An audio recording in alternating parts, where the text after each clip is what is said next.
You can't make this up. My game crashed. God damn it. Today has been a weird morning. Sorry for being a bit late. I booted up my stream PC and then the audio was all like literally all fucked up. Everything was in the wrong channel. I had to redo everything. I have no idea why it all decided to reset today, but I had to like reset it, which doesn't take that long, but then I had to test it all because it was just being super weird. And then now my game is being weird. I don't know what's going on, man.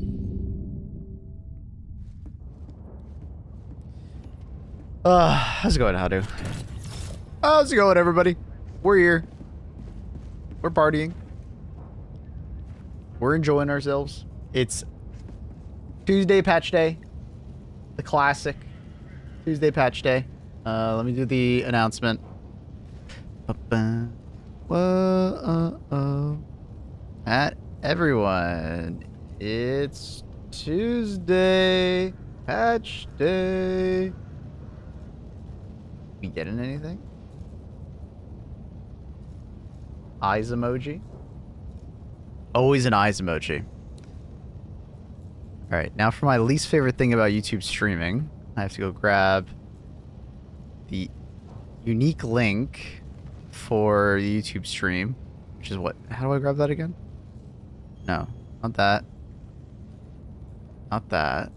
Ah, oh, fuck. How do I grab it again?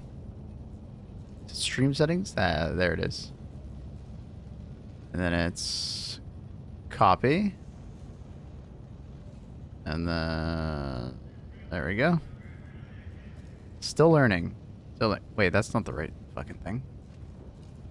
Not the right link. That's not the right link. Is there no like link that they provide you? Nowhere? Nowhere? I have to go into my own studio to find it? Bro. You guys don't like provide it for me? Bro. 1 second. Wolsif! Thank you so much. Welcome back. Hope you're well. Appreciate you for the 4 months tier 1. Surprise, thank you, thank you. NVM here, it is Craigasm. How's that doing? Dude, I am struggling. Where the fuck can I get this link? Why is it so hard to get like... Okay, so for YouTube, there's like a unique link generated for every individual stream. And for some reason, there it is. Oh my god. They don't make it easy for you to get for some reason. Because like with Twitch, you just have like, you know, your channel link. Super easy. You just grab your channel link and you just go. YouTube, you have to generate a unique link for each and every one. So I'm just like, oh my god. Anyways. Whew. Swizzy with the 6 months tier 1 as well. Welcome back. Good morning, wasps. I almost bought Avowed. Yeah, so did I. I didn't end up doing it. The more I look at it, the more it just looks like a game that I don't want to play. Batch Day Hive Lord today? I don't know. But it's patch day. Wonder if we'll get anything. Player numbers on it are doing awful on Avowed. Yeah, I've seen that for Avowed. It's struggling. Like the game reviewed well, but I think it's a similar thing to Dragon Age, where like reviewers are being really nice to it. I really don't think it's that good of a game. From everything I've seen, it does not look as well as it's in. Why is your camera not on? Dude.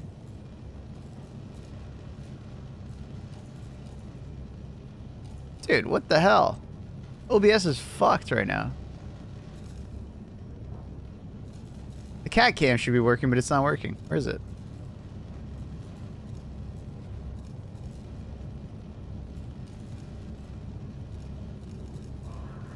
It is working. It's just OBS is not seeing it for some reason. Oh boy.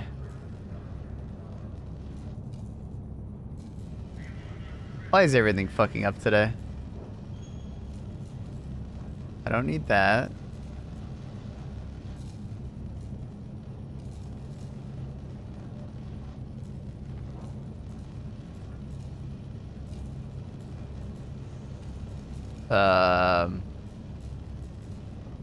I guess let me troubleshoot this real quick.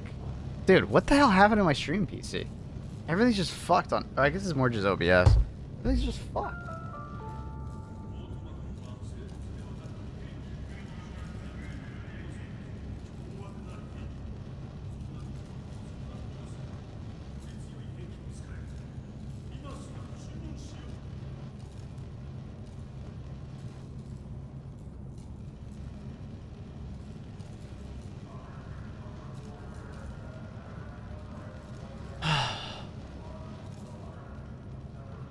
Yeah, I don't know. Cat cam's just not showing up.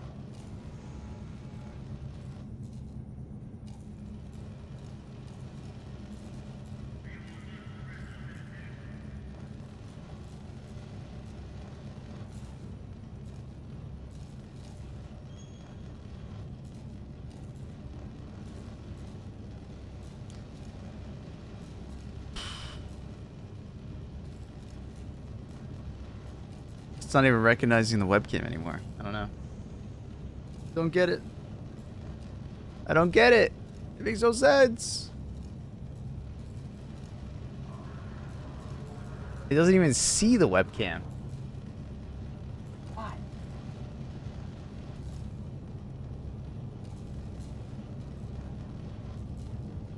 Good morning, everybody. Sorry, just troubleshooting what's wrong with the cat cam. It's not being recognized.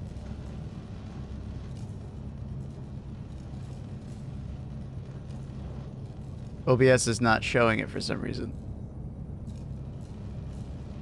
Like now it's showing up and now it's not visually there.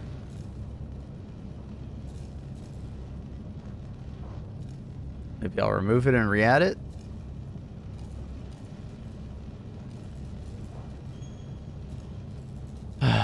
Today has just not been a great day to start. Not gonna lie.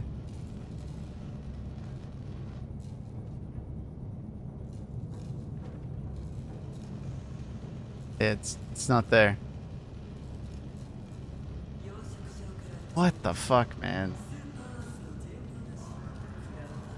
Did you change anything? No, I didn't touch anything. Literally nothing. Have you tried turning it off and on again? That's what I'm trying now, but it's not showing up still. The fuck, man. The webcams are just being super weird. Only one is showing up. That's a virtual cam. Don't need that.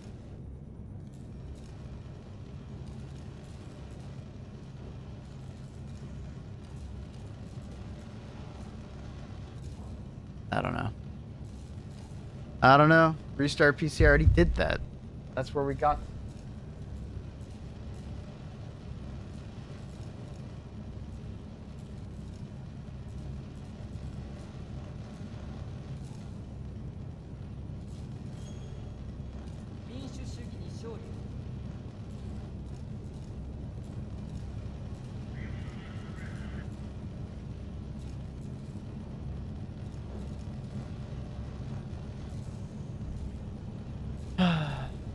I can try redoing the camera. That's what I'm doing right now.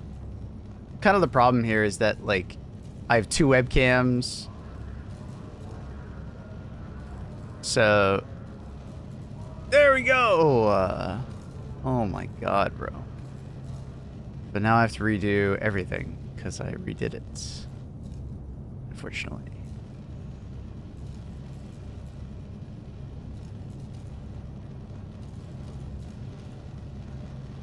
One second, I have to apply the filters again.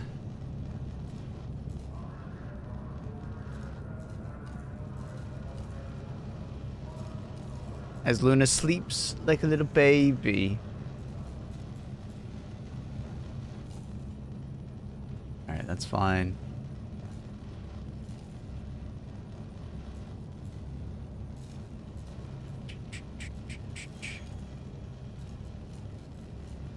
Okay. I think we're good. Oh my god. That was... Dude, stream today. Painful. Not gonna lie. I don't have days. I don't have like any problems for like, you know. I need like a chart, you know. Last time there was a problem on stream. Fuck. I feel like it was like 6 months ago. We were doing so well. Age Order 1! The Helldivers have successfully plunged... Okay, he's so loud. I don't know why he's so loud. Surprise, motherfucker! What does he go under? What is his dialogue? How do? Get to the sub to Gnarling on Twitch. Thank you for the tier 1, brother. To celebrate. Come on, Maple. Just tell us what the update's going to be. No need to bait us. Hey, man, I don't even know if there's an update today. Okay? NDA, NDA, NDA, NDA, NDA. The results from the survey confirmed that the Gloom mutated Terminid population have saturated with high yields of specimens. Influx of E710 secured during the operation will enable accelerated research on the Meridian Singularity. Ooh. Cool. So, I can still dive on 4 Prime. We might just do that for shits and giggles. We'll see.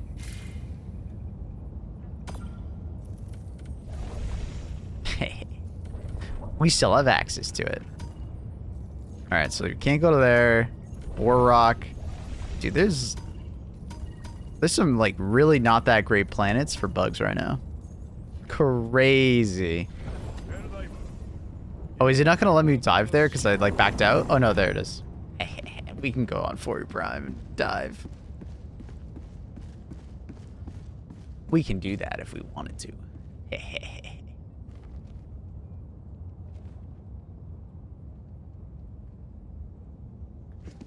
People are shitting their pants about Wilds being easy. It's gonna be an annoying few weeks. It's easy? I haven't watched any of the reviews. Have people actually been saying that? The reviewers? I'm honestly pretty miffed that like content creators got like over 100 hours to play it. I'm a bit salty, not gonna lie. They got that much hands-on time. Like they're still playing now, right? I hate when game developers do that. Like I get it. It's good to inform the, you know, public on a game, but like you don't have to give them that much fucking time.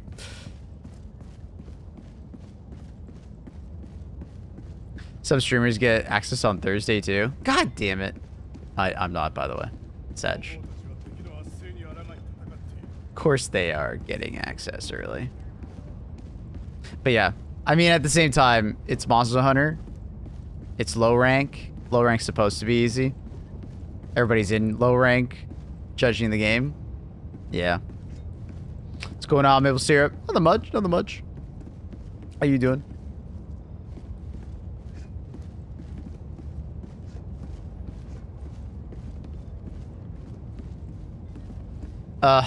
Just another game release. If anyone wants to join up, since, you know, I'll be diving alone. Somebody could join. Oh. But thank you for the gifted subs, Hadu. I appreciate you. Thank you, thank you. Very kind. I want to, but I need sleep. That's totally fair. Do you get anything for being an official hd2 creator? I get the pride and accomplishment of becoming an hd2 content creator. Aim that quote. They should at some point be giving me access to like early builds of the game so we can provide feedback. They kind of give us a heads up on like the game and just like feedback and like things that they're thinking about, you know, they'll ask us about. They flew me out to Sweden to talk to them, so that was cool. I got a signed poster, I got a shirt, I got to shake their hand. I don't know what else. to list out. Lots of things under NDA, I guess, that I can't talk about. Wasn't that much, but yeah.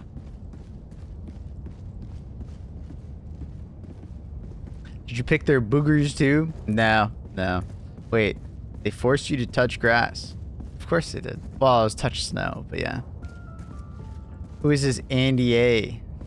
NDA, NDA, NDA. Tell the story about how you sucked Joel's toes again.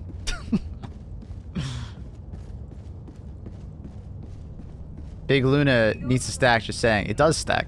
If I forget to make her smaller in between each cooldown, she gets larger. He gets live notification on the main hd2 Discord too now? Yeah, true. Any videos I post or when I go live, it'll show up in the hd2 Discord, which is actually quite big. That's actually probably the most impactful thing to the stream, if I think about it. That's probably the most impactful thing, and I didn't even know that was like gonna happen, so that was pretty cool.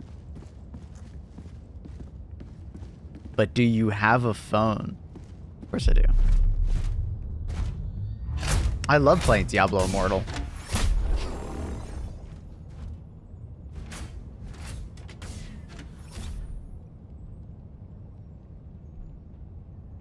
Mabel's now canon in HG2 universe. Okay, I won't go that far.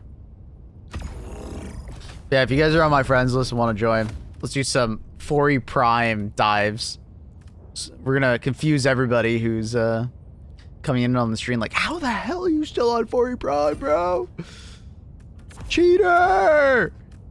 Content creators are cheaters! Do I feel like Tesla? I kind of feel like a Tesla. That'd be fun. And then we'll keep everything else. So. How's the wedding? It was good. Do we know if SE allows social media platforms? Like Super Earth or Sweden? Because Sweden is also technically SE as an acronym.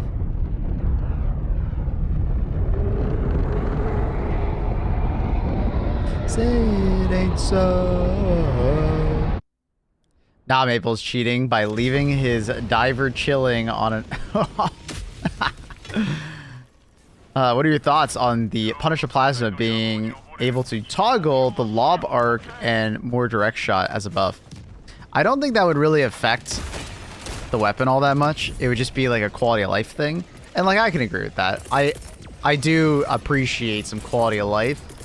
I was personally never a huge fan of the lob effect personally, and I actually quite enjoyed when they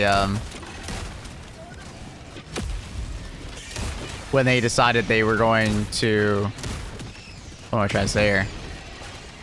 When they decided they were gonna like make it more like streamlined. What the hell are those guys walking to? What's this AI? Hello? Yeah, if you guys are on my friends list, feel free to join. We're just gonna do these two ops. Is this still going on? It is still going on.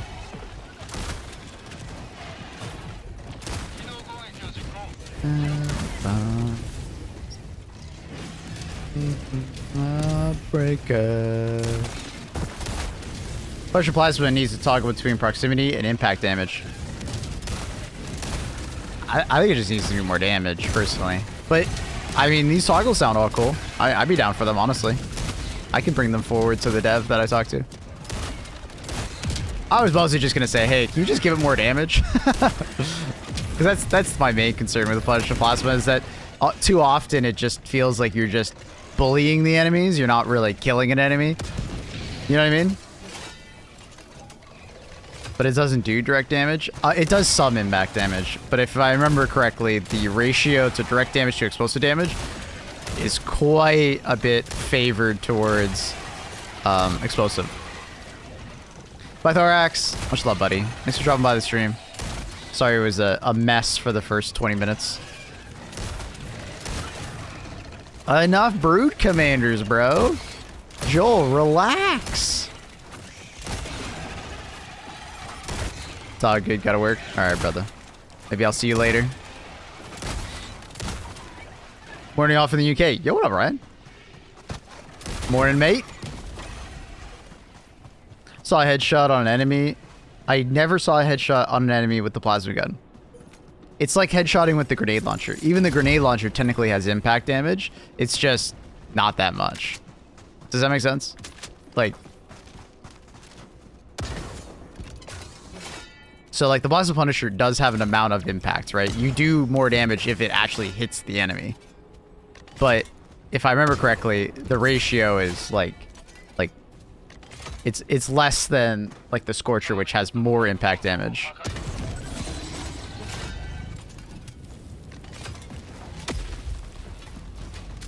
If you feel me.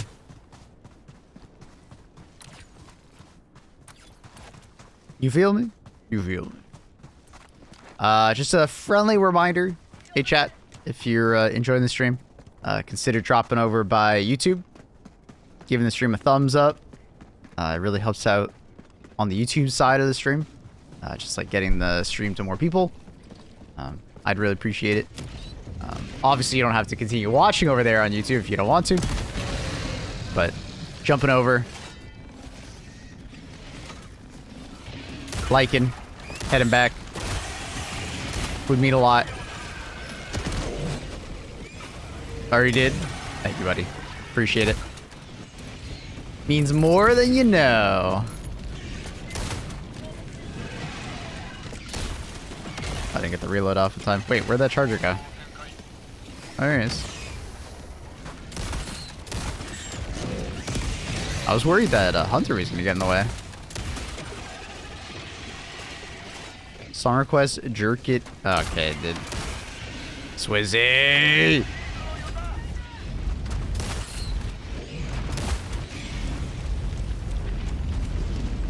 Kitty sleeps like a sleeping cat. She is a sleeping kitten.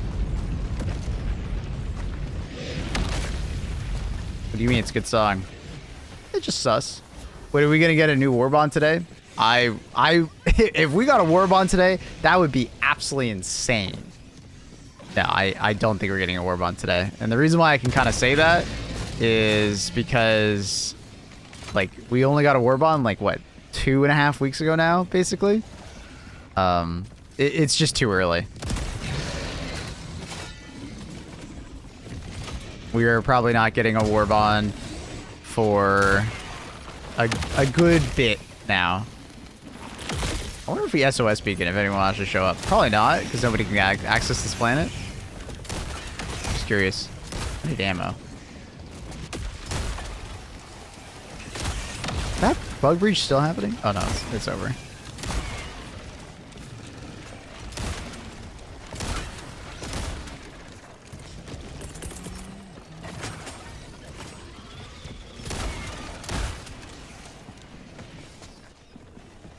It's that short? Yeah, it hasn't been that long since we got the last Warbond, so we still have time.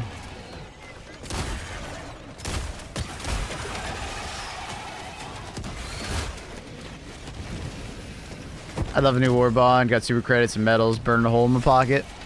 We always want more. It's gotta be tough for them.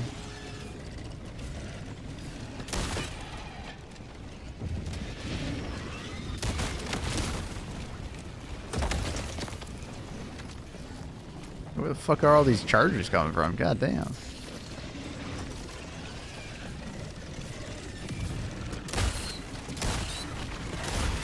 Oh, I didn't think there was an alpha warrior behind me. I got sent into space. Gotta love impalers. Do you think knee-jerk reaction to Killzone crossover killed or slowed any momentum with crossovers? I do think people overreacted. I will say that. Oh, fuck. Am I gonna die? Oh, Jesus Christ. Excuse me. Pardon me. I don't know where my recoil is. Oh, there it is. Oh, okay. Now there's a charger. Slide it into me. Do you see him slide?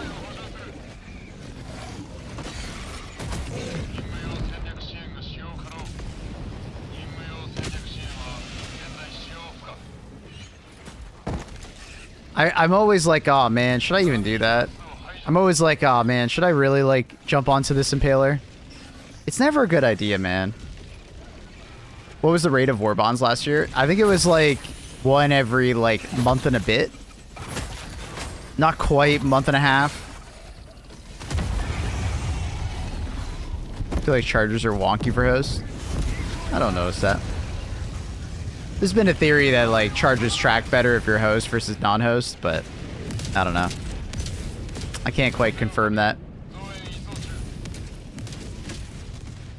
Just seems like some chargers at some points of their charge are just absolutely, you know, insane gamers.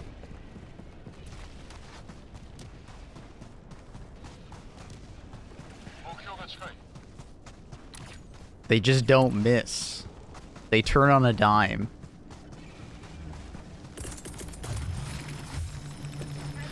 Do chargers get damaged if they collide with another charger? Yes. It's not like a crazy amount of damage, but there is an amount of damage. It's kind of like when a charger runs into like a hunter. A charger can kill a hunter. Tesla Tower user? Damn right. I love me in my Tesla Tower.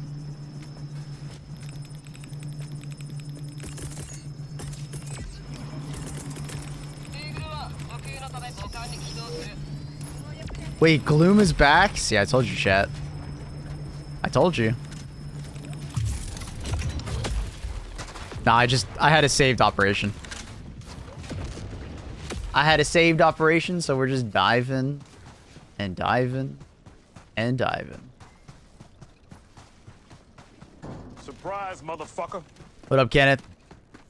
Thank you for the resub for 3 months. Appreciate it. Welcome back, dude. Thank you, thank you. Thank you, thank you.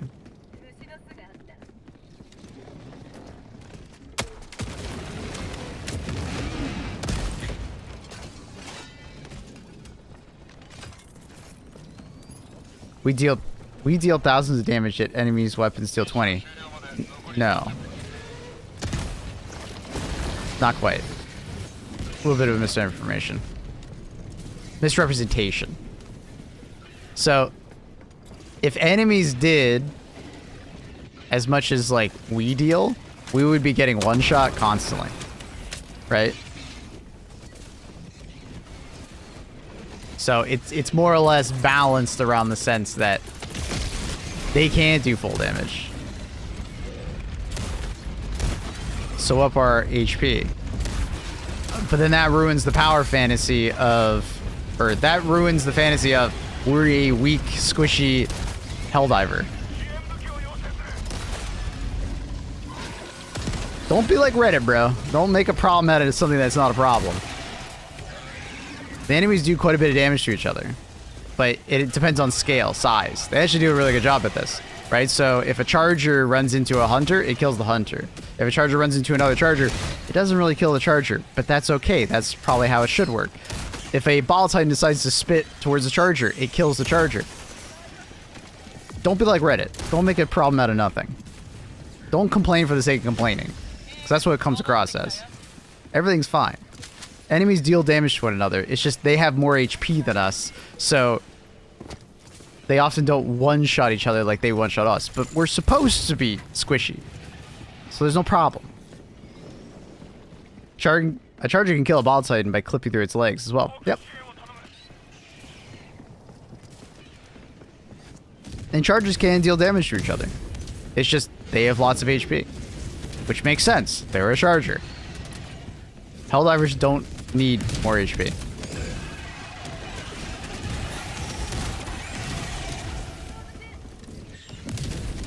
It's not that bad on bugs. It's the same on bots. It's just bots have more HP. It's the same exact equation. A Devastator's rocket doesn't do that much damage, and when it hits another Devastator, it compared to their total HP pool, it's not that much. But it's a fucking Devastator. You would expect them to have more HP than us. They have fucking armor.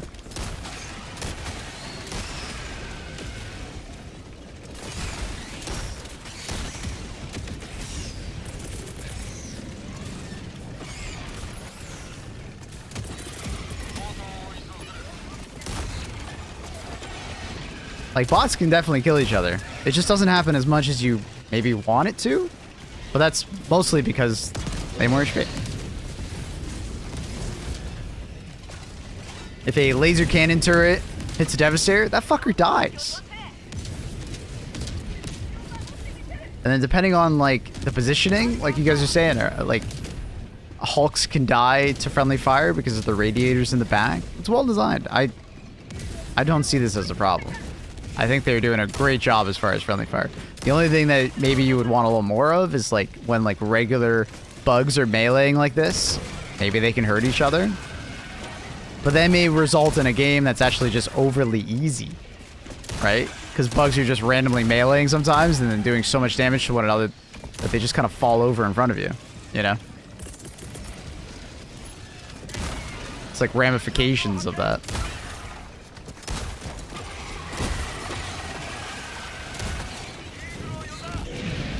If you gas orbital grenade, bot drops, they attack each other in the gas cloud? Mm-hmm.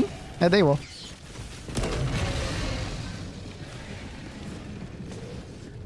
My point is that machine gun you can mount on automaton bases is so bad. Yeah.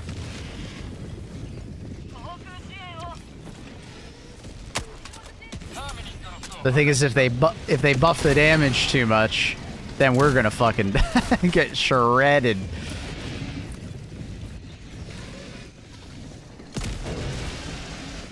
Because that thing already is a bit of a sniper rifle.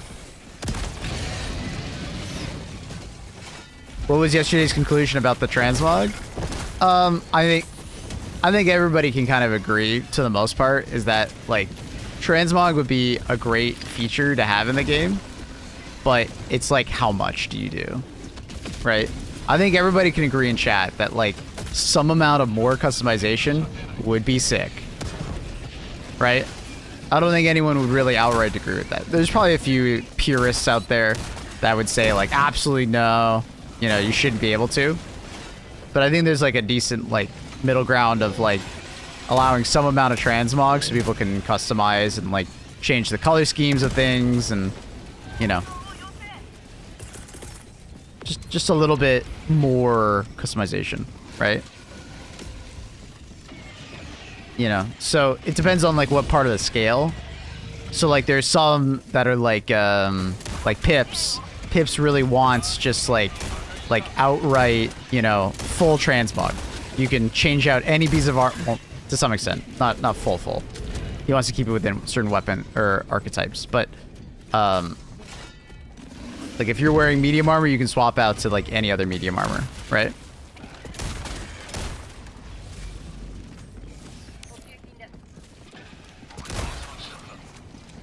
Why Cookout over Blitz? Blitz has no range, and Blitz is very inconsistent.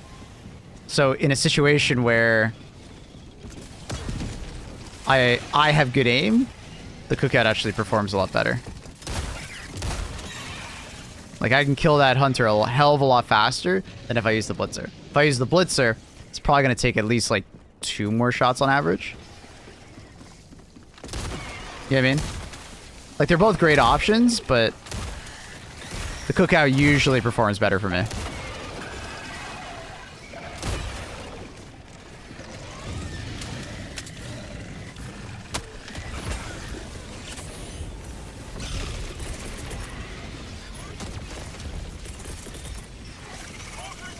Where is...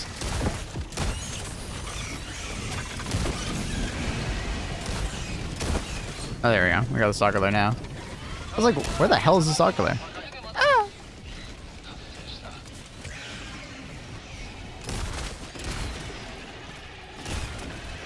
Bup, bup, bup. Bup, bup, bup.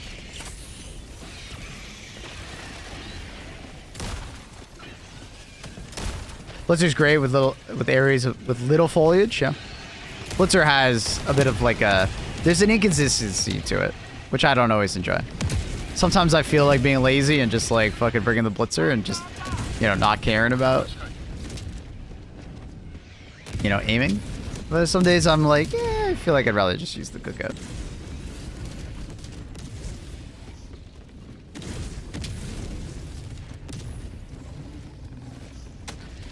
Both great weapons, but like something that like usually comes up is a like a Shrieker Swarm, and bro, dealing with a Shrieker Swarm with a Blitzer, that's a bit of an oofer, dude. So with my current loadout, I think a Blitzer is actually a negative rather than a positive. Because I'm already using Grenade Pistol. If I wasn't using Grenade Pistol and I had like a secondary that I could use it for.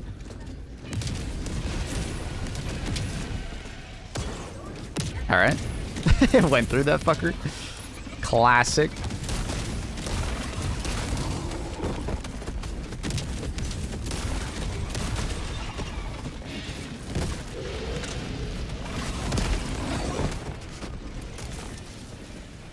I'm a pro at Shriekers with a Blitzer. I'm not saying that you can't, but man, does it take 14 times as long to kill a Shrieker Storm with a Blitzer. Crossbow is like the most disappointing primary for Shriekers. Yeah.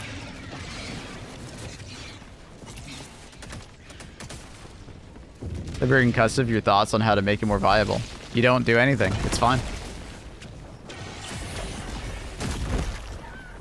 I actually just think there's people out there that don't appreciate what it already is. I honestly think the Liberating Custom is the one that's probably the like in a better spot than the Pummeler. The Pummeler actually needs some love, not the Liberating Custom. So the reason why the Liberating Custom is actually quite strong in its current form is that every shot is like a shot of a Blitzer, or not Blitzer, but like a cookout, right? There's a stupid amount of knockback on every shot. You got a 60 round magazine, which is insane, right? It's extremely strong. Really, bro? We literally just finished the bug breach here. I'm getting body blocked by enemies. Oh, that's fun. Getting body blocked by enemies. Alright, we're good.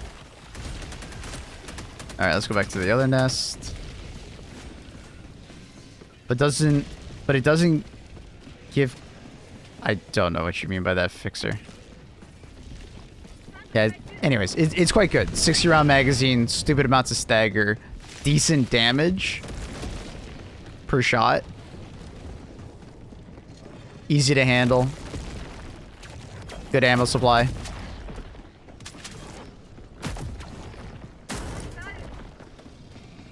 Liberating Concussive.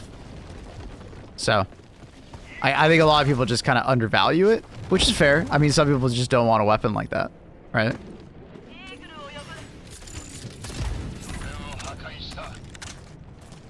And obviously, it's not going to be as strong as a Blitzer, and it's not going to be as strong as a Liberating Concussive. Or sorry, as far as like a cookout, but I would argue those are like overperforming weapons. The average weapon versus Liberating Concussive actually feels quite good.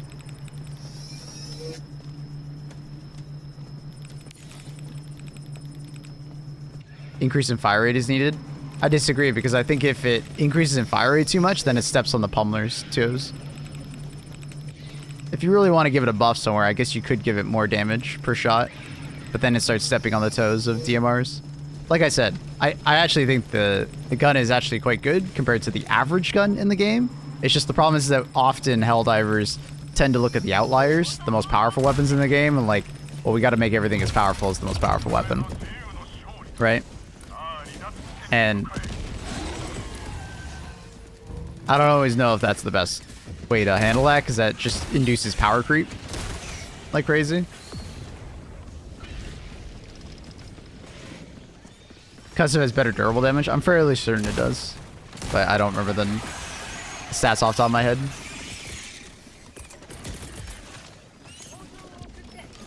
Hello there, my fellow bugs.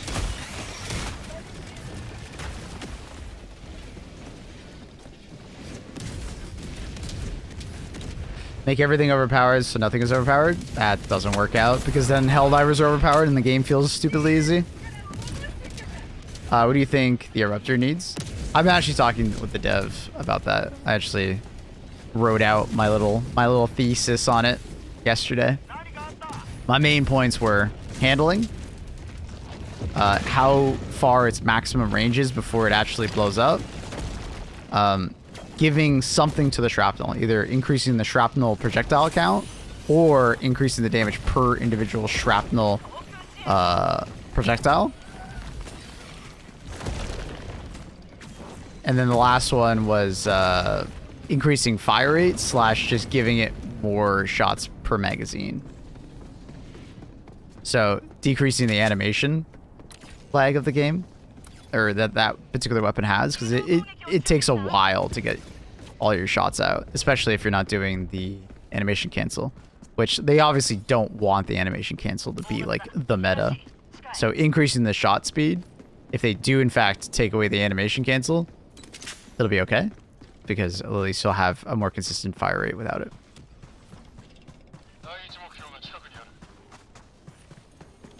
Oh, the slugger to be good again? Yeah. I've spoken to them about the slugger as well.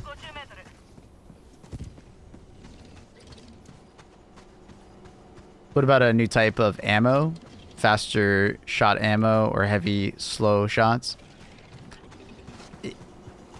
I'm just looking at the weapon as it is now. If they wanted to put that extra work in to, like, you know, that extra work in to like program a new ammo, all for it. But I don't think the weapon needs it, because that just seems like extra effort. I don't know if they necessarily want to do that. Give the slugger pen 4. I don't think that's a good idea. I think that's too far.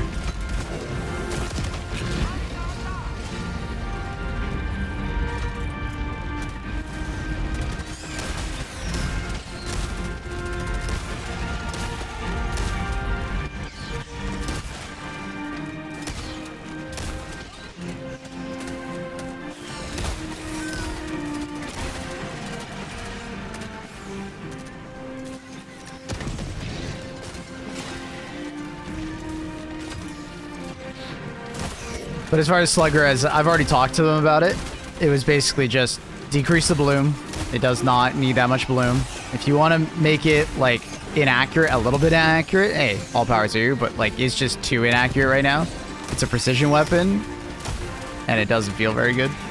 And then the second part was it needs a sizable damage increase, because right now it directly competes with the Dominator and the Dominator shits all over it.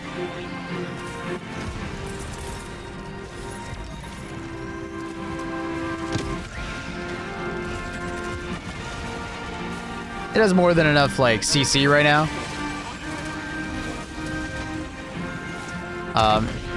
Dude, he, like, bounced upwards right as I shot. Nice. If they're feeling spicy, I did say also that if they wanted to, like, add back the... if they wanted to add back the ability to open up crates, I don't think anyone would bat an eye or think that would be overpowered. Just adding a little bit of extra utility to the weapon would be cool. Once upon a time, it was like pretty like crazy, but I think it's fine now.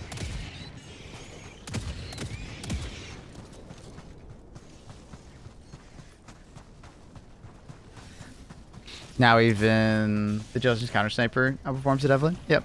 I mean, at the end of the day, it's the main problem is that the Slugger just has such a low fire rate for its damage.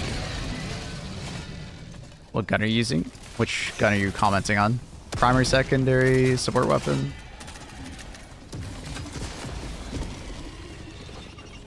Used to be such a fun weapon. I mean, to be fair, it still is that weapon. It's just we've seen so much power creep that it's hard for it to exist. Right? The inaccuracy definitely hurts it, but I mean, it's largely exactly the same weapon it once was. It's just we've experienced so much power creep in the last year that even basically returning it to its previous form doesn't feel good. I know Airhead doesn't want it to be as good as other options, I agree, but and make it as good as other weapons, what would you do? For the Constitution, I'd just give it like a stripper clip and give it more damage per shot.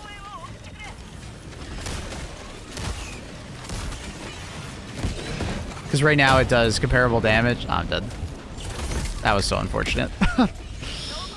Right now it does comparable damage to the Diligence Counter Sniper, while having like a significantly lower fire rate. Like significantly, and not even having a scope, so that makes it really awkward to use at times. Ow. How would you improve the STA-11? That's the submachine gun, I think. You probably just have to give it more mags. More mags would probably just be the answer for that one. So I think the damage per second is fine. And yeah, it doesn't have the, like, the uniqueness of a burst fire, but that's kind of like the Knights thing. What about more capacity? That could be an option, but I don't think it needs it. It just needs more ammo. Because I feel like the ammo supply on it is just the super big lacking point. It doesn't have enough mags. You go through the mags way too fast.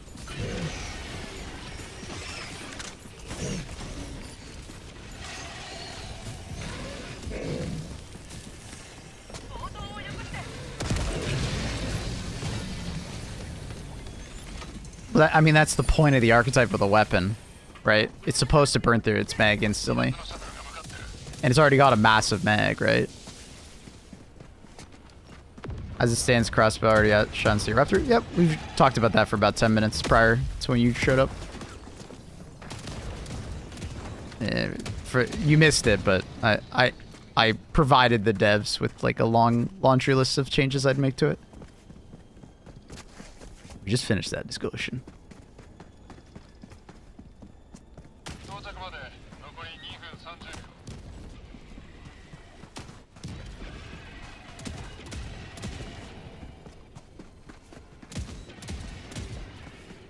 Have you talked to the devs about rocket pods? Yep.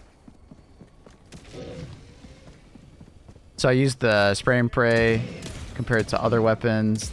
It's a weird spot considering the breaker does everything better. Incendiary breaker, I assume, is what you mean? I don't know which breaker you're referring to. If it had like a 40 in the drum and took off the muzzle, it would dominate. You mean you don't like the duckbill muzzle? The breaker is worse than the spray and pray. The spray and pray is actually better than the breaker. So I'm very confused, Brian. The normal breaker is actually quite weak at the moment. It's arguably one of the weakest shotguns. I would argue it's probably the weakest shotgun we have at the moment. It's the regular breaker. The spray and pray is actually in an okay spot. Because for what it's supposed to do, it actually does a pretty good job. It just gets outclassed by incendiary weapons. So the thing I've said for the spray and pray is it probably just needs more damage or durable damage. Right? Because, like, incendiary shotguns just kind of shit all over the spray and pray, unfortunately. Because it's like, yeah, you could bring the spray and pray for ad clear, right? For like those tier 1 and like some tier 2 enemies. But if you just bring an incendiary weapon, it's so much easier. I just believe the normal breaker needs like a tighter spread like Punisher and a Chef Kiss. I don't want it to have a tighter spread. I want it to be a close range demon. I think it just needs more damage. Straight up.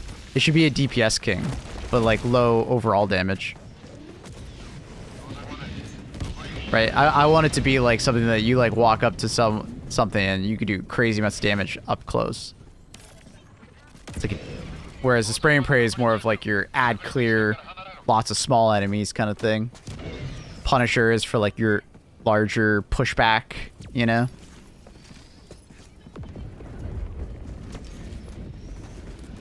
Because I like the Punisher class of shotgun just being more accurate. think that makes a lot of sense. And then the automatic shotguns are a little less accurate, but they're like DPS kings, but different types.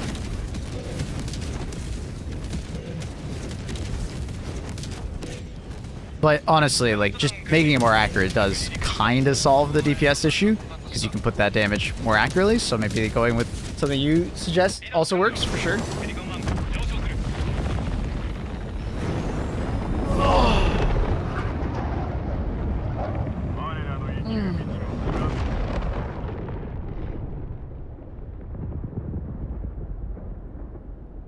Used against the predator stocks and kill fast enough. I agree.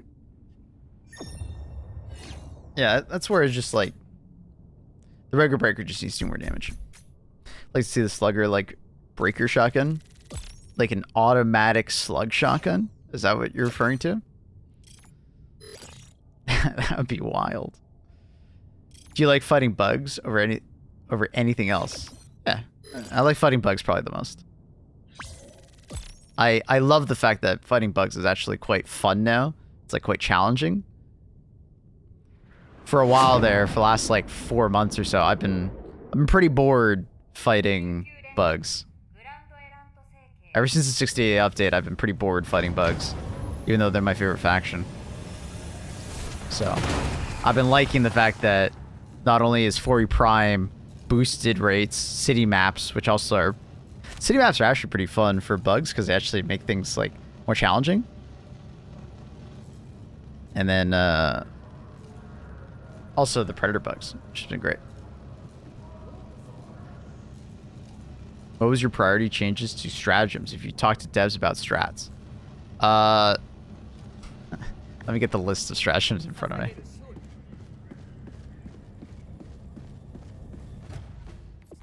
So, before anyone freaks the fuck out, no, I didn't suggest any nerfs. I know that they can't nerf the game anymore, even though I do think that some things are too powerful. And if we had a more level-headed community, I think some nerfs are warranted. But they would never be... Like, the community would never be okay with it. At this point, it just would never work. So, I'm just going to put that out there. I did not suggest any nerfs.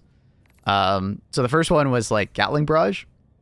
I felt like this one is being a little bit like it feels a little underwhelming now, especially a lot of my feedback for barrages is mostly going to be down to this thing being too powerful. I didn't suggest nerfing it. What I suggested for other ones is just like they need to be a little more impactful. So light tracking on it would be interesting if it would try and track towards maybe a heavier target or targets, and then just longer duration. Airburst getting another pulse and or a lower cooldown. 12380s are fine. Walking is fine. Orbital Barrage losing its charges would be fantastic. If it feels like it needs to go up and cooldown to make this happen and not feel overpowered, sure. We talked about Orbital Rail Cannon Strike. I mostly just said like reduce its overall damage and or allow it to one-shot more things. Right now, it doesn't one-shot factory shredders, and it doesn't one-shot harvesters. And there's quite a few objectives it doesn't one-shot. But if it could aim at objectives, it could kill like a factory shredder, and it got maybe like a small reduction in cooldown, I think it would actually be in a really good spot. But I got a rebuttal of people actually use this more than we think. So to some extent, as much as we want this to be buffed, it doesn't really need it. It needs it if we all play on level 10, but the thing is that there's a lot of players that play on lower difficulties and use this a lot more than we think. So, it's kind of an interesting one. I see Rail Cannon on almost every dive on 10. I only see like 2 people a day bring it, and one of them is always Thorax, who just brings it. He knows it's not the best, he just uses it because he likes the sound. Like, I see almost no one use it on 10s, especially bots or Illumina and stuff like that. But I've been told if you lower the difficulty, you see it a hell of a lot more, which checks out because they look at like usage percentages as a developer, which is fair. A lot of them do. Yeah, Orbital Rail Cannon Strike just does actually get used quite a bit. So, funny enough, it probably doesn't need the buff that we all think it does. It may just be a lower difficulty kind of stratagem, which is okay. But I still would like it to see it one-shot more enemies. I think that would be really nice. I think more people would use it on 10 if it could one-shot, you know, a factory strider, for instance. Eagle strafing run, I just wanted it to have more damage splashes. I feel like it's inconsistent at times, and if it had more damage splashes, I think it would be a lot more like usable against larger enemies and smaller enemies, because there's quite a few situations where small enemies survive the line, which is kind of, how the hell did you survive that? Eagle airstrike, it's fine. I don't think you have to change anything about it. Cluster, it's fine. Don't change anything about it. Napalm, I'd probably just give it another use, honestly. You know, if you could, I mean, you could do other things to it, but I think it's honestly fine. It just gets overshadowed by, once again, Orbital Napalm Barrage. Eagle smoke, more smoke. It's usually my feedback. Jump pack, fixing the ragdoll when you're moving too fast and giving it a little more height would be kind of like on the top of my list. 110s, we talked about the rocket pods and how the rocket pods, you know, function. And, you know, I suggested basically just upping the damage. And I felt like damage potential on it would be really cool. But, you know, in that discussion we had, it basically came up as like, they don't want it to be too powerful, right? They don't want the 110 millimeter rocket pods to be like 3 uses of a orbital rail cannon, right? So they don't want to go too far and just, you know, have this be an like 3 use around, basically what I'm saying, right? So we'll see exactly what they want to do about it. I love the accuracy on it. It's just like, it doesn't quite do enough damage. So they also thought like, oh, maybe that we just could give it like 4 or 5 uses, right? If we could just use this more often and kind of spam it at armored enemies to just chip away at them, that's another option. It's not very like cool, but it is something. I do think that there's maybe like a middle ground on like not giving it quite as much damage as it once had, so it's not one-shotting Bile Titans consistently, but it's weakening them, and then in like the perfect scenario, one-shots them. 500 kg's fine. Over railgun's fine. Over precision probably just needs a cooldown reduction. I've heard other, like we've talked about this, and it's just like, oh, I guess they could do like a 1-2 strike. It's like 2 orb precisions come in like right away, essentially doubling the damage. But like, I don't know. I think if you just reduce the cooldown on orbital precision, it probably would be fine. Like, I think a lot more people would use it. You know, bring this down to like 70 seconds or something like that. Kind of on par with like orbital gas. You know? Orbital gas, I've just suggested it should probably just have a larger like area. It doesn't feel large enough right now.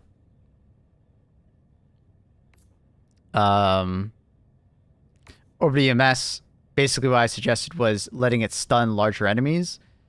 But the way they replied was there's not enough feedback for when you stun a bigger enemy, which is kind of true. When you stun, they don't have like an animation for like stunning larger enemies right now. So this would require a lot of effort to do. So the other thing that I suggested was just make it like a barrage almost. An EMS barrage. Or just make it give it a larger surface area so people want to use it.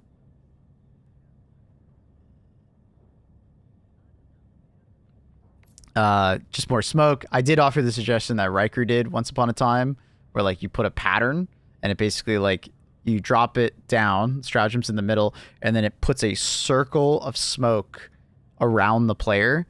They don't have the tech for that, but I thought it was a really cool idea. And they were like, oh, that's really cool, but we can't do that right now. I was like, all right, fair enough.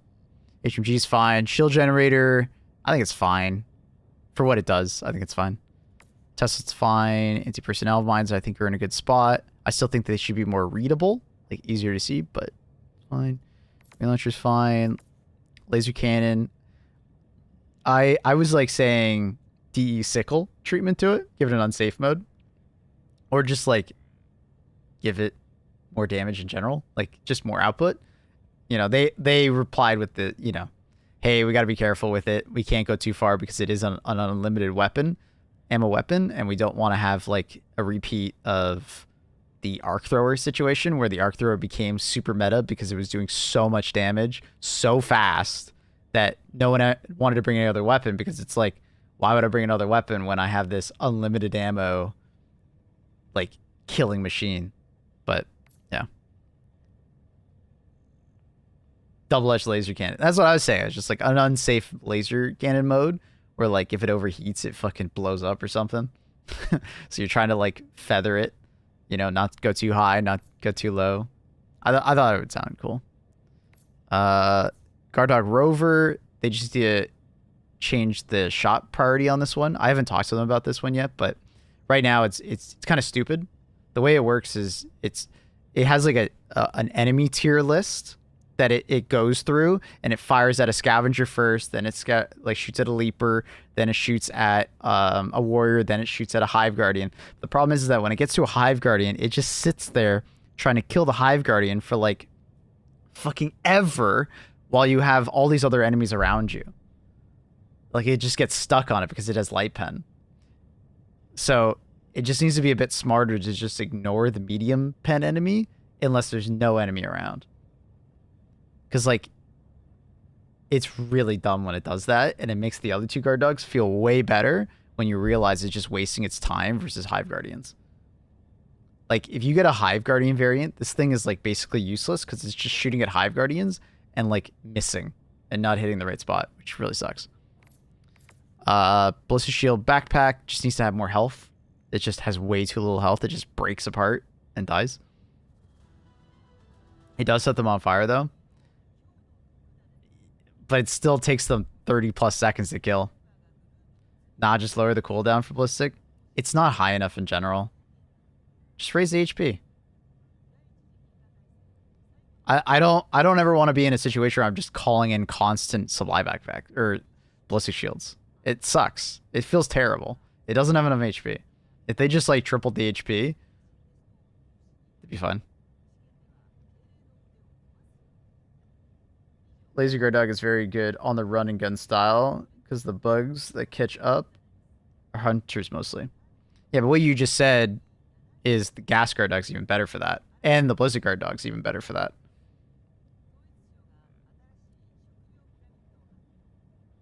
Ballistic Shield has like half the HP of the exosuit, and the exosuit doesn't have that much. They could make it so you don't like ragdoll small explosions. Oh, for the Ballistic Shield? Nah, we've talked about that. That'd be sick. I don't know if they can do that though. I'd still give them that feedback. Arc Thrower, I think most people would agree, just make it fire a little faster. It feels a bit clunky at the moment. I think many people would agree with that. They could give it some more durable damage, but then I think you're running into a territory where like we just get into the last situation where like it's just the ultimate weapon to use. I think just like a little faster fire rate would go a long way. Because I think other than that, I think the Arc Thrower is in a good spot. Good range, good damage, right? Great for ad clear, but like doesn't do that well versus big enemies, but at least it stuns them. You know? I think a faster fire rate would go a long way. Anti-tank mines I think are fine. Quasar is more than fine. Shell Drone is fine. Machine Gun Sentry is fine. Gatling Sentry is fine. Mortar Sentry is fine. Guard Dog is fine. Autocannon's fine. Rock Sentry is fine. EMS Mortar is actually still in a good spot. Still in a great spot. Patriot Exosuit, I talked about with the rockets with them. I was like, okay, so the rockets need some love, or this Patriot Exosuit in general needs some love. Because the Emancipator is just better in basically every way. So what I suggested with the Patriot Exosuit is that you could give the minigun AP4, since it's like, it's a big like minigun, right? It's not a small minigun. It's a large caliber, right? So you could probably give it AP4, but just keep it low as far as like durable damage, so it doesn't like go too far as balance, right? And that way it's like more useful versus like Bile Titans and Chargers when you run out of ammo. And then the other side, pun intended, for the exosuit was the rockets don't do enough damage. They're like in an awkward in between of like I think they do slightly more damage than the commando, but they don't do as much as like an EAT. they should at least be doing EAT damage, if not even a little higher, because you get so few of them. Because it'll always feel bad when the Emancipator can blow up like 20 bug holes, you know, when you need it to, versus the Patriot, you can only do 14. Or you're hopping out, grenade pistoling it, hopping back in. That doesn't feel right.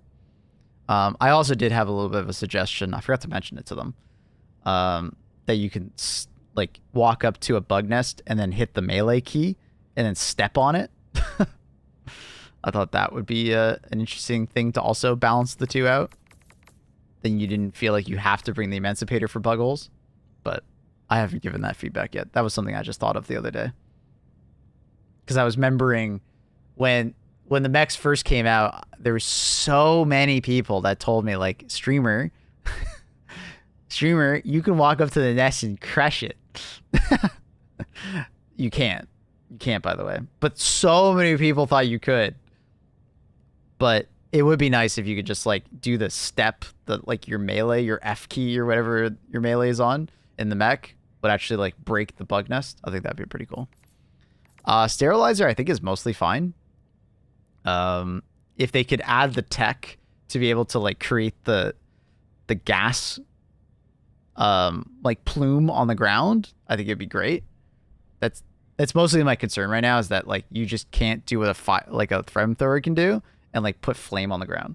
You can't put gas out there.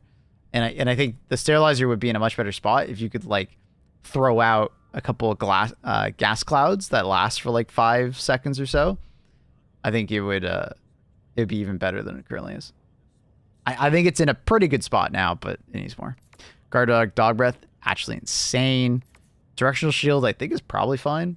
I think we just need more one-handed weapons, or more ways to use this, like more objectives that you actually want to bring it on. Because I actually think it's, like, great the way it is. It just needs more. Sterilizer needs more ammo capacity. I completely disagree with it. What? How are you using the sterilizer? The sterilizer has so much ammo, because you should never do what this guy's doing. Ever. When using the sterilizer. Never. Like you should never, like, ever try to kill something with the sterilizer. The reason the sterilizer exists is just to, like, spray and then swap to another weapon. Oh, there's an enemy that's not gassed. Swap back. Spray. Swap back to another weapon. You should never be standing there, like, spraying this like this person. Because it does no damage. And I don't think it should do damage, because that's what the point of the flamethrower is. It would be awesome if they turn the bugs so they get, like, confused. And thought that's what happens. The bugs do get confused. I'm a bit confused on that weapon. Anyways. Flame Sentry probably just needs more health. This thing just dies too fast. It probably needs, like, a very similar HP pool to the Tesla Tower. It's actually a pretty damn good stratagem. It's very squishy, and it dies very fast because it has no CC like the Tesla Tower. So what I'd like to see is at least it get the HP of a Tesla Tower. And then I've been saying for a while to the devs that, like, can we get some, like, CC as part of the flamethrower? Like, some amount of, like, if the enemy is small enough, it, like, pushes them back a bit, right? Or staggers them slightly when they're getting flamed on. Because, like, and the reason why I say this is that when using the flamethrower, I'm sure we all know those situations where a hunter just, like, leaps or just walks through your flame, hits you, then dies. That feels terrible. It feels really bad to use a flamethrower when you realize that's happening. Because if you don't kill the hunter immediately, it'll come up to you and smack you. So I think having a little bit of pushback, a little bit of stagger, I don't know how they want to implement it, but, like, unless it's killing, like, smaller enemies, like basically Brood Commander and below, this thing kind of sucks. And even Brood Commanders will survive quite a bit of the flame, and then they will just melee it a couple times. And if enough of them do that, this thing just dies. I swear it's also lighting itself on fire still, which I gave back feedback for immediately when it came out. I swear it's still doing that, but I'm not 100% certain on that.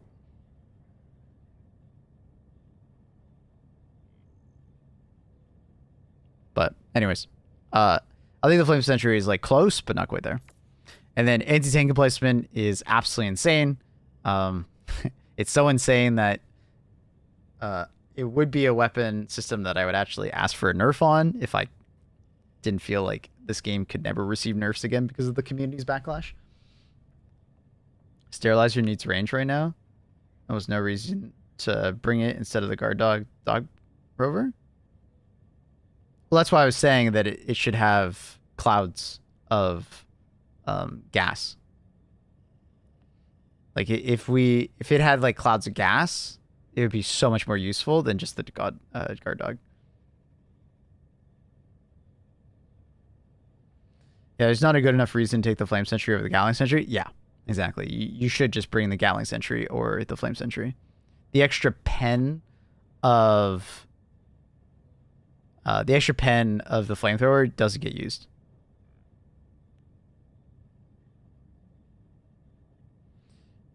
We waiting for a possible patch? Maybe. Don't know.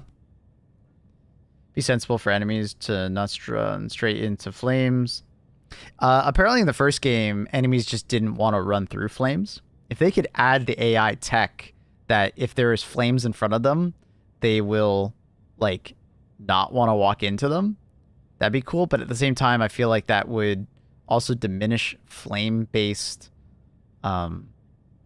stratagems.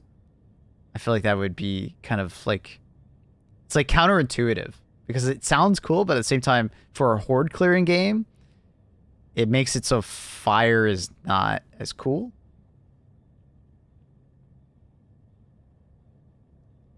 Do you think the gas ignition would be too overpowered? Depends on how they implement it. I would love to see it, but yeah. Let me go through the messages that I might have missed.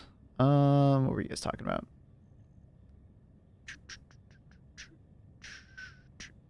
Laser cannon rifle that has a backpack, more pen.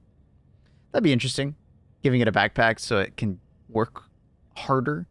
I like the idea of that.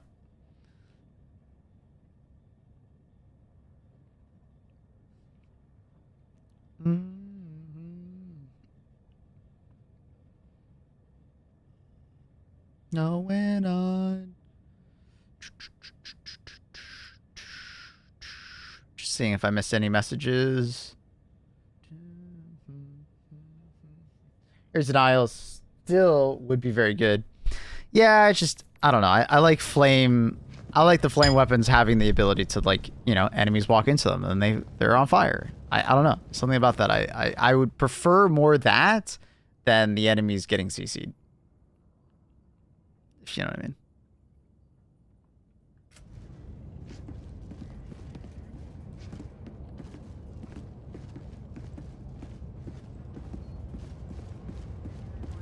I don't think the community would rage too much. I think they would. The Helldivers community is... Yeah. They, yeah. I think for enemies with, like, a higher intellect, it would make sense that they would avoid flames and having the swarm enemies run through it. Yeah, I guess if they could come up with some kind of, like, some kind of, like, hierarchy of how smart an enemy is, they won't run through it. I don't know. Oh, I forgot to mention the HMG. I already gave the feedback that the HMG should not have the ricochet at the 45-degree angle. It just feels terrible. It literally just feels terrible that it has that. So I gave them the feedback, just like, please just remove that. You do not have to add back the durable damage or whatever. I understand that you reduce the durable damage because of the extra magazine, but, like, yeah. The 45-degree angle causing a ricochet just does not feel good. For those who don't know, if you shoot the HMG at a surface that is about, I think it's around like 45 degrees or so, it will decrease the pen and cause ricochets against a level 4 armored target.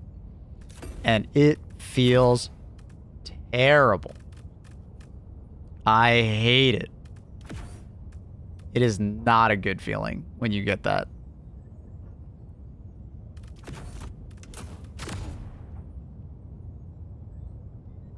Nerfs need to be done as a rework. I don't even think that's like, you can't have anything be a net negative in this game at this point because the community will have a field day. You know, a lot of people just don't understand the importance of balance and that understand that sometimes things are too powerful.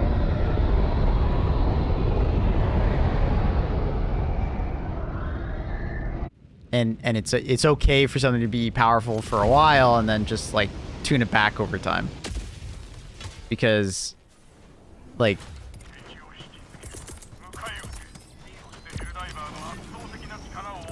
if you have everything be so powerful or these like individual things be too powerful, you run into situations where it's just fucking annoying because everybody just wants to use those things, right? And then yeah, you can just buff everything up to that power, but then you run into the issue of then the game's too easy, which we ran into. And I think some players are starting to get wiser to that, is that balancing is harder than they think. Some people, I think balance is like super easy. And it's just like, well, make everything do more damage.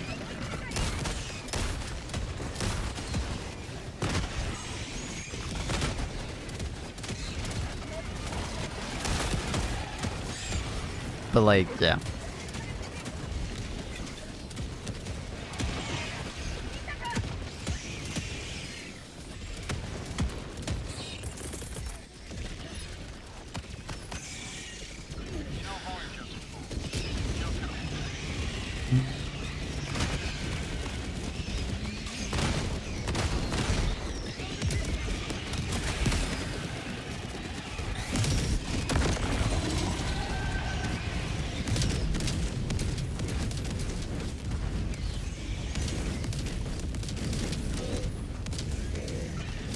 Gaming as a whole is accustomed to devs being very terrible at balancing. Some of the biggest games could never be balanced right. Case in point, WoW. It got better, but still PTSD remains. But it's not because devs are bad at balancing. Maybe it's because balancing is hard. Like, the phrasing on that, right? Like, of course, a lot of games don't get balancing right, but balancing is really fucking difficult, especially as a game gets older, because you increase the variable count as time goes on.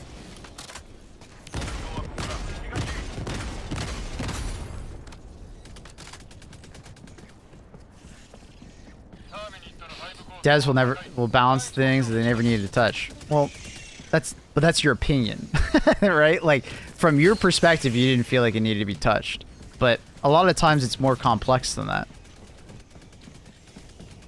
As a fellow armchair developer, having the discussions with Arrowhead, they brought up things I never would have thought of as far as balancing, right? Talking with a lot of devs, right? We often just don't see what's going on in the background, right? Or the larger complexity to it. Right? Although it looks like they didn't need to balance it, they could have seen something else going on. Or they saw that the usage rate of something was going up too high, and that needed to be somewhat corrected.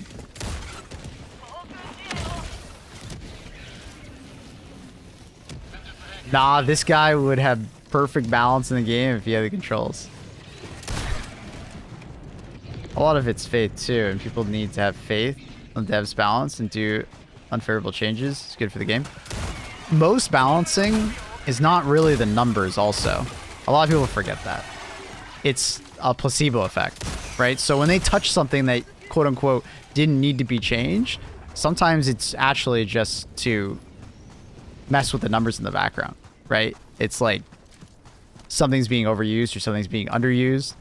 If the things that are normally being competed with are being overutilized and they feel like other stuff is not being utilized as much, but the power difference is like so small, they might do a small nerf just to get that placebo effect going, right? Gamers are extremely emotional driven audience, like super emotionally driven.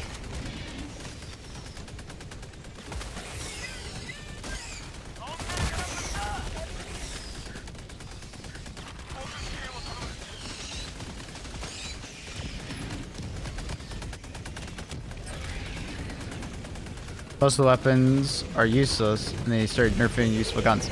So, this is something where I try to explain it to people, but I think a lot of people just don't understand. The game... So, okay, how do I word this? How do I word this? How do I word this? Oh. If every gun is useless, maybe that's the point. Think about that for a second. Let that marinate.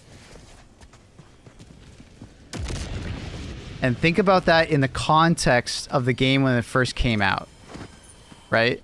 Where it was literally only a few things that were well balanced and everything else was trash.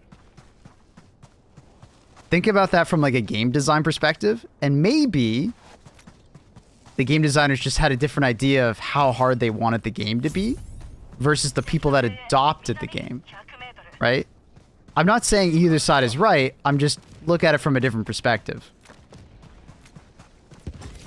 Because ironically, the poorly balanced stuff was the stuff that were the outliers, the stuff that actually either was really, really bad, where it was useless, or the stuff that was like overperforming, right? Right? Hit him with the meme Reddit pick. Yeah, I got you. Do it. Second.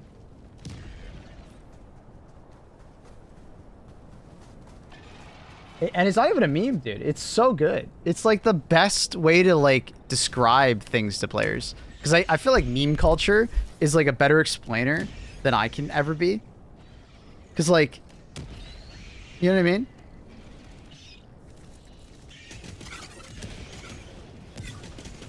You know, obviously, the bottom is like an over-exaggeration. But I do think it conveys a message of the devs that designed the game and the players that bought the game had two different ideas about where they wanted the game to go. Obviously, Arrowhead has corrected this, but the devs are not bad, or they're not like bad at balancing just because they didn't balance it the way you thought it should be, right? Because sometimes it's about, like, they just wanted to balance it that way to make things more challenging. To have players not want to separate so much and play more together. Like Left 4 Dead, right? Left 4 Dead's an example of a game where, like, the weapons don't feel that powerful. And it's to promote you playing with your teammates. Because if you stray too far from your team, you'll get killed. But in Helldivers, we're so fucking powerful. You can go off and do whatever the hell you want. But I think originally, I don't think they wanted that kind of gameplay. They wanted you to be working as a team to kill things. Which is why I think a lot of weapons were, like, quote-unquote bad, right? It's because it wasn't about how much damage you could do alone. It was, like, how much damage you could do as a team. Because another piece of evidence is that the devs commented on how the fact that we had, like, a 90+ win rate for Tier 9 at launch. They expected that to be, like, significantly lower. And the main contributing factor to the game being a lot easier was PS5 host bug, shield generator, breaker shotgun, right? Basically. Right? It was these things that were, like, they were outliers compared to the rest of the stuff in the game. Now, we can talk about which way they should have gone from the very start and all that. But, like, I'm just trying to open up your eyes to, like, the fact that, like, they just came from a different angle. If I have to remember something, devs don't play on...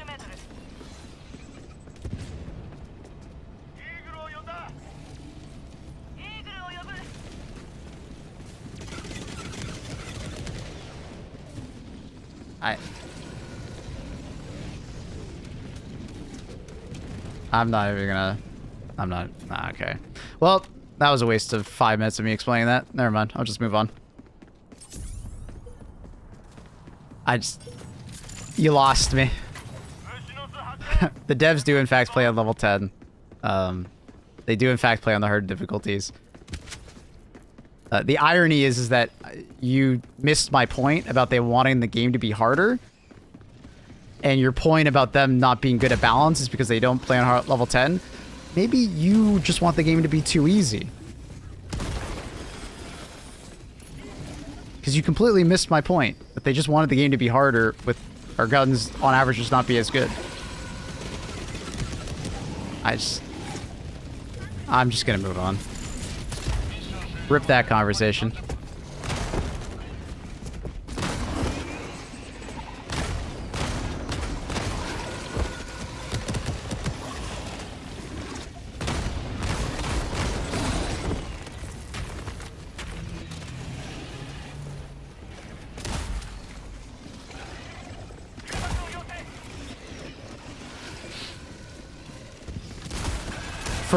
Just for anyone out there that still thinks that like weird Reddit take that devs don't play on hard difficulties is a thing. The dev that I have been talking to, he told me that he has like 4,000 hours in the game. Now, some of that is like development time because he's been working on the game for years prior to the game coming out. But on Steam, he was saying that like he has like 3,000 hours in the game on Steam, right? But there's people that know the game very well. It's just they sometimes develop a game from a different perspective than you. And it doesn't mean that they're like bad at their job. It just means that they were trying to develop a game for a different type of audience. But the audience that, you know, yeah, we want hard but fair mechanics. The weapons were fair. Just because you weren't playing with your team didn't mean that they were badly designed. Sure, there were some things that were underperforming big time. Absolutely, I won't defend that. But to make the statements you're currently making, come on, bro. Go back to Reddit. Go back to the echo chamber.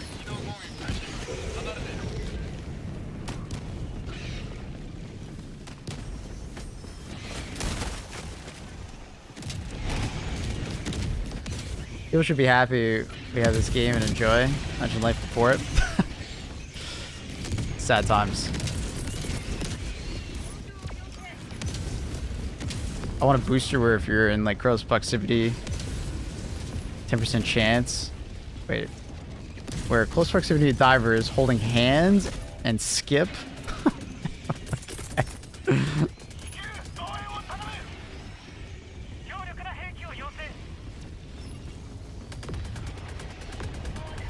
This game is such a good save right now. I don't get how someone can play. Well, I think this is mostly just like, you know, they haven't gone over the launch of the game and they're still, you know, upset about the launch of the game. As far as the balance and the nerfs and stuff like that. The person just hasn't moved on from that, Swizzy. I don't think they're upset with the current state of the game. I think they're just upset still about what the game launched as.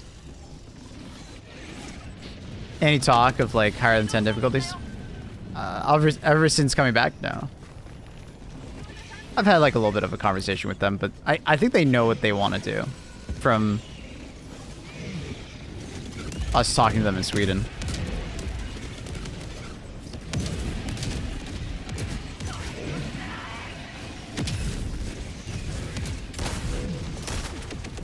It's a lot of ball titans.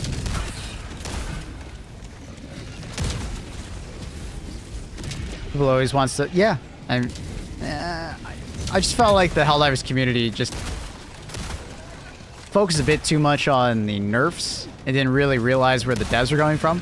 And to be fair to the devs, they probably should have communicated a little bit better about like where they originally wanted the game to be balanced around.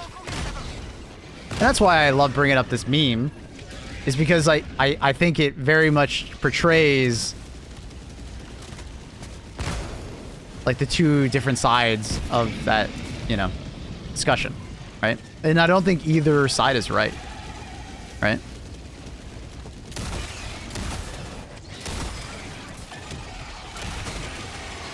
Because after talking to the devs about it, they were like, well, you can hear that like the game used to be actually a lot more hardcore oriented, like more like mil-simmy when they were like playtesting the game. Obviously they turned a lot of that down, but I got the impression that they like at one point wanted the game to be more like gritty, like more team oriented, difficult in general.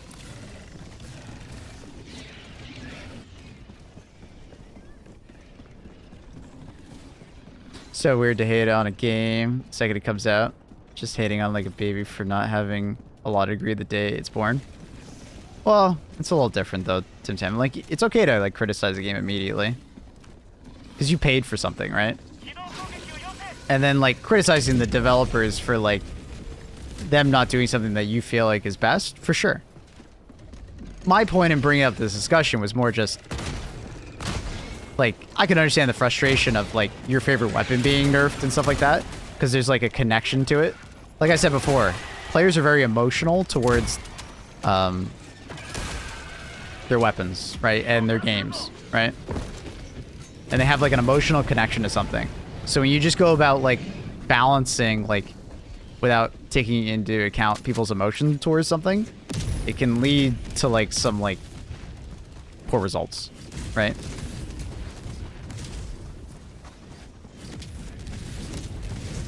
Devs were obviously too hastily, you know, nerfing things and then not communicating why. And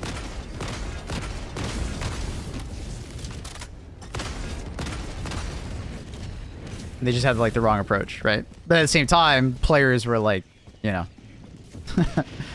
a little bit out of line in the sense of like how much I think they overreacted to a lot of this stuff, right? I think it's pretty fair to say.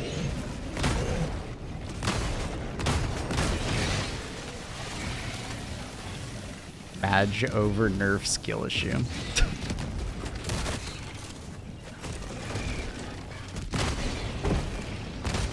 So, anyways. The point of the discussion, if you want to bring anything out of this discussion, is it really seems like they just had a different point of view on how they wanted the game to go.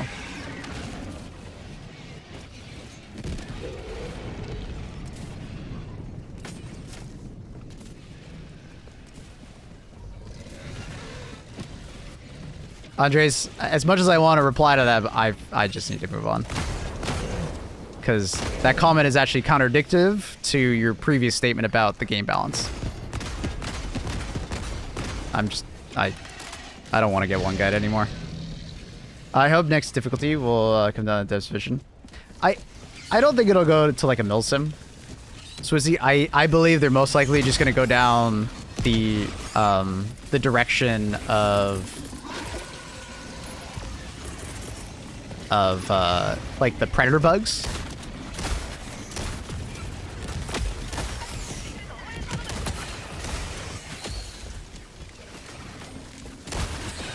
And I think the predator bugs are like a great way for them to, you know, continue developing the game into a harder direction.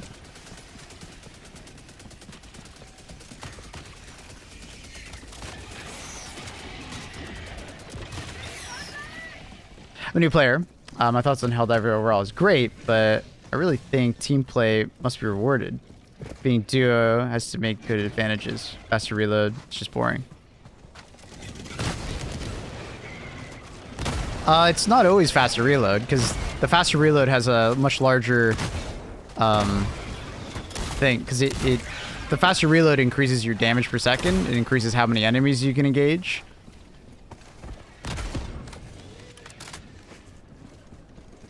That's like saying when I put my foot down on the accelerator in my car, the car just goes vroom. But it also goes faster.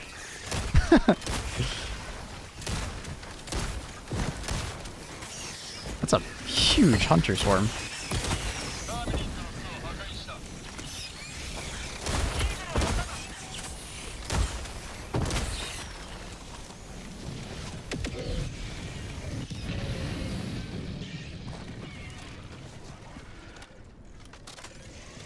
Sound like the whole office had to like redesign in terms of like, yeah, I mean it's their first like proper live service game, and like Helldivers 1 was like developed a lot differently, and it was just a different audience, right? Helldivers 2 is a lot more casual focused, so a lot of players just come from like a more casual focused mind of like how things should be balanced and how powerful they should feel and how easy the game should be. So it's just like, so it's just they were coming from two different directions.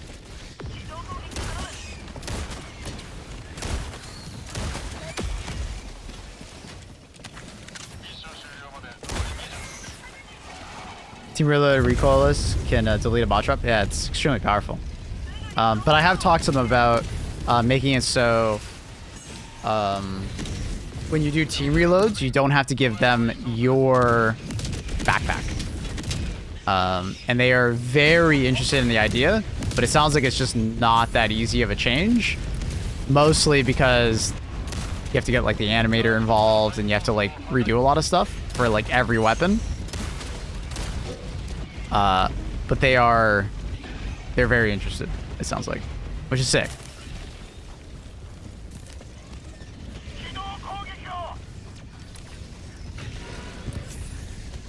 I love to hear that.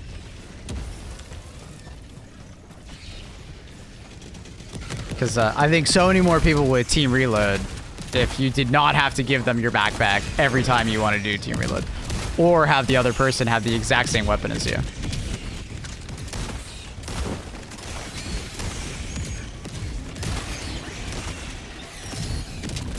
Forgot I didn't bring a 500 kg.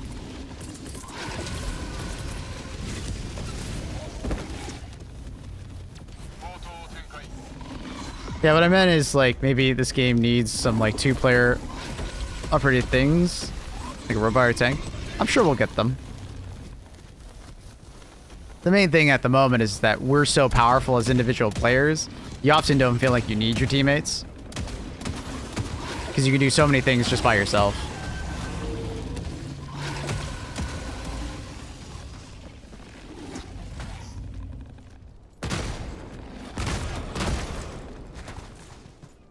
And that goes back to game balance, right?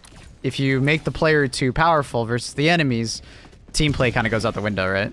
It's not necessary anymore. Right?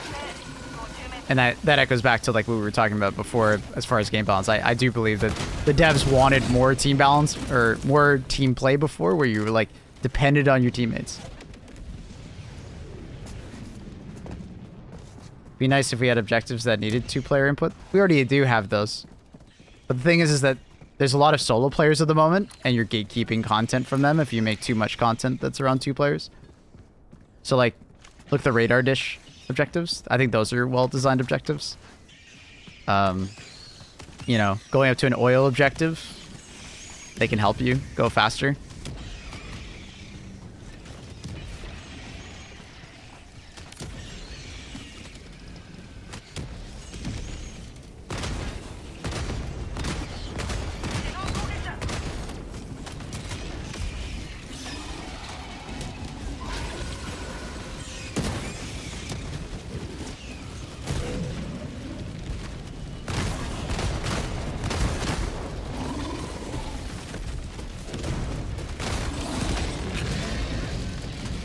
You defended the game on Reddit? You masochist. That's crazy.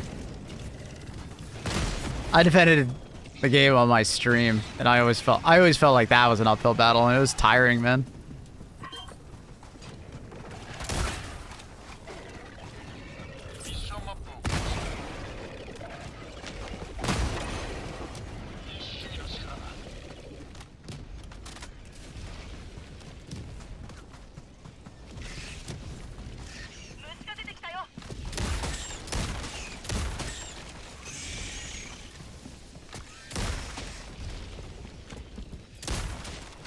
And that's the problem with, like, you know, buffing our weapons, nerfing the enemies, right?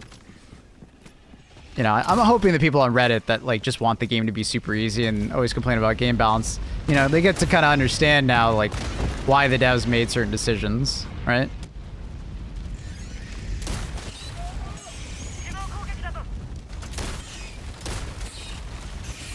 So you just, you know, buff the player a ton and you nerf the enemies, you're gonna make the game a lot easier, and there's gonna have to take some amount of time for them to buff up the enemies and make them more challenging, right? But sometimes it is just easier to be like, well, let's just nerf the overpowered weapon so we don't have to skip the rigmarole of like changing 20 things, right? So that was another thing I like to say when the game first came out, like,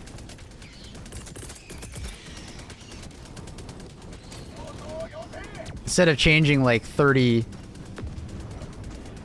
30 different weapons to conform to one perspective or like one weapon. Why don't you just like take down one item, right? Like it's. But at the end of the day, a lot of people just wanted power fantasy, right? And they didn't feel powerful enough solo that it they wanted more power, right? And I don't think that's necessarily wrong. They want to feel powerful in their video game. And they don't want to turn down the difficulty to get it. They just want it on the hardest difficulty. They want to feel powerful. Bit of an oxymoron if you ask me, but I understand the perspective.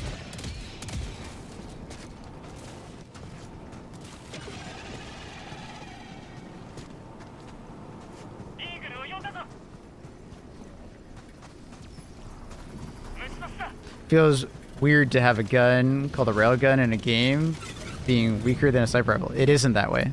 It just isn't that way. The railgun is stronger than the sniper rifle. The sniper rifle has faster fire rate, but you can two-shot a ball titan in the head versus, I think it's like 15 shots of the AMR. The railgun is more powerful.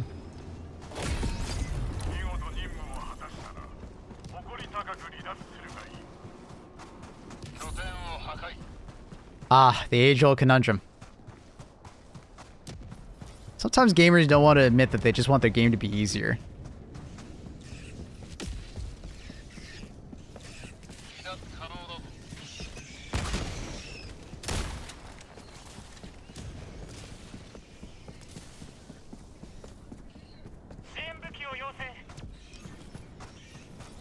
Because they don't want to feel weaker. So once they get used to a certain power level, they don't want to feel weaker. And it's hard to go back from that once you have like an overpowered weapon or item. A lot of gamers don't respond well to that. Some may call it a crutch. Some may call it a power fantasy that they miss, right? Not everybody responds well to it.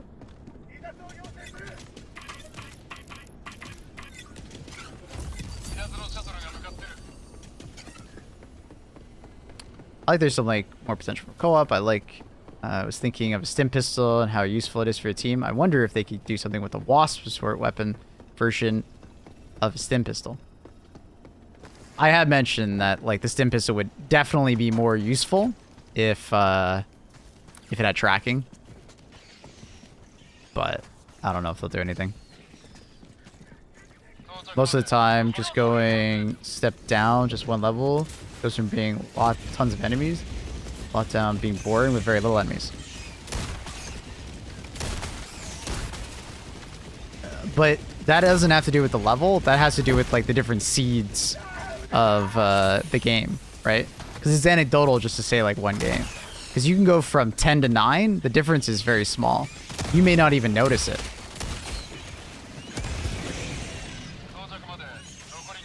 Right? Or you can just play with less players, right? Because a lot of times someone is playing with like, 4 players and they want more mob density, but they don't want it to be as hard. You just turn on the difficulty and have less players. It's very modular.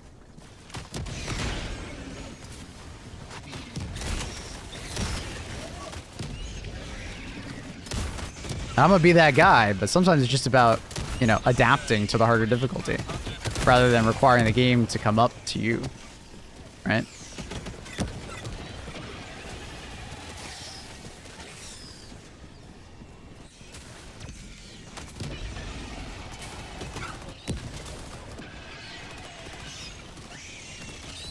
Is there a big advantage to playing at higher difficulties? For the most part, no, not that much. It's just, find the difficulty you find fun.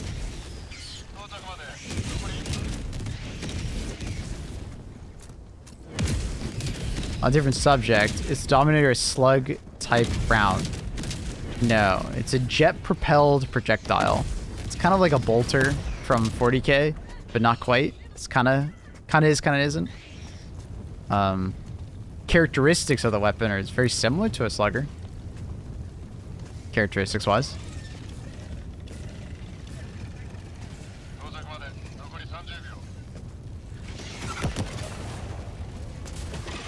It has no real drop-off. I don't remember if it has drop-off or not from the stats. I believe it didn't have drop-off, but I can't remember. So the people who want the game to be easier at higher difficulties are mostly trying to flex. I don't know how to answer that.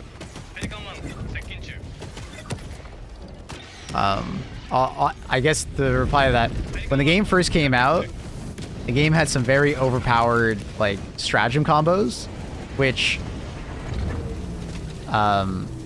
propelled people into the harder difficulties. I would argue faster than they should have been. And then when they nerfed those stratagems, a lot of people felt that because they didn't really know how to play the game without those stratagems, which created a lot of backlash.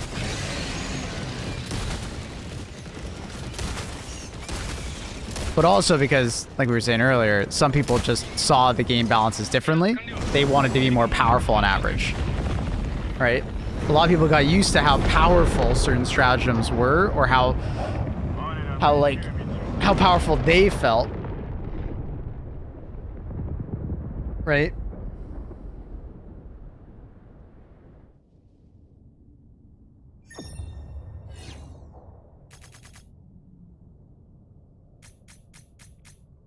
So people got used to playing it at a harder difficulty, and then when you like nerf the things that they are like using to get into that difficulty, there's going to be backlash, right? There's going to be people who are like upset because it's like they enjoyed playing on that difficulty with those things.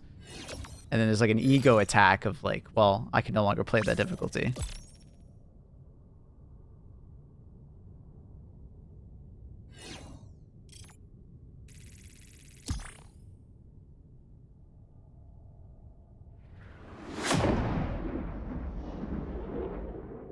Some players are just not willing to take the ego hit of just like, hey, maybe I'm just not ready for Helldivers 10. Or maybe I just don't enjoy, you know, level 10 difficulty. And that's totally fair. Like, there's literally nothing wrong with that.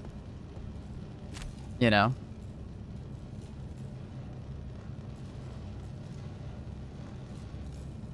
Would you recommend that charged sniper rifle? The... GG friends. GG's. The Killzone one? No.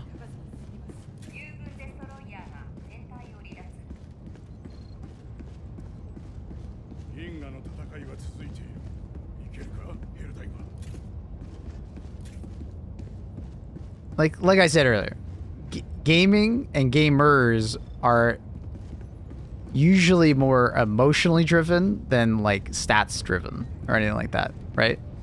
We like a feeling, we chase after that feeling. When that feeling diminishes, we get upset about it, right? So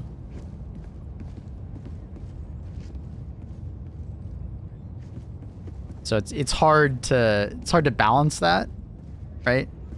Because not only is it really hard because there's so many different like stratagems and weapons and things to take into account, but then there's so many weapons with those enemies, the weapons that have to interact with those enemies. So many different enemies that you have to like keep in track, and then on top of that, you need to keep in the back of your head that like there's an emotional component to all these things, right? As you buff and nerf them, you know, people will react, right? So there's just so much going on there.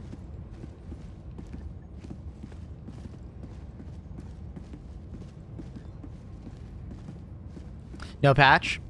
Seems like no patch today.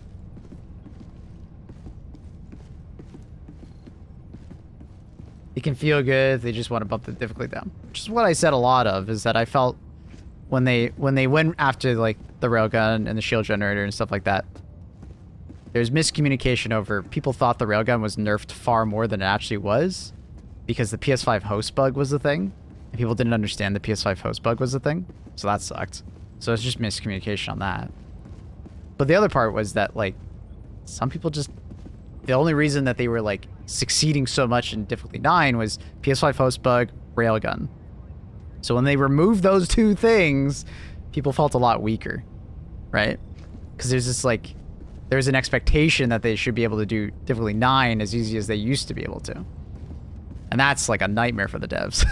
That your hardest difficulty should be, like, kind of a cakewalk in a way.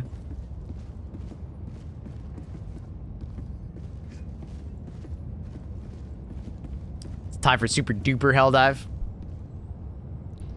I think if they do more things like the predator bugs, I think they're in a really good spot.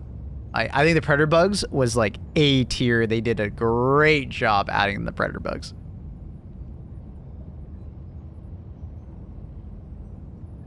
Like, that was sick, right? So if they keep doing things like that, you know, I think that's awesome.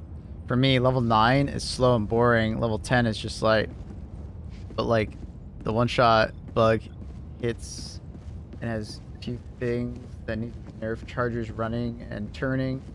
That's going uphill, it's going downhill, etc.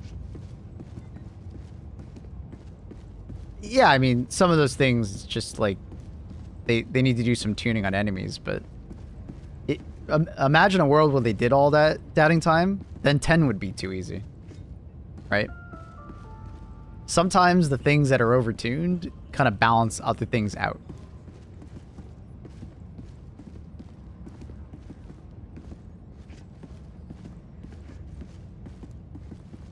Like, there's a bug right now with the Impaler where it'll one-shot you even if you're in heavy armor. The devs are aware of it, and they're looking into it right now. Right? But for the most part, I think it's, like, well done. There isn't actually that many things like that.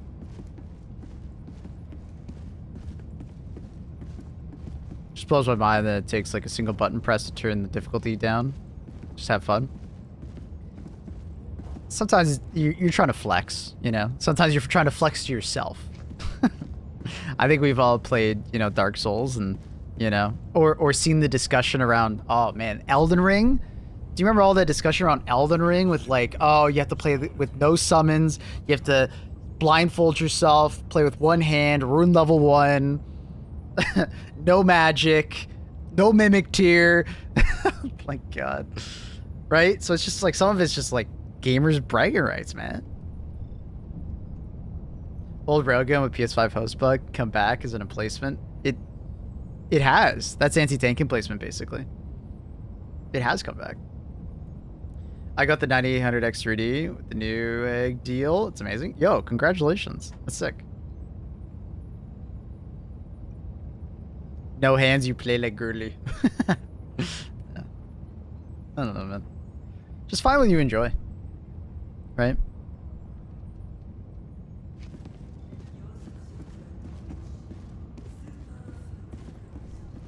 But I do miss the difficulty the game had, you know, months ago. When the game first came out and you didn't use railgun. Or the difficulty immediately after railgun nerfs.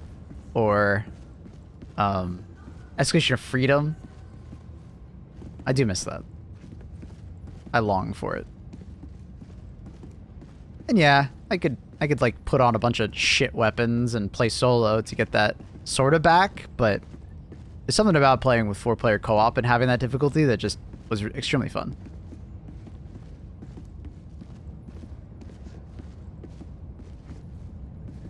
Playing solo can add a lot of difficulty to this game, so if you're looking for like that like absolute craving for something difficult, playing solo is there.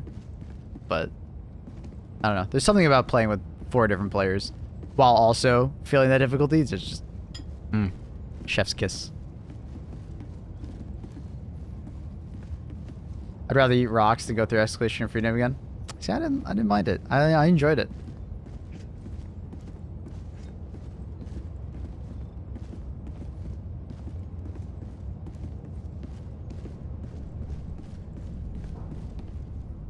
Hi, Annie. Do you miss the feeling of old Helldivers? Like actually surviving max difficulty was like great rewarding feeling. Oh yeah.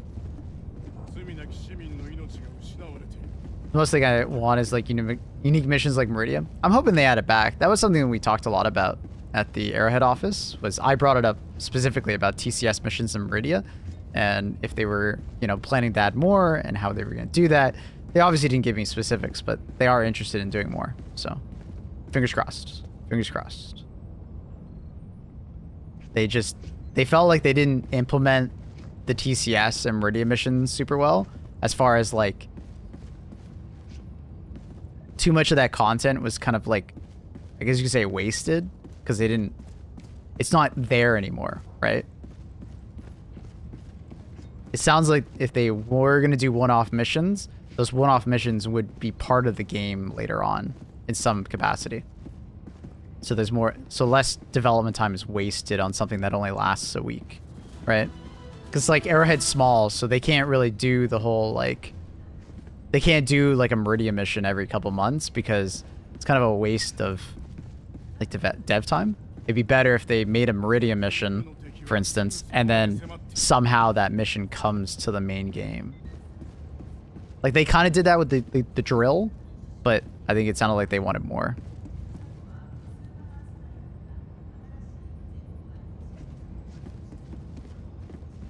Have you noticed when hunters get 10 times more aggressive and jumping at you 20 meters away when you use your last stim, or right when you run out of ammo, you need to reload?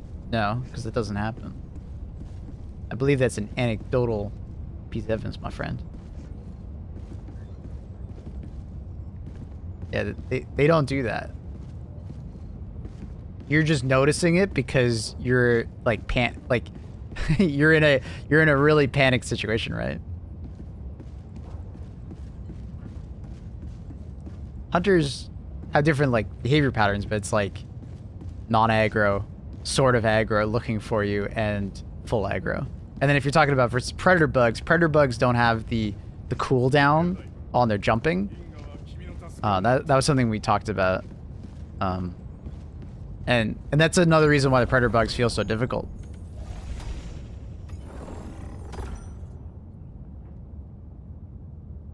Is because the predator bugs don't have that like jump cooldown. So like with hunters, they added a cooldown on how often they could jump towards you. I'm eating babies. What? Talk about. And he is currently eating babies, apparently. Like, what? What's she on about?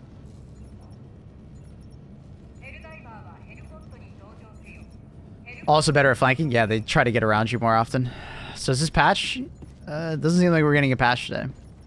We're still missing an MO, so maybe MO? I'm eating babies for dinner. Is she just eating like sushi, like roe? Like salmon eggs? Sauce Annie. What up, Stone?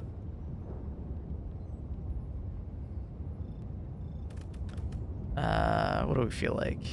I feel like a little bit of air burst with a 380 and a 500 kg and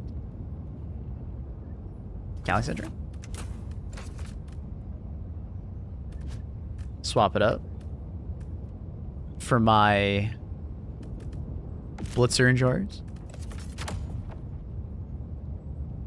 Might do something like memorial missions that would like relive major historical events. I think they want to keep the game very grounded, so we're not like time traveling somehow. I never got the impression they were going to do like a Destiny thing where like you can go back in time kind of thing. Block song, we did hit a block song.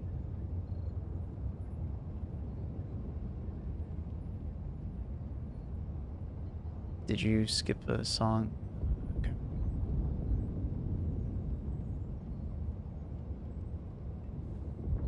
How's stream going? Good, Stone, good. Handcrafted missions with like pre-selected loadouts would be huge. That would be cool. With how long it is between a major patch, I have no wonder I have to wonder what they're cooking up here. Yeah. I'm sure they're cooking.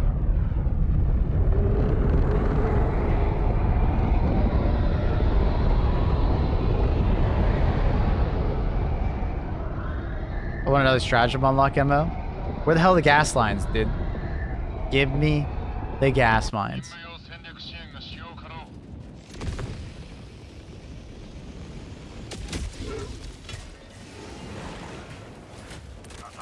Well, this is awkward.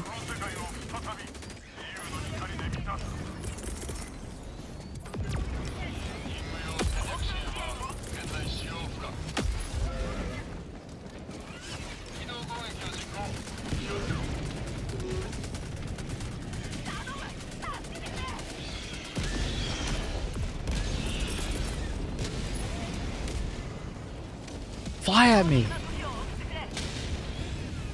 Aren't you flying at me? This is awkward. Jesus. Annie, something was playing. You didn't have to skip there. It was playing, honey.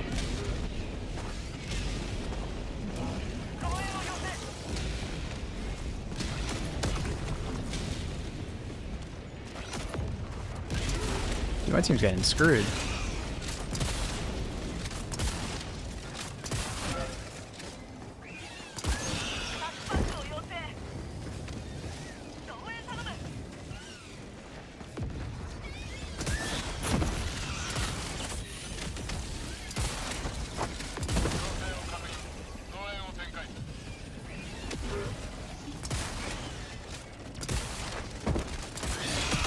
Ugh.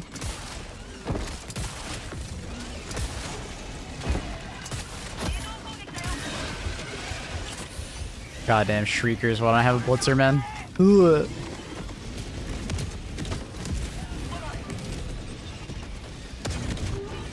I didn't want to do that. Fucking Procstat. Fuck Procstat. There's stalkers. Stalker layer right here. Underground missions, when mentioned from the devs, it sounded as if they know people are interested in it, but that's a huge change for a game where the majority of the gameplay is open air. The stratagems are open air stratagems from a destroyer, right? And things of that nature, right? Going underground would be a huge deviation, and it would take them a lot of time to make sure they get it right.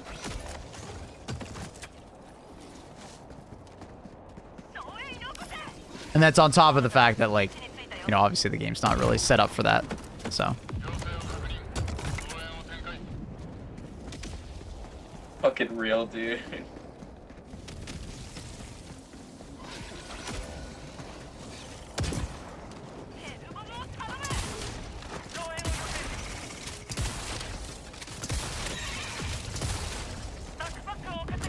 And those gas mines we tested a month ago? Yeah. Hopefully we get an opportunity to get them back.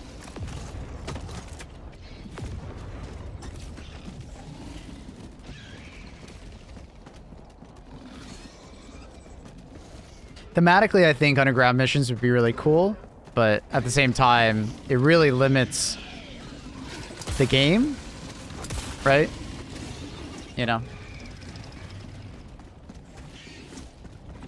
You're basically taking away, like, 70% of the game by going into an underground mission. So, you know, sometimes less is more, but also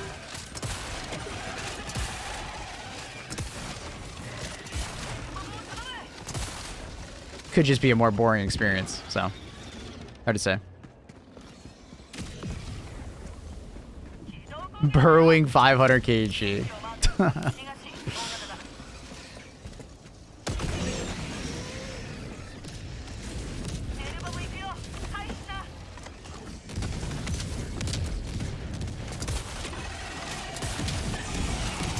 What up, Ash? How are you?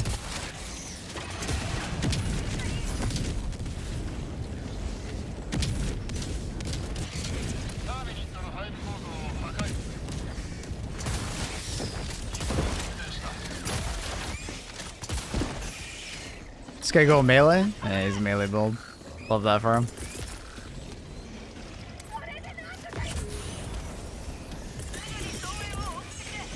Watch out, barrage on that. Blood breach.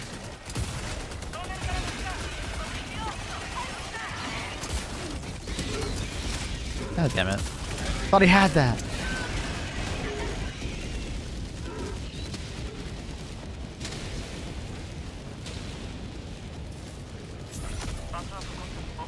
The way I've thought about underground missions is it would be an interesting way to add a boss fight. Right?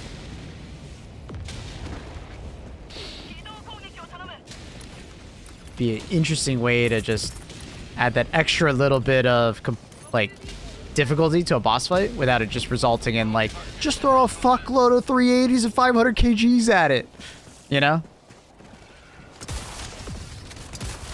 So like the way I thought about like a boss mission would have been like you're basically assaulting a giant mega nest. Like think of a mega nest but bigger, and then once you've cleared it or the majority of it, you then climb into a hole, and then you're in like a chamber, right?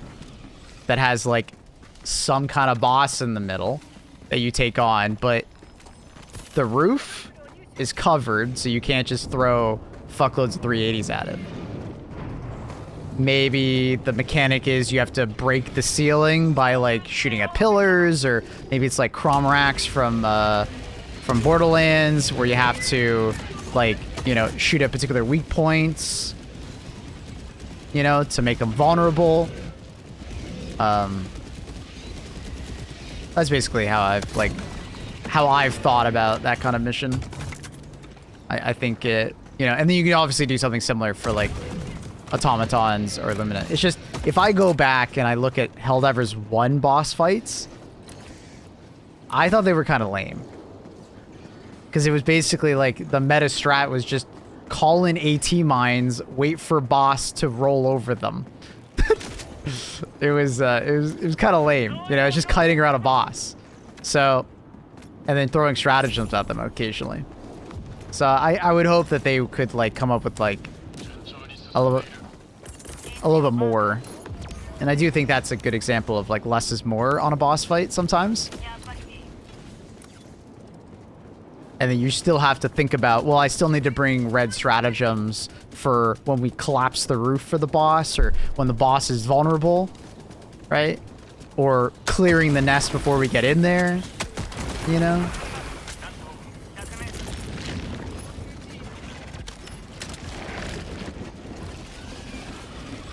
Don't hit that. Nice.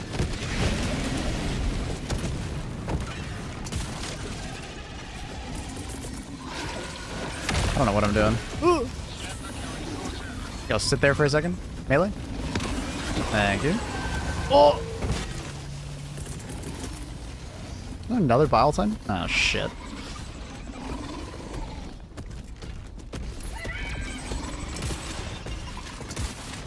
Your idea is like Calamity Ganon fight? I guess so. I mean, I think there's so many different ways. I just like thought of that off the top of my head. Is that like some kind of like weak point Cromrax from like Borderlands? I don't remember the Ganon fight all that much. Are we talking about like Ganon from Breath of the Wild?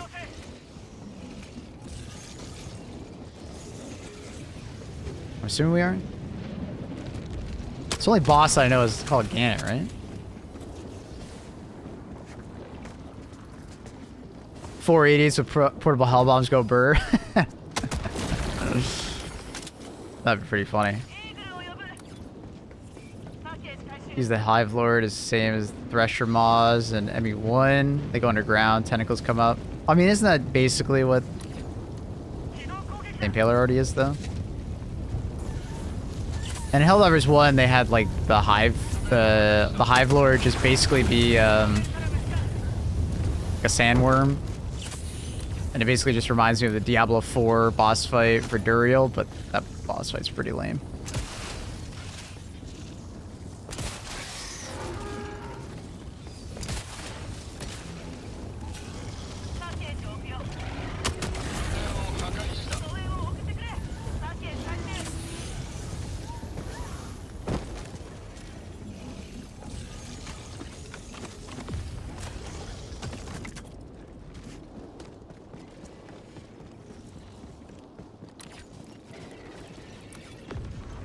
Any discussions with devs about stratagems like the gunship hovering pelican? I said them.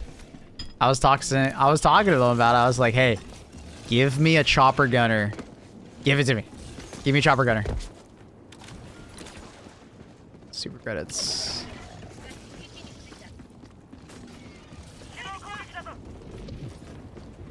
I just bought the game yesterday. Turned into a 9-hour session. Oh, let's fucking go, dude. If you enjoyed. Sounds like you did.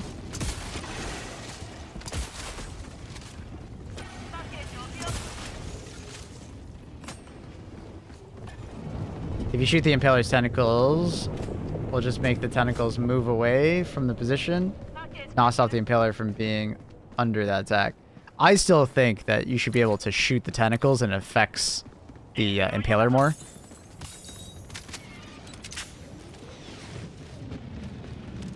I don't like the whole idea of just ignoring the tentacles personally. I want shooting the tentacles to have more of an effect versus the impaler.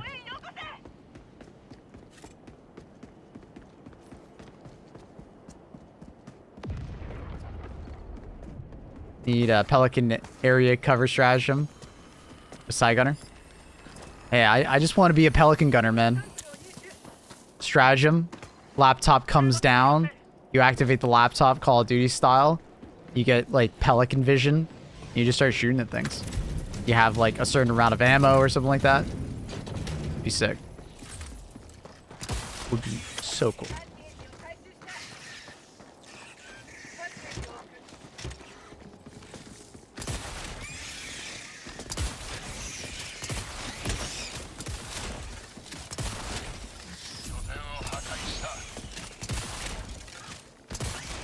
Why'd that guy go flying at a cartwheel?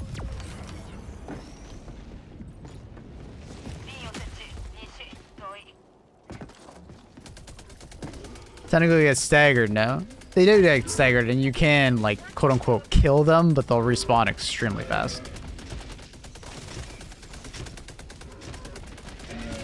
I just wanted it to be like if you did enough damage to the tentacles, it would have more of an effect versus the impaler. But at the moment, it's like very little effect on the actual fight of an impaler. You're just always better off just running past the tentacles or running away from the tentacles and just go for the actual impaler itself. No patch today. Looks like no patch today. Maybe ammo. I should probably change my title.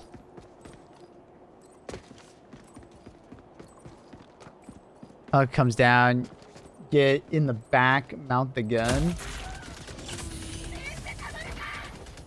Yeah, that's another way to do it instead of the laptop. It just sounds like a lot harder for them to do. Having the Pelican land, you have to get in the Pelican, have to fly around in it, and then it, I guess, lands you.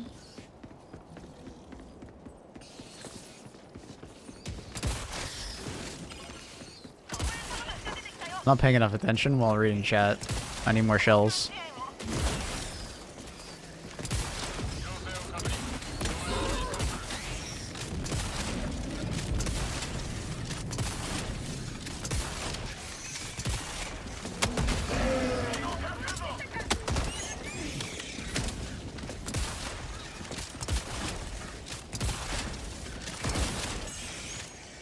It already does it with the mech walk, doesn't it? No, I mean, the Pelican comes in and drops something. Right? You're saying it has to land, you then get in, then it has to fly somewhere, but you don't have control of it flying, so how does it decide to fly? Where to go? Because you're a gunner on the side. You're not controlling where it goes. And then it then needs to land, and then you get out. That's a lot harder to implement than what I was saying.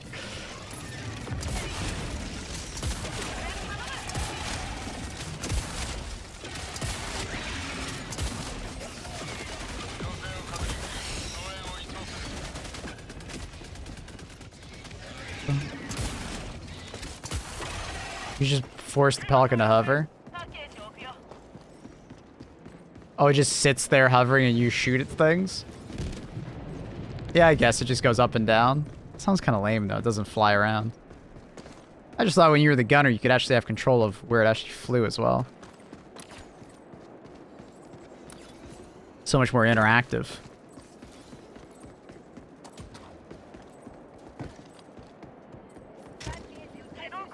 Size of teammate to cover. That's what I thought. It would have the drawback of, you know, you need a teammate to cover you while you're using the laptop.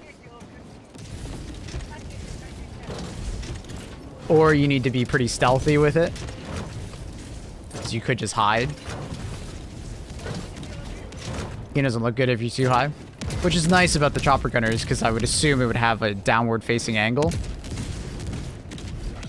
So you wouldn't have to fuck with the perspective too much. You basically just have a very limited downward facing perspective. Kind of like an AC-130.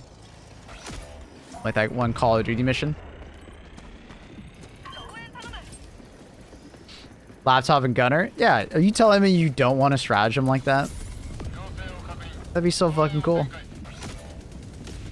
Yeah, yeah.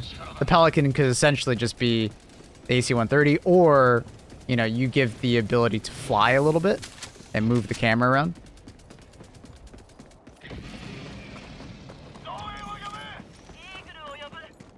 I don't think being the gunner on the side of a minigun is that cool, of the Pelican. I want control of the Pelican, to some extent. And I want control of the main gun. Because that gun is fucking sick. Just being a gunner on the side, I don't know. Kinda whatever.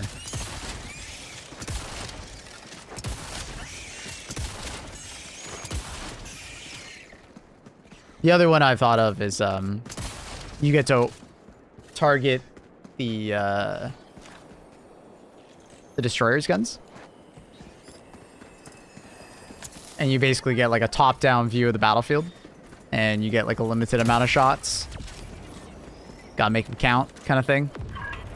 Long travel time, so they're not gonna be like super easy to use.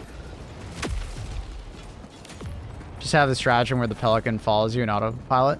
That's boring. I don't like things that are like automatic like that.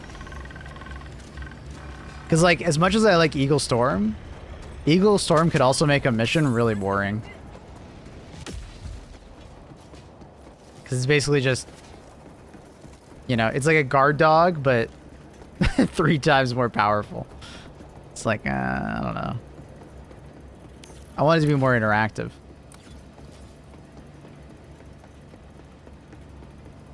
It's basically just like a buffed up guard dog. That's kind of boring.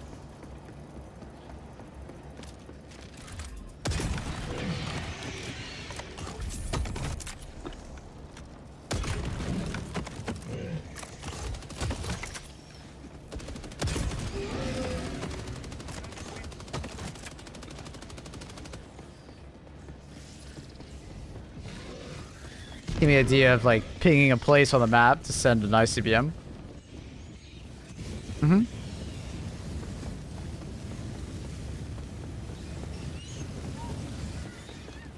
Teammate, I want to shoot my airburst over there, but you're right there.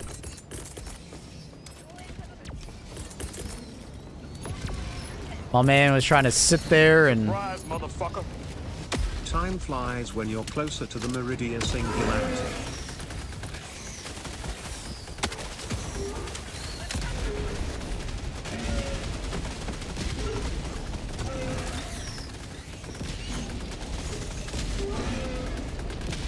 I did. You got 380 next to you.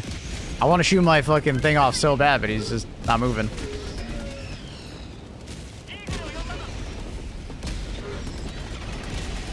Just sitting under that 380, he's gonna fuck.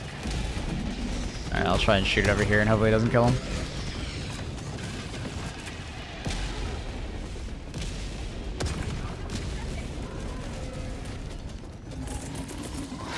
What up, Ramses? I think with a tier 1, 3 months. He got him? Did he miss? He missed too much. 500 kg. Hopefully I can get him on me.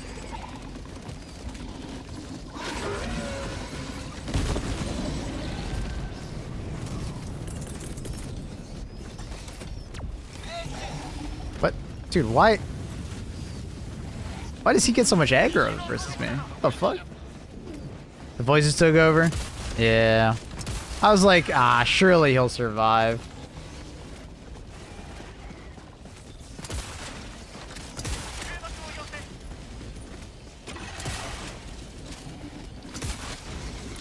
Oh, did he die? Yeah, he died.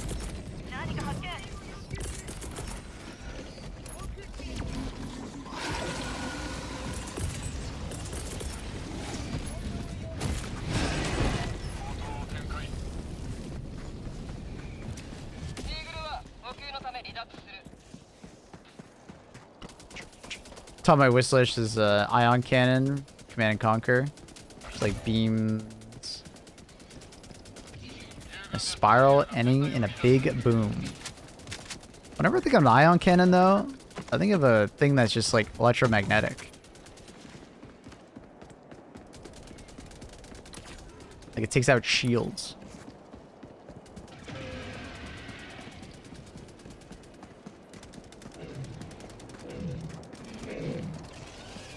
Oh, on FPV goggles, you can shoot from Pelican from the ground.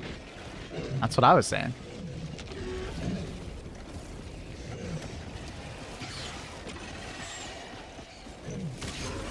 That's Star Wars ion cannons. A lot of games do ion cannons that are anti-shield or like electromagnetic.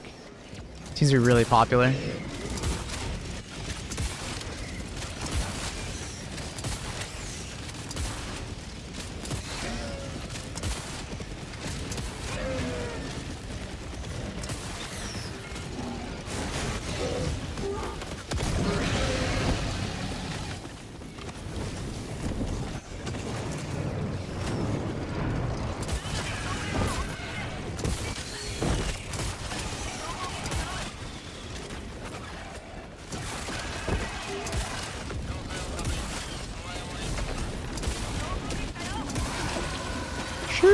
Hello. I need to wait. What? Didn't even look like it was anywhere near me. So it's typical patch time, 45 minutes ago. I should change my title. I just haven't had the opportunity since I've been in this mission.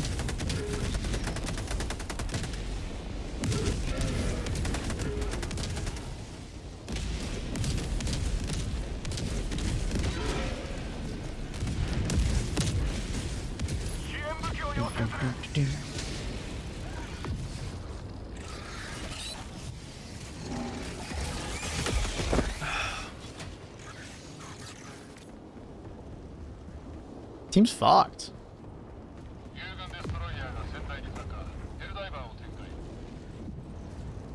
I didn't realize my teammates died so much. I don't know what happened to them.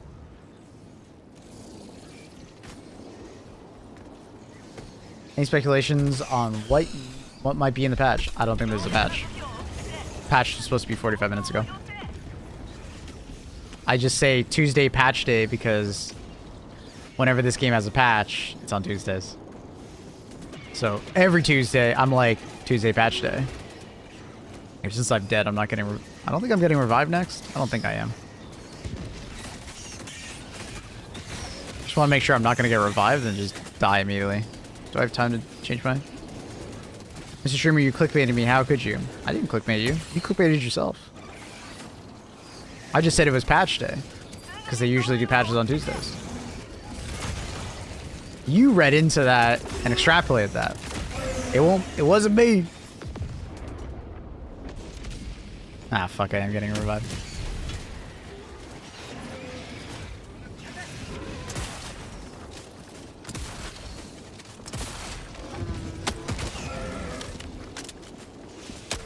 He's gaslighting you? He did clickbait you? Alright. I mean, now it's a clickbait. Because now we're past patch time, so I should have to remove that.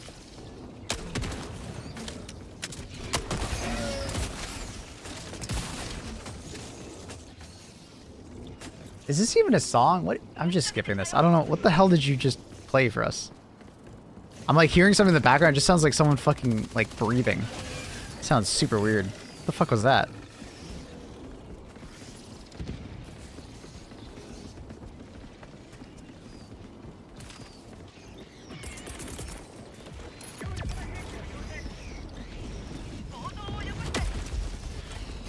Still get a ammo? Yep. It's possible. We'll see. Is this fucking Elmire? Nope. It's Grand Errant.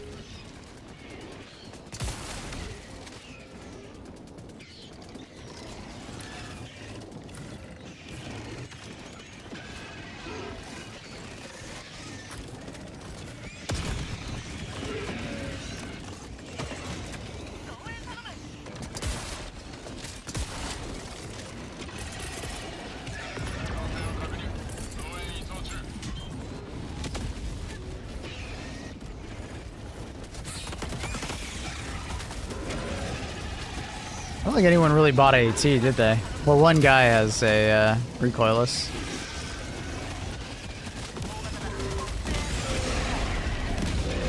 Still gotta got the other two. Unfortunately, we keep getting like a never-ending fucking bug breach.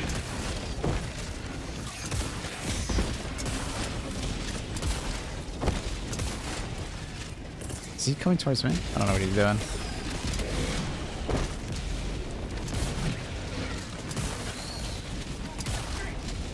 New Joel video. Fuck! Why does that have to come out now?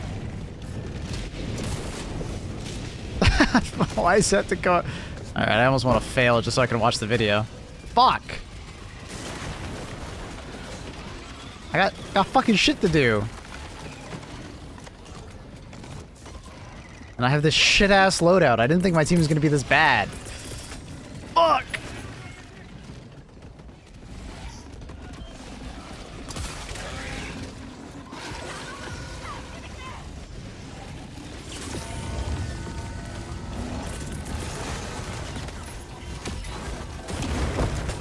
Why the hell did that just knock me down? What the hell just knocked me down? What the fuck just happened? Alright, well, perfect timing. Good luck, teammate.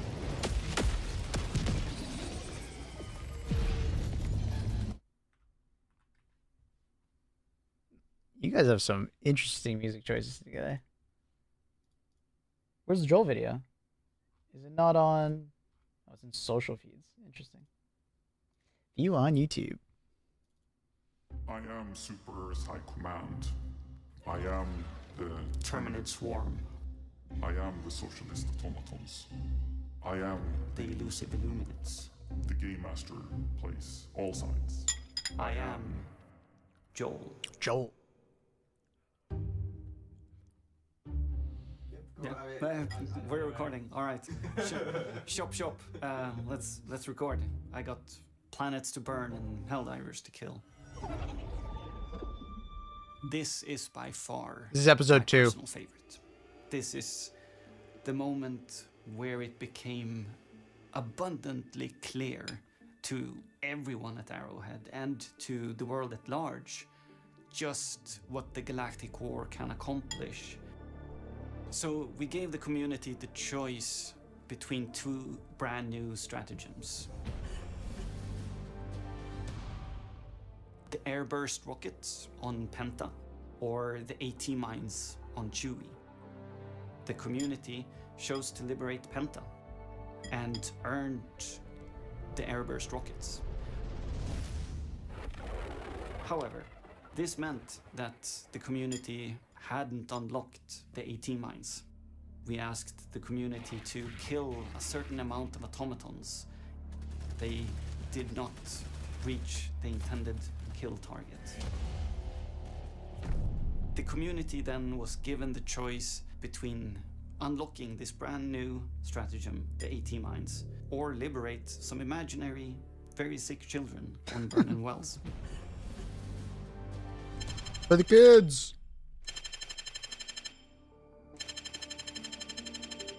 We deliberately put this choice behind a buffer planet to allow the community some time before they were forced to make the real decision of unlocking new content or saving the very sick children. We were internally pretty sure that they would go for the AT mines. That was what we could tell. The sentiment on Discord and Reddit, they wanted the new content. However, over the course of the time it took the community to liberate that buffer planet, that sentiment changed. We're saving the kids, right? Damn right. The votes, saving the very sick children, doing the right thing became overwhelmingly the community sentiment.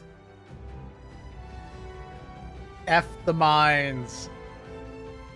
They chose to do the right thing, and as a consequence to that, Arrowhead wanted to honor that choice by the community. So Arrowhead donated $4,311 to save the children, which translates into hell if you look at the numbers. A story told by the community and their choices and their actions in tandem with the Galactic War as it unfolds. It is definitely one of the highlights of the Galactic War. We could not have planned that better. Yeah, that's super That's weird. Baskinator's voice. I recognize her voice. Sick. All right. I think it's actually just in time. I'm about to get revived. This is sick.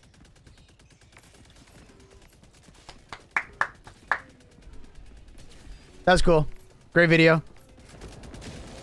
Love it.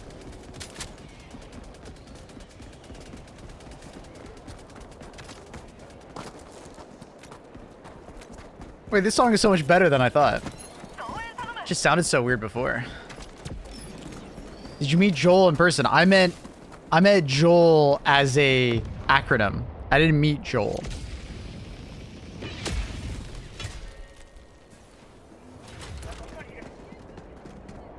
Does that make sense? Does that check out?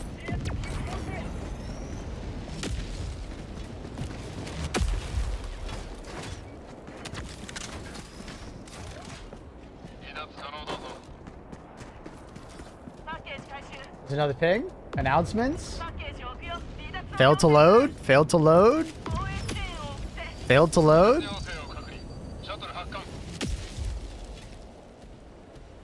Come on, load! Alright. Episode. Oh, it's just. I don't know, whatever. Just the episode. It's just the episode. They're just talking about it on all the things. But yeah, we are due for an MO today. So, once I'm out of this mission, I'll change my title. I will update it. Don't worry, chat. I will update it.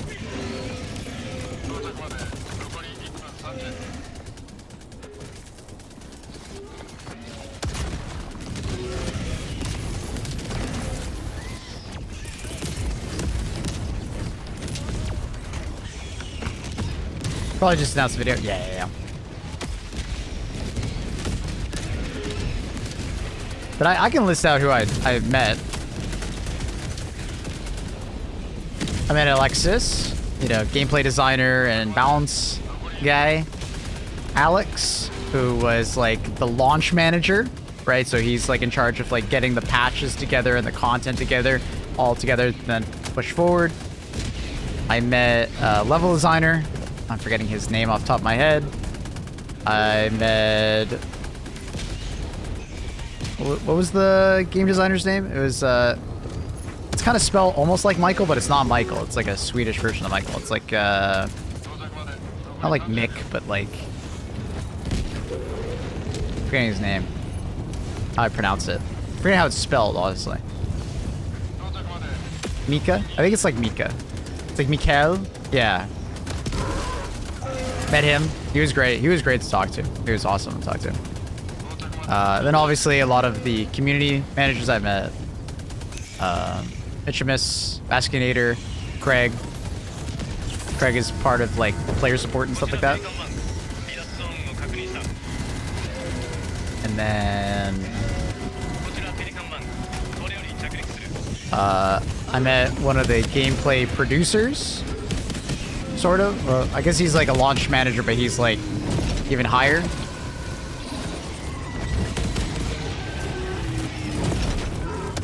Forgetting his name. I only met him briefly because he like was there for like I guess sort of the party that they had. That's awkward. There we go.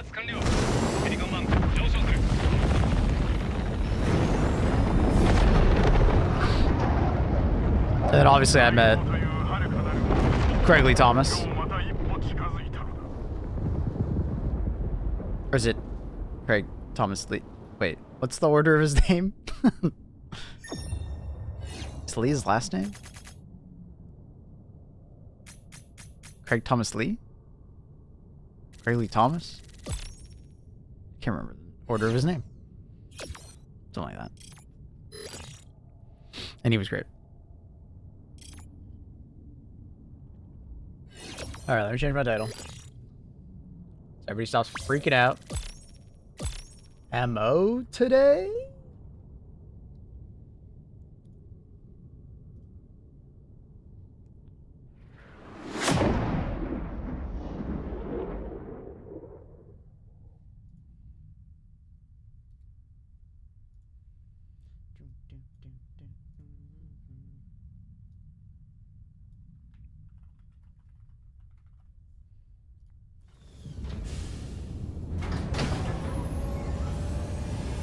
Let's just say someone, and we don't know who, absolutely loves the Eruptor and wants to play it no matter what. In your humble opinion, what's the best loadout for it? I would probably put a peak physique armor on with it. I would have a secondary that is like the Bushwhacker or something like close range oriented that you feel comfortable with, because there's going to be enemies that get too close to you and you're not going to want to shoot it. As far as a grenade, gas grenade, or thermite, kind of your go-tos in many respects. I do think you can use like an incendiary grenade also, but I think those two probably work the best. So who died so fucking much? Holy shit, that guy died 10 times?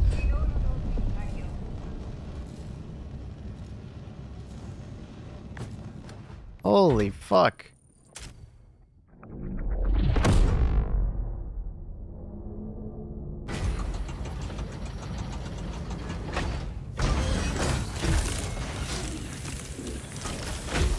Jesus Christ, that guy died. I was wondering where all of our, like, revives went. Because, like, up until that point where everything went south, I had not died once. Like, Jesus. And the guy with the blue died 5 times. The pink guy with the shield generator died 0 times. Good for him. Clutched up. Good for him, brother. He popped off. Why so toxic? What's so toxic? Him dying a bunch? I don't think it's toxic to die a bunch.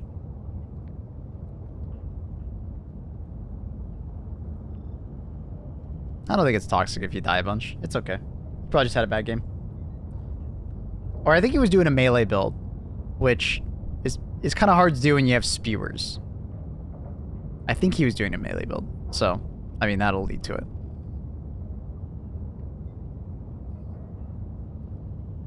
He did 85 stratagems, though. Did he really? I didn't see that stat. I didn't look at the rest of his loadout. I wonder if it was just a bunch of, like, orbital gas and stuff like that, probably, right? 85 stratagems? How the fuck did he do 85 stratagems? That's crazy. It's okay to be someone who dies a lot in video games, trust. Pink guy joined late. Oh, did he? Oh, I didn't know that. After you bullied the one guy with airburst. Okay, dude, I didn't bully him. It was a... It was a misfire, okay? It was a misfire. Get off my case, bro.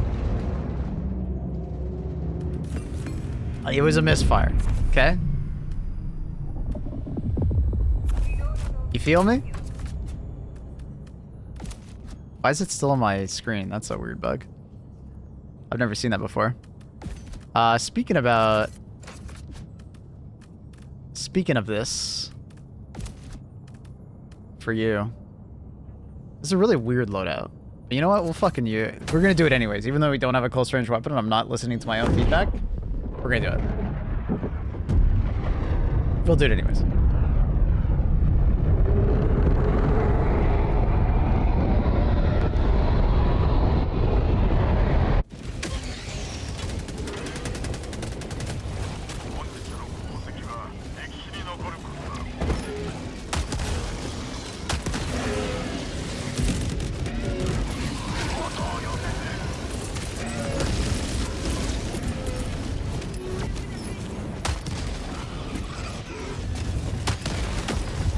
Oh, fuck, I didn't know that was there. That's unfortunate.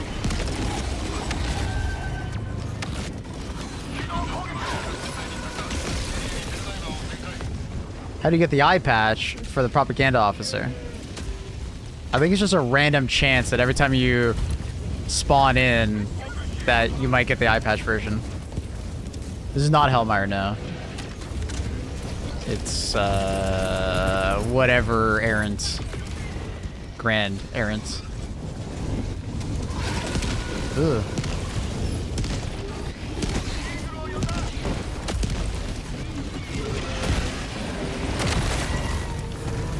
Dude. Fucking tornado wants me so bad. Alright, now we're good. What does MO in the title mean? Major order. Man, do I need to change that so it's more clear? Oh, just disappeared. Classic. I gotta fix that, man. Oh, no. No way, I just put myself... Am I fine? Am I somehow fine? Alright, whatever. I'll take it.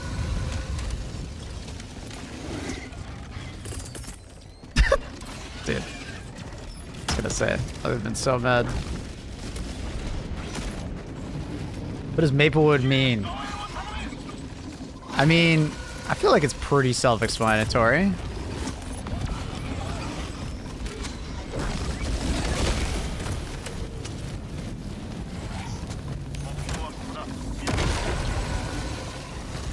You're supposed to die to that.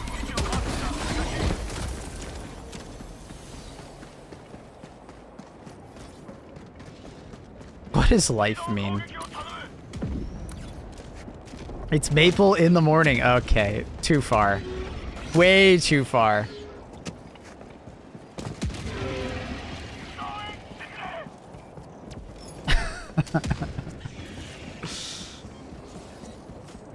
Way too far, bros. Okay, I want to shoot this guy, but it's like, I just hurt my teammate. This loadout is not great for a teammate standing next to me. Down to 5. Ah, we'll be fine. I think they just died a bunch doing the major mega nest.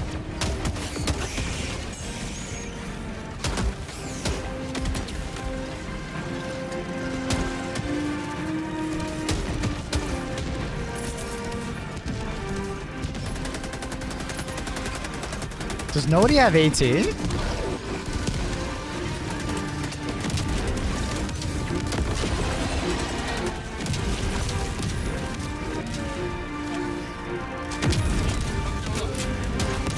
Far enough.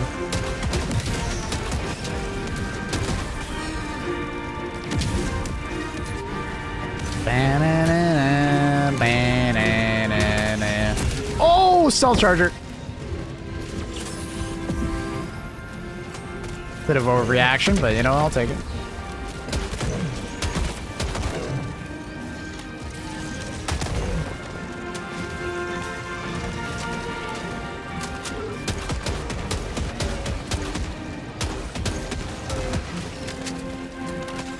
Oh! What does AT mean? It means at?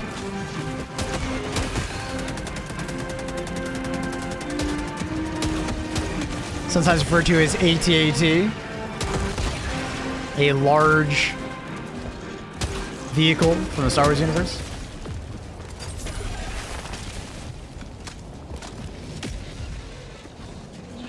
Is he going after me or him? He's going after him. Uh oh. Oh! How is our teammate still alive? Don't worry. But dead. All-terrain armored transport. At.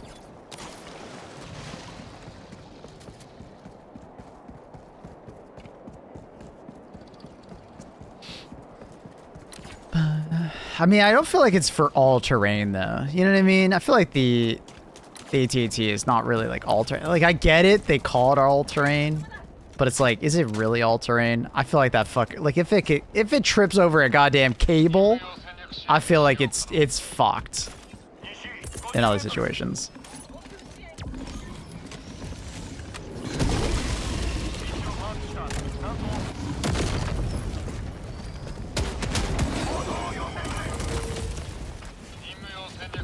you know?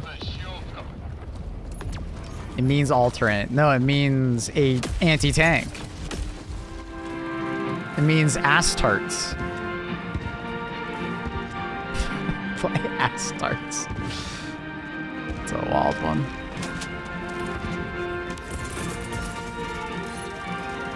Oh my god. Why did you put the Gatling Sentry behind us? That is a wild placement. All the spawns are gonna be over here, and this guy's like, fuck it. I'm putting the Gatling Sentry behind you. ATT was better. It kind of was, but it kind of slow, you know? What up, Age? Thank you. Thank you for the 8 months. Tier 1. Welcome back.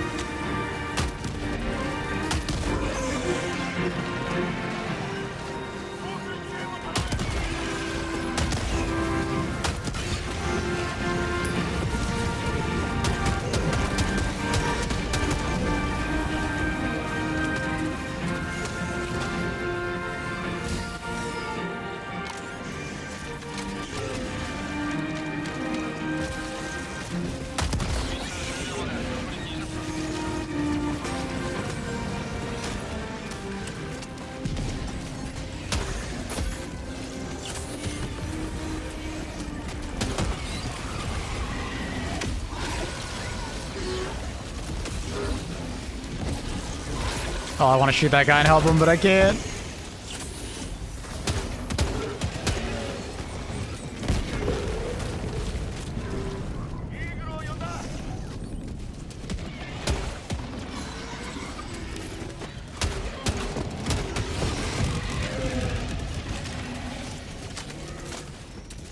Five more. One more. I don't know where this last enemy is.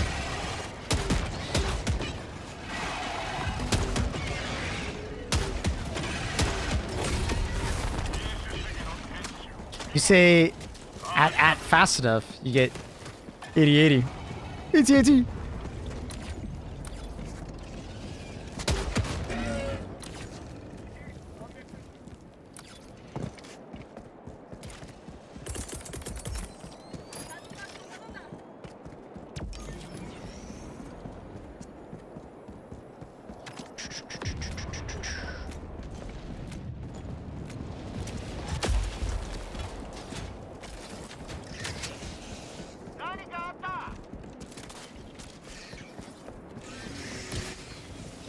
You guys see the new Andor season trailer? I probably won't watch it. Because I already know I want to watch Andor. And there's so many spoilers in those fucking trailers. But very excited. Very excited for the new season. Andor season 1. It started off a bit slow. A bit too Disney-like. But man, does it fucking finish off well. Oof. I felt like the first, maybe I'm wrong, maybe you wouldn't agree, but I felt like the first couple episodes of Andor weren't actually that good. But boy, does it get good at the end. Like, it's impressive.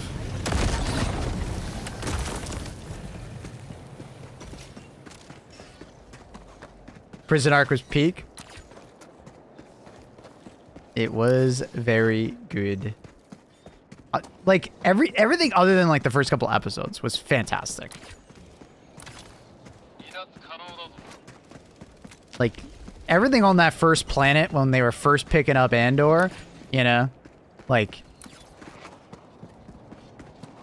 was a bit slow. It was a bit slow. And it felt so samey to like the rest of Mandalorian and it's so much. Act 1 was still, yeah, exactly. Oh. But boy, does it pick up. So if you have not watched it, it's one of the few Disney, like, Star Wars stuff that I'd, like, absolutely recommend. Like, to anyone. Even, like, a non-Star Wars enjoyer. Like, if you are not a Star Wars enjoyer, you'd probably still enjoy Poor AC Shadows game, Curse 7. Yeah, I saw that the full game leaked online. I wouldn't be surprised if some people just wanted it to fail, so they like went out of their way to fucking hack the shit out of it. Get access to the files. Ubisoft is just cursed. They can't do anything, right? The full game leaked. Not just some of it, like the full game. Like, that's crazy. Like, part of me is like laughing at Ubisoft, the other part of me is like, oh, dude, those poor devs. Cause like, you gotta feel for like the developers that are gonna probably lose their job over the fact that Ubisoft is not gonna sell enough AC copies, right? As much as you might want to say, well, they should have done a better job making a better game, but it's like, you can't blame every dev for like bad writing or, you know, maybe a bad gameplay loop, right? It's not on them. That's only on a couple of like people at the company, you know? So I feel bad for like the several hundred people that just make the game, right? Make better decisions. Yeah, but you realize how decisions work, right? At a company or a game like that? It's like 5 to 10 people who make the decisions, and then it's like hundreds of people who just implement them. But you're saying, fuck you, make better decisions, but it's like they literally couldn't have made better decisions. It wasn't, you know what I mean? Gamers, stop being dicks. There's humans behind those games.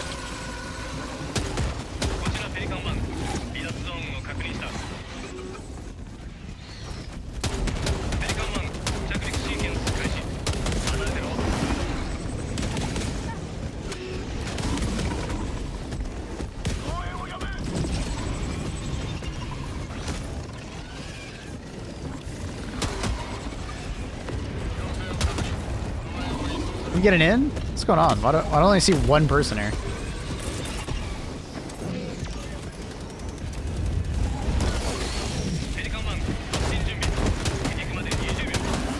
I love how they just got in. Didn't want to help me with a ball titan. God damn it, bro. We'll be fun.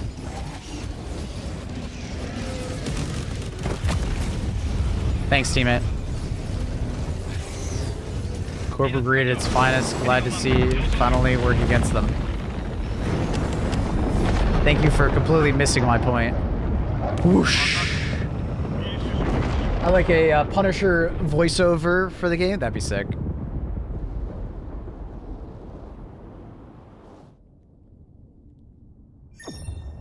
Teammate helped. It was definitely an attempt to help.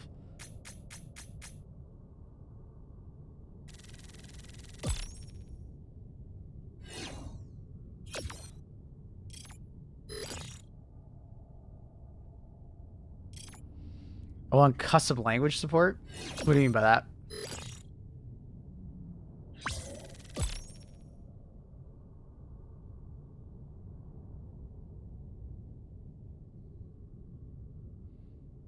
Is it even bad? I remember The Last of Us 2 leaked and everything was like out of context.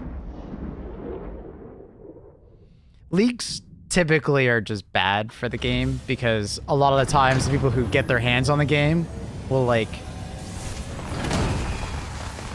talk about the game with maybe not the best light, or you know, it might be an older patch, so it'll lack like certain like patches, right, hot fixes and so on and so forth that they might already be working on, because like the last couple months when a game is about to launch is about polishing the product. So if the version of the game that leaked was like an early version, there's a chance that like there's a chance that like it could be like a really old version and it's just like it runs terribly, it has tons of bugs and so on and so forth, and it could create like a, you know, add zip files with voice files for languages. It doesn't support officially. There are mods for that, I'm sure. Get to modding. Go for it, Verse Warrior. Be the person you want other people to do for you, you know what I mean? Go for it. Make the mod. Modding community is pretty big. Sure, other people probably want it. Hey boss, how's it going, brother? I understand why they keep doing the same thing and expect different. And that's from someone that makes Far Cry 3. I mean, the problem is that they do things differently from game to game, from Origins to Odyssey to Valhalla. The problem is that they've gone in the wrong direction sometimes. Because there's lots of games that copy each other from game to game, like Call of Duty. And Call of Duty is still like super, like, huge profit-driven game, right? Look at the FIFA games, right? Look at the NBA games, right? There's lots of games that like follow similar formula. It's just, can you make the right decisions from game to game? Look at Monster Hunter, right? Monster Hunter more or less does the same formula, but they've done a really good job of iterating on that formula over and over again. Like, inherently, there's nothing necessarily wrong with the Ubisoft formula. Look at Ghost of Tsushima. Ghost of Tsushima, fantastic game. It basically just uses the Assassin's Creed Ubisoft formula, right? It's how you do it, not exactly where you start from, right? It's how you iterate on it.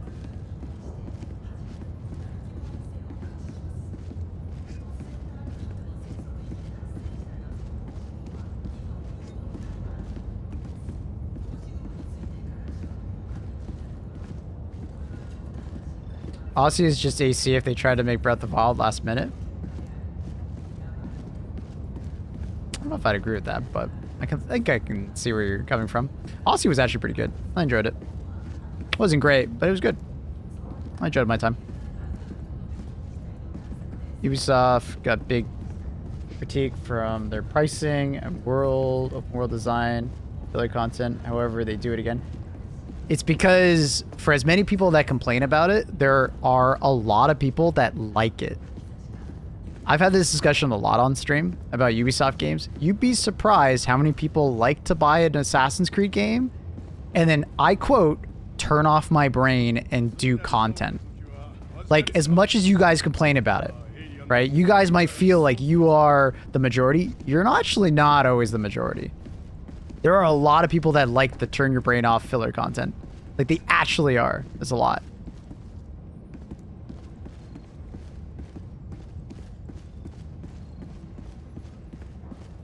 Like, and that's actually kind of how, like, Ubisoft maintains being afloat, is that there's always someone's first Assassin's Creed game, right? And those people will defend their first Assassin's Creed game because they had a really good experience. We just don't like Assassin's Creed games because we keep getting the same game and they're going in like poor directions, right? That we don't enjoy. But there's lots of people that it's like their first Assassin's Creed game and they're like, oh, dude, this is great. Right? There's people that love Far Cry 5. I'm like, what's the big deal about Far Cry 5? I don't think it's that good. But I'm also someone who has played every Far Cry game they've ever released, right? I played Far Cry 1, 2, 3, 4, 5, so on and so forth, right? So Far Cry 5 was like, eh. I thought the story was pretty good, but that's about it. So, but like there's some people that absolutely love Far Cry 5. And it's like when you ask them, it's like a lot of time they just haven't really played the previous Far Cry games, so it's new to them. You know? So they don't critique as heavy. But that's a lot of like Ubisoft goes, they try to cast as wide of a net as possible to bring as many people as possible. That's why the games are like typically pretty easy. They're very accessible, tons of accessibility features. You know, they try to pick like popular time periods and so on and so forth. Like,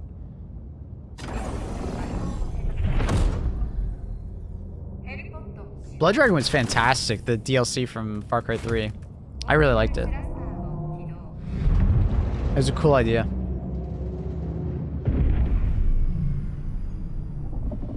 But when they cast that wide net, there's lots of big holes in it that a lot of players like ourselves, you know, we like shimmy through it and we don't get caught. Wide net, but it's in a shallow pond. Great way to put it. No.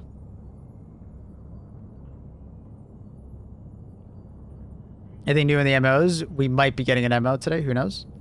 We'll see. You like the new Star Wars game? Which one? Outlaws? No.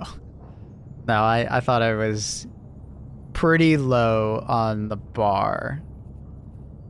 I will say that I thought the art direction of it was really... It looked really good. Like, it looked amazing. Like, I was really impressed at how they brought a Star Wars game to life. It looked amazing, especially if you, like, crank up all the graphics with path tracing. It looked beautiful. Like, it was like a Cyberpunk 2077 iteration on Star Wars. But the problem is that, like, the writing for the story was bad, the gameplay was bad. The systems, the gameplay loops were bad, the exploration was bad, the level design was bad. So, like, yeah. So it was a pretty, overall, like, a very mediocre product. I think I ended up giving it like a 6.5 out of 10 or something like that. But I will say that, like, hey, it was a beautiful game. Props to them. They did a really good job making a beautiful game. And that's one thing that Ubisoft does well, is they're very good at doing art design and, like, level design. Or sorry, not level design, but, like, art design and, like, aesthetic, you know, tech-oriented stuff for their game. Like, the Pandora game, like the Avatar game that they made, also really quite beautiful. It was a beautifully made game. But everything around it was super lame. So I gave, like, the Avatar game, I think, like a 7 out of 10. Because, like, the story was bad. The gameplay loop was basically just a bad version of, like, Assassin's Creed meets Far Cry. The writing was pretty bad. Like, it was pretty lackluster, so. But, like, visually, Ubisoft does a really good job. And I don't think we can shit on them for that. Like, the technical team at Ubisoft always does a really good job. And then also the games usually run quite well, too. Right? So, you excited for Witcher 4? Yeah. Yeah, of course. We'll see what happens with it. I'm a bit cautiously optimistic, because, you know, Cyberpunk 2077 didn't have the greatest launch, and Witcher 3 didn't have the greatest launch, so cautiously optimistic.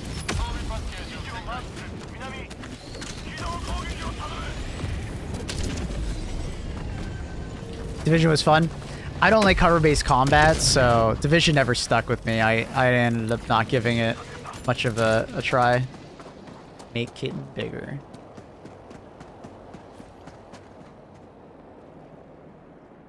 Damn, look at those feet.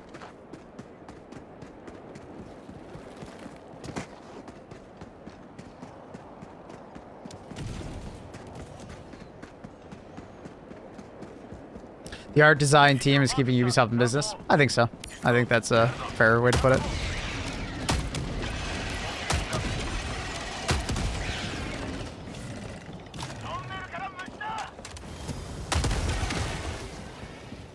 This is Animal Crossing music? What is this? I have no idea what this is.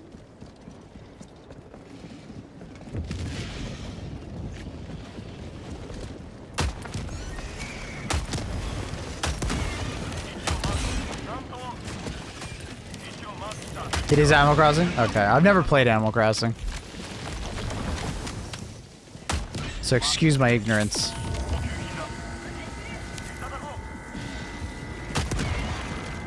Art doesn't make a game, gameplay does. Art sells a game. Look good, people are gonna look away. It's true. I mean, I've heard it stated that art usually has a huge impact on selling a game, but the gameplay is what sells the next game. Right? The next game purchase. Either for that particular current game or the next game in the franchise. Does that make sense? Like, I feel like it's a well-said statement. Because it's true, right? Art all by itself can absolutely sell a game. It can. But is it going to sell that next game to that next person after you tell them that it's not a good game? Or is it going to sell that next game in the franchise? No. It probably won't. So.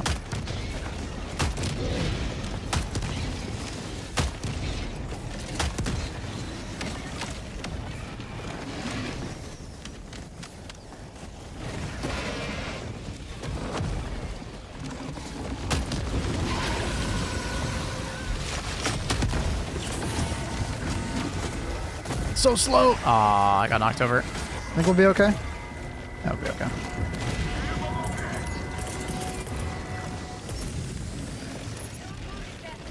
Should be a good trajectory.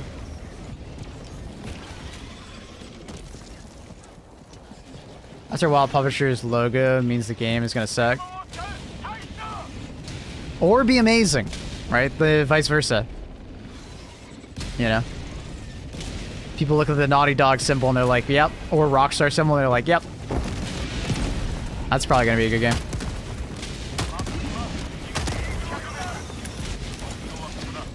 You can go the other direction too.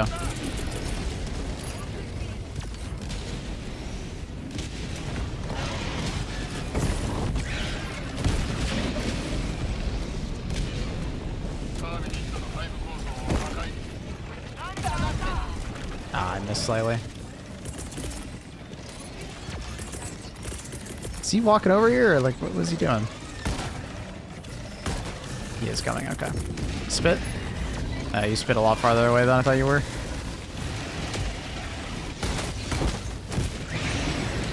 I did get him though, I think. Yep.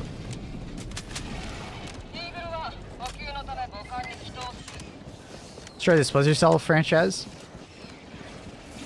Well, did they destroy it or just like stop caring about it?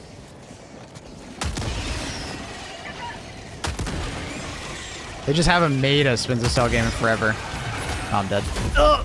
I didn't see him coming to my left.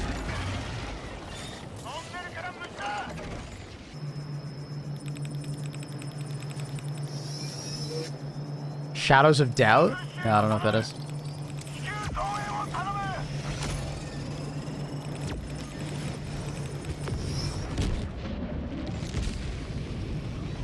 Saw someone say that devs should have known this when they started working at Ubisoft, and I'm baffled how this justifies losing their job. Gamers, I love you gamers, I'm one of you, but there's a lot of like insensitive gamers that unfortunately don't touch grass very often, and they lose the human side of video game development. Right? Because, like we were talking about earlier, gamers are very emotionally driven, and they sometimes lose context because they don't touch grass enough, and they don't realize that there's like lots of people that did not contribute to making quote-unquote that game bad, and then they will shit on everybody at that company when it's like, you know, it's probably just like it's probably like some of the higher end managers that made decisions that you don't like, and the people under them, I don't know if they just haven't worked a job before where you have a manager. You sometimes can't say no. Right? I don't know if these people have just never worked a job where you have a manager that's dumb and makes bad decisions. But that happens. Sometimes there's just someone above you that makes decisions that you can't make.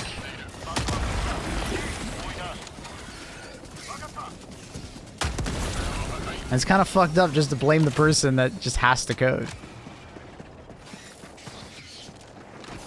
Gamers need to fucking chill. So yeah, you can feel bad for the people like below, while still being like, Ubisoft management should have done better. This is why games made by like former devs are corporate great. Yeah, for sure. Yeah, because they will they'll do everything in their power to like do the opposite. Because they got burned by it, right? I'm hoping for CG Projekt Red has their like spin-off studio. So for those who don't know, CD Projekt Red after 2077, a bunch of devs stopped working at CG Projekt Red, and they went and have been making their own game. And we saw a trailer for it. I'm forgetting the name of the game. Hopefully someone can remember for me. But that game looks pretty sick. It's kind of like medieval Europe inspired, like Witcher game almost. It's like a Witcher-like game. Yeah, I don't know how to. It sort of looks Souls-like, but not Souls-like. So, how do you have 3 500kg uses? I don't. It says 2.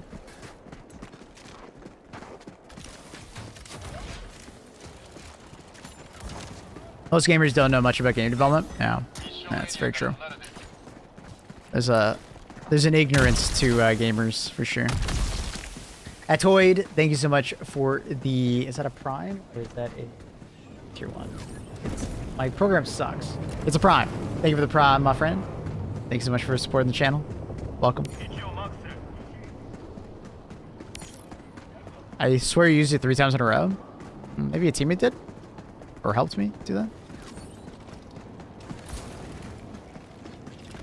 Never heard of the game, but it sounds interesting. Yeah, it's kind of like medieval Renaissance era, but with like some demonic shit going on. Looks somewhat melee oriented with like, I think some amount of fantasy. That was cool. That was cool. Appreciate the insight on the game. I just got into it with a couple buddies. Sick. Feel free to ask me questions. I mean, we might be talking about something else, but feel free to interrupt us and just be like, what's your thoughts on this or that? If you're looking for like a lot of like my tier list and stuff, my YouTube has like, you know, my thoughts and opinions on different weapons against certain factions. We most recently just put out a Warbond video.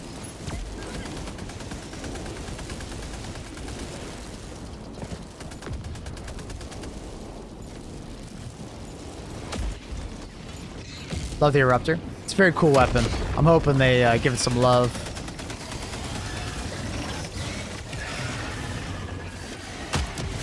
Yeah, the YouTube channel is Maplewood Live. You just do !YouTube. You can get to it there. I'm also streaming on YouTube, so if you prefer watching on YouTube, hi my viewers on YouTube. Consider dropping a thumbs up on it. Help support the stream.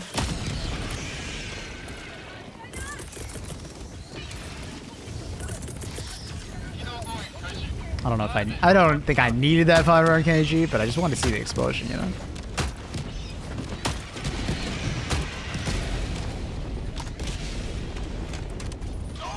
I always run the faster reload armor, extra primary armor. Helps so much. It's great. It's great armor.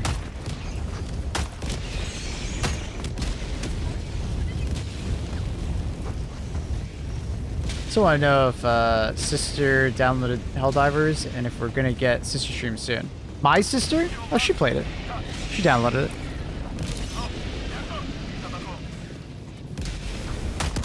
The problem is that I stream at 3 a.m. my time. My sister's not up. So I doubt my sister would join me.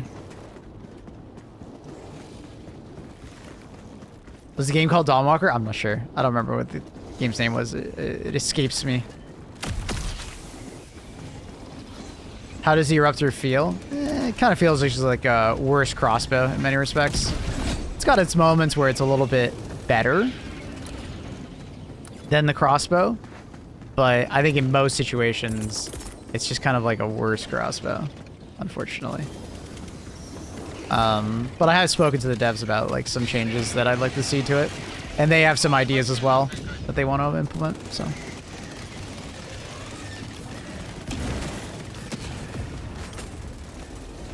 I always feel locked into bringing the regular airstrike for bugholes. Oh, you absolutely don't need to. Grenade pistol, eruptor, crossbow are great options, or bringing a support weapon that can do it, like an autocannon, for instance.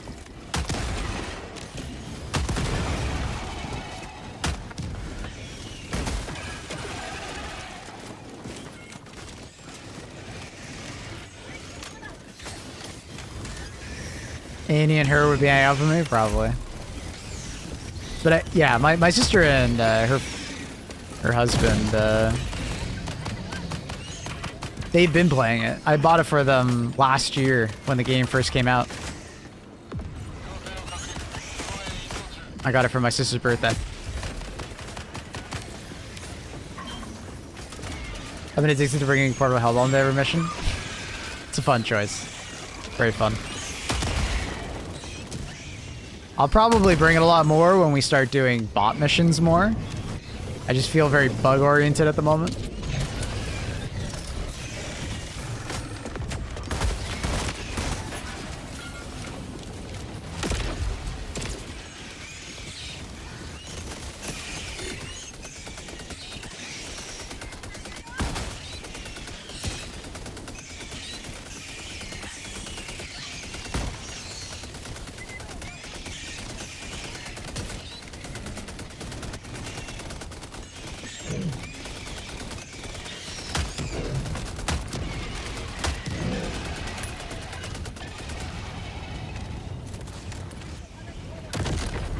The resupply here? Oh, someone threw it outside. Oh no, that was me, wasn't it? Did I throw that one? I feel like I threw that one. I threw it between the building.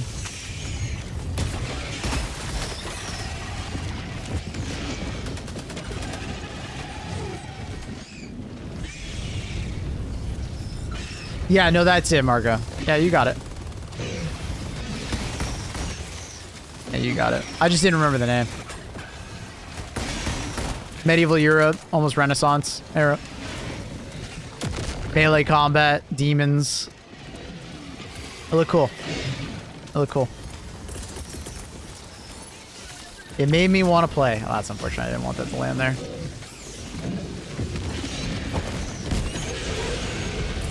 Wanted to go a little bit farther.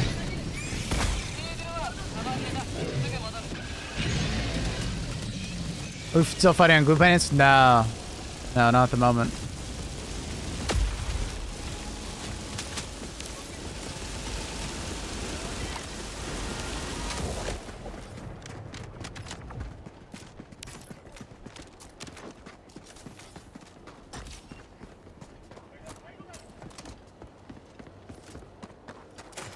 Either Dawnwalker or Hell is Us, maybe?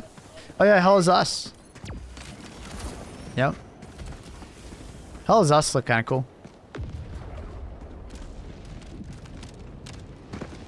Sony's been pooping out a bunch of exclusive games that I'm curious about. That Sony showcase was extremely impressive. I was very curious about a lot of the games on there. Microsoft might have bought up like most of the devs, but Sony just keeps finding interesting game franchises and new IPs out of nowhere.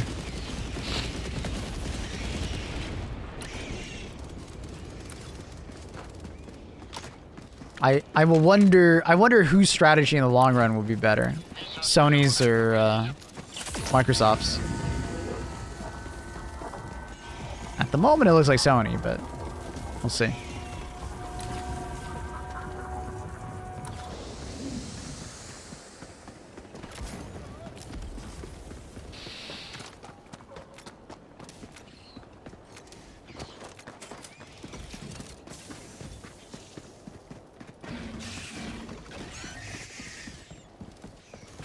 Microsoft didn't buy devs, they bought IPs with, I think you mean some of the previous devs? Well, I mean, they did buy the devs. I mean, just not all the devs all stayed. Cat is covering chat. She does that. Surprise, motherfucker. You know what up, Doc? Another Wow. month of Maplewood has come and gone. Still enjoying it. Thanks, man. Appreciate you. Hope you're well, Doc. Thank you. They bought some devs and fired them. Okay. Why is it all your takes are... What? No, they didn't fire them all. No, they bought a fuckload of studios. A few of them have closed down. I think it's like one or two.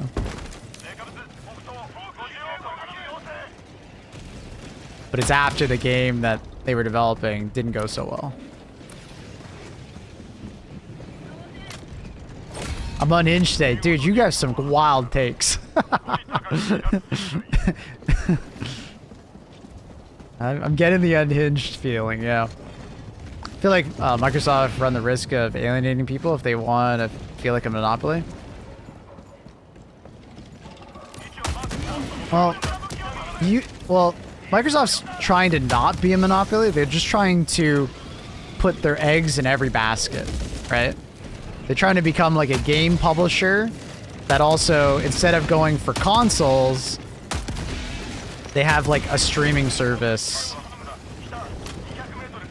right? And then they have Game Pass. They're trying to be like Netflix meets Stadia, right? Meets Activision publisher, right? And then they probably still will have a console next generation, but it probably will not compete nearly as heavily with the PlayStation because they're just accepting that PlayStation has won the console war.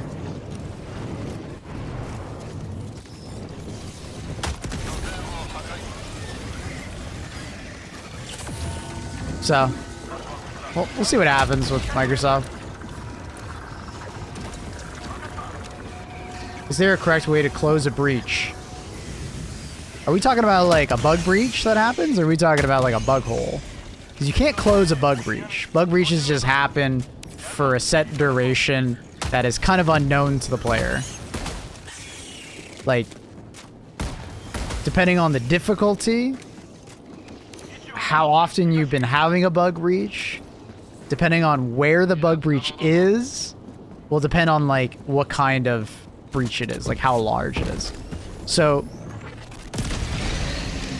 what I'm trying to explain is like if you're in a nest or if you're on a main objective, the bug breach will naturally just last longer than a bug breach that just happens in the middle of nowhere.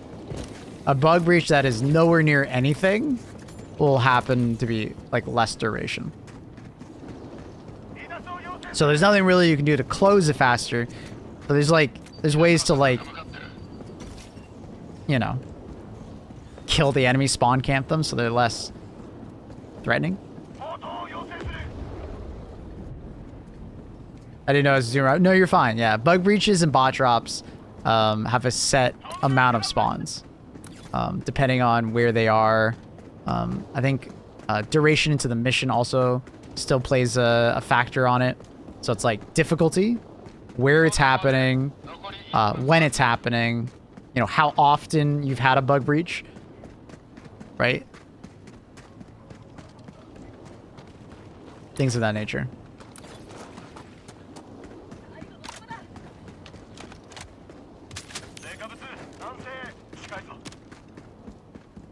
Number of players also adjust spawns. Not as much as you would think. Being a solo in a game doesn't change the amount of spawns that much, actually, from a bug breach.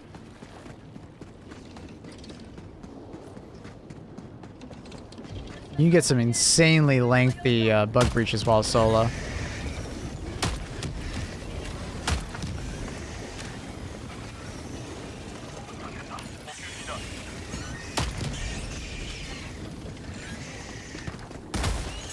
No, you can get extremely long bug breaches and bot drops at the beginning of a mission as well.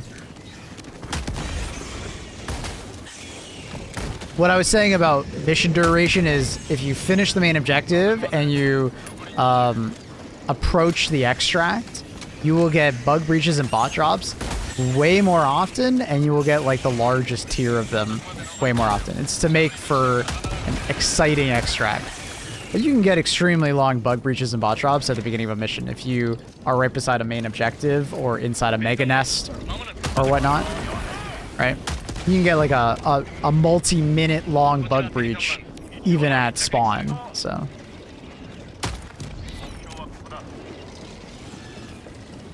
Mostly the time thing has to do with like, you know, how far into the mission you are and where you are in the mission.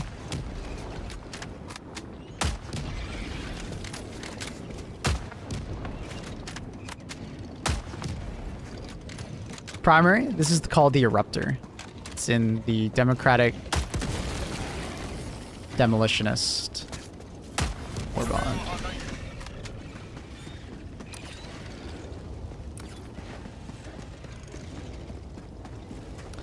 Do you think for new players you'd recommend always having an AT option? I recommend for all players at all times to have something that can deal with tanks in general. Right, like bring thermites or an anti-tank weapon, or have like an orbital precision or a 500 kg, something to kill that Bile Titan, for instance. Every loadout should have something like that. But if you're saying like an AT support weapon, I don't think new players have to have it, but most likely that will be the pinch point of the mission. Is if your team has enough AT, rather than does your team have enough chaff clearing. You know what I mean? So it's probably just always going to be better if you like convince the new player to bring AT rather than convince the new player to bring something ad clear oriented.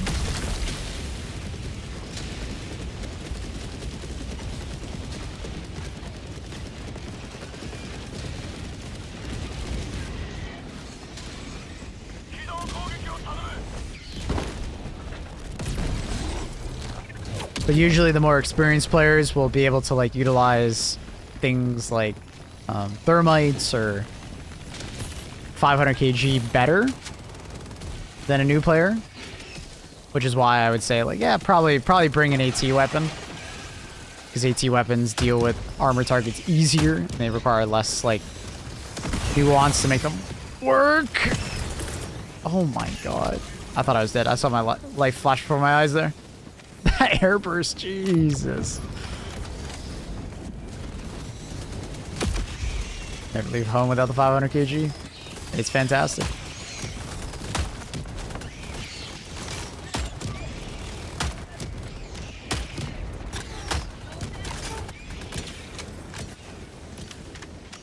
Is this Halo?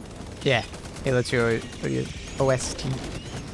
Because most recommendations for Warbonds is stuff that gets like AT options out of the support slot and spawn closing options out of the grenade slot. Sure, I think I understand what you mean by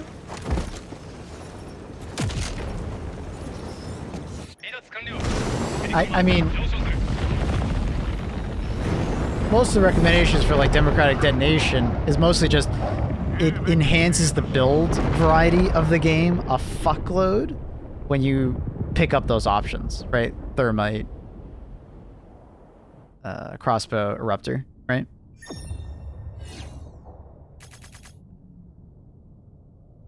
You know what I mean?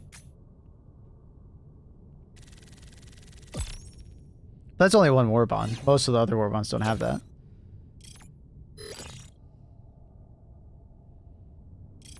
There's the Urban Legends, but that one's just insane.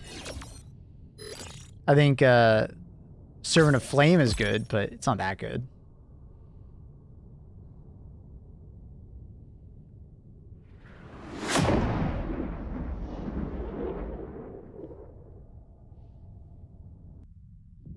Can I get a suggestion for the next Warbond? I got like Democratic Detonation, Sealed Veterans, Cutting Edge, and Polar Patriots. Well, boy, do I have... Did I ever fix it, though?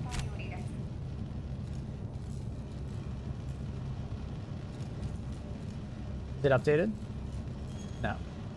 Alright, 1 second. Sorry, I said Servants of Flame. I meant Servants of Freedom. 1 second. Uno momento, por favor.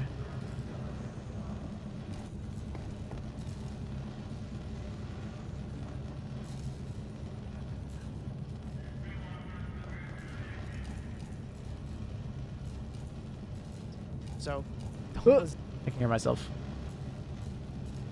Alright. Commands. I don't think I updated it, so. Warbond, edit. There you go. You do !mark Warbond. You will get a link to my Warbond video where I outline every single Warbond in the game. And then after that, I go into like a tier list of how like I rate them in the current state of the game. And at the end, I talk about like purchasing order. But to answer your question, I would probably look at Urban Warfare or the gas, the Chemical Warbond. Those would probably be my top two, Chemical Agents or Urban Legends.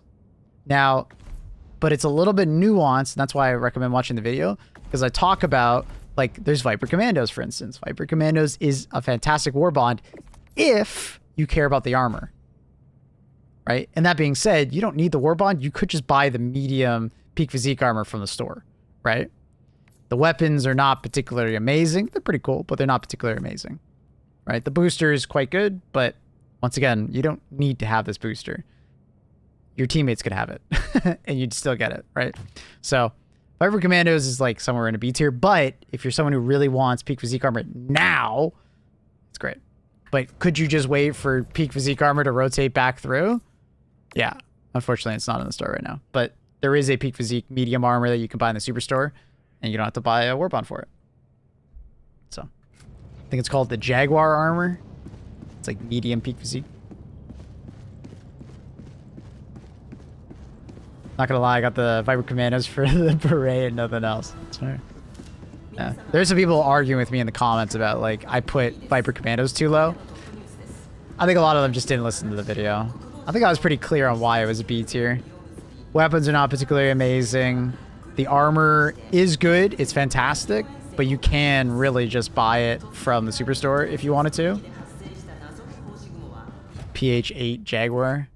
I don't know the extra bits, but I thought it was P8 close. PH56 Jaguar. Yeah, you can buy this from the superstore. Is the superstore personalized? No, it's on a rotation.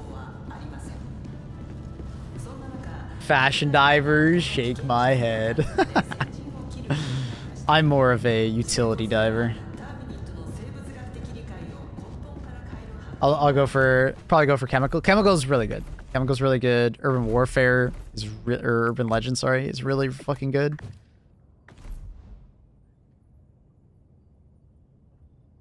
I found myself using the light version more lately, for sure.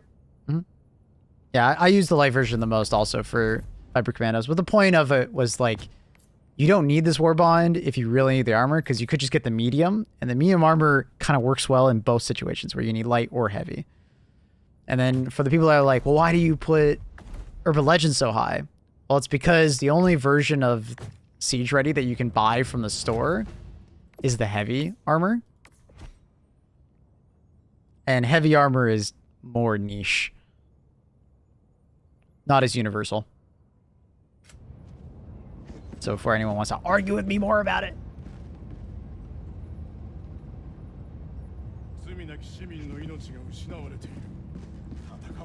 But yeah, check out that YouTube video, chat. If you guys are looking for like all my insights on Warbonds. It's like a pretty lengthy video, but I did update it and put timestamps. So if you want to just skip around and hear my thoughts. I don't go into crazy amount of depth on like every individual point. If you want more depth on like individual like weapons and how they fit into a tier list, I am making tier lists for everything. Today we're probably going to work on our bug stratagem tier list, and we're going to update that for all the new stratagems that have been updated and just how the game is flowing.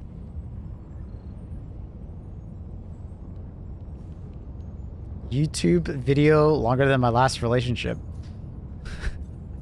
What kind of relationship did you have? Was it a Valorant game?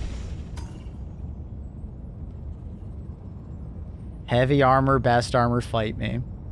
I mean, I would, but you can't keep up. You're weighed down by that heavy armor.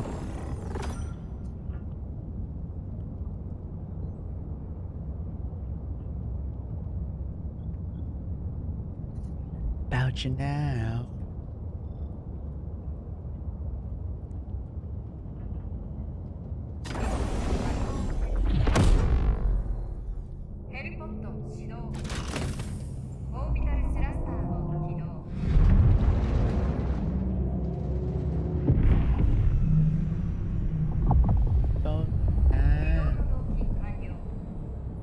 Good song.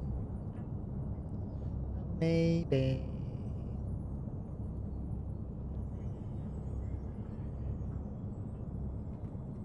Sorry, I'm just updating my titles.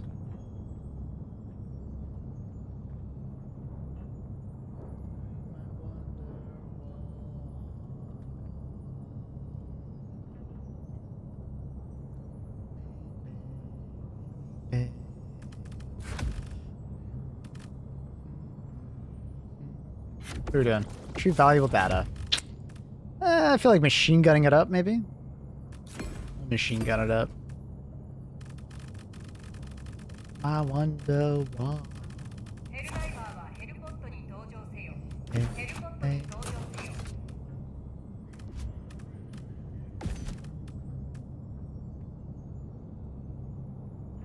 Thermites.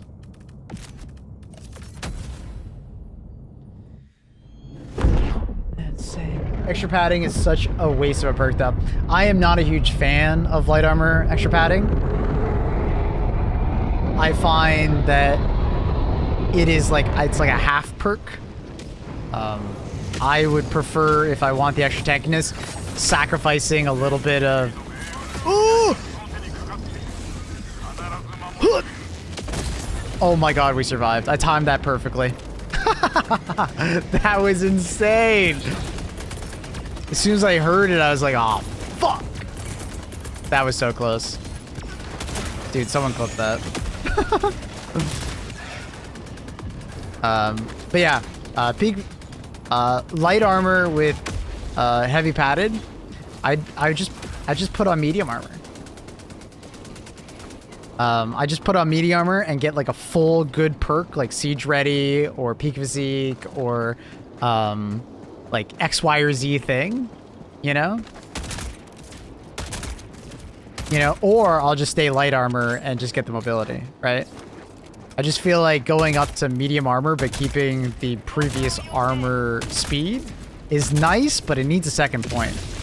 It's where I've said a couple times where I wished heavy padded armor or extra padded armor could like reduce impact damage or reduce like, fall damage or like impact damage. When you get, flung against the wall, you don't take as much damage. I've always thought like, I wonder if they could do that. I think I would really enjoy that. And I think I would use heavy padded more often if I had that. Do you think the premium upgrade for Helldivers is worth it? I think it's a bit of a personal decision. I don't think you need it by any stretch of the imagination. If you do not have the Veteran Steel Warbond, it is a nice thing to pick up because you get the Veteran Steel Warbond, which is a good Warbond. Quite strong. It's a good Warbond. But then you also get the Knight SMG, which is pretty good. It's got its moments where it's pretty good. And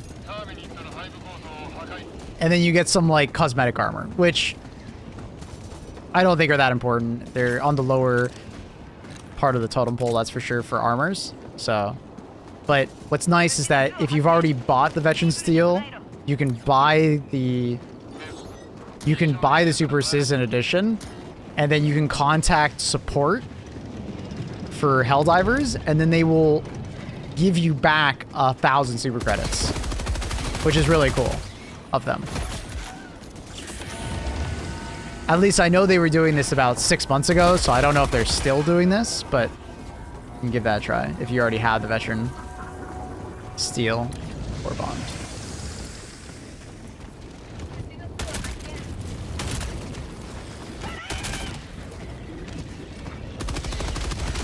Actually, our passive that allows you to jump, dive, and sort of like spring load, harness some legs.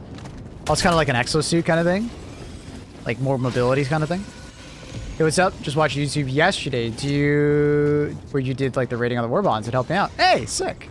Let me know if you have any questions about any video. I say it quite a bit in my videos, but like, hey, if you want to just come by and talk about something in the video, feel free. I'm always down to talk about it.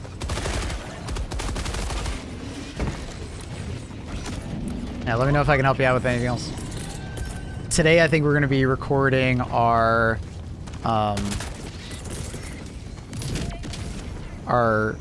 bugs stratagem tier list. Again, we're going to be updating it. It's been a while. Some new stratagems come out, some difference in balancing, and also the new bugs. I think the new bugs warranted.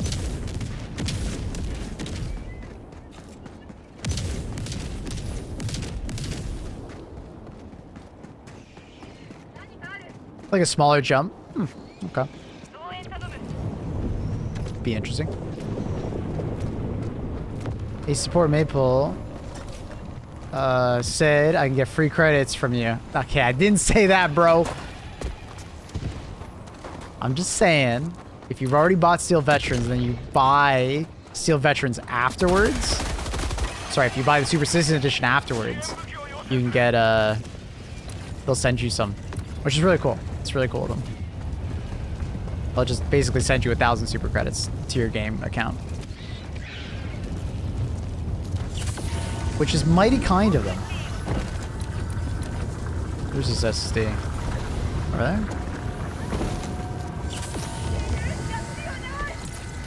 Where am I going with this? Southeast.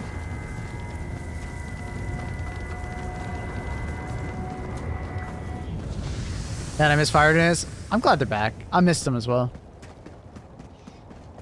A lot of people don't like them, but I think they're great. They look so cool. They look so cool.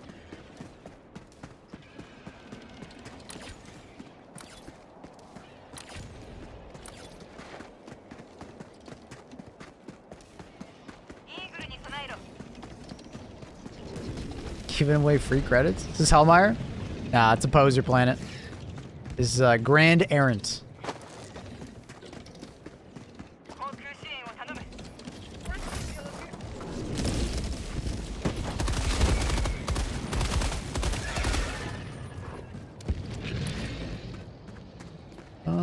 God about teammates. I've got an extract of Buddy who's surrounded by fire and Battle Titans, peak HG2. Yeah, the fire tornadoes are so cinematic. People get frustrated by them, but I fucking love them.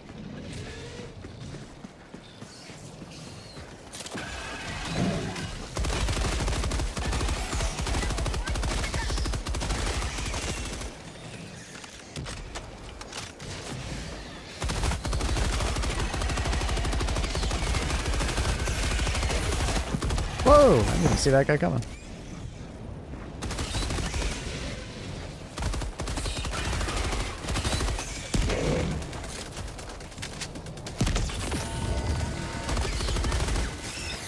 I can't see! A second one? Jesus. Charger variant, by the way. Dude, this looks so cinematic. Volumetrics. That's so cool.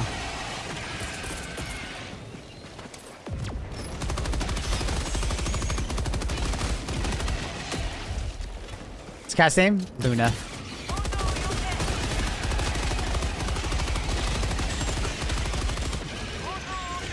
Is there a trick to the nade where it doesn't bounce off the charger? Yeah, basically. Also, God damn it.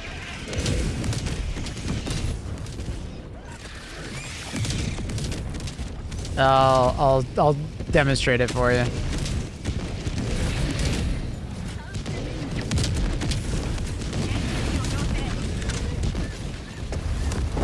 All right. So watch when I throw the thermite. Just want to make sure we're good. Watch where I throw the thermite, how it reacts in the air. You see that? I'm gonna do it again. Do you see how it's like on its side and the spiky bit is on the left? Do you see that? That's the main thing to take away, right? Throw it one more time. Do you see that? The handle is on the right, spiky bit's on the left. So for the most part, I find that if I see an enemy and I aim to the right side of them, right, I will get more sticks. It's funny, I missed through that, but...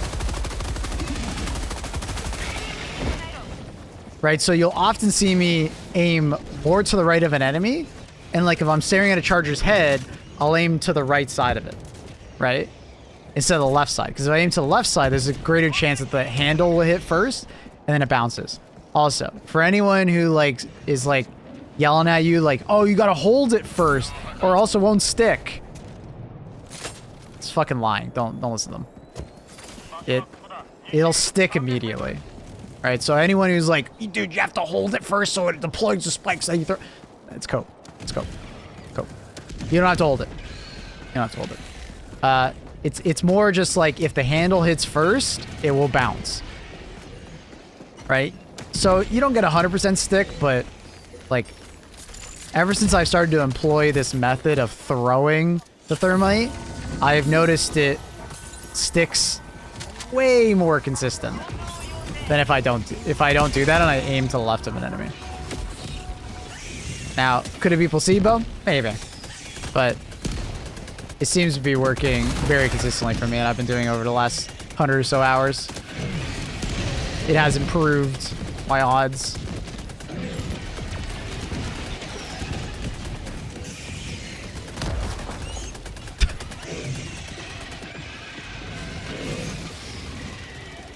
I can't see shit.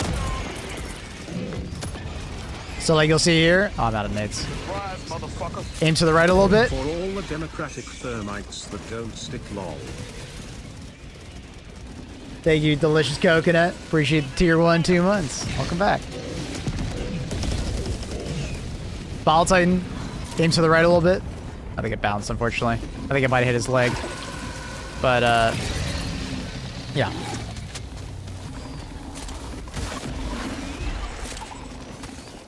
Double stick. So it's like the aiming and not like the cocking holding. 100% not the holding. I can promise you the holding is cope. I just feel like people, if they're holding it, take an extra second or two to aim, and then they tend to just stick more often because they're aiming, you know?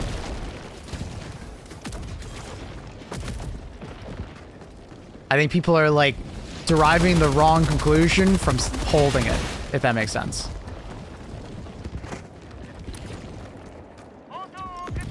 Correlation does not equal causation.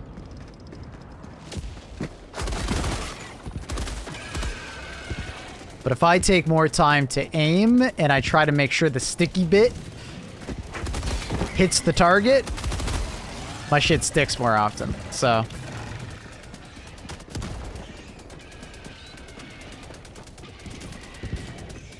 the holding takes out precious moments. Good news. Yeah, yeah. But, you know, even when you employ my technique, you will bounce from time to time.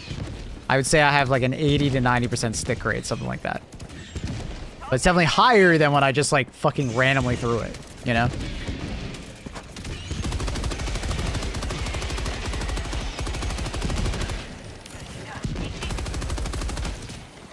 New major order yet? No.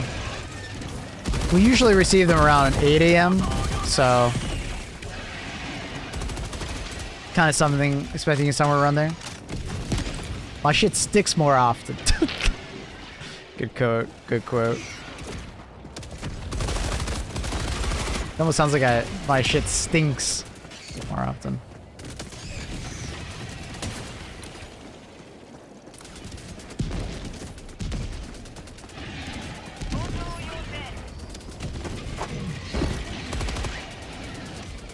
Let me know if there's anything you guys are finding works for you with the thermite.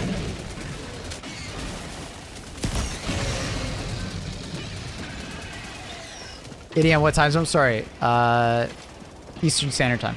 8 a.m. for me. It would be 1 p.m. British Standard Time, 2 p.m. European Central.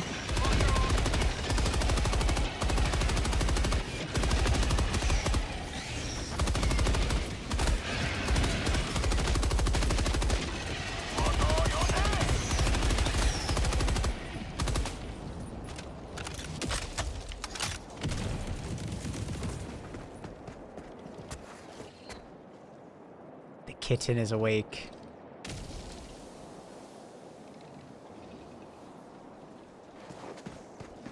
MG42 is good now? It always was good. It's a fun option. Is it your best option? No. It's always been good. Basically, it's been good ever since they added thermites. Once they added thermites, that really elevated anything that didn't have AT potential. Loved it when I first started. Yeah, feel free to take it. Also, it got elevated when we got the peak physique armor, making it feel like a standard AR. Feels very good. So pair this with like thermites, maybe some kind of anti-tank weapon, spy backpack. It feels really good. Peak physique armor. It's an awesome combo. Very fun. How's heavy MG? It feels really good versus bots with a similar loadout to this, but on bugs it doesn't feel particularly good. It just takes too many shots to do stuff, and the magazine's a little bit smaller. And I would say you kind of have to bring peak physique armor to make it not feel bad versus bugs. But I do think it shines brighter versus Illuminant and bots. Bots also, you know. Ever since Thermites got buffed. Sorry, yes. Not when they got added, but when they got buffed. It's funny. I always think of Thermites didn't exist to me until they got buffed. AK when they got added. They weren't actually added until they got buffed.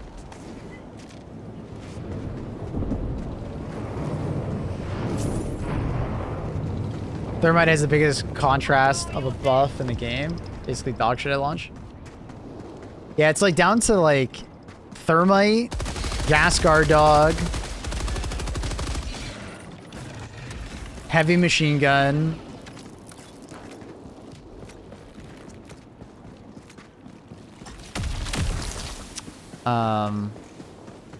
what are some other like crazy 180s?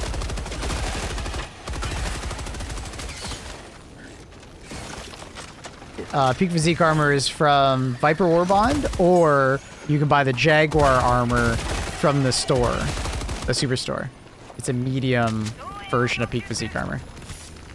So if you don't find the Viper Commando Warbond very interesting, which not everybody does, it's not that good of a Warbond, you can pick up the superstore armor. Got explosive barrels in the game. Wish we had gassy barrels or tanks as well. That'd be cool. That would be cool. So we did that one. Thermite said launch took like 5 of them on a behemoth's head to kill it. Now it's only 1. Yep. Yep.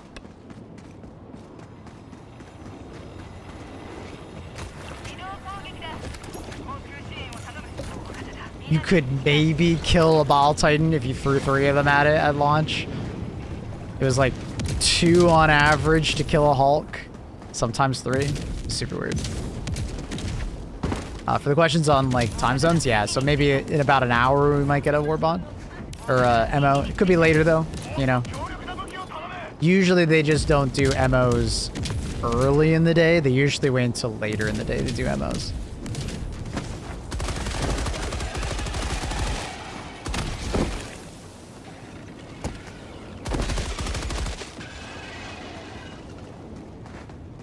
Your loadouts 100% contributes to keeping me invested in this game. Really? That's good. Glad to hear that. Is it true that this game causes PTSD? I can't say I've ever had PTSD playing this game. I know some gamers on Reddit have PTSD that, you know, their beloved gun may not be meta in the future. So they freak out anytime the devs change it at all.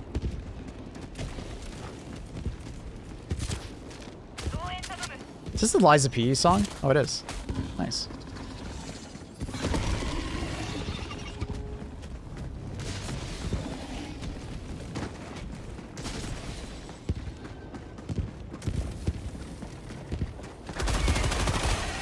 Automob being me. What were we saying?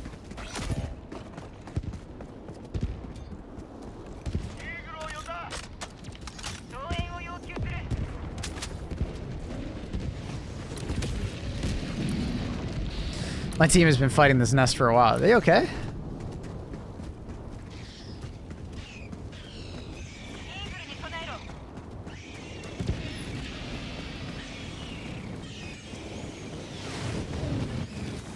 Just vibing. They might. I think they're kill farming, honestly.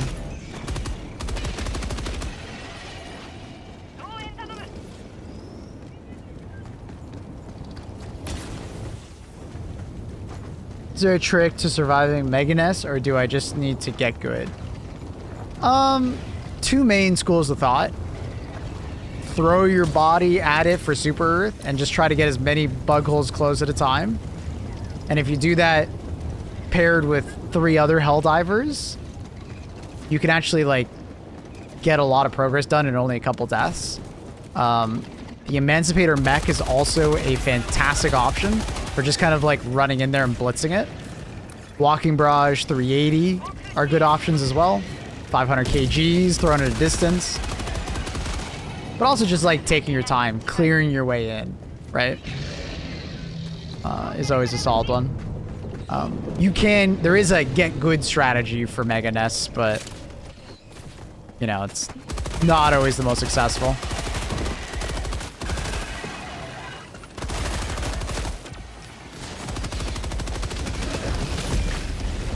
Thank you, teammate. Thank you. Yeah, Pradana is absolutely right. When you deal with a Banga nest, there's a large Bile Titan hole. And mostly what you want to do is you want to like skirt around the outside of the Mega Nest and try and locate where that nest is before you engage the nest.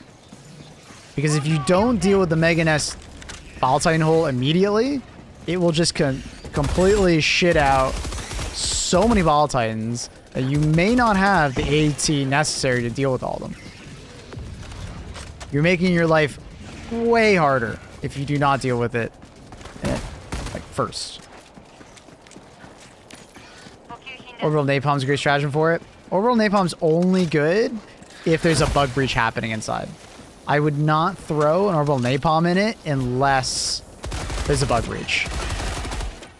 Because the Orbital Napalm does not close bug holes, and it doesn't really deal with any armored enemies, which usually spawn in mass for Mega Nests. Yeah, the Bile Titan nest is just a big ass hole.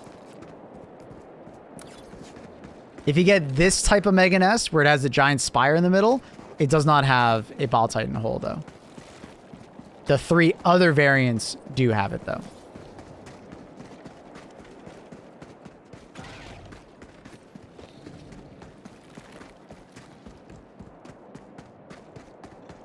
Big asshole. No, seriously. You know what I mean. So yeah, Orbital Napalm can actually hurt your attack on a Mega Nest because, you know, like Smoothie's saying, it basically, like, it'll delay your attack into it because you can't walk into a base that is currently being napalm barraged unless you go to the other side or something like that. How big is the Terminate Underground? You think it can fit a Bile Titan? I mean, when you see the Bile Titan hole, you'll know what I'm talking about. In order to kill the Bile Titan hole, you need, like, the Ultimatum, 500 kg, Orbital Precision, Orbital Gas, Airstrike, you know, things of that nature. Barrage is obviously 120 included. Or you could just throw a Hell Pod at it. And what I mean by that is, like, the Hell Pod that's holding a Sentry, Hell Pod that's holding a Quasar Cannon, for instance. If that just lands close to it, it will blow it up. When overwhelmed with bugs, is it best to stay and fight till the bug hole runs dry, or run away and come back? Kiting is like a good strategy when dealing, like when you feel overwhelmed. Staying and just dying isn't always like the option, but it kind of depends on the situation, right? Like if you're trying to like finish off that last little bit of the objective, you know, probably a good idea. Stick around.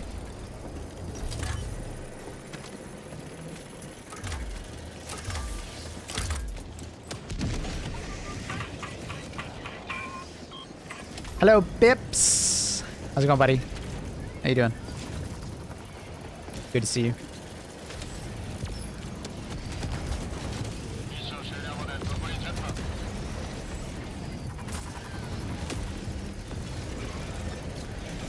People save 7 cats from a burning tree at 3:40 a.m.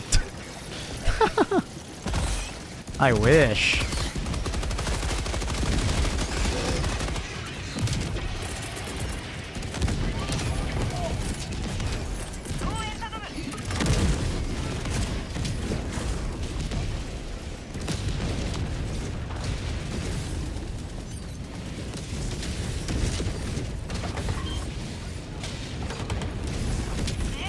All I'm here is you bring Portable Hellbomb and throw myself in it. Hey, Portable Hellbomb works too.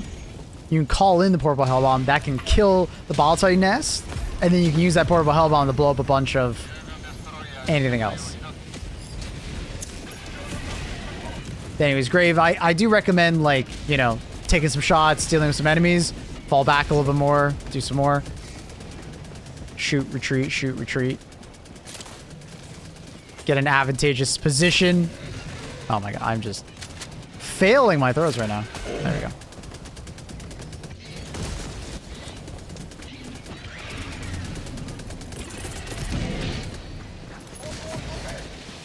Kind of wanted to land on that rock, not over it, but it is what it is. This guy still alive?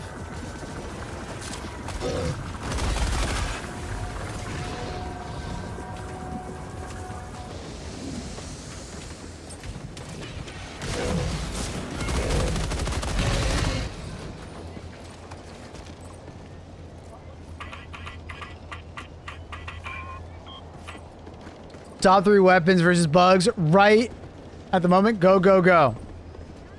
Crossbow. Cookout.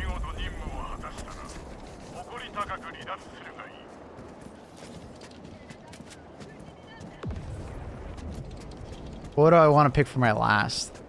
Because I could just say Blitzer, but I don't always love the Blitzer. There's those moments where I'm like, eh, I wish I had brought something else. It's the only weapon I don't regret bringing when I bring it.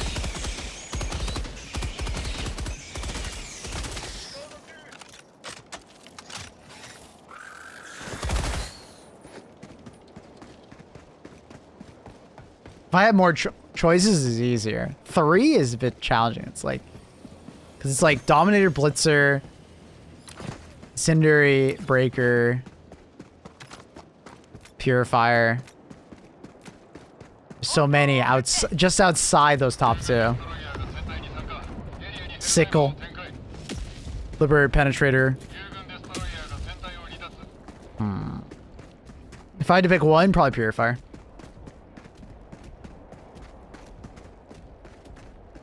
Luna, good morning. Hi, kitten.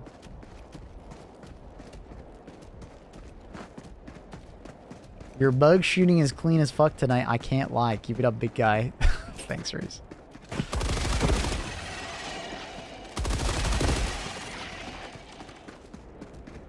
If you bring the crossbow, what do you bring as like a secondary to for close fights with bugs? I think the Bushwhacker's a good option. Dagger's a good option.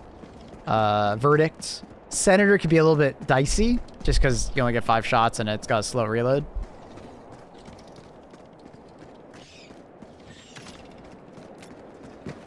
Hi, Gaten. Hello, Gaten. She's awake. Hi. What's wrong? I was talking to Luna. True. Honestly, good call. Hi, Luna.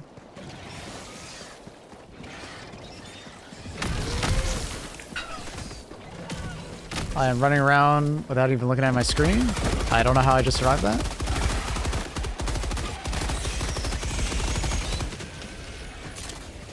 Fucker.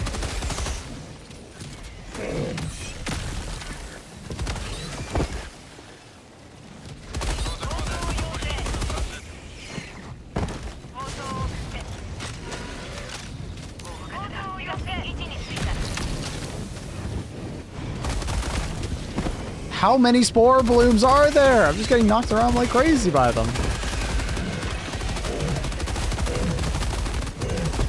What? What? Luna. Luna's hitting my hand now. Thank you, Luna.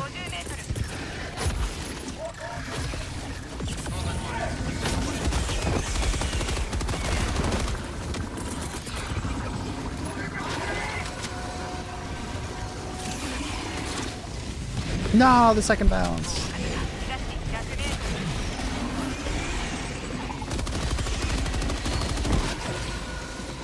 It's a bit hard because Luna's tail is currently on my keyboard. Trying to stop her from killing me.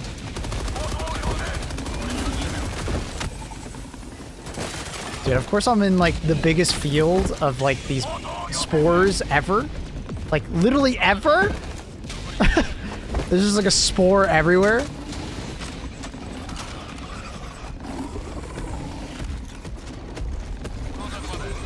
Luna.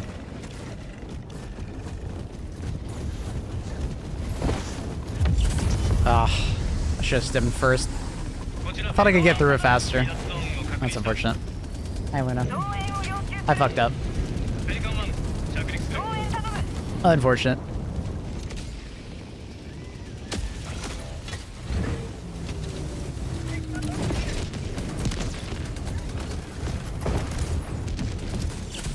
Always stim first. It's just safer. Oh, they're leaving. Oh, they don't want the samples? Alright. Whatever.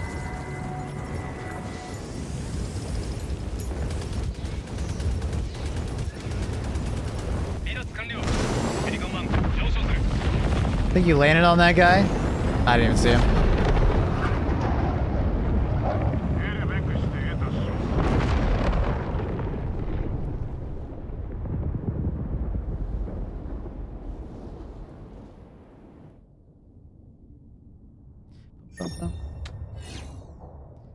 What's up, Luna? What's up? One of these days, Maple will accept Dadpool's friend requests on the social tab. If we play some games, sure. But I don't just friend requests, because I like to play solo throughout the week. And then on Sundays, I'll play with people.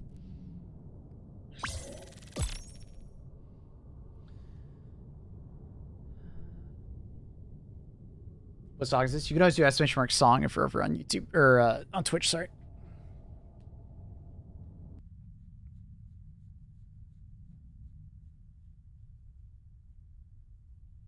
Do you think they'll be adding weapon modifications sometime? I could see it in the future, for sure. I think at some point we'll get it. I think a lot of people really want it, so it does make sense.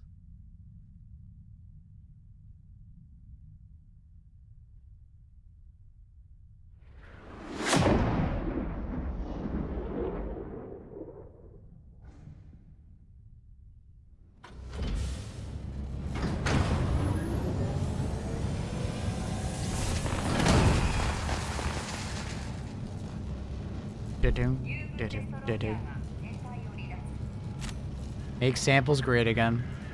We'll see if we get any new stuff in the future. I'd love to see some new stuff in the future.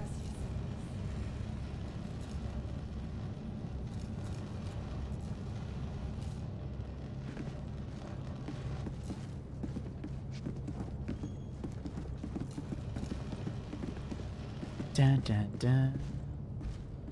They released a patch in SM2 the other day, thinking of trying it out. Anything good in it?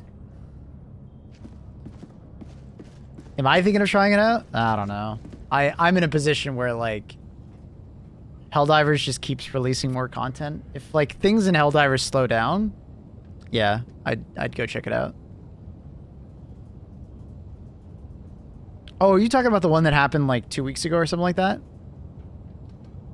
Yeah, I saw that.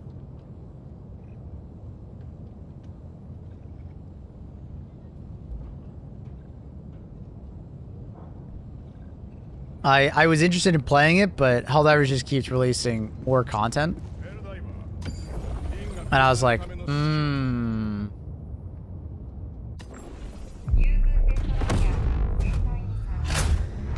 which one do I pick? Kingdom Come Deliverance 2 playthrough when? Same kind of thing as other things. I just have so many other games to play. And Kingdom Come Deliverance doesn't really have like a, hey, don't touch monitor.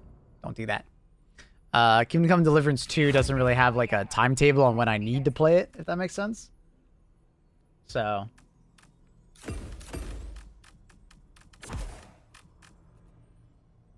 I'm in no rush to do that game, right? I hear it's very good though. Like, I hear it's very good. So.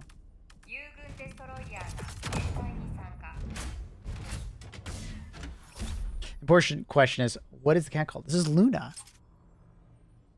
This is Luna. She's a good girl. Aren't you, Luna? Aren't you a good girl? Oh. How'd you just do that? What'd you just do to my monitor? How did you do that? Did you touch something? What'd you touch? Huh? What'd you touch? How did you make my capture card just do that? What did you do? Luna.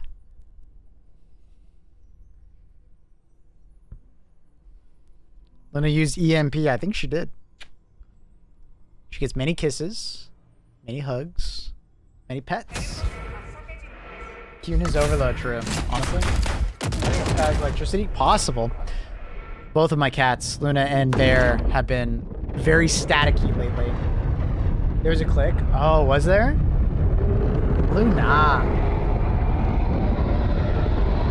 Both of them have been very staticky lately, so that makes sense. Good comms. Look at this cutie pie.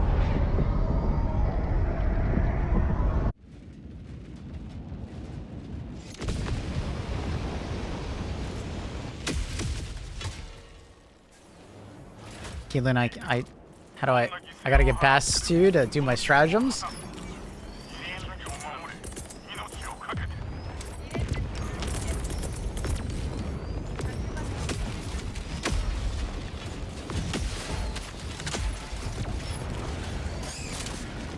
I didn't realize this was a Renegade mission.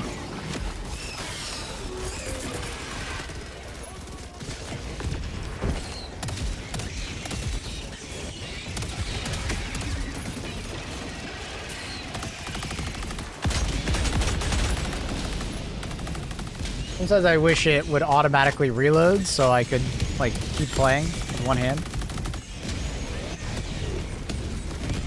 Yo, I didn't know you were bopping like this on Twitch. I'm primarily a streamer. I do the YouTube as like something to help the stream. Both like help people, you know, get some guides, but also like help promote the stream, right? What up, Big J?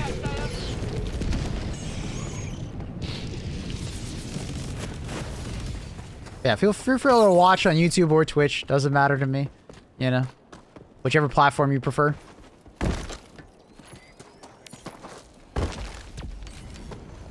It's all good. If you're over on YouTube, consider dropping a like. Helps support the stream. Helps promote it to more people so I can find the stream, which is great.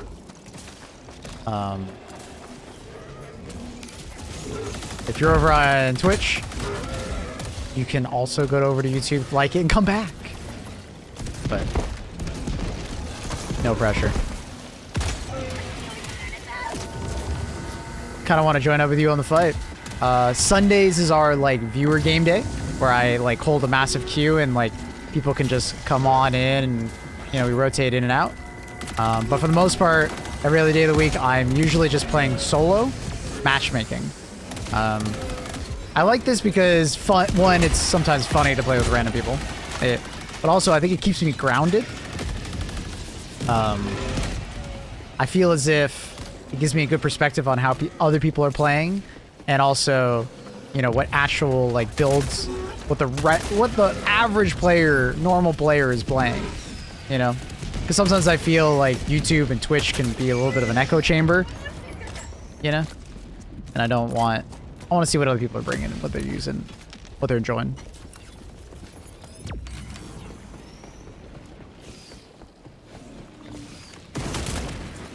Anti-ragdoll armor.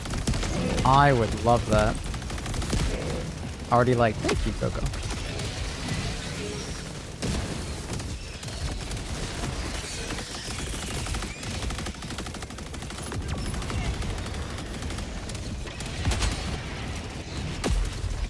Why is ragdolling even a thing? Because it's funny. It's funny, and to some extent, it's like somewhat kind of grounded in the sense that, hey, yeah, if you get hit by a big rocket, kind of makes sense that you go flying. It's also very unique, because I feel like if this game didn't have ragdolling, it would feel more generic. Grounded. You got that? Ragdolling's okay. It's a bit excessive. Yeah. It is a bit excessive at times, for sure. And it's, the phrase I like to call is, ragdoll fatigue. There's this point, and it's different for everybody, where ragdolling goes from being funny and unique to being annoying. right? And it can either happen over like a long period of time. It just, you know, you get annoyed by it. Or it could happen as far as like, just like too much of it too often, right? Like if you play a lot of bots, you'll probably get to ragdoll fatigue faster than someone who plays a lot of bugs, for instance, or Illuminate, right? How much time is there usually between Warbonds? A month and a bit. The average Warbond delay, you know, over the last year was like a month and a half or something like that, month and a quarter. So give or take about a month and a bit. But it seems like it's not set in stone. Like for the last Warbond, they delayed it an extra week to make it coincide with the anniversary of the game, right? So, I don't know if I'm wrong, but I think Maple is the biggest hd2 streamer on Twitch. I think so.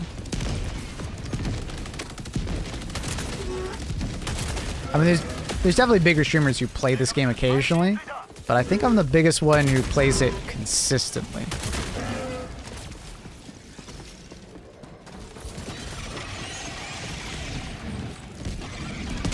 Didn't they say they would be doing that anymore for Warbonds? Say they're doing what?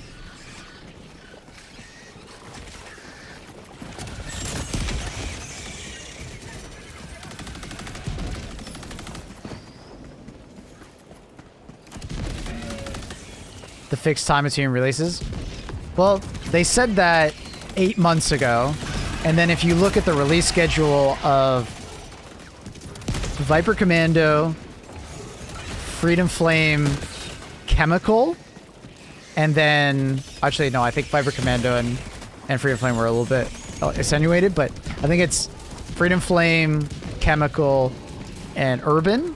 They were all was it 7 or 6 weeks apart? Like perfectly 7 to 6 weeks apart. It was just over 1 month. So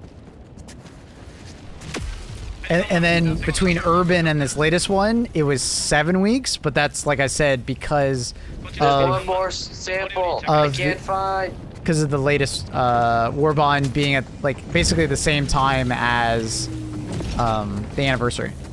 I'll look for it.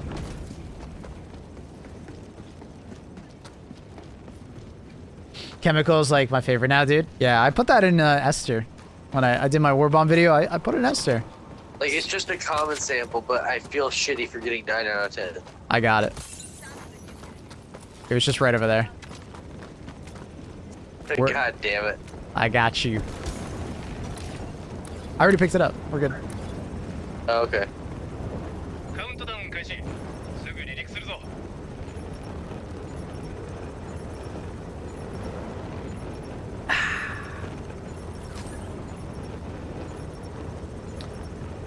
Well, it doesn't have to be like once a month Warbonds. They usually have impactful updates once a month and interesting MOs, so it's enough. As far as the live service goes, as far as the live service goes, this game does a really good job of like constantly giving us some amount of like interesting stuff, right? So you have Warbonds, which are basically like give or take 6 weeks, let's say, and then you have MOs.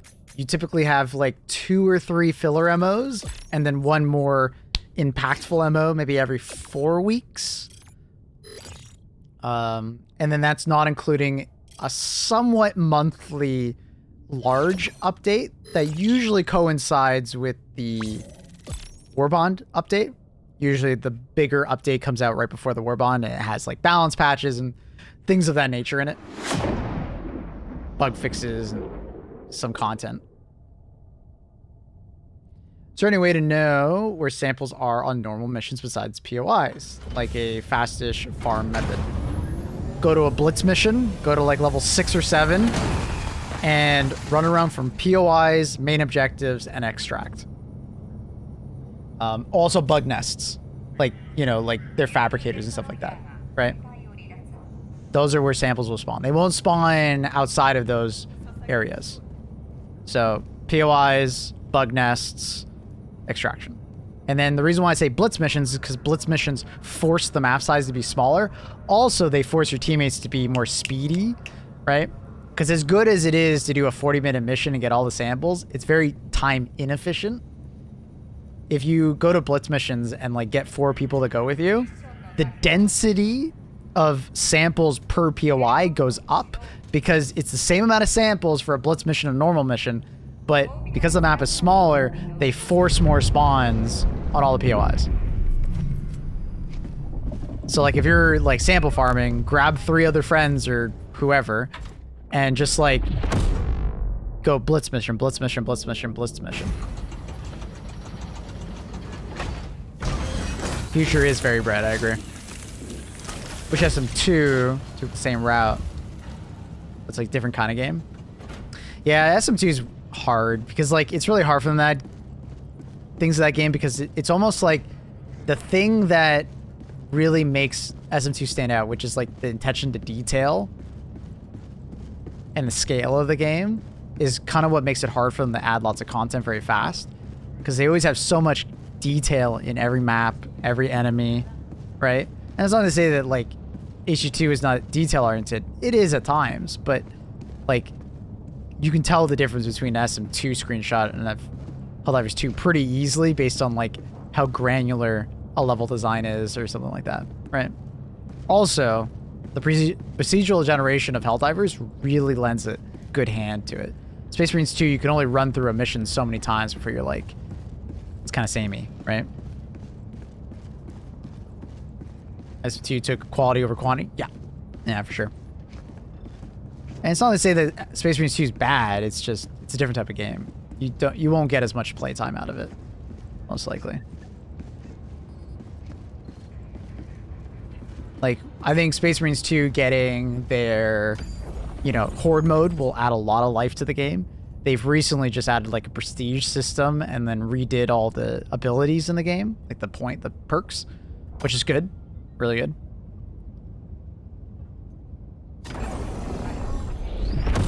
So it's a game that like it's almost a better purchase if you just wait. Whereas Helldivers 2 feels like a purchase that just keeps giving.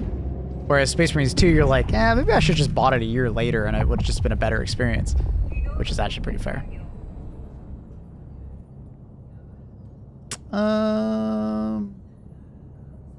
We didn't actually get to use the AMR on a 40-minute map, so we'll do it again. Do the same loadout. Kind of want to change my helmet though. What am I doing? Where is it? There it is. Space Marines 2 would be like good May June. Yeah, when we get that Horde mode, I think a lot of people will be returning, including myself, right? It's just, I feel like Helldivers is just such a good spot. I can't stop playing right now. And also, we have Monster Hunter World, which I will be playing on day 1. I'm very excited for it. I won't have early access, which sucks, but that's okay. Hopefully the game's good. It seems like it's getting good reviews right now, which is awesome. Playing how bad it is, but way better than other live service games right now. Oh, for sure. Yeah, no. Like, and I'm not even really complaining about Space Marines 2. It's just, it is what it is kind of thing.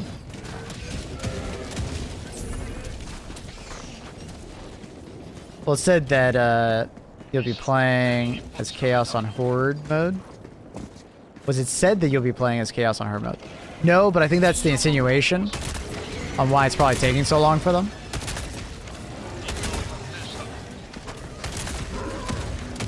Because the first game had that, and very much too, Space Marines 2 is trying to be the first game and more. So I find it very odd if Space Marines 2 did not allow you to play as the Chaos Marines. Like, I'd be very surprised. Like, the first game allows you to play as normal Blueberry Space Marines with customization, or you play as Chaos Marines, and if you're Chaos Marines, you could fight Guardsmen and other Space Marines, which is pretty cool. And I wouldn't be surprised if they probably did that as well as part of Space Marine 2's Horde mode, which would make a lot of sense.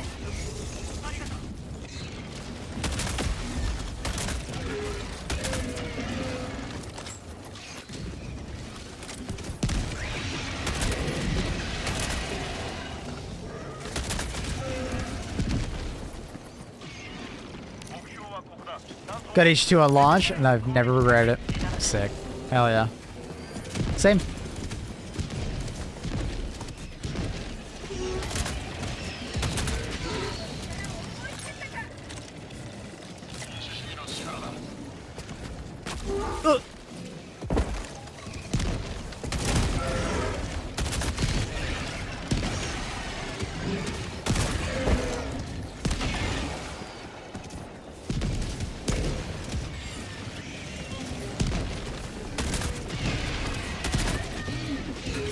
It's a very long bug breach. You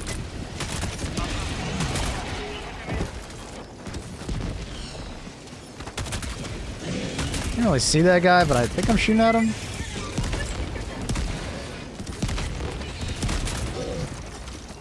You play as chaos. I'd mostly fire. I'm putting money on it. I would, if I was a betting man, I'd put money on it.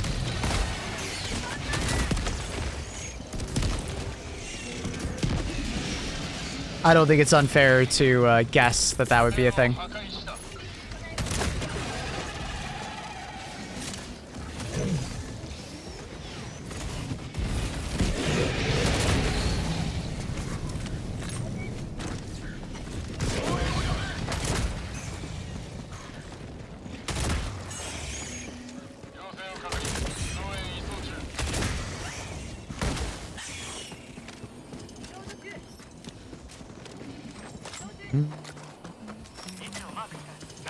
Did a block song? We did. We did.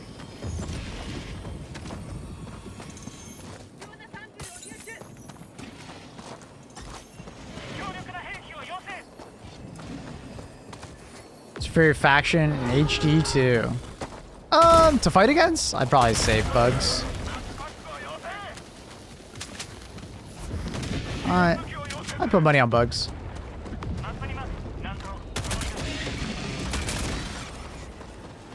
Follow the Emperor. Emperor protects.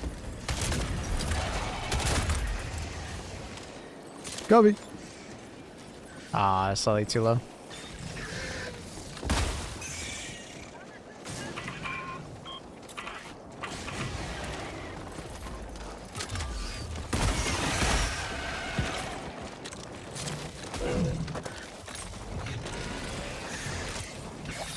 God, the crossbow's nuts.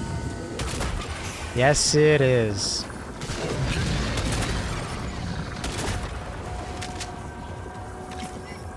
Plan is this? This is Grand Errata? A rant. Damn it. A rant. Almost got it.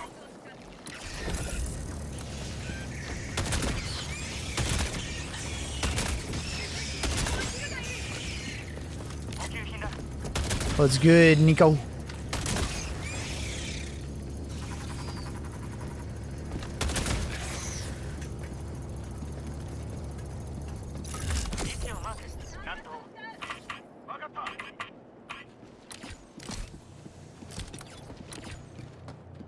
Before I grab that, I'll do this nest. Actually, I can do both. I got a crossbow. It's one-handed.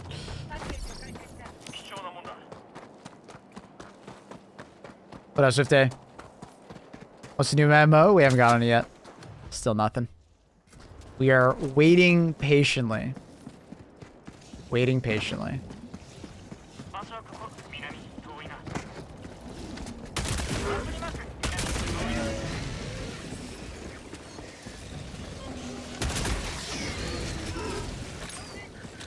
The gas mines? I've been saying that for a bit. I want my gas mines just as much as you guys. I'm still like hard saying that like gas mines are easily the best mines in the game. Like no competition. It's the best.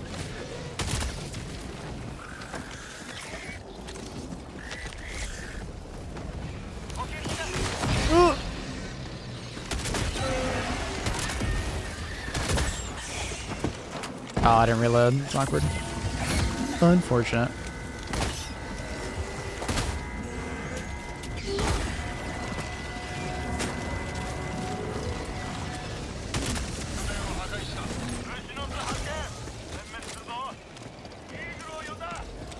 Gas mines? Yeah, we got the ability to use them. Think of regular land mines, but when they explode, a plume of gas sits there.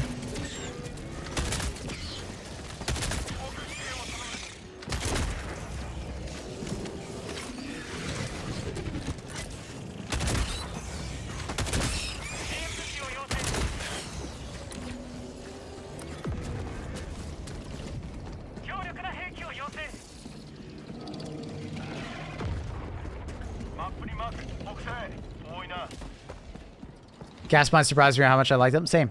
I also didn't expect them to like them as much as I did. Gas mines are just better fire mines. They are. They are.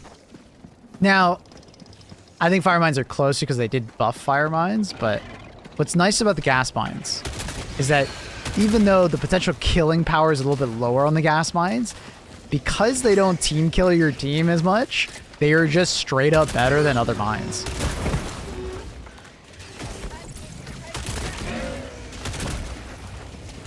Right? Like, I can throw gas mines down, and then I don't feel bad if a teammate wanders into the gas mines.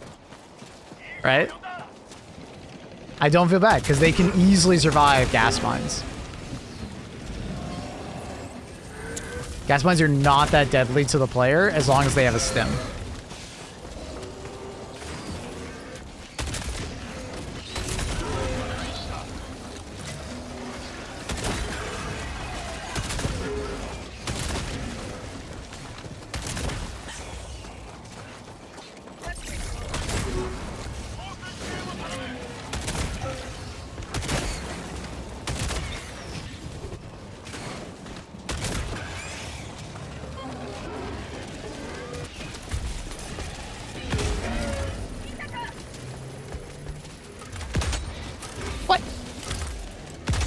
Where that shot went.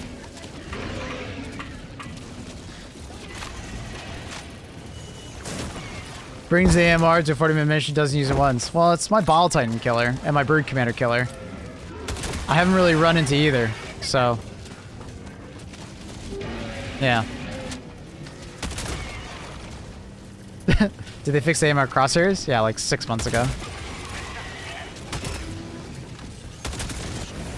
AMR is fantastic against Brood Commanders and Ball Titans.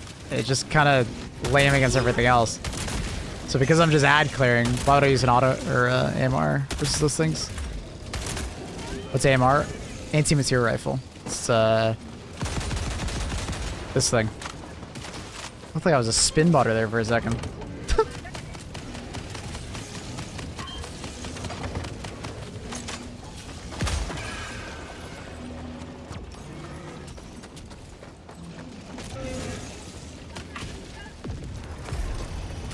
Yellow beam over there. I will go. Did we get the Mega Nest yet? They did get the Mega Nest.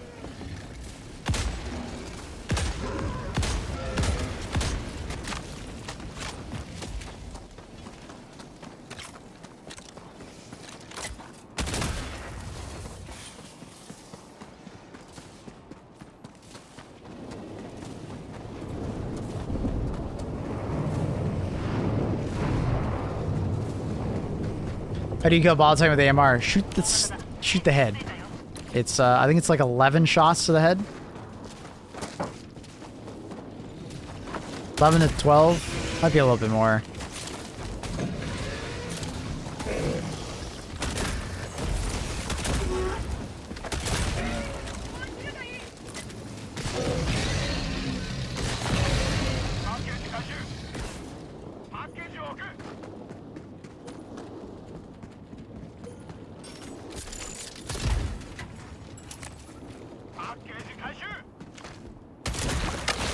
Very satisfying. Mars, you have 4. I have 4. 2 for the stream PC, 2 for the game PC.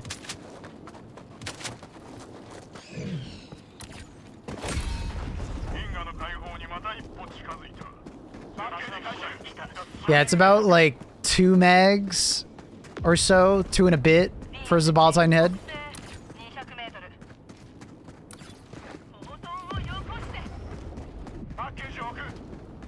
Ball Titan head only has 1500 HP while the body is 6000. Yeah. It's almost always better to go for the the head. Unless you just can't pen the head. Then you go for the body.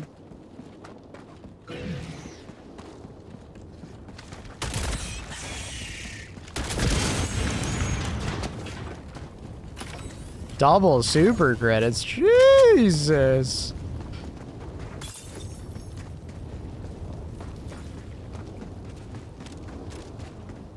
Four, that's some day trader setup.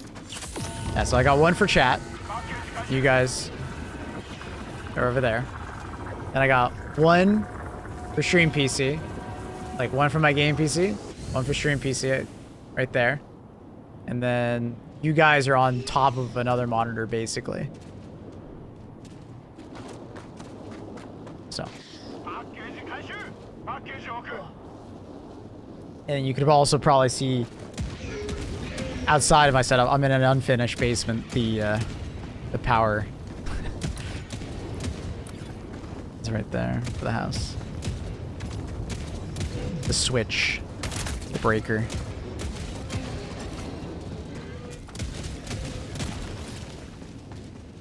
I have 3 at work. Would love to have 4, to be honest. It's kind of nice to have 4. Kind of fucking nice.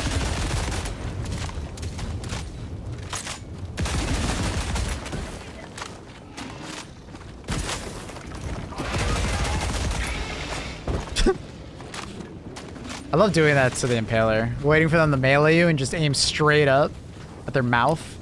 Very satisfying. Very satisfying. I switched to one ultra wide at work. Nice. Yeah, I can't really do ultra wides as a streamer. Well, my gaming monitor can't be ultra wide. I could probably swap to like an ultra wide up top, but I don't really need it. I bought some like refurbished 4K monitors from like Best Buy like 2 years ago for like 150 bucks each. And they have been working amazingly for me. Sir? I don't know what he was screaming at. Helldivers on ultra wide is nice, I bet. I'm jealous of ultra wide gamers. I wish I could be one. Just doesn't make sense for streaming. Not yet, at least. Maybe in the future. Do you think gas grenades has powercraft incendiary grenades completely? Yes. Incendiary grenades at least used to have the ability to close bug holes, and gas didn't. But then they made it so gas grenades could close bug holes, and then it was like, it was all over for incendiary grenades at that point. Ultra wide plus OLED's great. Yeah, I bet. I'm very jealous if anyone has OLED. I don't have an OLED monitor yet. I'm still looking to buy one. I just don't know which one I want.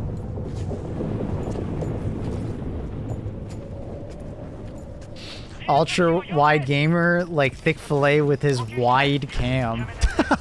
Jesus. More junk food.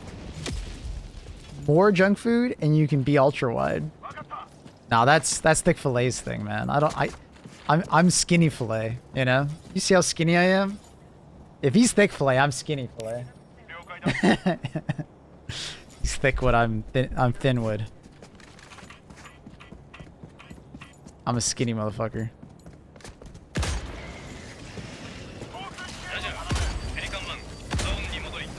Hi, Luna.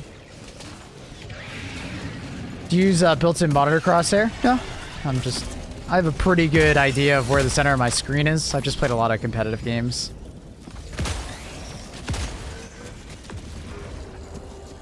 I'm what the kids call a gamer.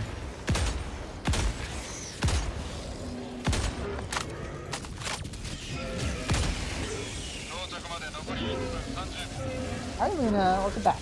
You gonna jump up? Go ahead, honey.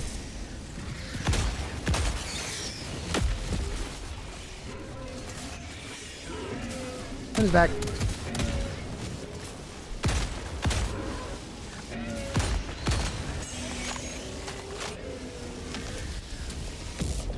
I would say gas grenades need a nerf.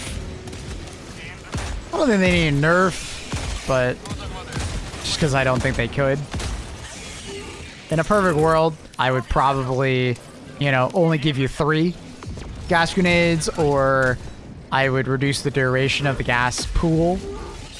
but obviously you can't do that in Helldivers. Everybody would have an absolute hissy fit.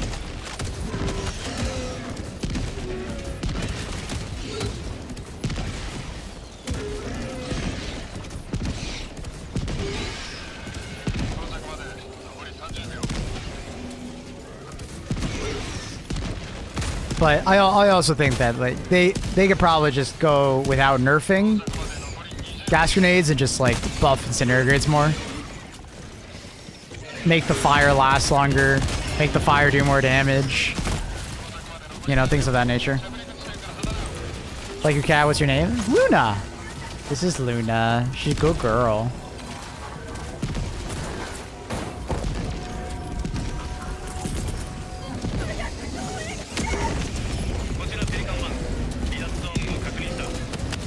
Back the Predator Strain and make the more difficult. Well, that only sells the gas grenade more though. The gas grenade was the nade to use for Predator Strain. But yeah, there's been some serious power creep with the gas grenade, and oh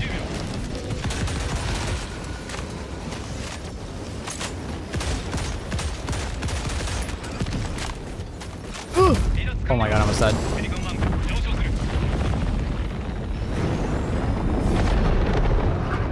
Reckon there'll be a day when they actually make it's a super. Yeah, I think so. We'll use the nerf word here. We definitely do. Even though the Helldivers community hates that word, I completely agree with nerfing things from time to time. Sometimes it actually is, unironically, the best option. But just doesn't make any sense for Helldivers at this point. It would hurt the game too much. Or they can make some like enemies to favor some loadouts instead of like nerfing some stuff. Yeah, but that doesn't change the 20 or so other enemies that the gas grenade is good against. Instead of just making one new enemy that particular... It's like, you're going to design a new enemy just to be good against that one thing. It's just like, why don't you just nerf it? Like, think about the effort required to do that thing. You know what I mean? Like, you're going to design an all-new enemy just for one thing? I feel like that's crazy. That's a lot of effort. Just because you don't want to nerf something. I'm just thinking some new mission event. I'll be honest, I don't really think they can design an enemy that is bad against gas, other than the fact that it could be an armored enemy. But that's... The vast majority of grenades don't do anything against armored enemies already. Gas is just so good in so many situations versus so many enemies that, like, it's... Even if you design one new enemy that gas isn't good against, it's like, well, I'll just bring for all the other stuff. How do you solve running and typing stratagems? I have it on my keyboard as the arrow keys. I think kind of show it. I have it on my arrow keys. So I just remove it from my hand. I remove my hand from the mouse, and then I just dip it in.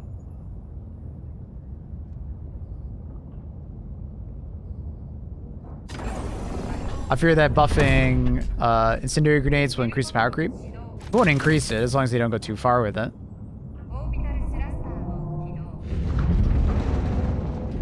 A good example of that is like, you know, of them like buffing the other grenades, right? Obviously, I think they undercooked some of the grenades, but like, you know, power creep is not the ultimate enemy at this time, at this point in the game.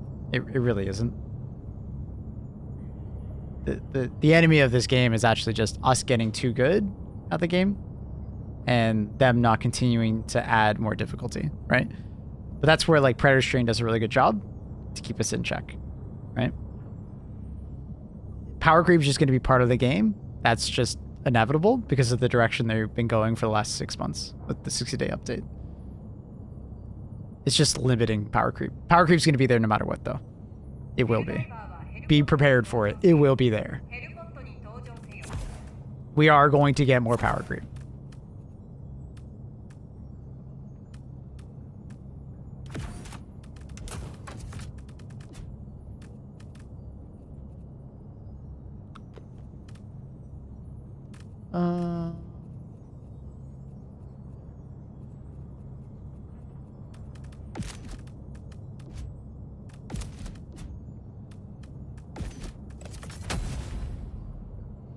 Power train's so good. Yep.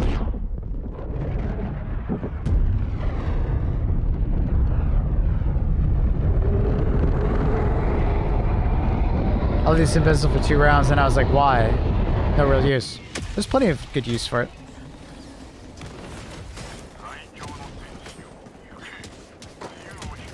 Power creep is good. Power creep overall is negative to a game, not positive. But power creep, if kept in check, is fine, right? The problem with power creep is that if you do not stay on top of it, it can kill a game.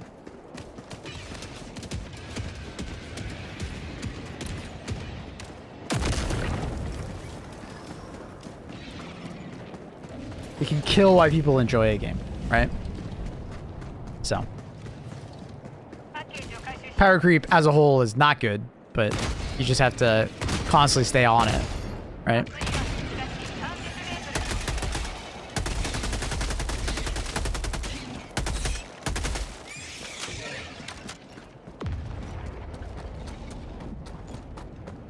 Too much power creep.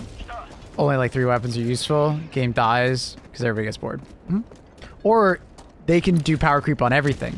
If you make all the weapons too good, then you have a game that's too easy.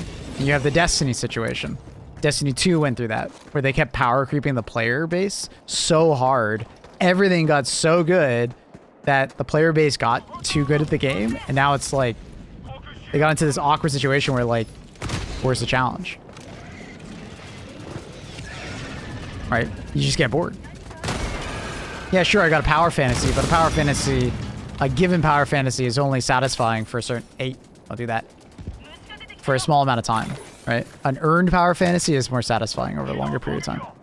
Because that's another thing with power creep, right? Are we talking about player power creep as far as like just getting better with better strategy? Or power creep as far as just given power creep? Like they just keep buffing our weapons and giving us more powerful tools. Given power creep is extremely boring and will get boring quite fast. Earned power creep, such as like players just getting better at the game, is something that is quite satisfying and often leads to people actually playing more, not less.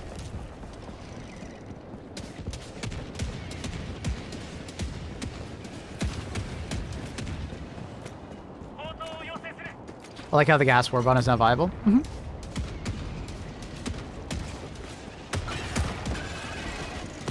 But the gas grenade changing was not what made it viable. The gas grenade was already insane. The gas Warbond was bad because the other 3 elements of it were not very good. But they didn't need to give the gas grenade the ability to close a bug hole. Personally, I wouldn't have done that.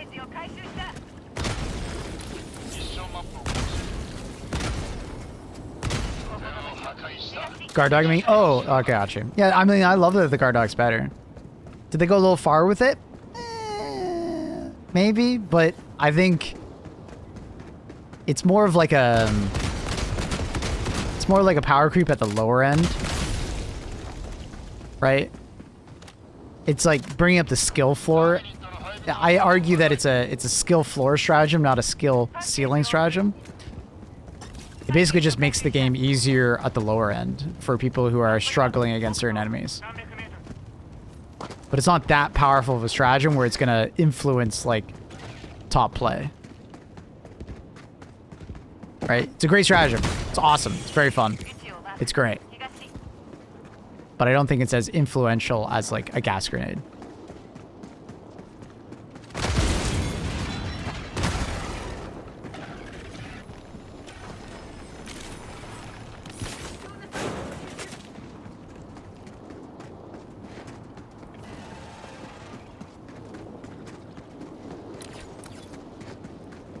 So what you will say what you will about, sorry, not that terribly. Say what you will about League of Legends, they handle power creep quite well by rotating nerfs and buffs. I don't think they can do that in this game though, because it works well in PvP games where you change the meta every like 4 to 6 months, and they will buff and nerf things accordingly to, you know, keep the game fresh. I don't think you can do that in a PvE game because people grow too attached in PvE games to their weapons. Which is hard to do.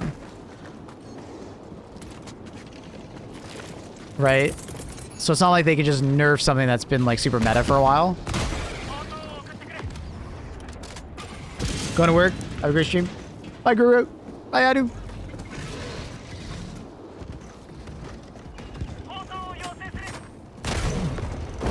What Warbond do you personally recommend getting first? It is the Democratic Detonation. Demolitionist? Whatever the fuck it's called. If you do !mark Warbond, the bot will link you to my Warbond video that I literally just put out. And I go into quite amount of depth talking about which Warbonds I recommend, which ones I think are better than other ones. I even go over like the buy order at the very end of the video and do a tier list. If that's, oh my god. I thought he died already. I thought he died already. I thought he died already. Is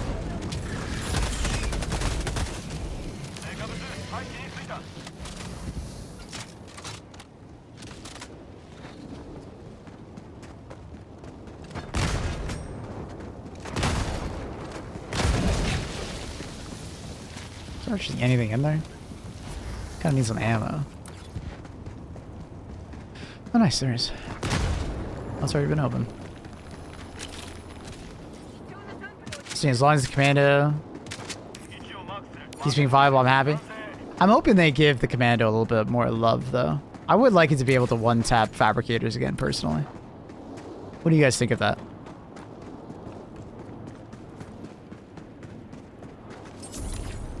And I'd also like to see the muzzle velocity of it go up a little bit.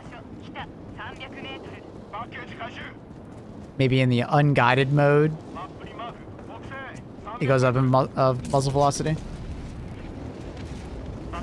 I feel like it's falling up behind a little bit. I think fabricators in general are just too easy to destroy. I think it's okay. What they basically just need to do is future fabricators and installations and stuff like that. Just add higher walls and stuff.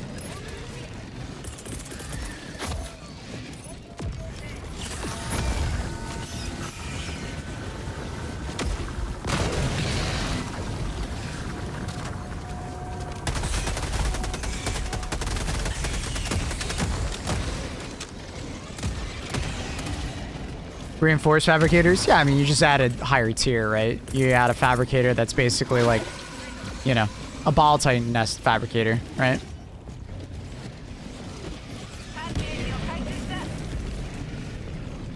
Speaking of ball titan nest, where is my ball titan nest? I'm in a bad spot. Ball titan nest over there.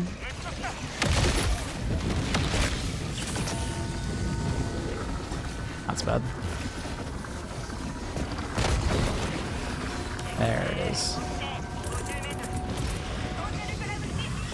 Don't love this position, but we'll make it work.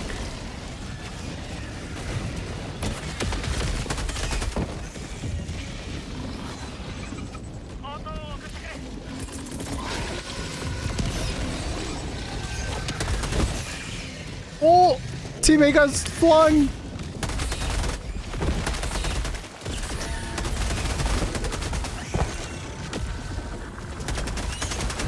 Ah, this impaler is the worst.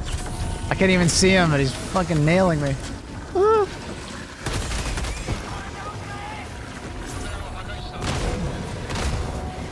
I need ammo. I need to go back for that ammo. There's a lot of armor, and I didn't bring anti-armor as much as I really should have. Oh, I'm surrounded. Okay.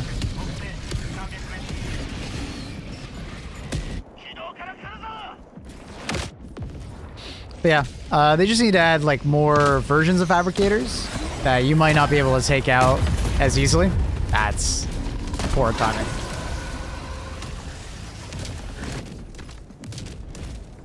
Ran my first ball titan the other day. Sick.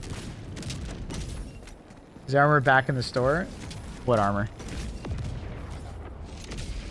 You gotta be a little bit more specific.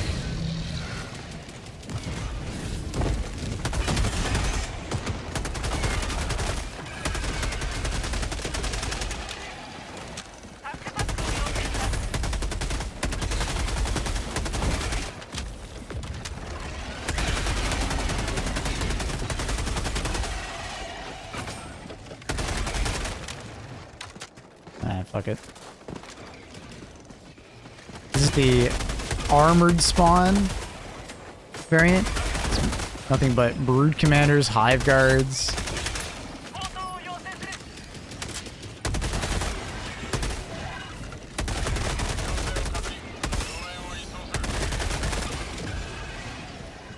So many enemies. Ah, that's unfortunate.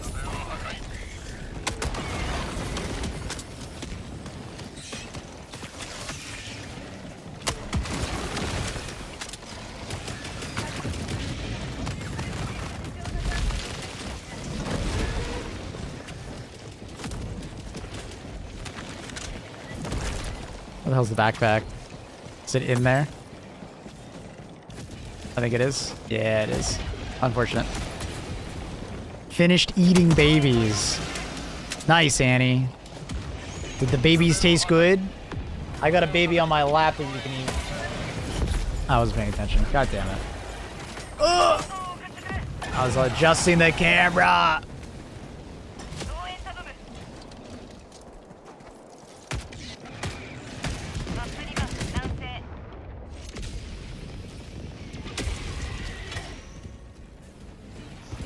Not the first Ball Titan. Ball Titan Nest. Oh, my bad. Yeah, Ball Titan Nests are definitely interesting the first time you run into them. If you don't deal with them fast, they're terrifying. Another Ball Titan. Another Ball Titan. Another one. Another one. Another one.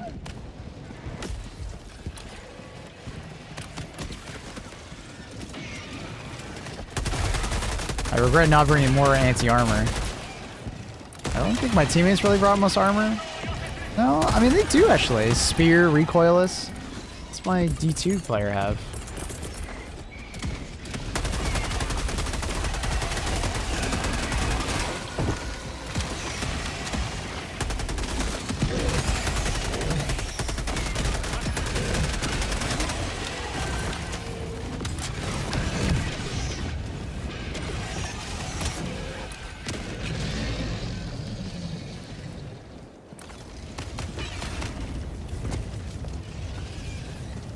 Factory charges and Ball Titans quickly become the It's My Orbital Rio cannon cooldown.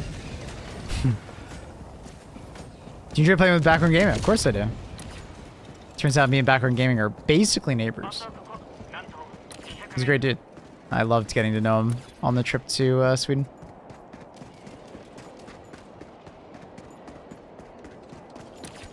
Unfortunately, he kind of starts streaming as I'm ending stream.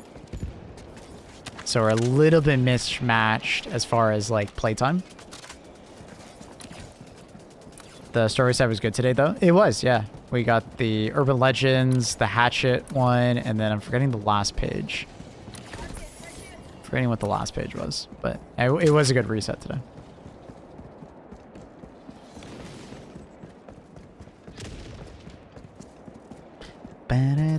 PSA for the Ball Titan hole, killing the Ball Titan.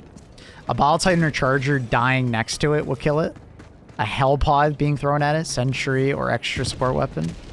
Orbiter Precision, a Barrage, Eagle Airstrike.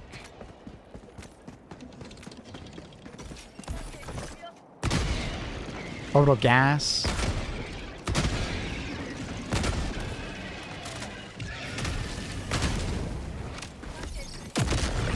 Jeez. Nice ultimatum.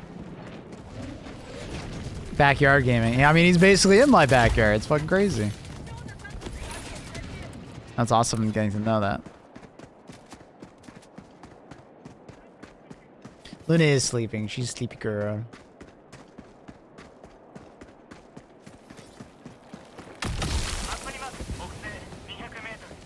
But that helmet you have, is it back in the store? Yes, it is currently in the store.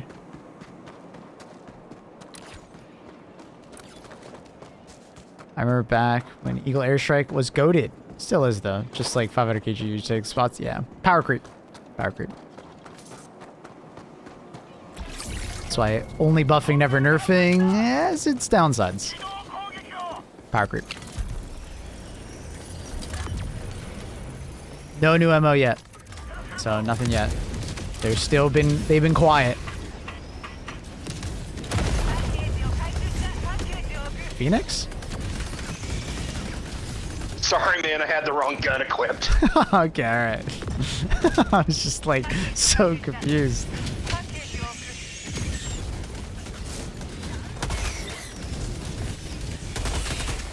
We've all done it. We've all done it. I just had to give him the question mark, like, Phoenix?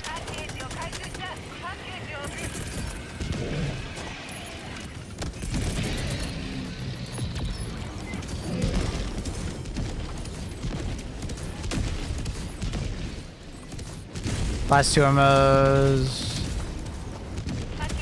I've taken a day between.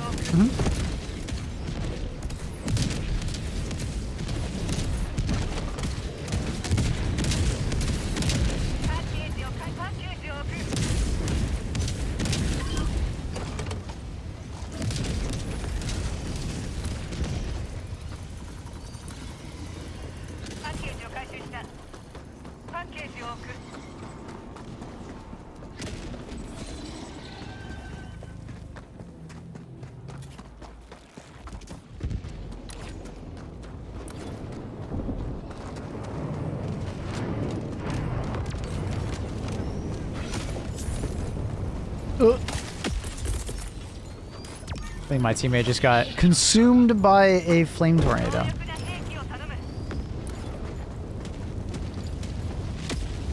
Hi, Annie. I think they just finished that. They did. I don't know why I left so early. I still have to do the data.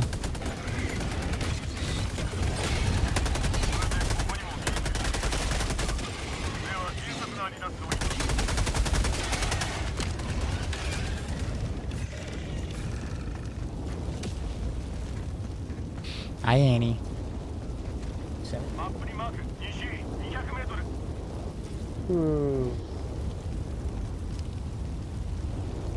Looks yummy, Annie. What up, Spanky? How's it going, bud?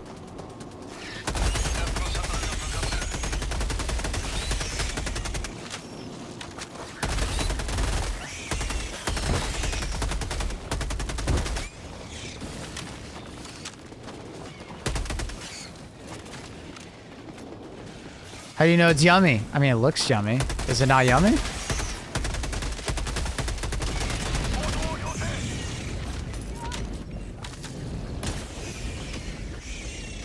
You don't even know what it is, but it looks yummy. Is it not yummy? Is it bad? Does it taste bad? Should I... Anytime I look at something like that, should I just assume it looks bad? It's a bit cringy. It was babies.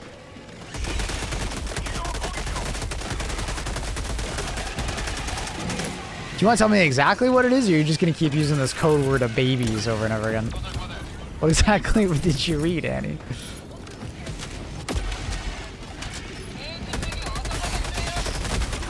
BBL. Oh, okay. I like your Nagi. I never had baby eel before, but I'm sure it tastes quite good.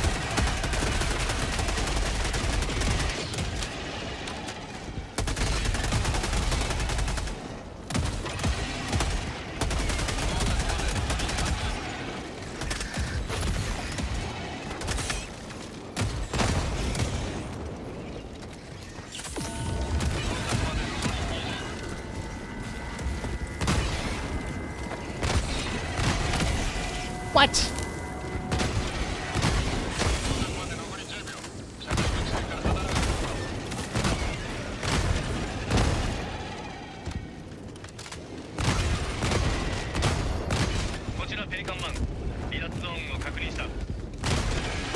kinda creepy, she says. I don't think it's that creepy. I mean, you eat fish eggs all the time with sushi. It's the same thing. Or veal. I love veal. Veal.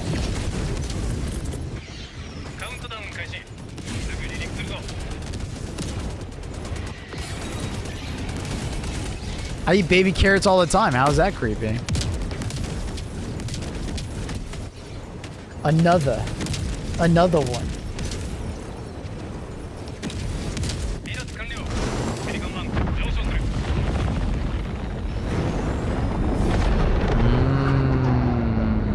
Yummy.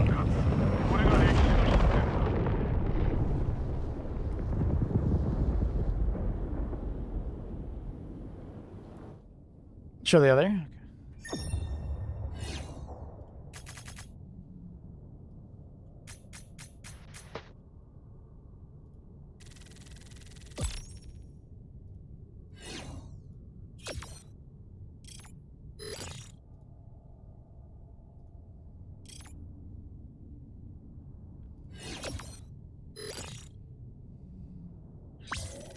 Bum ba dum ba dum.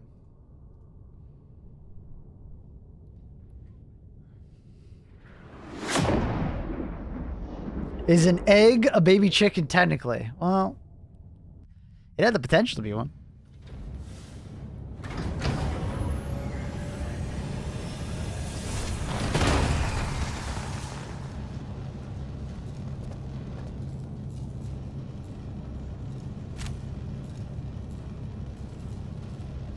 Or like junior forms, yeah. They're the baby eels. I get it. Did they taste good, Annie? Did you enjoy it?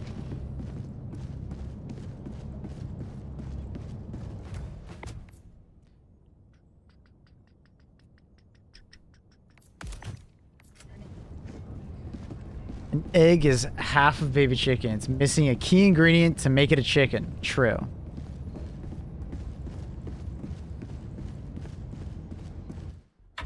But I mean, it had the potential of being a chicken. An egg is Schrodinger's chicken. Yeah, sure. Ooh, we get octopus? You didn't send me something about oh, you mean these things. Octopus. These look crunchy. Were they crunchy, Annie? I hope they were crunchy. They give me crunchy vibes. They almost remind me of like candied apples.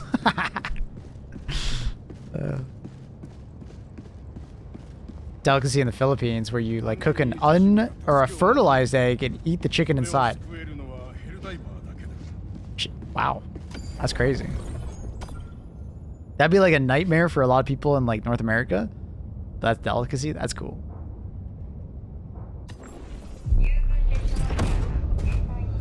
You've eaten that? Oh, cool. Does it taste good? I think France has that too. Oh, I'll do that. I don't know. I'm gonna do Ogcan again. Do a barrage. Orbital. And then...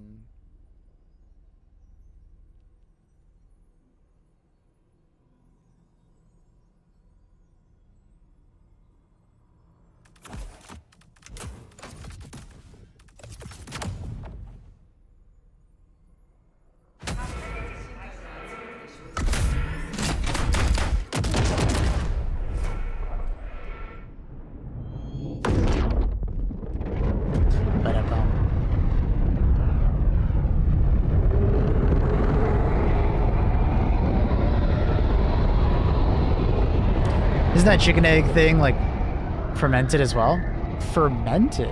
Oh. Huh. Ooh, squid.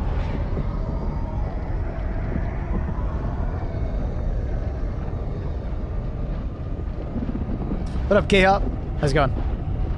How you doing?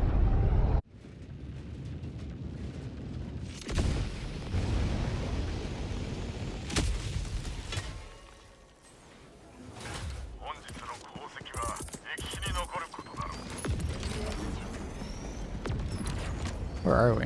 Oh, okay.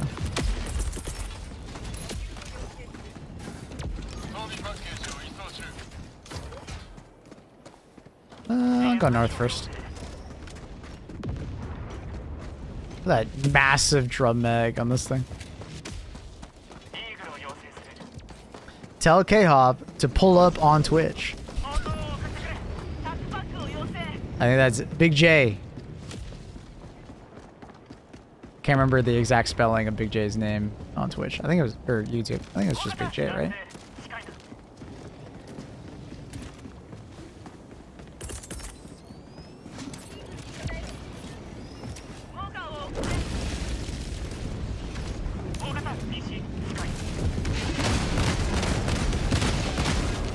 Oh no.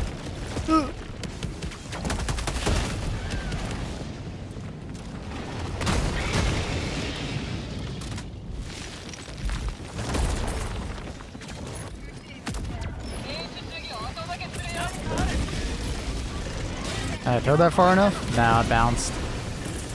Whoopsie. I guess we'll just do that. Back the fuck up.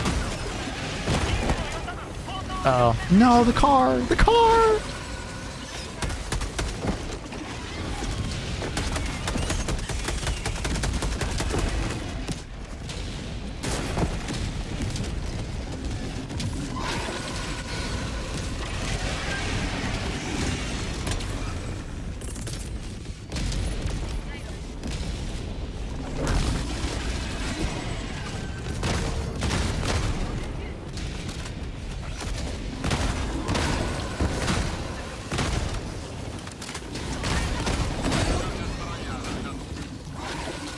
What is...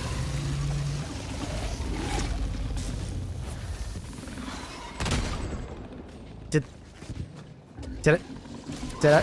What? What?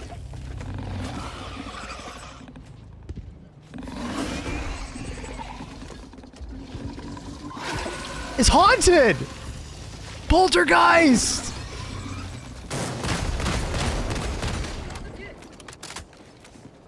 Terrifying. It's still going. I've never seen that. You 380 just in case. I mean, honestly, I'm feeling that. I'm honestly feeling it. That's kind of scary. What up, Kanisu? How you doing, buddy?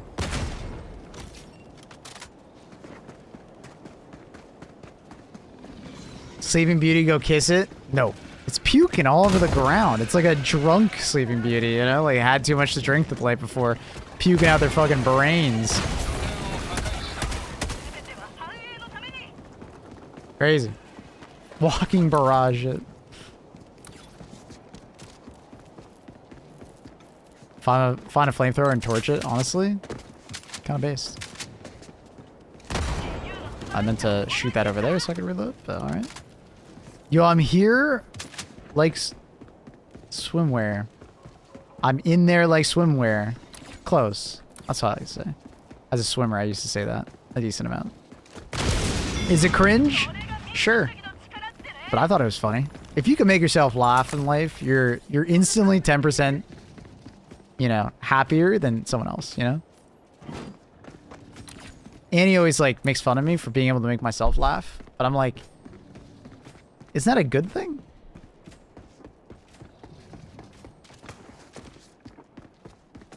Would I eat that? Like the squid? I would absolutely eat that, Annie. I would eat the squid. Dad jokes are the best. Wait, now she's angry at me. What do you mean? Why are you angry at me? It's still alive? I think it's dead now.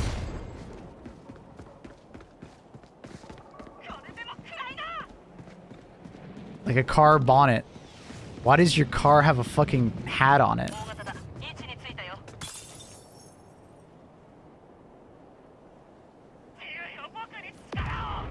Why the hell did you put a bonnet on your car?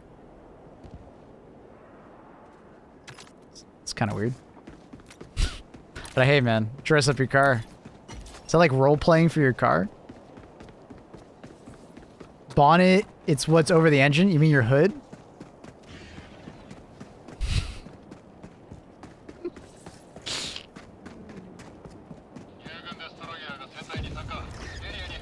We call it bonnets. No, no, no, no, no. You call it the wrong thing.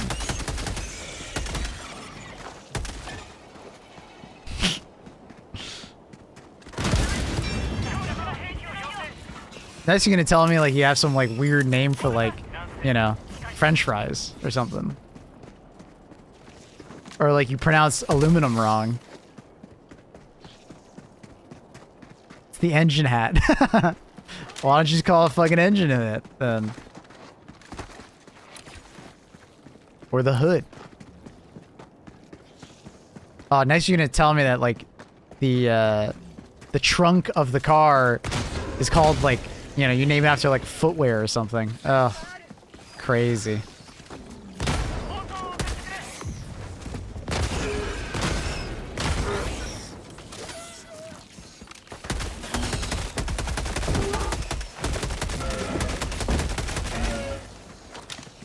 I don't know why I'm reloading. I have fucking 60 rounds.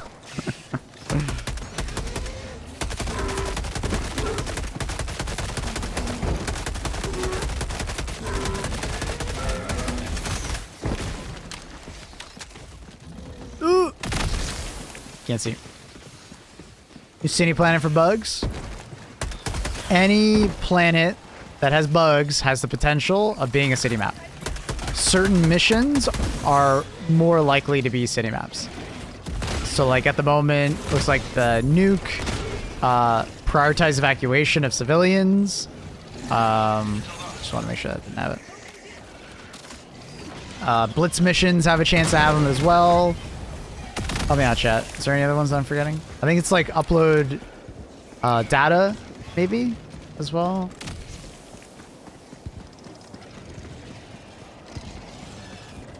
Love it when North Americans just type it like that, are confidently wrong in English. I'm North Canadian, not American, okay? What are you, calling me the 51st state or something? Rude.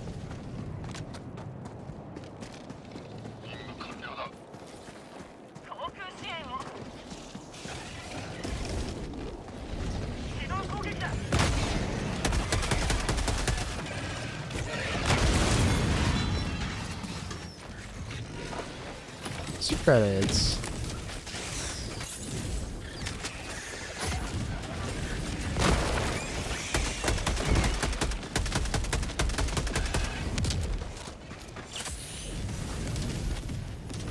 Hey, how goes the stream? Good, Sky. How are you?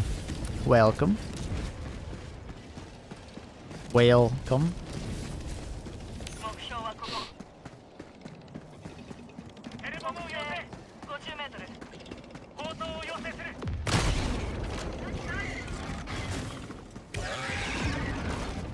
I went to a silent auction. I won a dog whistle and 2 mimes. Nice.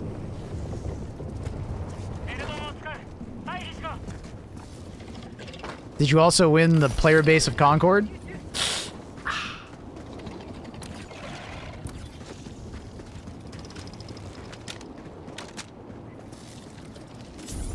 The great continent of North Canada. Why'd you say Canada? I can't tell if you're doing this on purpose or not. There's no one currently, I guess. Yeah, that's why it's a silent auction. Get it? Oh, it's that. Wait, I think this is the worst fucking. Is it triple requisition? I can't. I need to know. Is this triple requisition? There's nothing on the top. It's probably just something that hasn't spawned in yet. That's fucking funny. Ew. I'm ignoring that.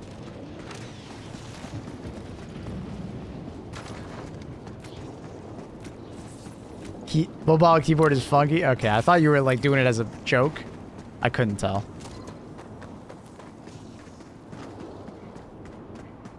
There's nothing on the top. It's usually a sport weapon. That's what I thought too. I've seen it be like a requisition slip that just for some reason didn't spawn in. It's kind of weird. Sometimes the top doesn't spawn in and I don't know why.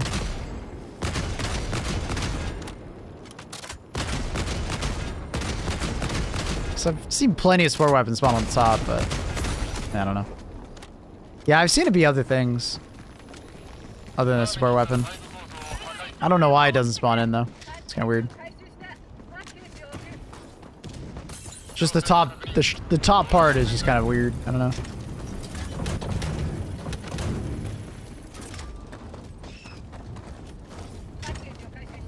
Saying it's weird to name the back of a car after footwear while saying you should name the front of a car after headwear. Yeah, man.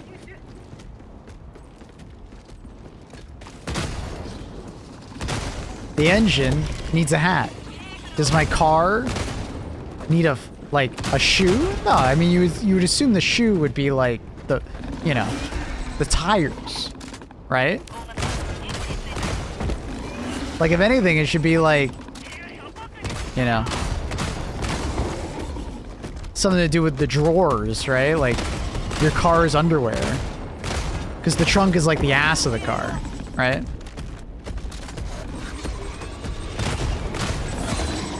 Who the hell thought that the ass of the car reminded them of a boot? And I was like, what? What do you mean? That's where the tires are. They're the feet.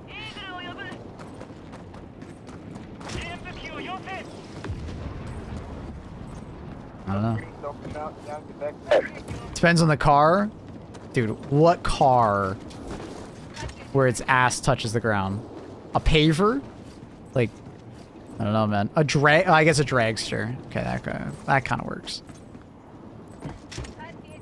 It's like it's like a dog scraping its ass on the pavement, you know what I mean? Or the carpet.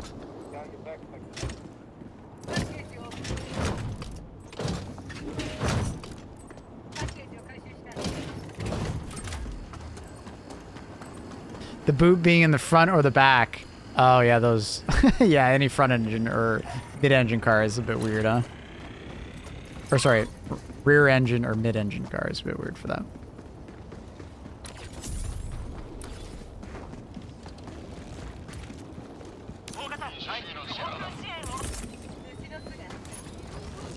Front bum.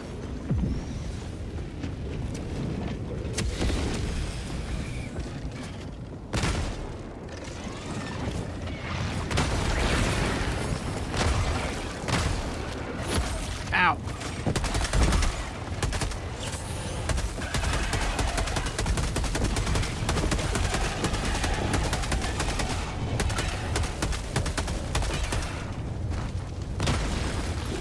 Bam, bam, bam.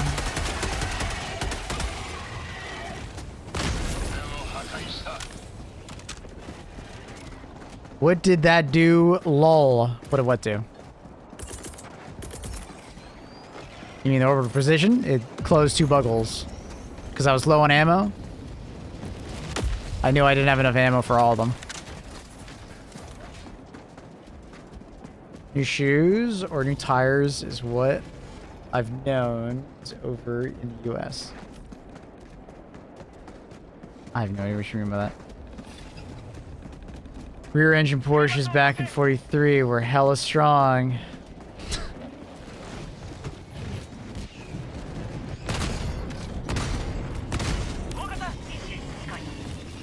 You mean the Tiger tank that was made by Ferdinand Porsche?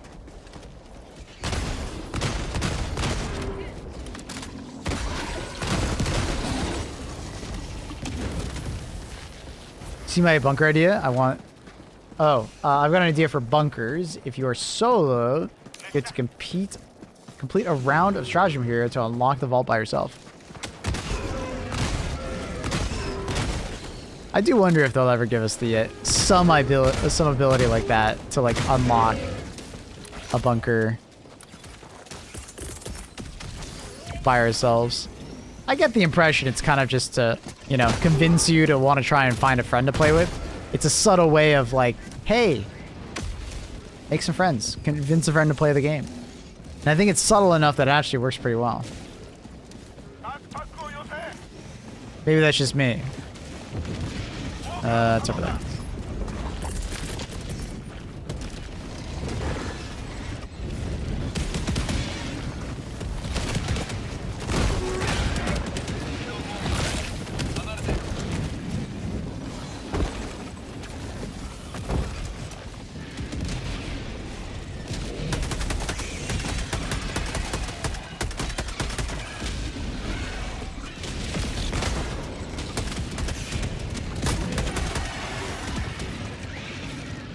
I like that you can at least check what's inside the bunker solo. It's also sometimes heartbreaking when you play 3 stacks. That's you get.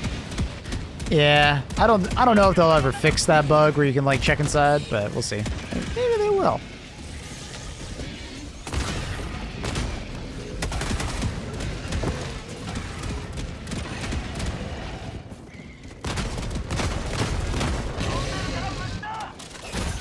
Ow, bro. Good morning. Good morning. How are you?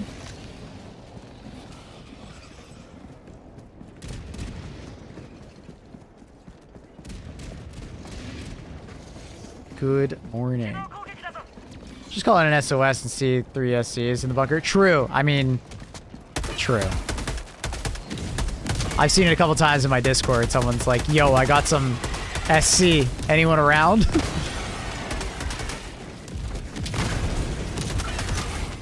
Kind of funny.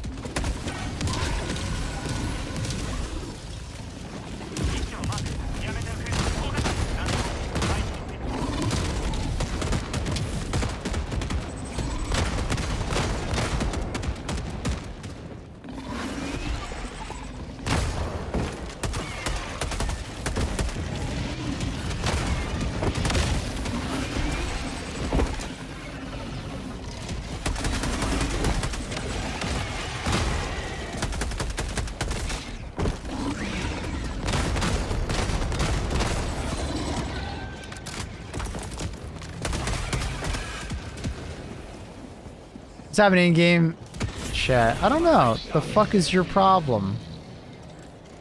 I don't know. It's the guy in the mech. I don't know.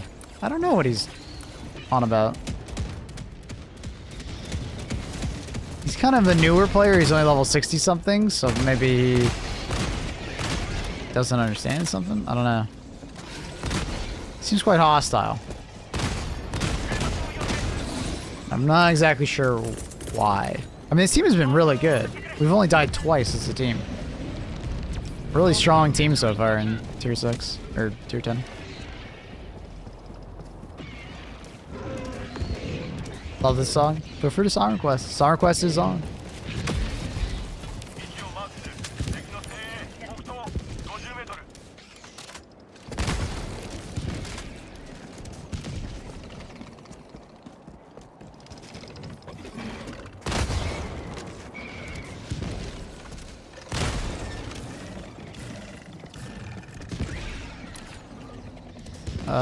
I'll head over to the big nest. He probably plays League. Ah, yes. You can always tell when the League players in your game, they're just randomly flaming you for no fucking reason. And then they start running down mid. Mm-hmm. Yep. You can tell a Dota player because they start swearing at you in Russian.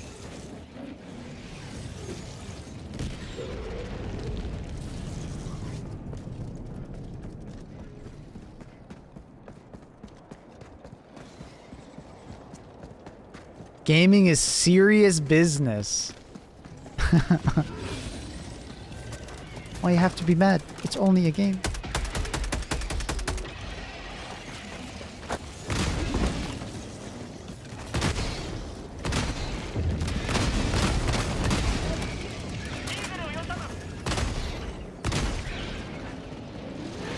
CS players start surfing around bug nests. They start literally turning on the cheats. Classic CS moment.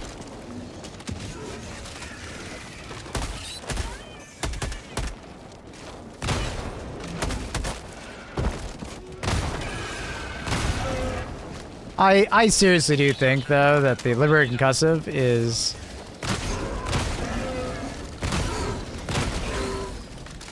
a underrated weapon. Could it be better? Absolutely. But it's actually pretty damn good.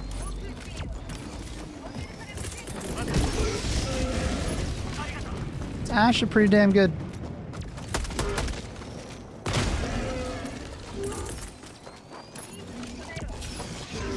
How's AC against Ball Titan? 12 shots to the head. Not bad. Not like absolutely amazing, but not bad.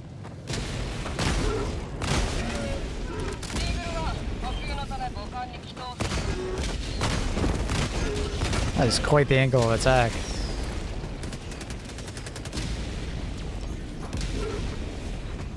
Butt chargers, 3 taps to the butt, 4 sometimes if you aim too high.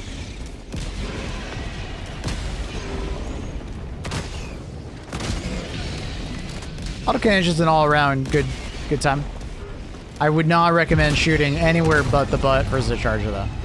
So that's kind of its like kryptonite, is that like if you can't get behind the charger and get those shots off in time, it doesn't feel particularly good. Out of ammo.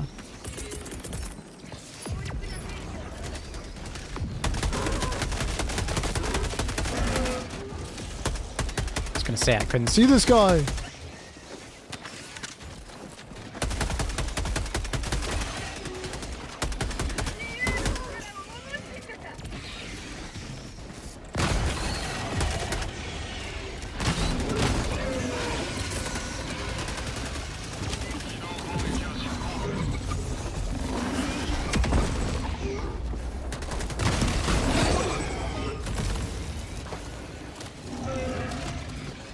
I found it underwhelming if I didn't have an autocannon go with it. What are we talking about? Liberated Concussive?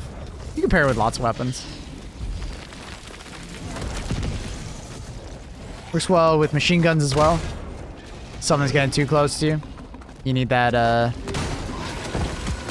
that space.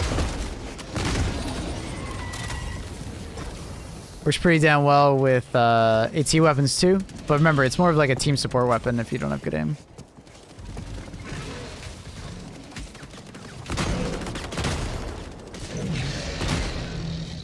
AC is Pulset's favorite weapon.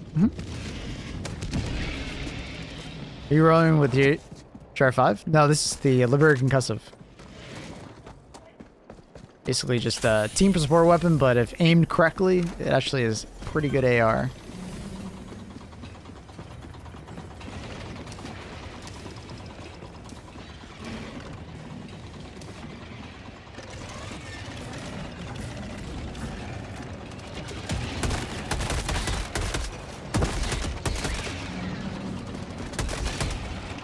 I can agree with players. It does take a while to kill something, but the sheer amount of CC makes up for that.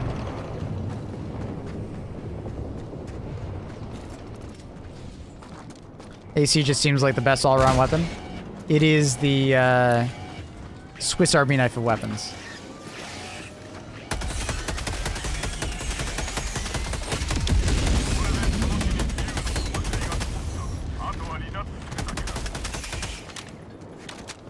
You know, kind of just works with everything, and it does a fairly good job against everything, but it's not necessarily the best option for everything. I'd say the place where it probably shines the brightest is against bots. I like the ADS. I never ADS for the most part, but it's a pretty basic ADS.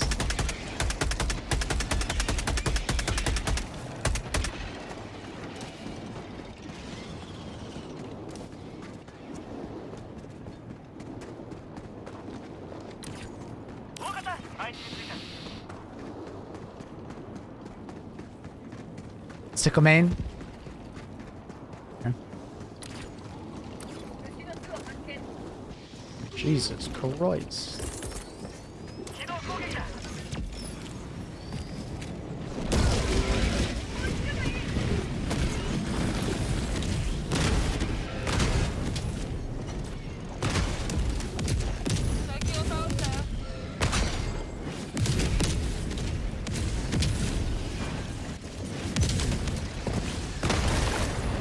Teammate just tumbled down the mountain and threw a nade in my face. Thank you, thank you.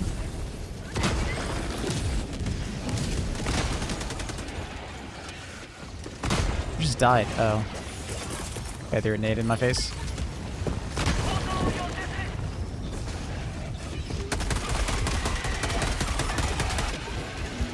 Dude, that fire tornado right on top of me.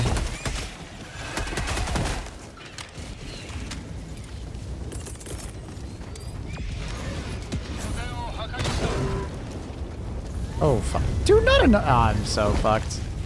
Another one? Another one. Oh my god, that hurt.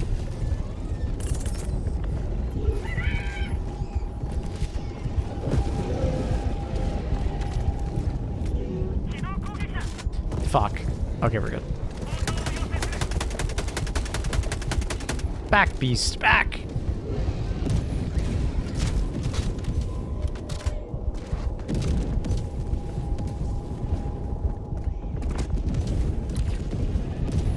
I want the resupply very badly. Unfortunately, there's a flame tornado camping it.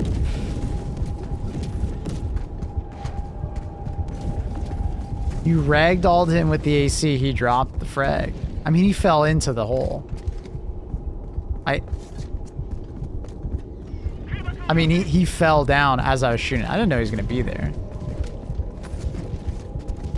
He didn't have to have the frag in his hand to do that. He fell down. I shot. He had the frag grenade in his hand. How's that my fault? I can't do anything about that. Why the hell is he walking around with a frag grenade in his hand?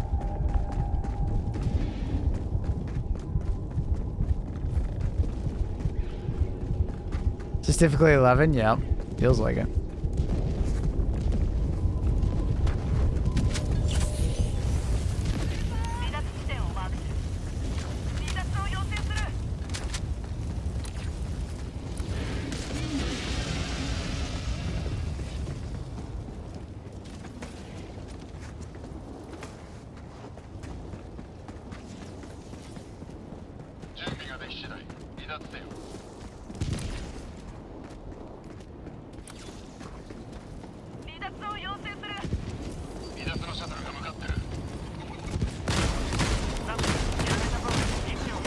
Wait, also, didn't he have a shield on? I can't even ragdoll him if I wanted to. He has a shield on.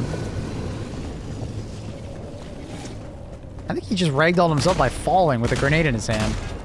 I think he equipped the grenade and then fell. Trying to throw it mid-air or some shit. I think I'm being gaslit.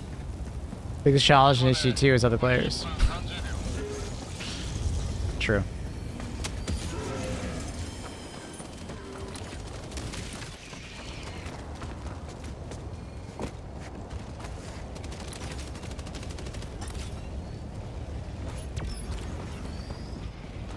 My brother and dad won't drive me. I have to take the train if I want to go. Where are you trying to go, Annie? What's Uji? I don't know what that is.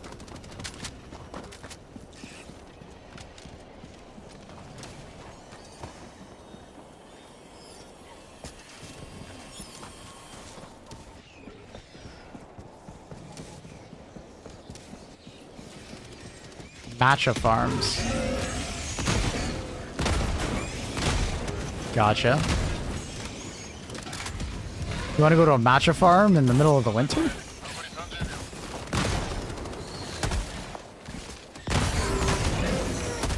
Sounds like more of like a summer thing to do.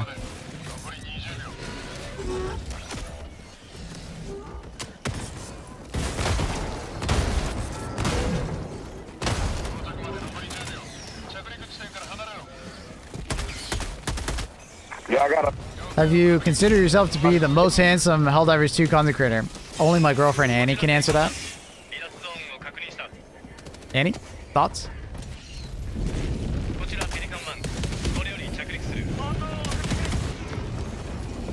Annie, not live with it. She's on a trip with her family. You're all right. Answer's no. Pip's good looking. He is good. He's a good looking dude. I agree. Takibo is also very good looking. He's handsome and funny, isn't he? He's got a great wife too. Oh my god. Bro, are you okay?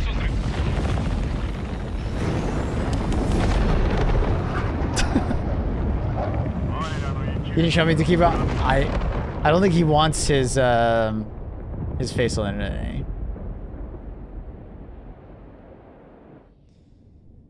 Back in. You okay, buddy? You having a bad day?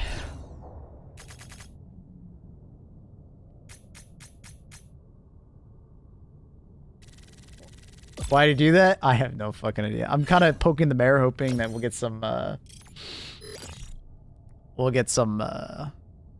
some drama.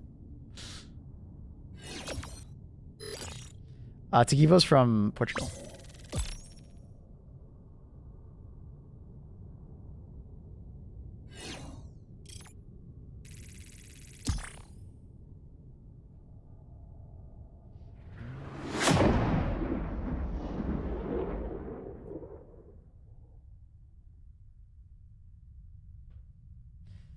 Dun, dun, dun, dun, dun.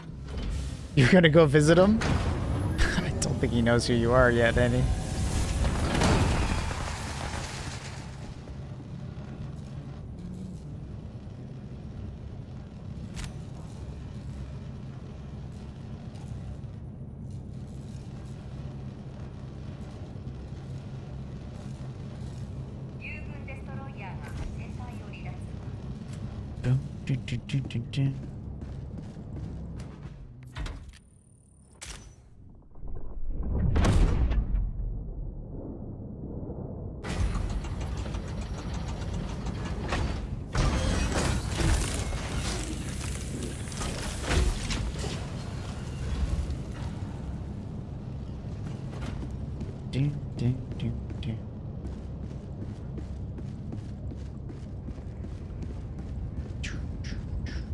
Still no MO? My god. Where's the MOs at, dude? We thinking the MO is gonna be bots, guys? I mean, it's been a while since they bots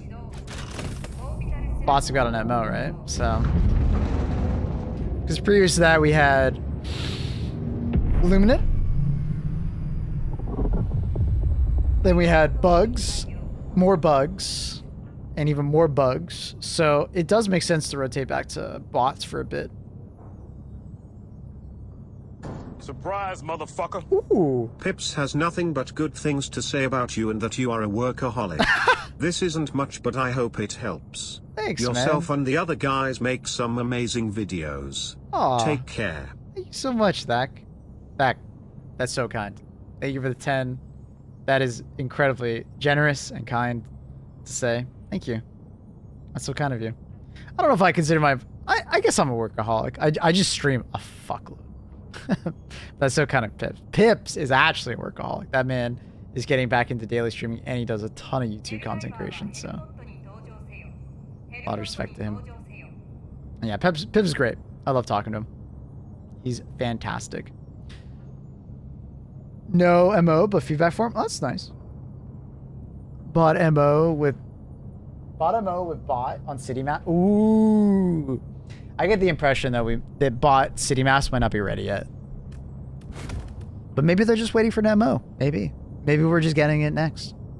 That'd be cool. Bot MO with city maps would be that'd be sick. That would be very cool.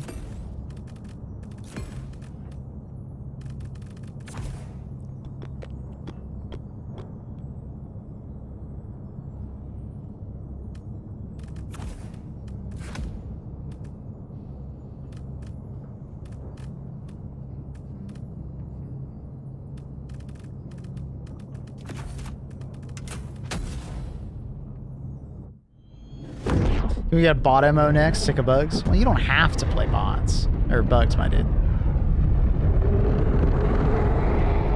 Kind of feels like it undermines the gravity of literally black hole on a collision course.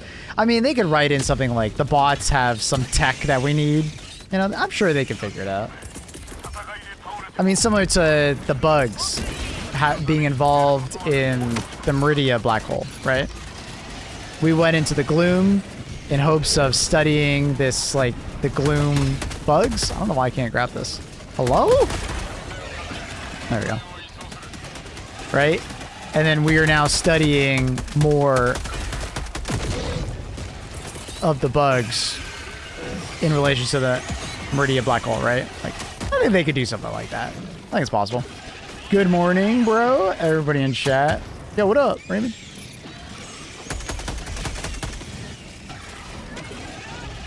I saw some content from the bot cities. Yeah. You could play on the bot city maps, but it was only if you played on level 3 or below, or level 4 and below, something like that. So it's there, but I bet it's not finished. Or they're waiting for a good moment, maybe? Who knows? It didn't quite seem finished to me. To my eye, it seemed like it still needed more work, but... I don't know. I just saw banners and... It was not nearly as impressive as the Bug City map. You know what I mean? The Bug City map looks amazing. The Bot City map did not look that good.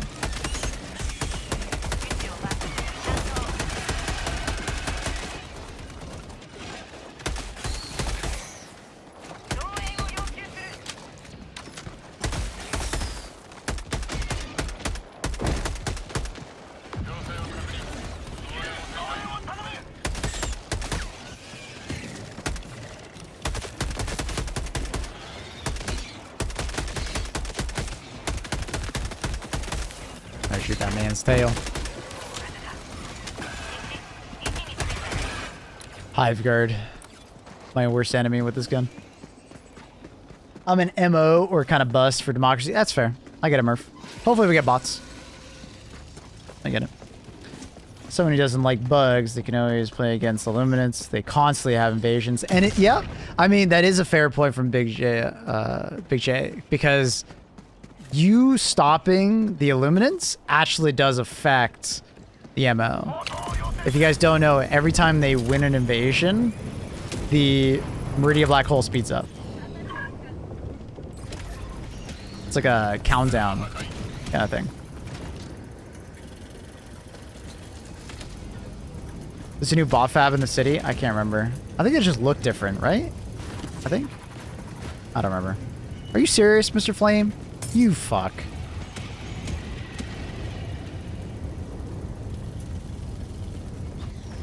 You ever understood people who avoid specific factions? I get it. Some factions are just like a gameplay style they don't like. You know? Some people would rather just have a horde mode or be playing more tactically versus bots. Sometimes it's just like one particular enemy that kind of... I dove thinking it went out. Because the place where I dove to had no fire. And then fire just started appearing there. I'm pissed.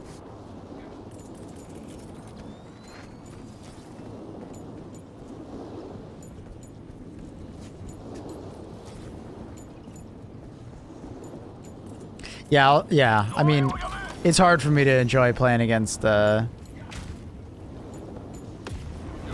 what's it called nowadays? Illuminant? I can only play a couple missions of Illuminant before I get bored. What the fuck is happening, man?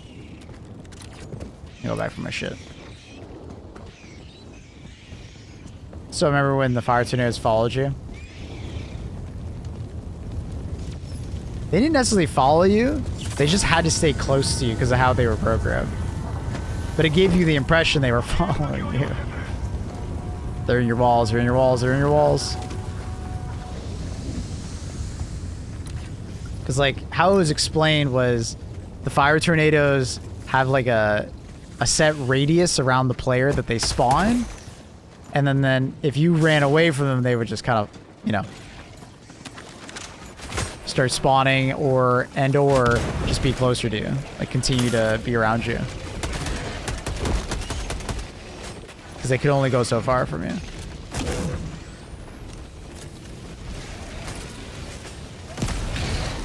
Oh, no! Well, that sucks.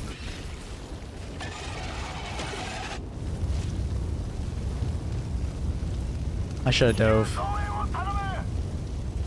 I'm surprised I got the bug breach, though. Isn't he assaulting the thing? What has he been doing for the last minute? I was running up there. I don't know what he's been doing. She's kind of hanging out around there.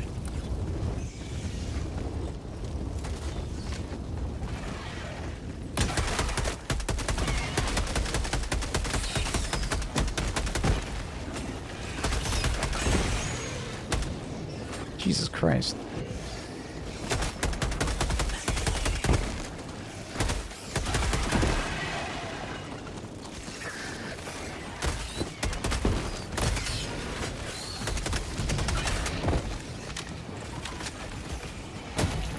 I'm gonna die. Oh, I got lucky.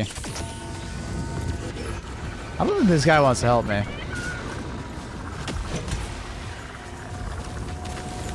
I'm just getting that impression. Dude, we're getting flame tornadoes again? Jesus, that's unlucky.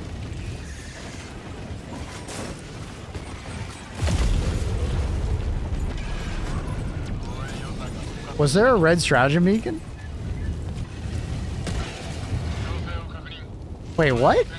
Was there a red stratagem beacon that I just didn't see?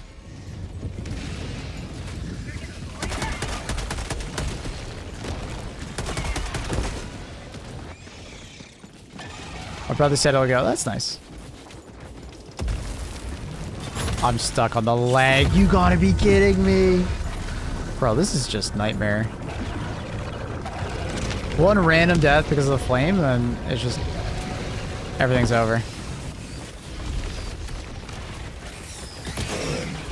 Just get me out of here, man.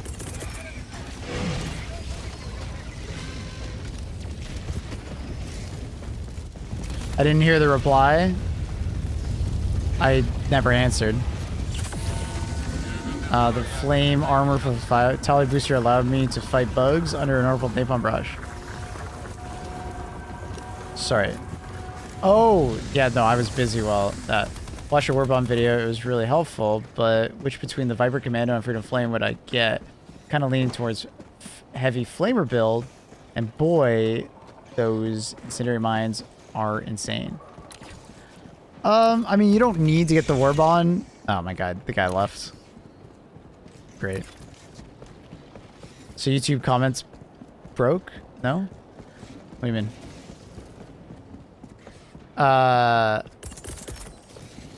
Sorry, my brain. Basically, Freedom Flame versus Viper Commando. Do you like the armor? That's more or less the discussion. Do you like the armor for Viper Commando? If you really want the armor, it's great. If you don't really want the armor, don't worry about it. You know, the rest of the Warbond is nothing too crazy to call home about. Freedom Flame, especially for someone who likes flame weapons, is the better bet. You know, go for it. You know, you can definitely not go wrong with going with Freedom Flame if you like flame weapons. I typically use the Torture instead of the actual flamethrower because it's a primary weapon versus Stratagem. I can bring another Stratagem.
YouTube comments don't go on screen like Twitch. Oh, is it broken? Oh, it must have broke then.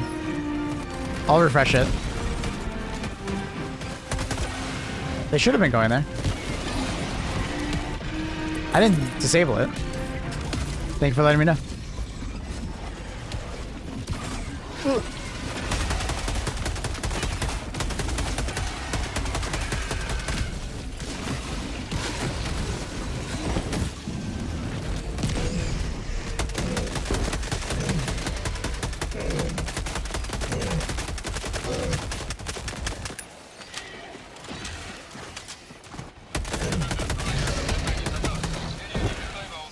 Maybe I misunderstood something about the Galactic War, and can you explain why Helldivers always go to defend a planet instead of liberating the planet which attacks? From the new 2 planets, press of 1. So sometimes it'll take significantly longer for you to take the planet than defend the planet. Kind of depends on the defense. It's usually easier to defend the planet you have than to attack the planet you don't have in this game.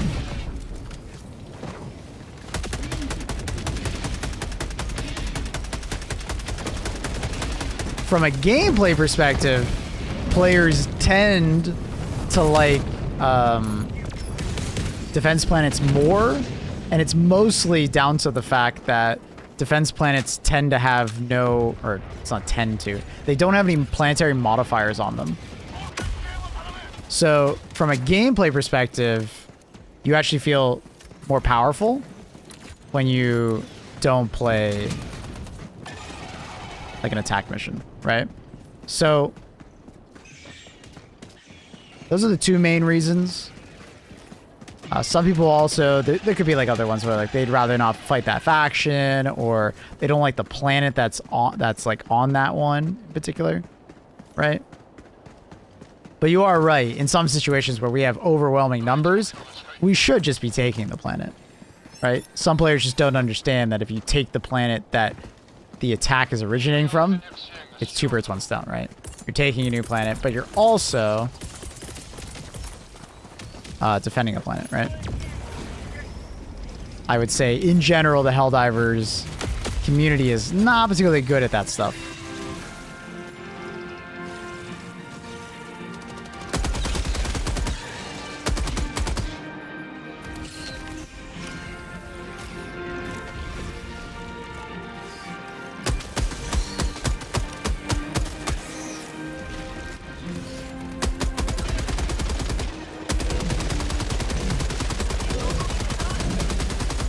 Interesting. I think it's literally the same exact spawn order for enemies. I don't think I've ever noticed that.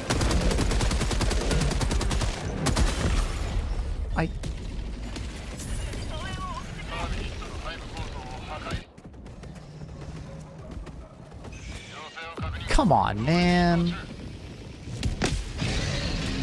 Too confident? Bro, there's nothing about confidence there. That's just, he shouldn't have hit me. I killed him 10 seconds later. That's so dumb. Ugh. That's stupid.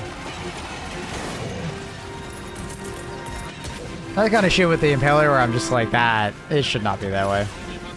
You kill the Impaler, 5 seconds later it kills you. 1 shot as well. It's like, okay, bro. That's not how that should work.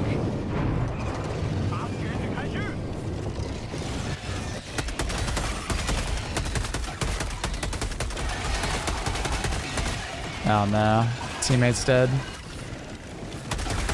This might be a fail.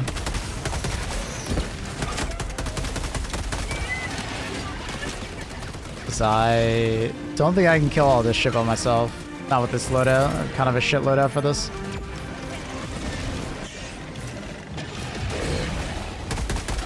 I need to somehow get to my Quasar.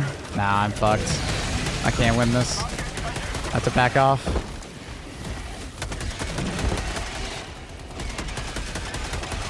Oh, unfortunate.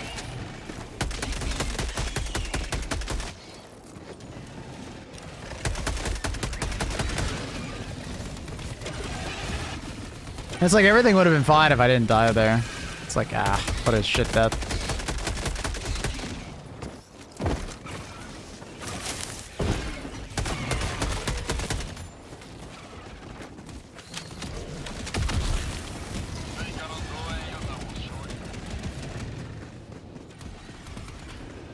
Organizing large groups is pretty difficult. I don't know how to go about like rallying thousands of players to make certain decisions.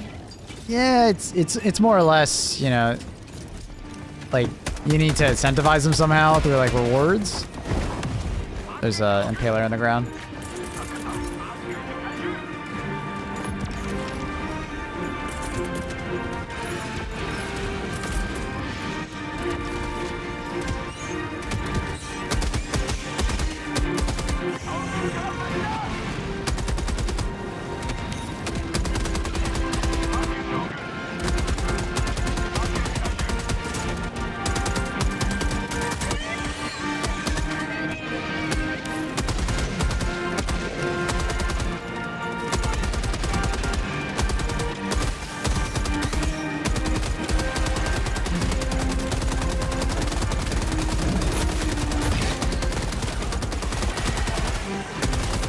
That's a lot of chargers, man. Where did all these chargers come from? Also, didn't that guy have a mech? Did he get out on the mech? He did get out of the mech. Oh, this guy's kind of trolling. This is the last thing he needs to be doing right now. He needs to help us. What are you doing, brother?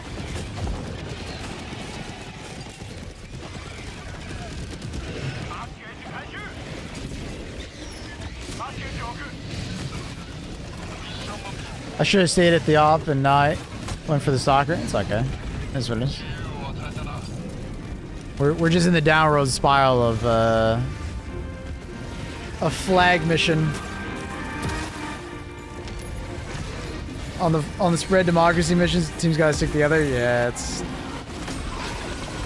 I mean, you could do it duo or even solo, but it's like really difficult, especially if your team doesn't like grab a lot of the enemies. Yeah, we're in the death spiral. This guy just wanted to do side objectives too much.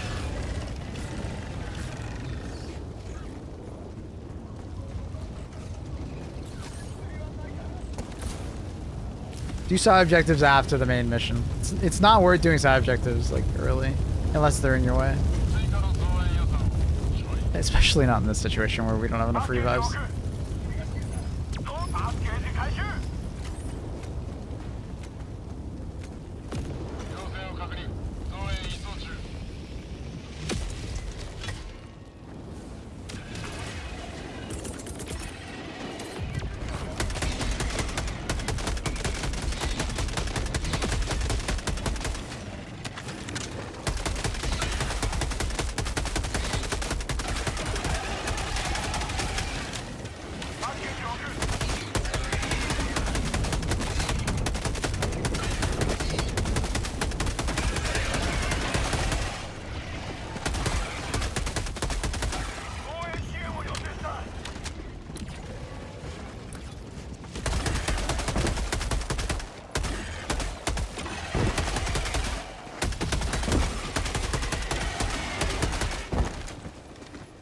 Shit, he's starting it already? Oh, dude.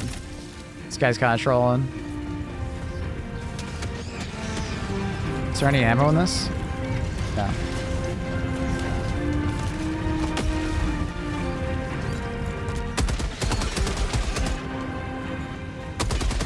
Unironically, the fire might save us here.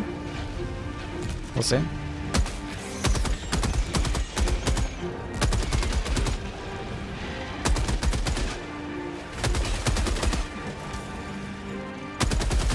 One enemy causes him to jet back away.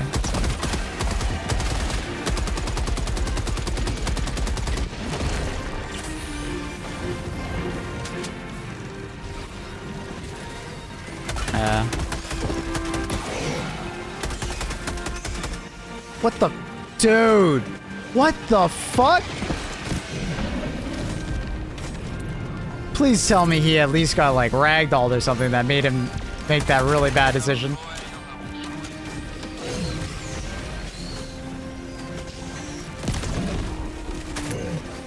Like, what?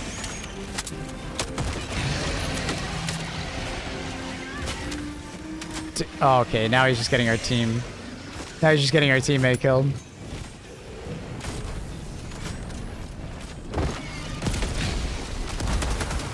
Trying to save my teammate.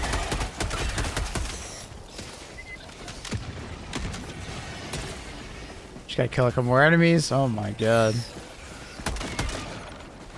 Dude, teammate fucking made some wild decision making on that flag. I got really lucky that I noticed it. Would have been so easy not to have noticed that.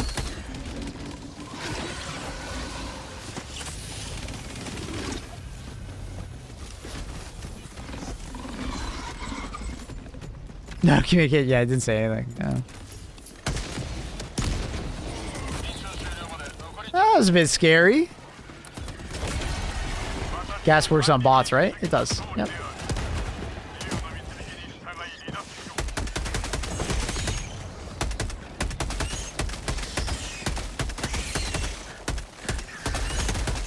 Based on his loadout, I get the impression that T2 is like He's the self-proclaimed side objective guy. Does that make sense? The guy who goes around with the jetpack and just plays solo the entire time, doesn't actually do the main objective. Can't play solo the entire time. I'm getting that impression.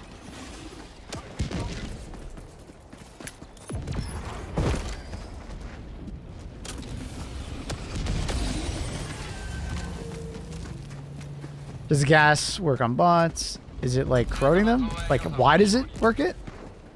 I think it's like some kind of like corrosion thing. It's not like an acid, but it's like I don't know. I'm thinking it's something like that. But also, if you look at the bots, they have like organic looking wires on them. Right? So I think there's also like an explanation of bots aren't totally robotic. They have some amount of, you know, organic tissue to them.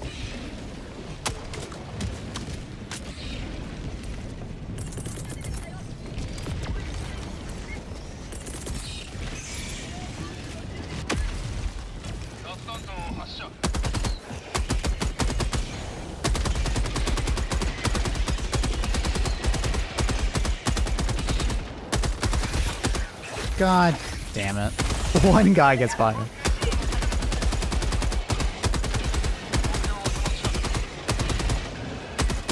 Dude, that guy's standing in the perfect spot. I can't shoot him. What a god.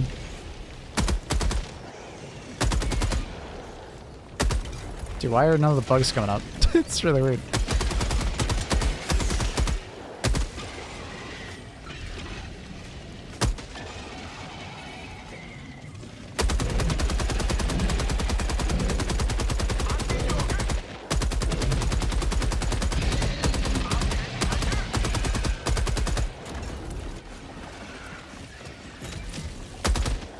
I have no idea what's going on.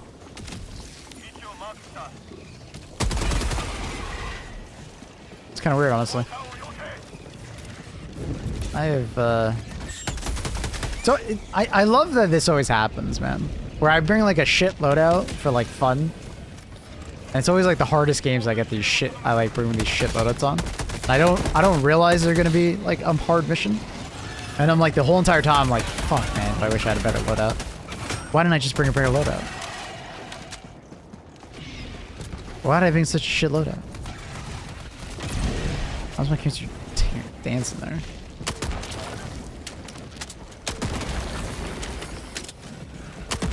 Getting never-ending bug breaches right now here.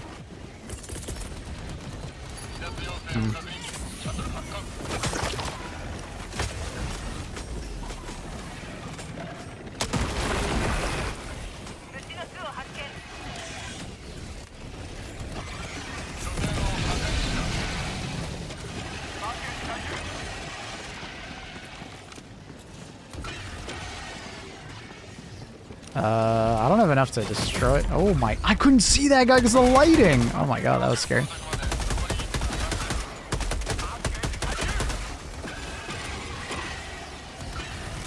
What's he doing? Wait, what the hell did I hit? Ah, I think I hit a random bug.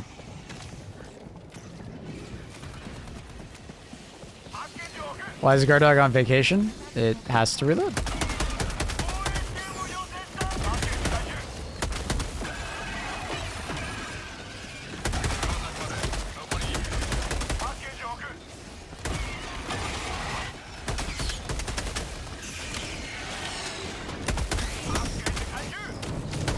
Dude, game will not let up with the spawns right now.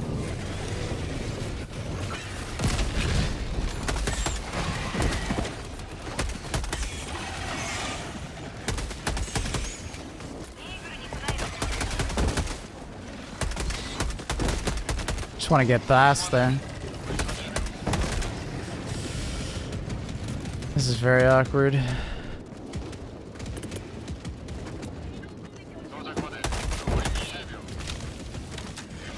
Alright. That guy's backpedaling. Don't know what the fuck he's doing. Are you gonna stop bouncing? Jesus Christ.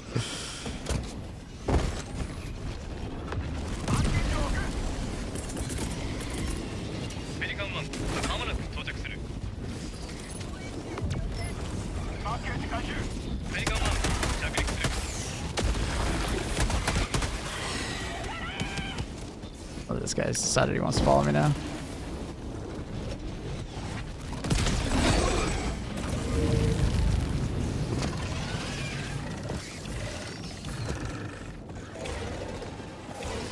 Another bug breach on me. Dude, my teammates must be AF fucking K on the other side of the map.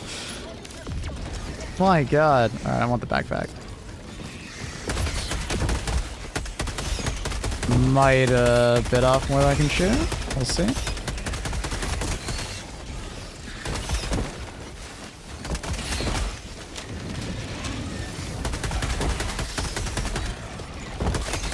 Oh, that's bad. Ugh. Climb, motherfucker, climb! That him?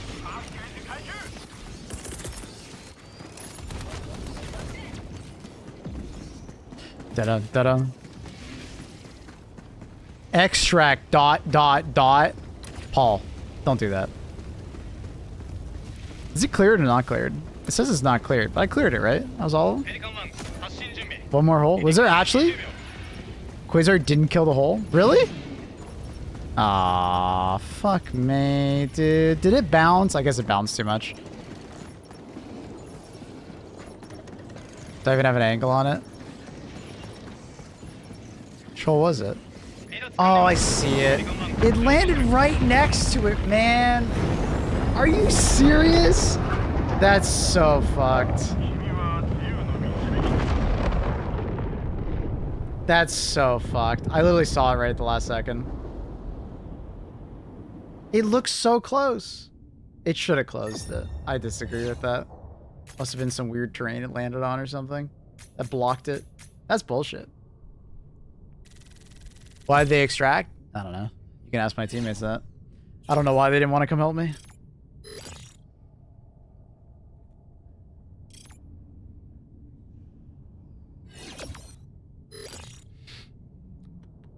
No, I mean, like, why is it not shooting anything for a solid minute when it was in the air?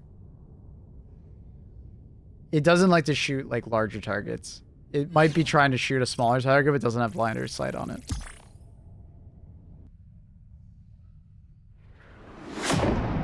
That's fucking sucks, dude. That should have killed it.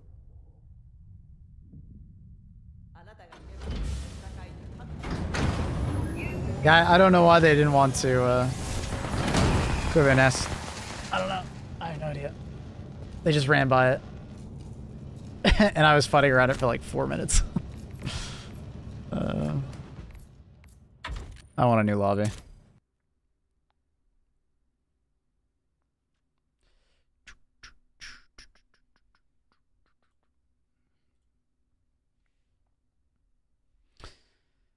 That would have been way easier though if I had a better loadout. Definitely made that a lot harder on myself because of a bad loadout.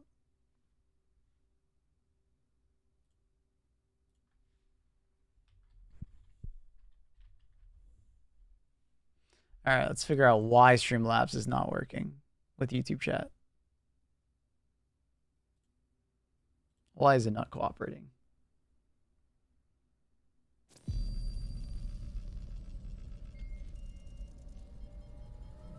Chat box. YouTube is selected. Maybe I'll try refreshing it. My YouTube chat. Give it a try.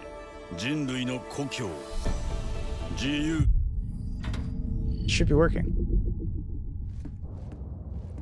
Show platform's viewer icon as well. Fuck it. Why not? Refresh it again. Save settings. Refresh it again. I don't know. Is Luna a perfect circle? Pretty close. Pretty close. Yo, Maple U High 3. Yo, what up, Tig? How's it going, buddy? Thank you for the tier 3 sub, you absolute legend. Thanks, buddy. Cheers to you. I appreciate that very much. Hope you're having a good afternoon. I'm probably going to wait for the 9070 XT. So fresh with AMD this launch, or NVIDIA. NVIDIA just keeps taking L's, man. They are just fucking up this launch so bad.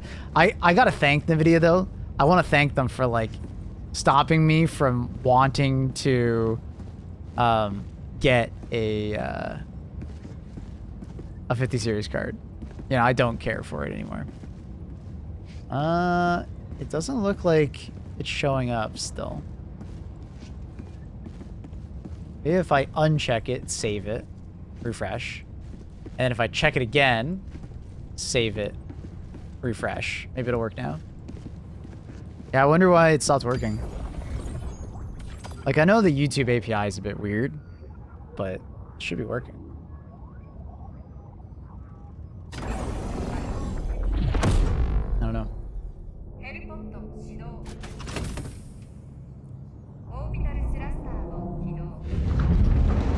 Buy a 7900 XT for $600. Well, I mean, the 9070 is supposed to be on par with the XTX for not that much more. I'd probably just wait for the 9070. At least to see how close it is. And if it is good, it'll either... If it's bad, it'll reduce the price of the 9070 XT. If it's good, it'll reduce the price of the 9070 XT, so it's fine. Just wait. YouTube test? It's showing up?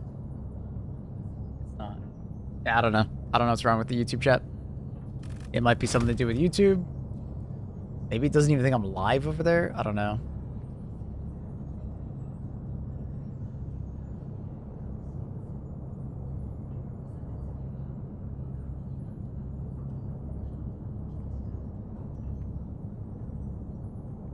It's like...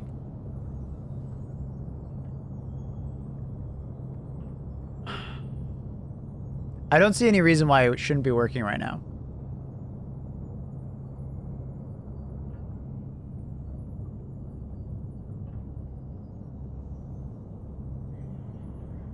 I don't see any reason why it shouldn't be working right now. I don't know.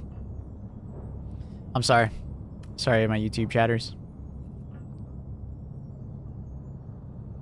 7900 XT is a good deal for $600 considering it's a 4070 Super. If you don't care for ray tracing or DLSS, for sure, it is a great deal. But I would still wait for the 9070. We're like literally a month away. Unless it's like do or die, you need a card right now because you don't have anything, I'll just wait. Like the 9070 is supposed to compete with like the higher end and did not be that much more than the 7900 XT. So just wait. And AMD, if they're smart, will seize the opportunity to release a good card that will soak up all the buyers of like AMD or NVIDIA stuff. So like if they do well here, it could be sick. And I think they know that. So we'll see.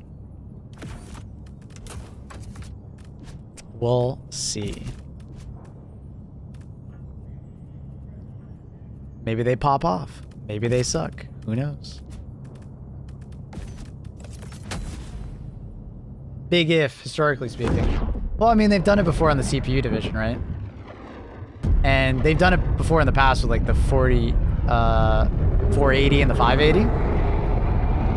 When they stopped caring about the high end and they were like, okay, let's just make a really good mid-range. Obviously the 480 and 580 were more low end than mid-range, but yeah. NVIDIA has an awesome opportunity here. Amazing opportunity, right? Been a while back now. Well, I mean, on the CPU side now, they've only recently started actually taking huge W's. Realizing where Intel has fumbled and releasing a product at a really good price to compete with it. It's just the graphics card side. What is going on there? Why can't I see their names? Weird.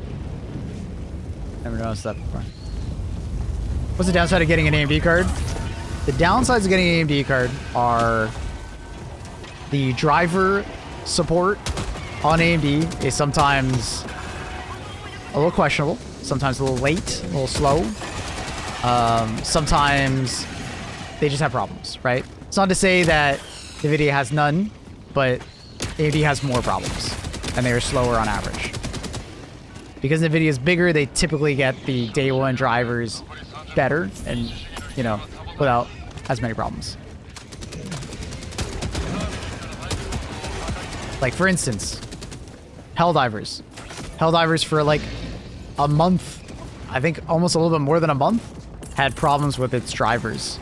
So you could not play with certain settings on, or else it would like brick your game. It would cause you to crash. Right? That's just something you kind of go with AMD. You know?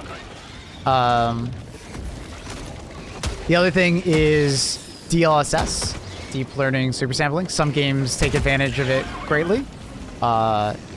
It's a really nice setting for, you know, upscaling. Now, that's not to say that you can't use FSR, which is AMD's like open source version. But it is not as good as DLSS, sometimes to a very noticeable amount. And then you also have XCSS, which is Intel's version of it, which is usually better than FSR. But luckily, NVIDIA or AMD users get to use XCSS, which is usually better than FSR. So FSR has just updated their, you know, upscaler, but it's still, you know, a step behind. And then the last part against AMD is the ray tracing support. If you care about ray tracing, if it's anything that's something you care about in some capacity, like AMD is just always like a big step behind on that one. Like to the point where the only time I would ever consider turning on ray tracing with an AMD card, it would basically be like a 7900 XTS, you know? What up, Blank? It's a tier 128. What up, dude? What you been up to?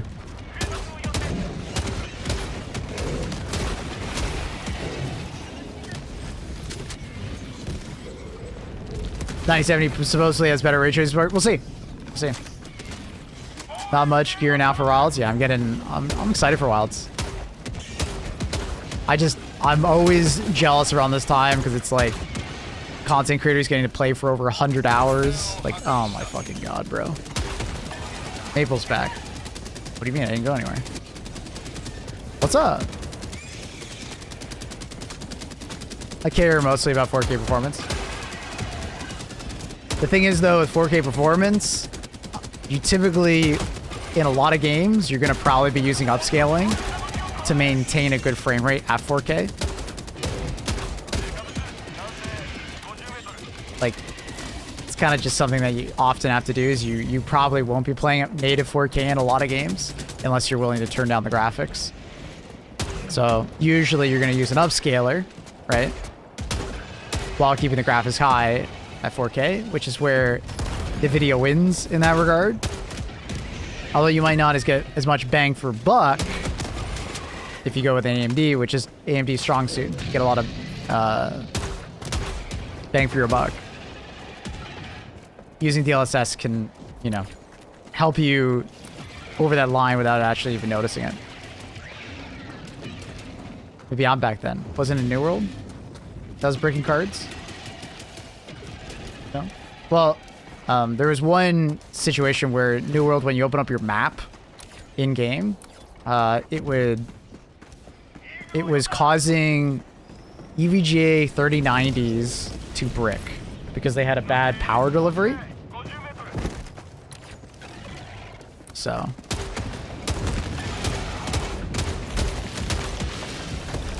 yeah, I want to try it AMD just as like a fuck you in a video. Damn. I just go with the previous generation personally, but I'm kind of looking forward to seeing what the hell happens with the 9070. I'm hoping that they do something good. But I am definitely one of those NVIDIA or AMD graphics supporters that I'm just like, man, I hope AMD does well so NVIDIA gets better. You know what I mean? I'm just going to keep buying NVIDIA. I used to buy AMD, but I don't know. AMD needs more to convince me. But I feel like if I was buying like closer to a 60 series card or a 70 series card, I would probably just buy AMD. Because a 60 or 70 years series card is not going to be utilizing ray tracing. Probably have more than enough graphics card power. You're probably playing at 1080p, maybe 1440p. But just use XeSS. But now that I've gotten older in life, I'm a high-end gamer, so AMD just has a really hard time competing there.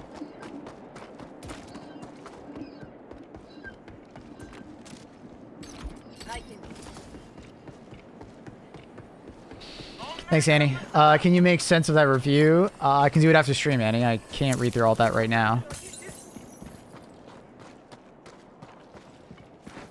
But if someone is claiming that someone got used a date rape drug at, maybe don't go there. HD2 songs, !SR space and a YouTube link.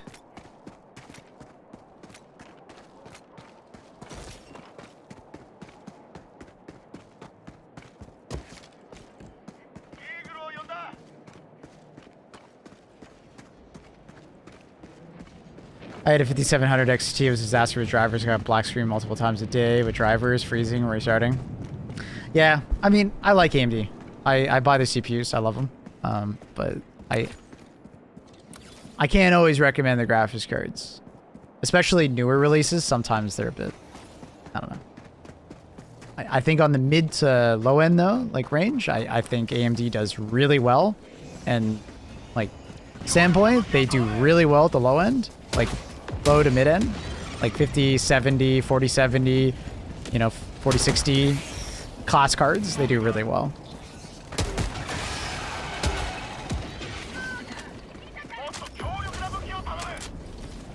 The value proposition to me personally just decreases over time as you go higher in the stack.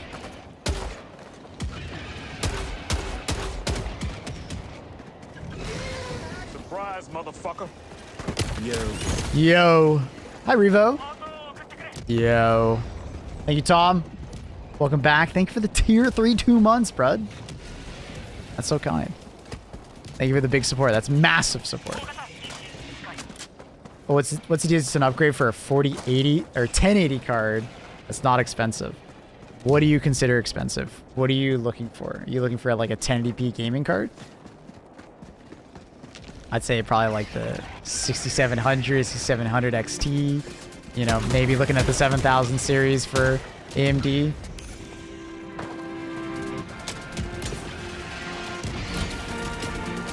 Make Luna bigger. Bigger. Better.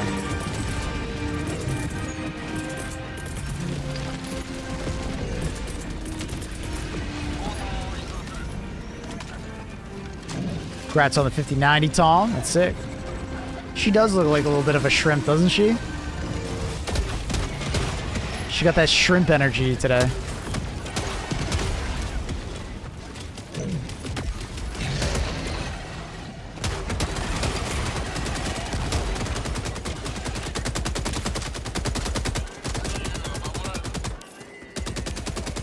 It's mostly an FPS thing, Tom, yeah.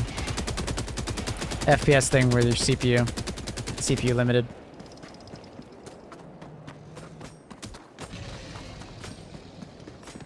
Is it possible to get anything $500? How much is it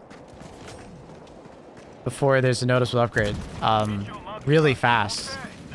You can look up benchmarks that include the 1080 graphics card. It would be very easy to find an upgrade for $500 or less. Very easy, I'd say.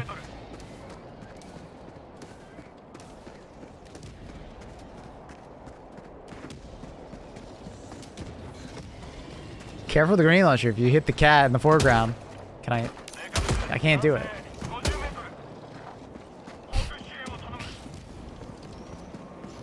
Just know that GPU and CPU can bottleneck each other. Mm-hmm. What kind of CPU do you have, my friend, with the 1080? Because you also don't want to go too crazy with the GPU. and then find out that your CPU is a bit lacking, so the upgrade was for nothing. Because you have a 1080, and if you have an upgrade recently, you know, or you have like a CPU from that era, it's gonna be a bit of a struggle bus. So you might just be bottlenecking yourself. Think your cat's broken? I think she's doing great. Let me go help them with the flag. Should go help them. I ran the wrong direction while I was reading chat. So my current internet is 2,000 megabit down. Nice, 300 up. That's great. Upgrading to 2,300, 2,000 up.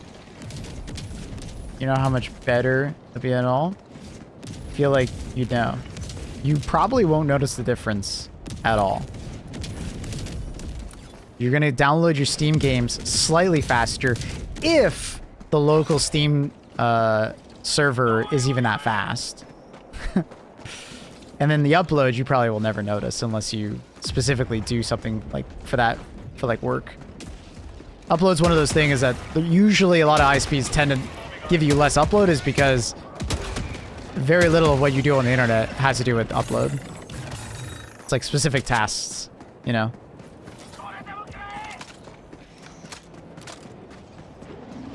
And even then, when you're uploading something, typically it's not that big. So having more bandwidth on it is, eh.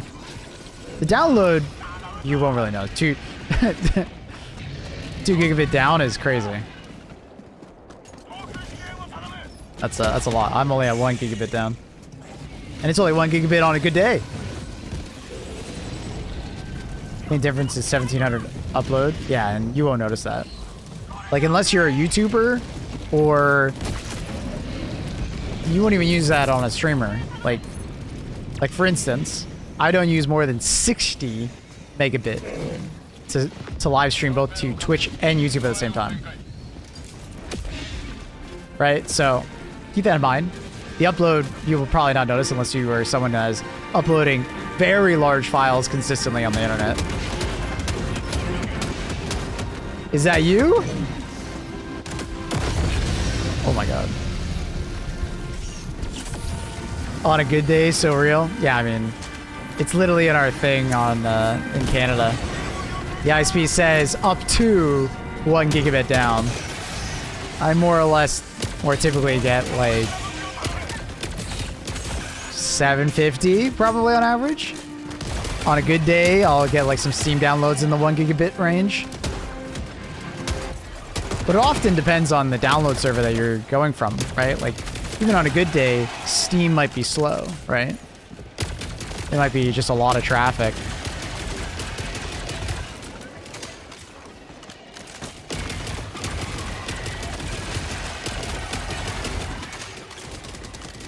Cable? Yeah, I absolutely cable. What armor set we're using? Right now we're using the Siege Ready. It's the one that gives you max ammo for primary, secondary, and support weapons, as long as you don't have a support weapon backpack. That's where the ammo's stored. And then it gives you greater reload speed on your primary weapon. Recently upgraded to 500 megabit. I don't think you really need more than that. After a certain point with internet speed, it really is just like, well, I'm downloading my Steam game in like 5 minutes instead of 10. You know? After a certain point, you need a fuckload of people living in your house, or you need to be the most impatient motherfucker ever to need more. 1 gigabit's nice, but like, could I live on 500? Absolutely. Especially if it was like way cheaper, right?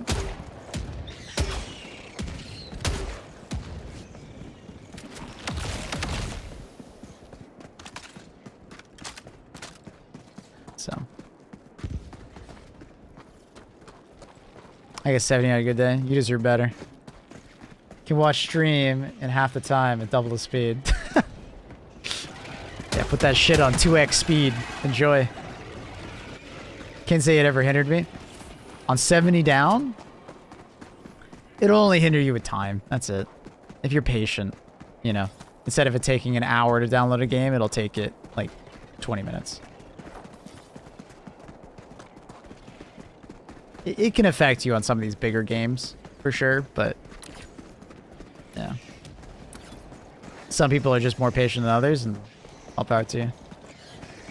It's getting a little tough to, if you have a lot of people in your house that are downloading, or just like watching streams or watching Netflix, you know, 70 could start to be a little bit, you know, tight on bandwidth.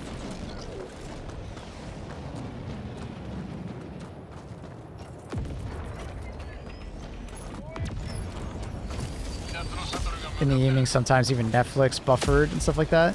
Just congestion. That's how it's set up around you for sure. Apartment buildings definitely see that.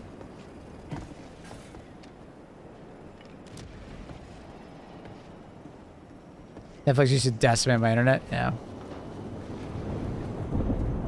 What are the empty squares? I have no idea. I don't know what they've done to their names to do this. But their player cards are just not even rendering properly. I'm a bit confused. There's just two of us. Very casual gamer. Yeah. If you got time, fuck it. You don't need more than 70. Save the money. Spend it on something else. The reason why I'm switching is because it's actually cheaper with the upgrade. Because it goes with my phone plan. Just be careful, you can. They love to do that shit where they like offer you a cheaper deal. But in like a year, it's going to be jacked up to like the normal higher price or something like that. It's just a limited time thing. Careful about that, dude. They love to do that shit. It's a limited time deal. It's like 2 years or something like that, and then they're hoping that you forget, and then you just start paying like double the price.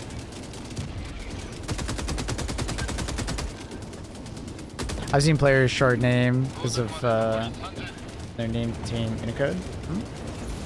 Gotcha. Or teammate.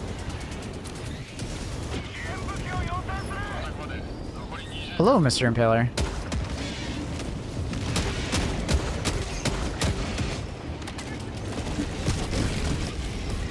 Don't you dare attack. Your fucker's dead already.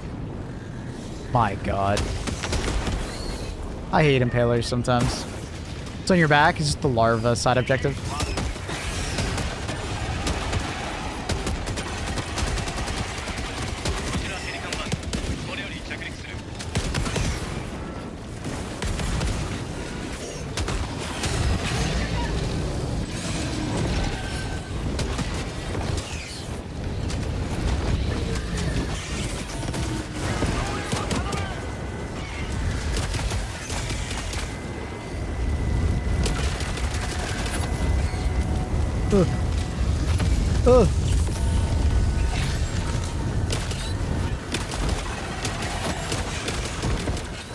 Oh, fuck. I just have to get in, I think. Wait. What the fuck's wrong with the plane? It's below the ground. No! Then there's fire on top of it. I think we have to back out. It's fucked. It's cooked, bro. It's cooked.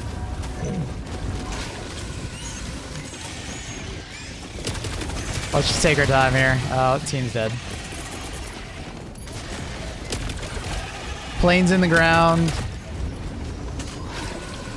I'm out of stims.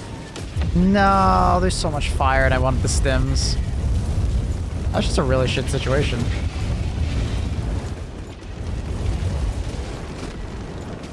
Why the fuck did it have to go on the ground?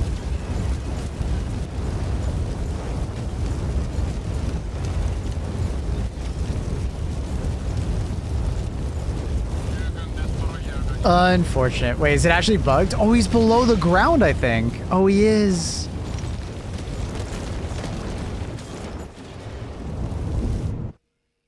Don't you dare. Why would you leave the game? There's no way he just did that. Oh my god. Why would you do that?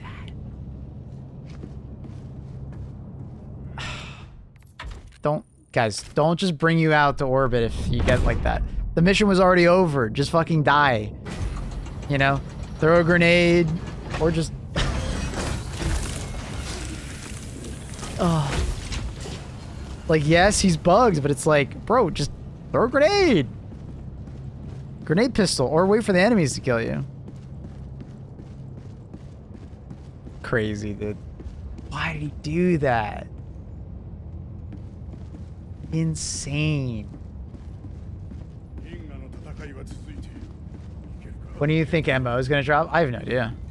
I assumed it would drop already.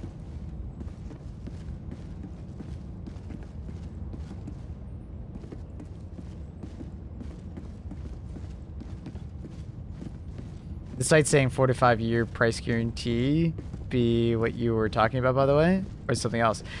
If they're doing 45 years, that's sick.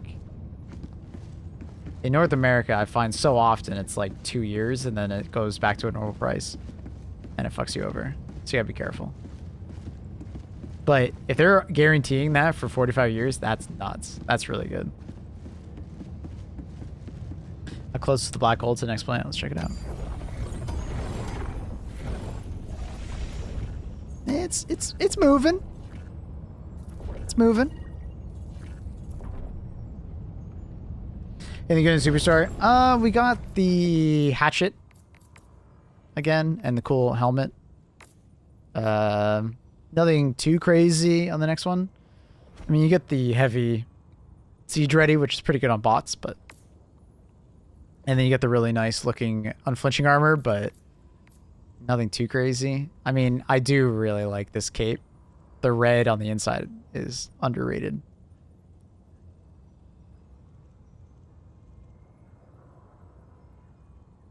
Comcast, Fios 4 to 5. That's good. That's sick.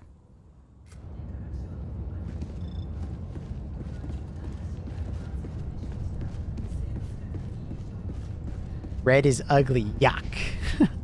Also gotten more out of the opposite. Out of reach objectives floating in the air. I haven't really seen any out of reach objectives. That's the first time I've seen the plane fucking glitch out real hard and the person gets stuck on the ground. That's crazy. I should have just gone on the plane. I was kind of like waiting for my teammates. I should have just gone on the plane.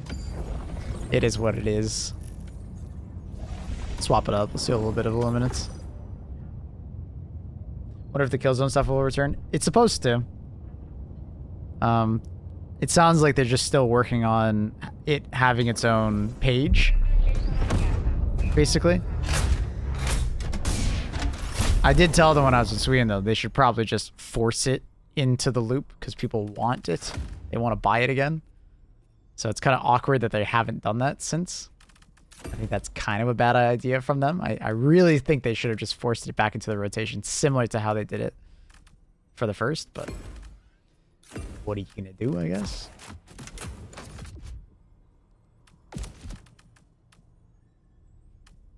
Why does it look weird? It's the wrong armor. That's weird.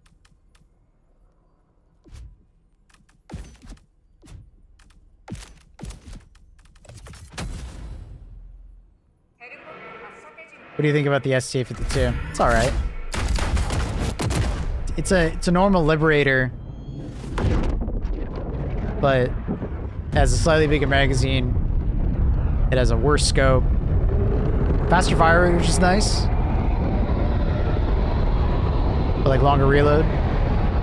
It's more or less just a regular Liberator with slightly different stats. It's very much like a cosmetic thing. Oh, I didn't even realize it was this mission. Whoops. Well, I have a very awkward loadout for this planet. Nice. Hopefully my teammates brought shit to kill harvesters. I did not pay attention to what we were doing.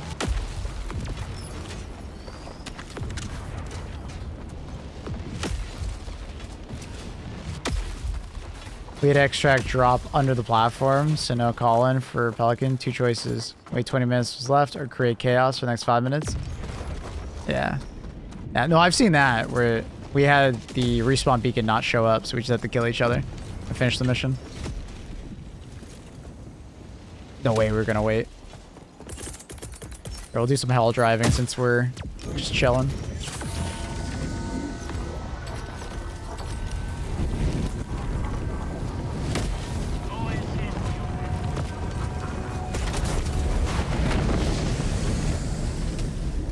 Oh, there's fucking anti-tank mines. Definitely there's none that are fucking missing.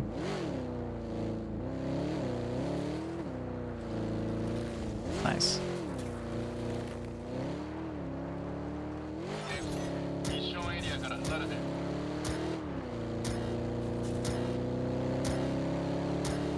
It's called hell driving? Yeah, dude. We're a hell driver.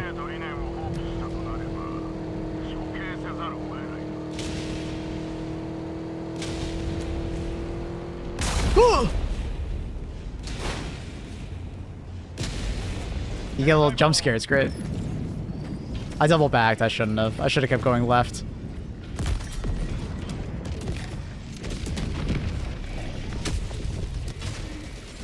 Car's fine? Absolutely fine. Never been better, honestly.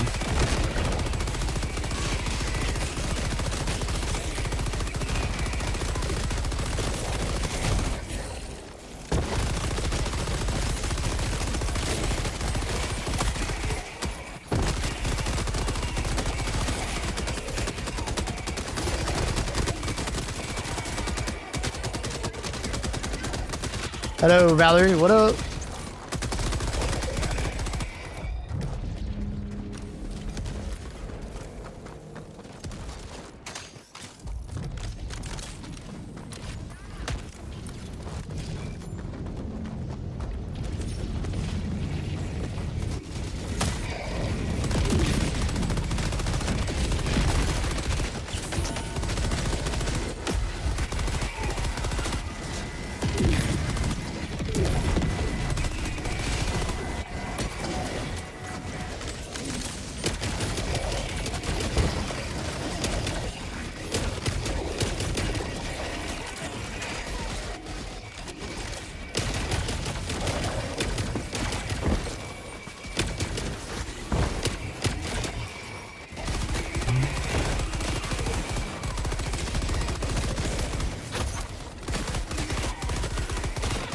There's so many enemies around us. I saw Helldivers plus Titanfall 2 collab might be a thing. No. I mean, it's possible, I guess, but no evidence. I had the best massage? Nice. That's good.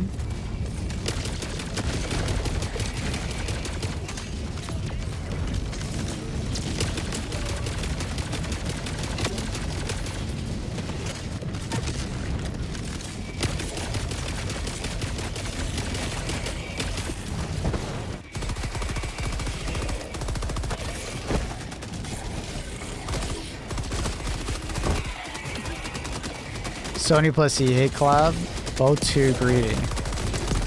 Sony plus EA collab could work, but...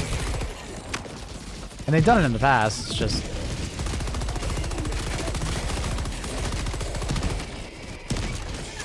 I doubt that would be the first one they do, or second one they do.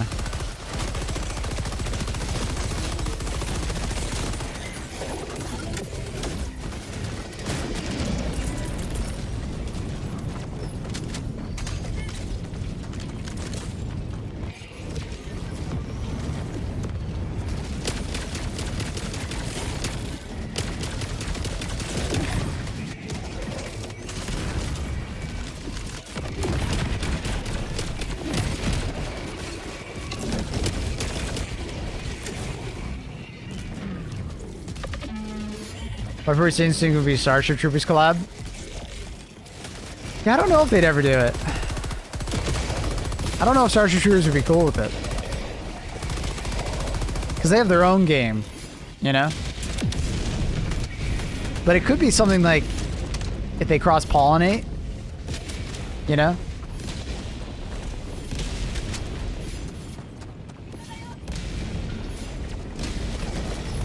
It would bring Helldivers gamers to Starship Troopers, and it brings Starship Trooper gamers to Helldivers, you know?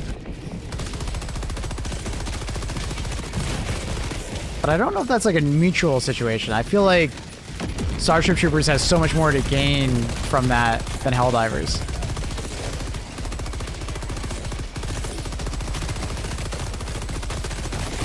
Because I think people already connect the two to Starship Troopers, so it's like... It's basically Starship Troopers that benefits from that situation. Because then people remember that that game exists.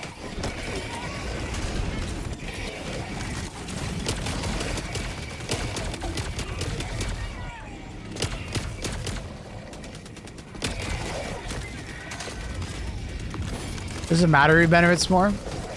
Yeah, I mean, in collabs like that, I think it does.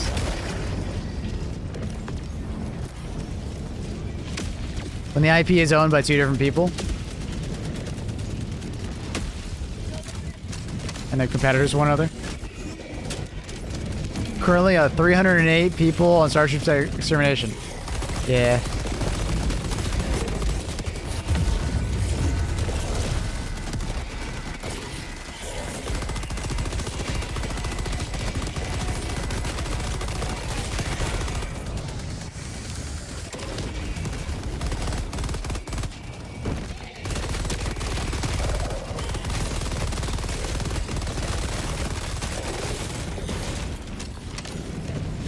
I guess what Helldivers would gain would be like a player base happy to get funky Starship Troopers cosmetics. But I'm biased. I think we all are. No, I don't think anyone would disagree that like getting Starship Troopers stuff in this game that's already kind of based off Starship Troopers would be awesome.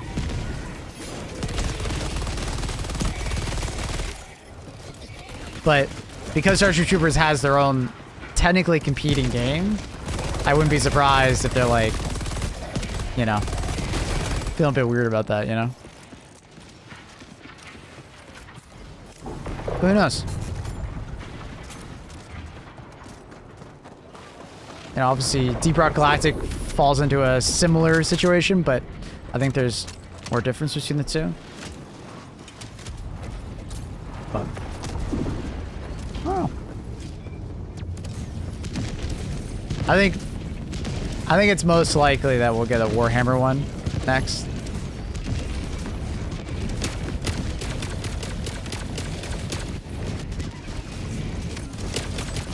Warhammer 40k, I think, I don't know. Sony have the rights to Starship Troopers, basically, and nothing else. Do they actually have the rights to Starship Troopers? Well, I'm assuming they have it from a movie perspective, right? Do they own the rights on the video game? Probably not, right? Yeah, Deep Rock Galactic is also a really good one. I joked about Deep Rock Galactic as the next collab with the devs in Sweden. One of the devs was like, imagine for the Deep Rock Galactic crossover, you get a new body type. So instead of just male and female, you get dwarf. You're short and stuffy and a little fat. That'd be so funny. Destiny collab? What would a Destiny collab even be, though? It's so messy. I forget what Destiny even looks like because of all the collabs they've done.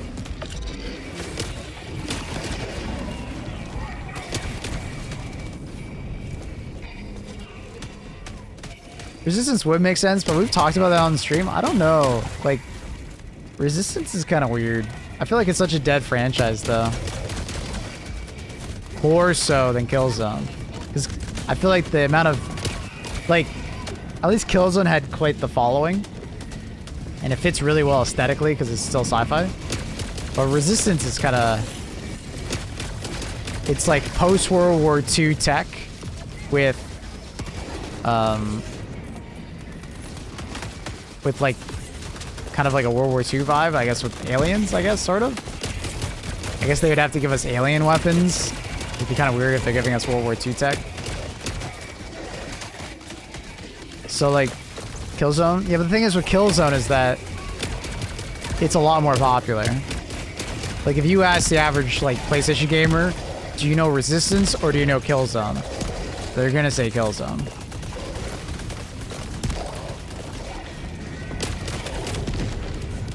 And the only reason they might know Resistance is like, oh, it was a launch title, right?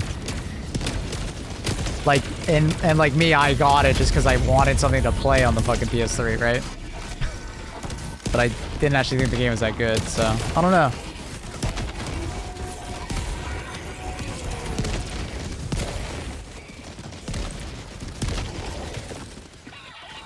I'm not even a PlayStation gamer, and I've heard of Killzone. Yeah, I know Resistance more. Really?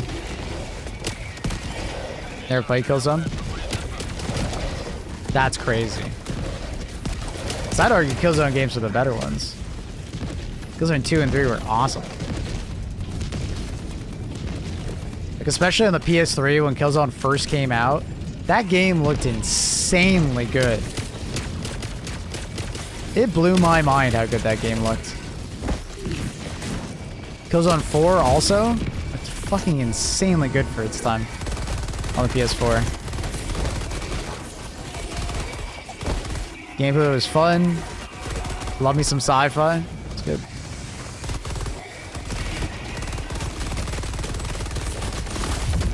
Oh. Do a chess collab.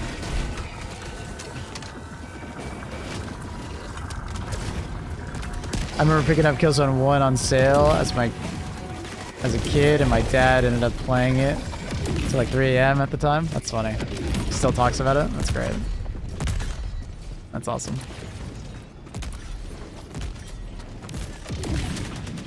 Do you work Latches and Stellaris? So making it appear in Helldivers? Clusterfuck of canon? No, I mean, you would just do it like, obviously you don't have to do anything that revolves around Stellaris. You would just have like a tie-in somewhere, like there's a corporation in the Helldivers universe that is like the corporation in Deep Rock. And it's run by dwarves or small people.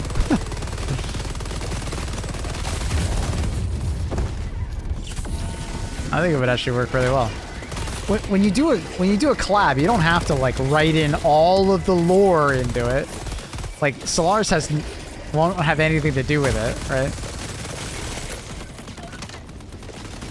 You just like write it in a little bit, you know?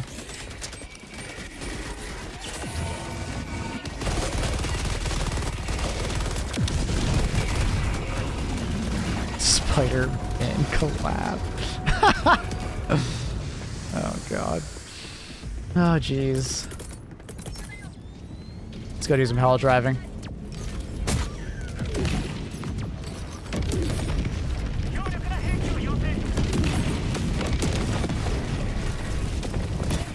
No stims!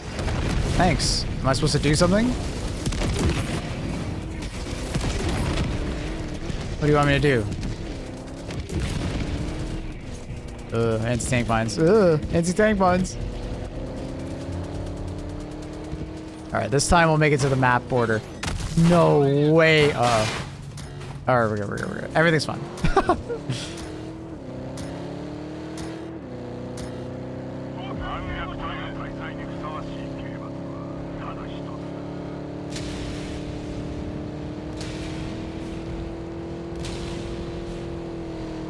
Ooh! We landed it!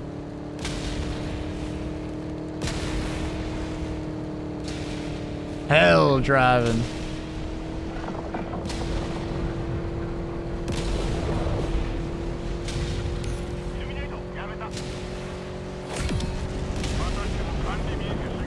Woo!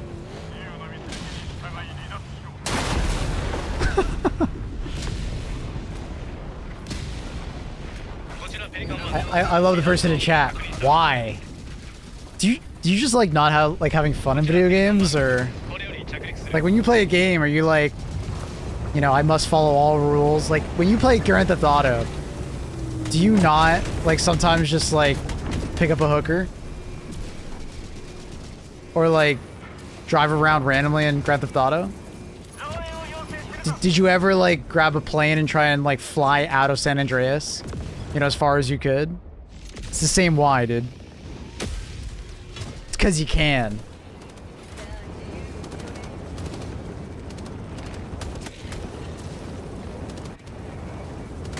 It's because you can. That's the why.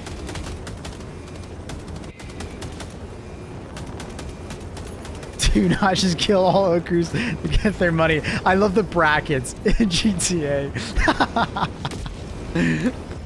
Thank you for clarifying. That would have been very scary to read if you didn't. If destroyers have nearly infinite ammo to fire at the traders, why don't they just use it on squids? Well, I think we're using the finite amount of resources as a trader. We're not expected to live that long. We just do.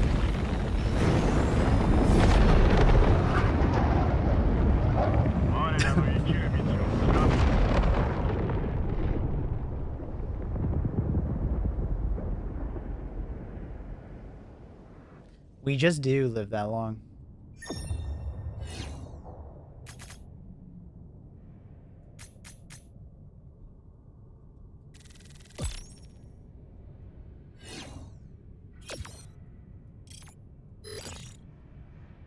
Also, might not be our destroyer shooting us. True. It's another destroyer. Oh my god. Imagine it's like, you know, the capital ship. Oh my god, that's funny.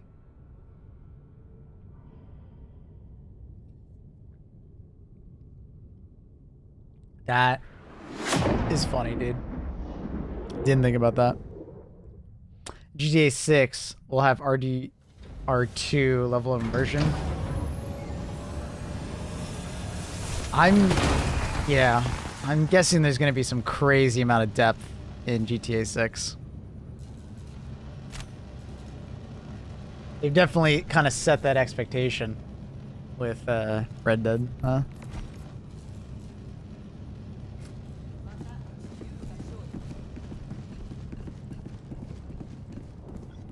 Absolutely.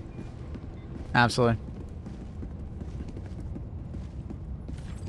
Alright, 1 second. I've been meaning to do this just so like less ads play during the mission. I'm gonna actually play the ad now to force it to not happen during the mission. I'm gonna start to, I need to remember to do this more often. Since I'm not doing anything and we're just sitting in the ship anyways, I need to do that more often. I apologize. I need to force it to happen now.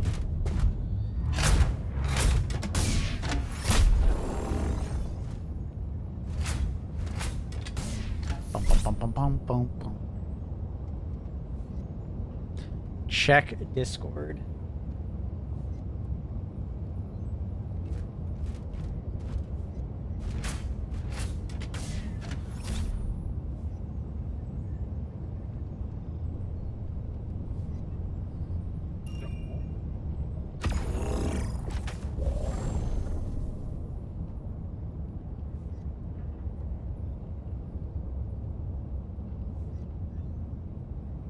I'm surprised so many people are picking the Redeemer. That's crazy.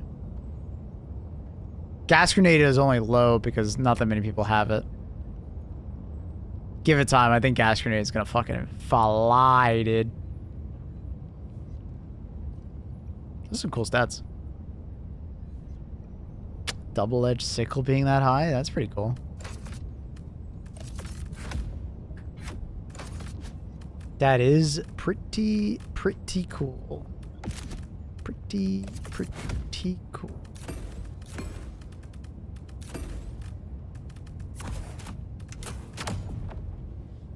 Apologies. I have been re-educated by Democracy Officer. Deserting Helldivers are a bigger threat to Super Earth than the giant colonies of bugs or massive bot forces. Damn right. Hell yeah.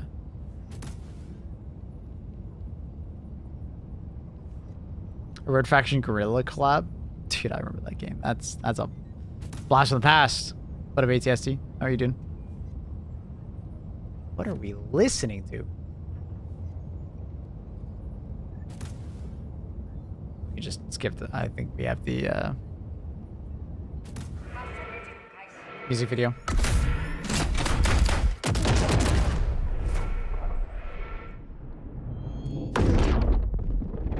Did anyone talk with Arrowhead? Ask, see if there's stuff from our Super Destroyer, like boat ships fighting our ships. Sorry, bot ships fighting our ships. Bug spores floating through space. Ever see a luminant do in space near our ships? Are you just saying, like, from a visual standpoint, like, being able to look out the window and see more going on? No, no one asked. Well, that's a good question. But no, we were more concerned about the gameplay rather than visual stuff.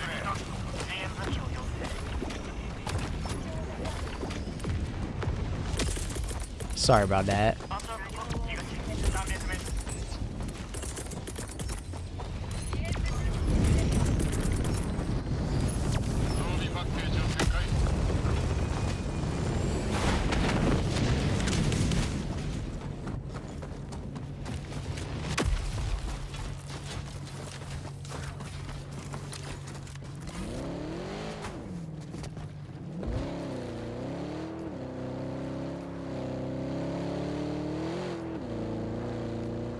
For hell driving.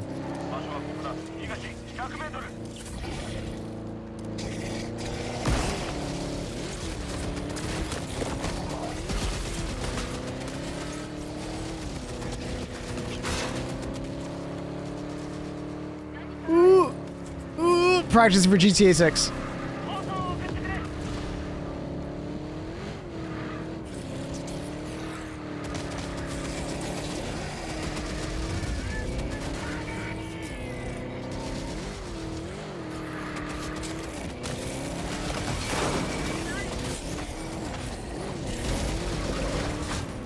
Ooh.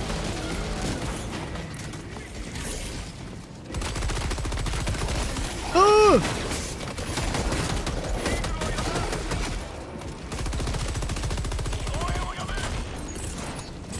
Oh god. We got a jam tower. Alright, brain. Oh, you got him. My poor car. Well, at least we can do Drift King shit with it. Is there a way I can lower the fog in this game? On some maps, it's just crazy to see. TY. For the most part, no. It's just kind of sometimes you won't be able to see it, but that's the fun of it. Right? You'll appreciate the moments when you can see even more. That's kind of the challenge. Do you think you look good today? I think I look alright. My beard's a little long today. Gotta trim it. Why? What do you ask?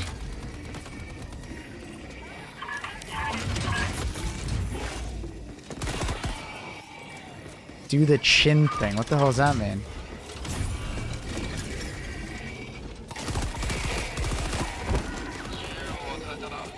Whatever, Kuma. How are you? Oh, shit.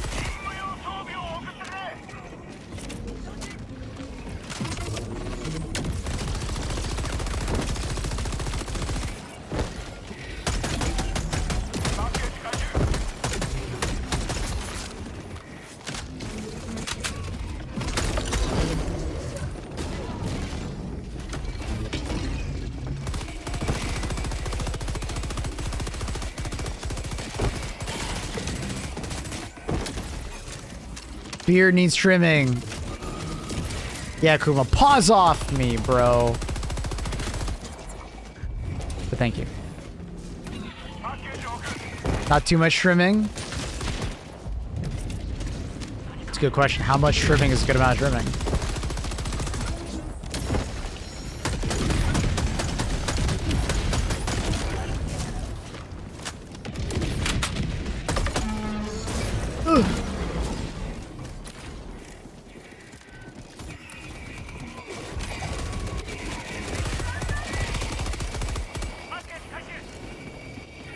Lots. Lots.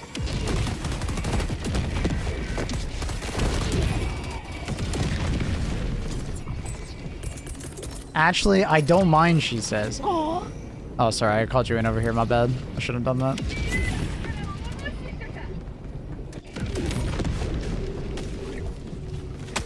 What? Oh, I hit the I hit the railing. Bye. I need to go watch my crime shows. Bye, Annie. Everybody, wave bye to Annie. Salute your general, chat. That's General Annie right there.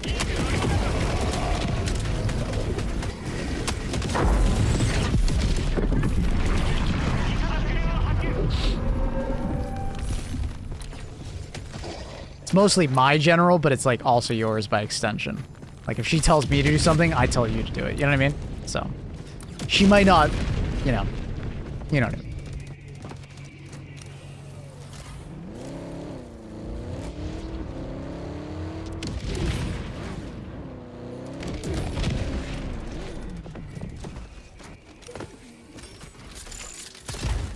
Battles. Boss chef. Honestly, good call. Thank you. How are things, Kuma? You doing well, bud?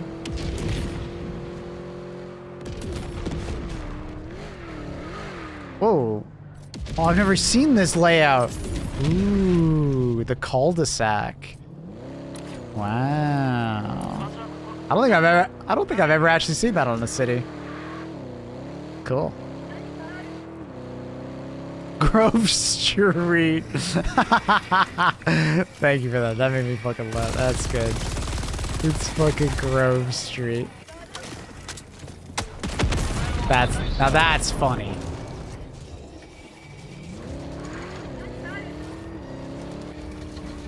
Oh fuck. I'm dead. I'm dead. I'm dead. I'm dead. I'm dead. I'm dead.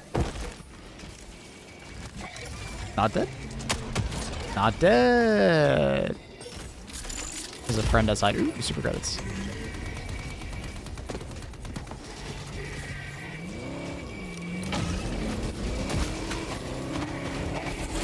I need some ammo, then we'll go out and do the other stuff.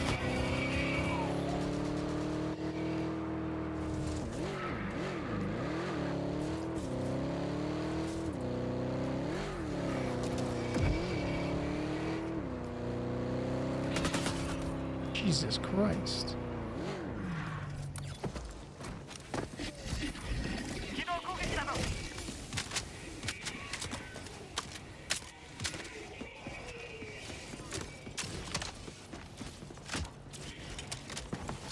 I didn't finish the reload. There we go. That's how it scared me more than anything. Dig in the dirt. Chat. Dig in the dirt and you'll be fine.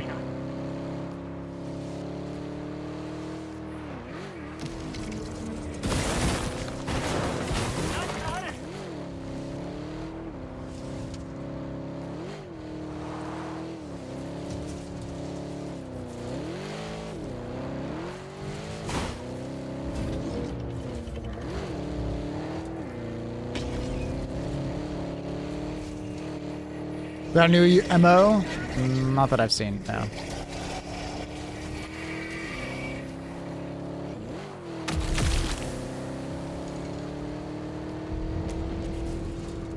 Ooh!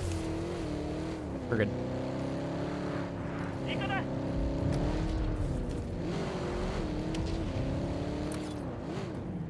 What in the dirt now, huh? You never heard that? Dick in the dirt, bro. Wait, where did my stratagem go? Hello? What the hell just happened to it? Alright, whatever.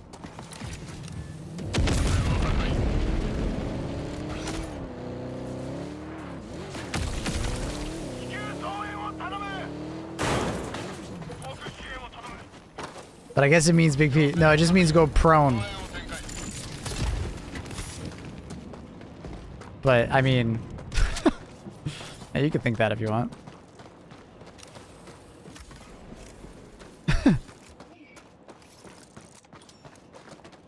But hey, whatever floats your boat, you know?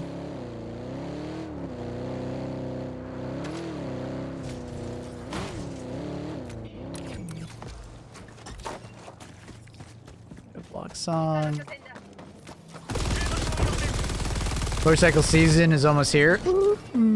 Nice, nice, nice. Do you just like recreationally like ride your bike, or is it something that like you like drive it everywhere, like to work, everywhere, as much as you can, or is it like a weekend kind of thing? Hopefully not die. I mean, he's from Norway, so like I feel like the Norwegian drivers are not as stupid as North American drivers, right? North American drivers are fucking whack. I do it all on my bike? That's sick. I love that. I don't think I have the cojones to own a bike and ride it. Like, I do like cycling. But I think it's just it's a different beast when you're on a motorcycle. It's a completely different thing. Like, they're both dangerous, but...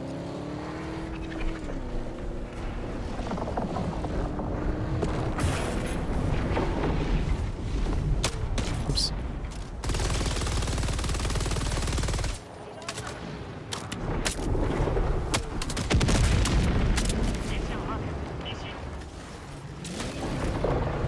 Try an electric bike. Yeah, but then I'm not getting the exercise. I cycle for the exercise. I don't cycle. I mean, I guess it is fun, but...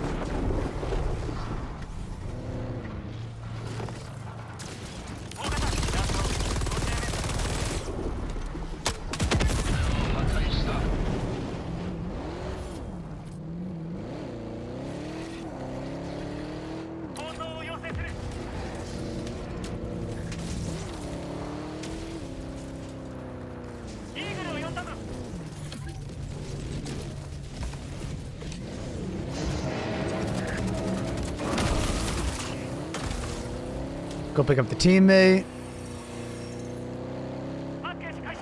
Woo! As much as I can. Say both work, home, also on the weekend trips and such. Nice. Oh yeah.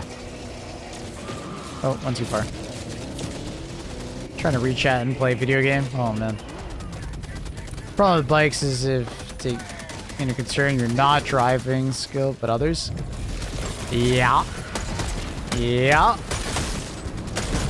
Especially with how many people are like fucking riding around in like massive SUVs nowadays. Woo!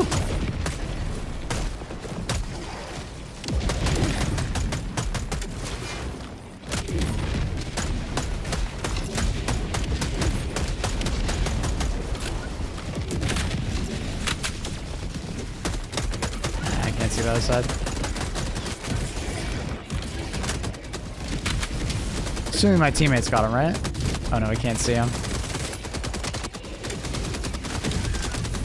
Because my wife, that she's the best driver I've ever seen. Now she takes me everywhere, free Uber. 5 head.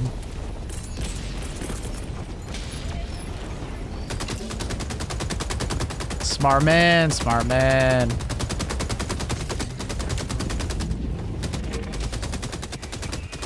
Maybe I can do that with Annie. Maybe I can convince her she's a really good driver. Problem is, I don't think she doesn't consider herself a very good driver already, I think. So. Or at least, she's already told me that she likes being driven around, so. Yeah. Is that the counter sniper? Yeah. With this loadout, I usually bring the counter sniper to kill harvesters. Wait, I already pressed it? When did I press that? Did I press that? I don't remember pressing it. Annie's too much of a princess? Yeah, she is a passenger princess. You should hear her backseat game me. Do you imagine how much she's gonna backseat drive me? Oh my goodness.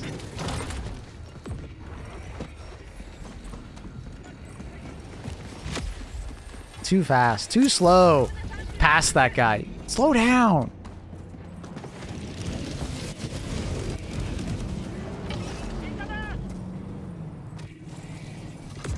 How could you not see that? Bob! Ah! Is this guy getting in, or is he... I don't know what he's doing.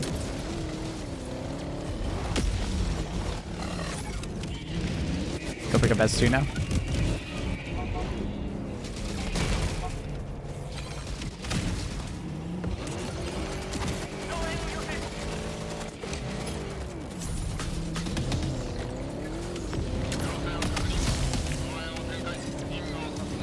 E4, you ready?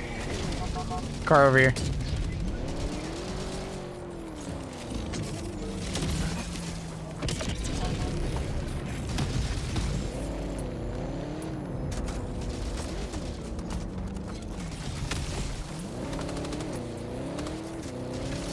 Got the whole team on board.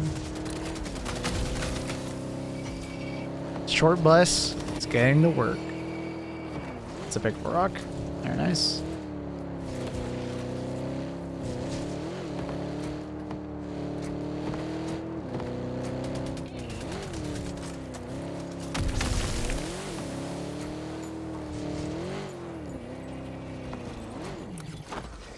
Ugh. I love driving that car. What? Oh. Oops. Okay. Brain, please. Thank you. Thank you, please. What buttons do you use for stratagem? I use arrow keys. Arrow keys, my friend. Arrow keys. I take my hand off the mouse and I do my arrow keys.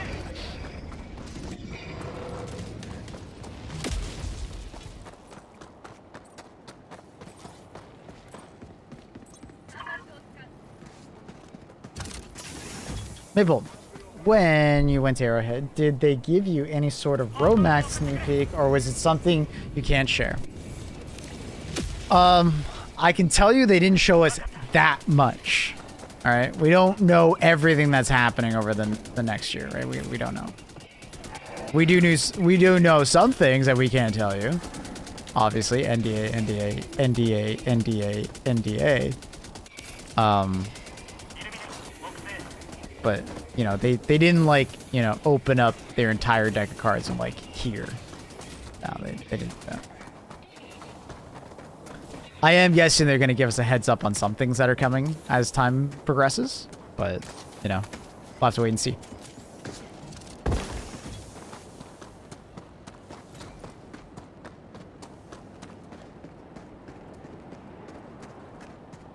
He said NDA 4 times, 4th faction confirmed.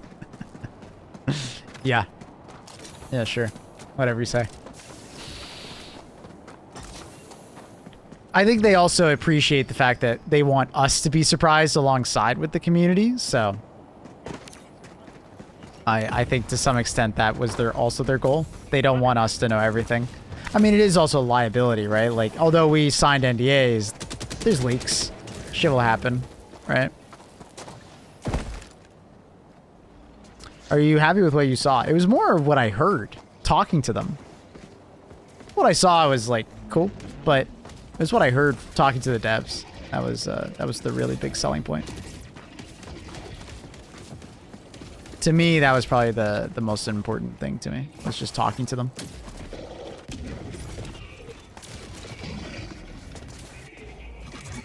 And then also talking to the content creators. You know, as I'm sure you guys have noticed, a lot of us have been a lot closer than we were previously.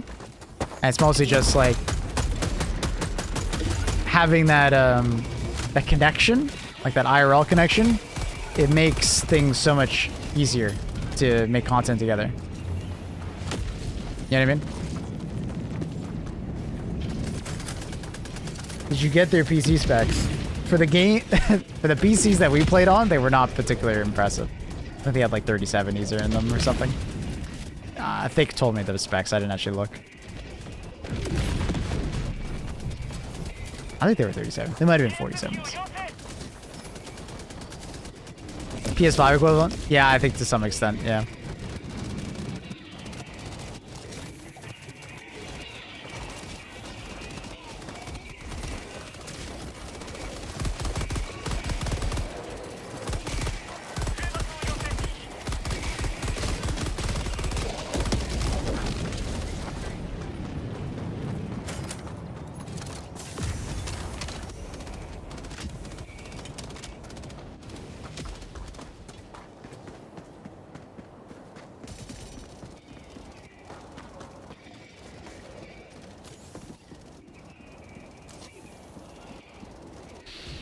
All MG squad? I think we have 2 people with MGs. 1 person without it. He just got really close.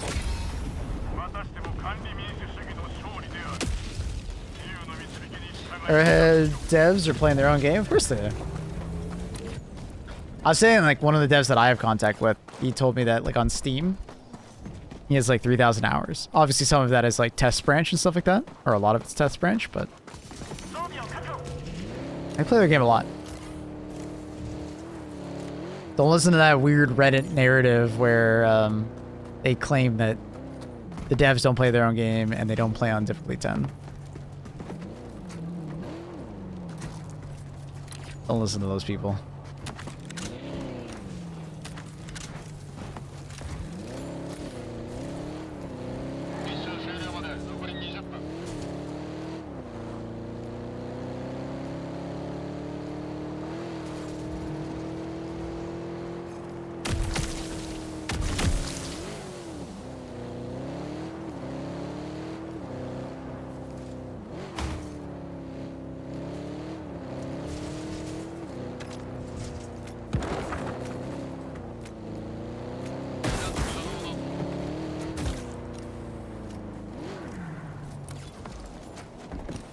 It's hard to believe they allow so many bugs for so long.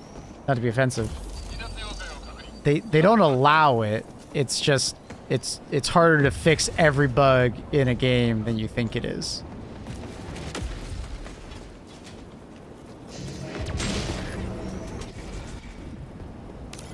Some bugs are also easier to fix than others. Sometimes it's just because it's a live service game, they actively actively need to think about, is this bug worth fixing?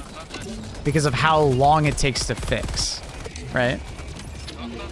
Because they're limited on resources as far as time and people, right? They're not a big studio. So when they run into a bug, you know, they have to make that decision. You know, is this something that is worth our time and resources to fix? Because it might not be something that's easy. It might be really difficult. It might take like dozens, if not hundreds of hours to fix a particular bug that may not actually impact game that much, right? And then also, you have to worry about when you fix a bug, is another thing going to pop up? And that's just coding 101. You fix one thing, something else pops up, and then something else pops up. It's a whack-a-mole game. So they're not just allowing the bugs to stay for so long. It's more or less like, you know, it's the unfortunate situation of just coding. Also, whoa, what the fuck? What the hell? You also have the situation of sometimes they'll fix something, but then it'll pop back up, right? Something they have altered in the future may cause that bug to reappear when they think they fixed it, right? And then some bugs are just like not even really due to the game themselves, but like network related, right? And those are fucking so hard to deal with. Like peer-to-peer network related bugs. Like syncing up issues and stuff like that. Because like the internet is crazy unstable. As much as we think it's stable, it's like crazy unstable. And like a hiccup at like the perfect wrong time, you know, it's different. That's called bad quality assurance. No, I'm just gonna move on.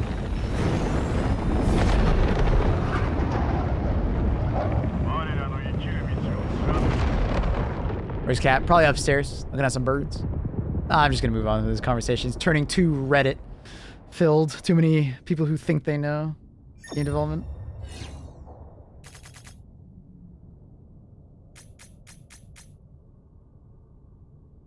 For sure, but there are games that don't have these bugs, so it's clearly a way to manage it, right?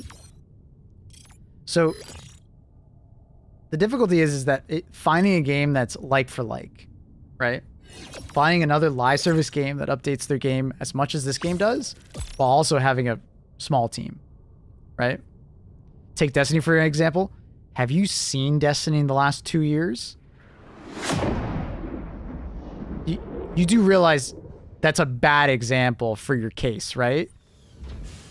Destiny for the last 2 years has been super bug-filled, right? Fortnite, lots of bugs, right?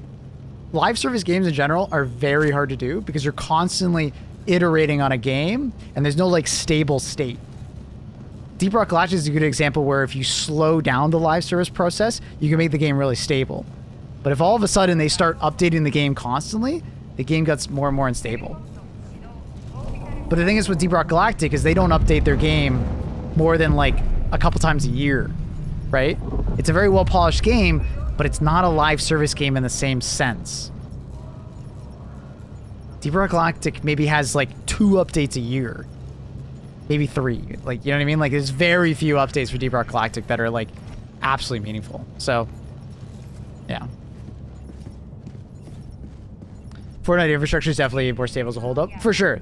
I mean, but that comes with size, and they also have their own engine team that can work on things that specifically work for Fortnite. Someone mentioned it before, because they have an engine that is older, they now have to be the caretakers of their own engine. So it's going to take them time to find the right people to update and modify the engine, right? They have to find that team, right?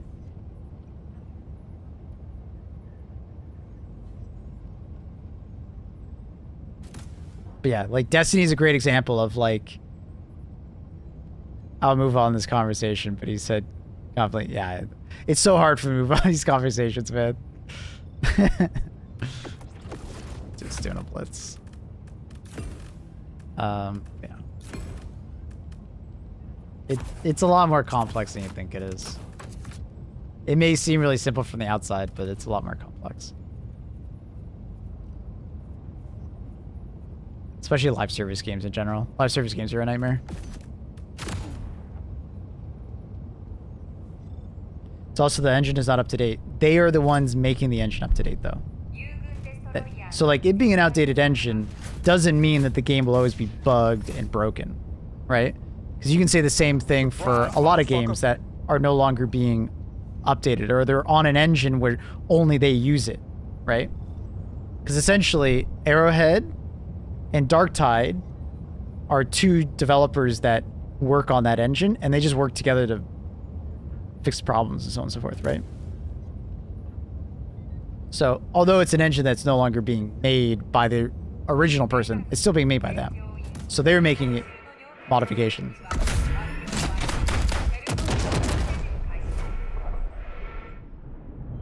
And just because you have an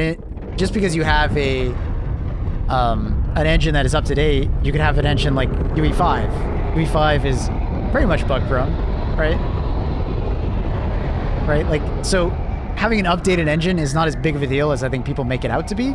It's more of this is a live service issue, and live service games, if they don't have massive teams, are like really hard to do. Right? It's really hard for you to think of a live service game that doesn't have this issue. That doesn't also have a massive team behind it, right? Live service games are fucking messy, man.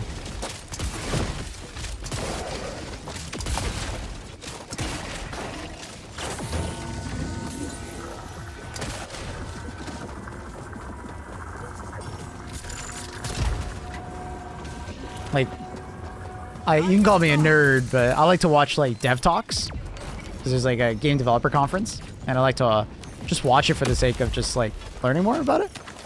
And it's like a balance of like how much content you release and how many patches you do versus like slowing down and making a more stable product. Because if you go too slowly, the game dies. Because gamers nowadays are fucking super impatient. I think we all can, you know, I think we all can agree on that one. Gamers are very impatient nowadays, right? So if you slow down and you like do like proper quality assurance, like make sure like everything is super well polished, your game like slowly dies around you, right? You slowly lose people. If you go too fast, keeping people around, you'll run into the issue of your quality, your product's quality goes down more and more and more. You gain more and more tech debt, right? So, and they're constantly reevaluating that, right? And they talk to us about that. Where in the first year of the game, they thought they would be able to update this game far more than they actually did. Because they thought the game would go smoother. They thought it would be an easier time implementing stuff. But obviously, you know, it's one thing to plan for that when your game is not live service. It's another part, you know, it's another part to like actually see it in like real life, right?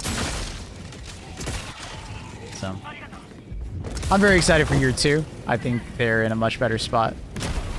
But I'm right there with you. That like their biggest issue that Helldivers has is stability and quality assurance, right? I don't think anyone would disagree with that. Hi, Gary. I don't think anyone would disagree with you. Feels like people in general are less and less patient as time goes on. The gaming industry is harder and harder in that regard, right? I bet. Like, I don't think if I had to name one problem with Helldivers and something they need to work on, you know, and I told it to their face, stability and quality assurance. Did we get a new MO? Not that I've seen. No MO. Thank you again, by the way, for the 3 months. Kaleka. Thank you. Appreciate you. Welcome to Respawn. Thank you.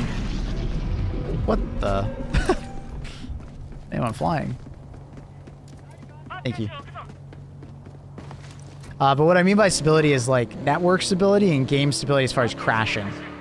It's gotten a lot better over the last 6 months, but there still is like problems. Like with the Luminant, for instance, had that, you know, network stability problems. You know, more recently with the Gloom bugs. You know, luckily they were really fast to fix it, but still. That's unfortunate.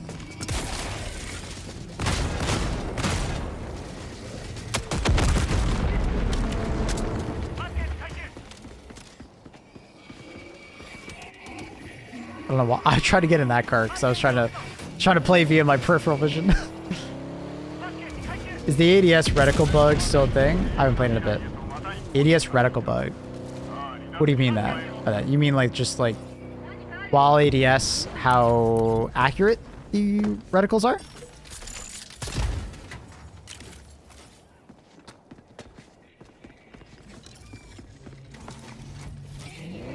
If you mean that, they've improved substantially. There's still a little bit of inaccuracies depending on the reticle, but for the most part, they are significantly better than they once were.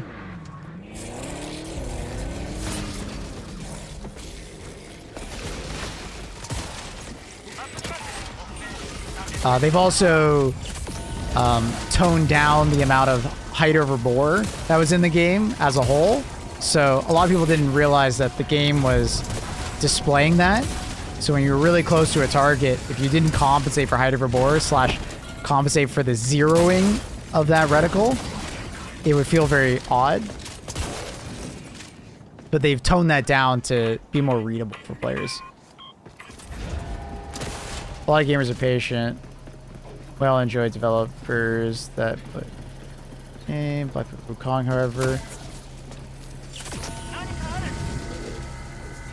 However, we become patient on games with insufferable betas like PUBG, Tarkov, and other developers that promise content and never deliver.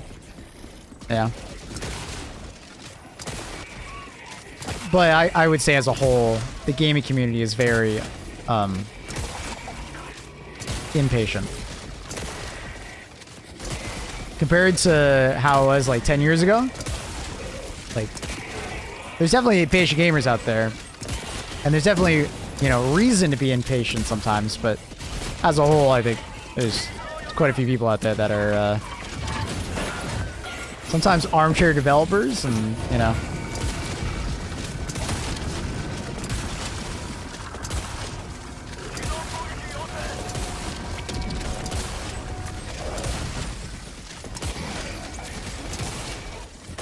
You know. The worst is when people like compare like Red Dead Redemption, how polished that game is, to like a live service game, right? It's just like, well, those are completely different games.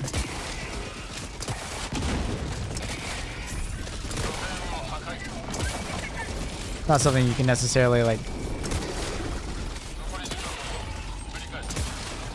pull a one-to-one comparison to, right?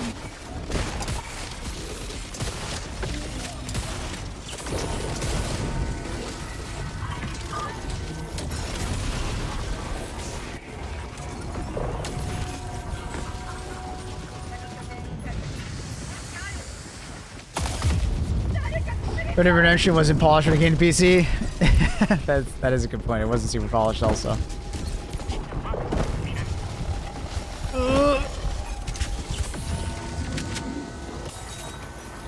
I definitely had my fair share of bugs in Red Dead Redemption 2.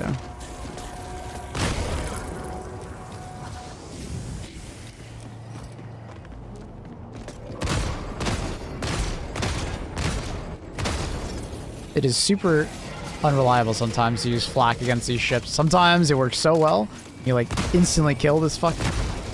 Other times you're like, where the hell is my flak going? Fire mode's best for AC. Depends on what you're shooting at. Like in that situation, sometimes armor piercing high explosive is better and sometimes flak is better. Like you just saw where high explosive armor pen would have been better because it's more consistent. But the flak is like typically better on like smaller, you know, smaller enemies or when you don't want to have to aim as much.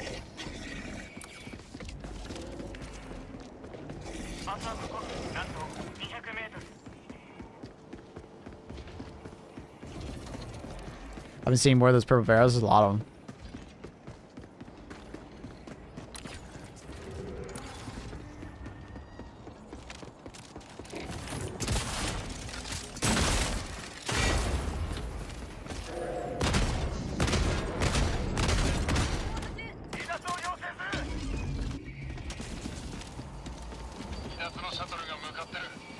We lost Java, but it should be okay.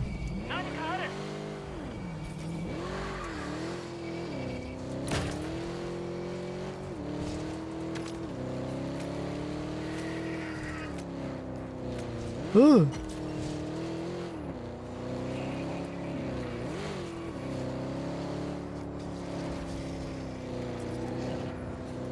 The fishtailing, bro. Oh my god.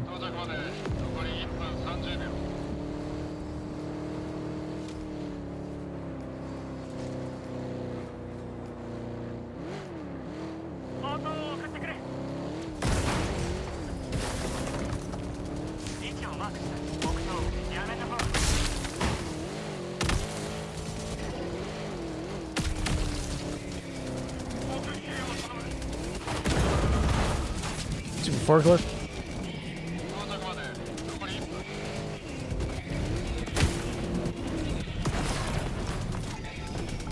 Did you call it in? Oh, we did. Sick.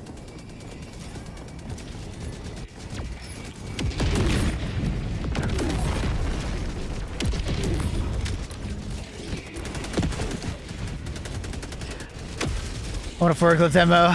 There was definitely a lot of jokes about the forklift Warbond and making the forklift drivable, you know, Battlefield style. There's a lot of that. The devs just laughed at us, but they joked around with us. Imagine a Warbond where it's like a high-vis jacket. You get a title that says forklift certified.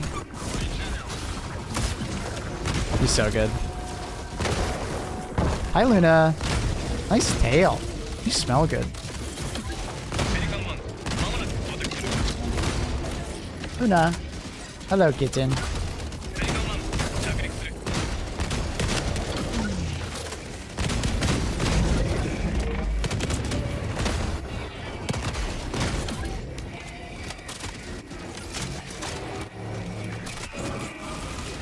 I'd rock that title. It wouldn't. Hey, Luna. You wanna be seen? She wants attention. She wants attention.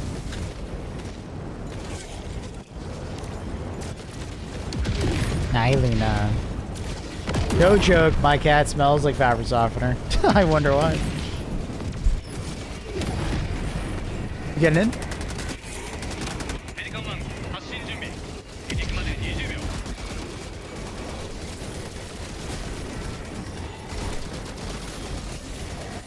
People said forklift and I thought of sparrow racing in D1 and forklift on the turn. I kill people.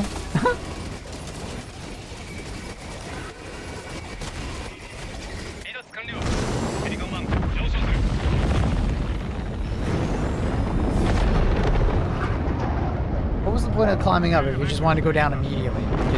You're so funny. You're so funny. Yes, you're hilarious.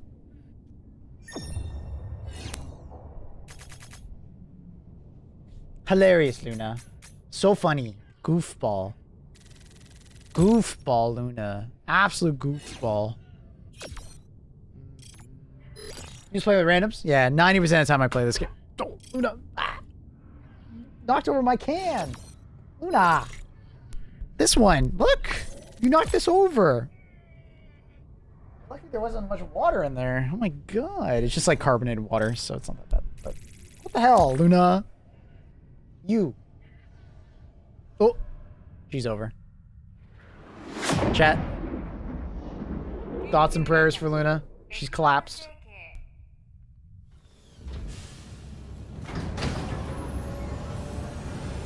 Luna. Luna. Luna. You couldn't knock over all the bumps of it. Stop it. Luna. Brother, how much money do you need to get a new mouse pad? I just need to clean it. It's covered in cat hair. I'm sure you're seeing all the cat hair. I just need to clean it. It's been about 6 months or so since I've cleaned it. I have one of those, the glorious ones. Is this a new dispatch?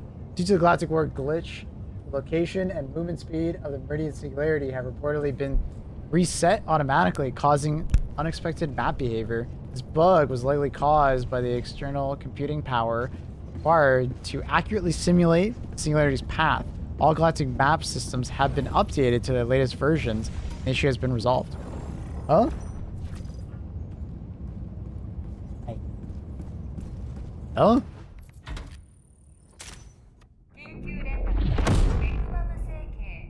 Because we noticed it was getting pretty close to, what's it called? Ogadesh. Hey! Hey! Don't do that. What?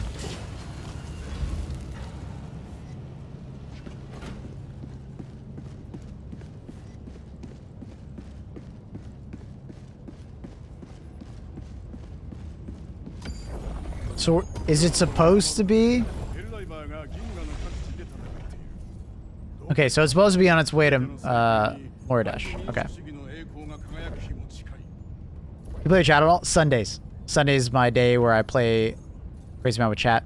Tier 3 subscribers on Twitch, and I guess, you know, high tier subscribers on YouTube. I usually let, like, just join up whenever. If I have a spot, they can just join up. But for the most part, I try to keep my perspective on the game pretty balanced by playing with randoms most of the time. Usually that works pretty well. It was way closer a couple days ago. I didn't notice that, I don't think. I don't keep a super clean eye on it, though.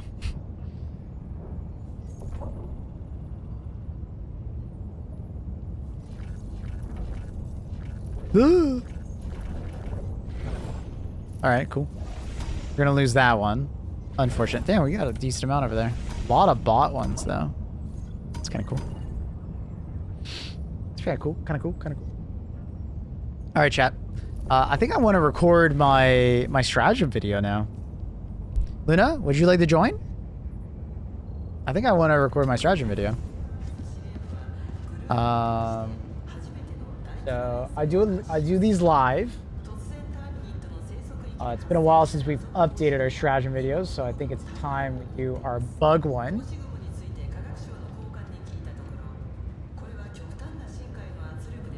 Let's get it.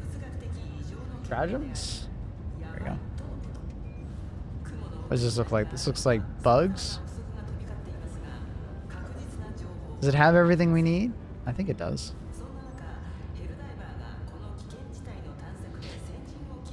Because I was just like, do we keep this? I think we do.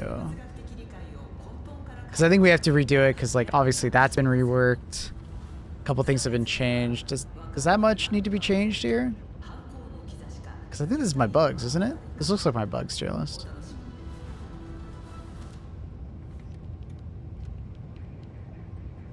I think this is. I'm just, like, debating, like, how much do I need to update this, or... You know, do we, like, do another tier list? Like, do we do, like, armor passives, for instance?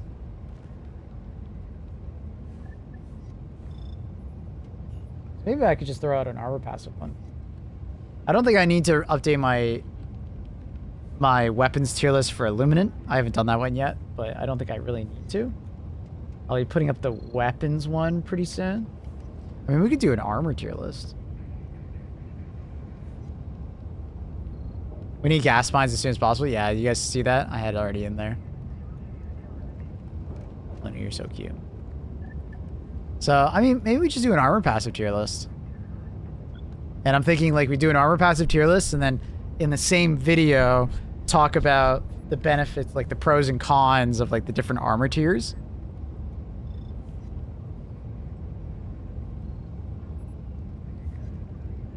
Luna, stop it. Our passive tier list is interesting, yeah.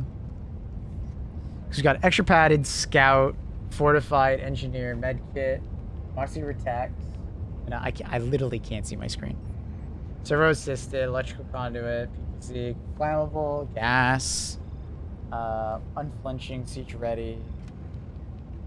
Is that the new one? I think this is fine. S to D. And then I think what I would do, oh, you're so cute, is then I would then talk about like standout armors that I like really like, and then talk about like. But the thing is, do I start off with the tier list, or do I start off with talking about armors? I think I start off with the armor boosters, right? I think I talk about boosters right first, and then we talk about like armor tiers and, you know, standout armors for different factions. Armor first, then boosters. Why do you say that? Bots are attacking Prime again so quickly. How do they want it so badly? I don't know.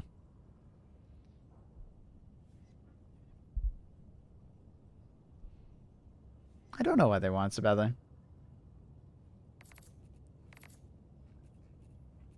I'm just thinking boosters first because the boosters have a lot to do with the armor I'm choosing and I'm going to show them.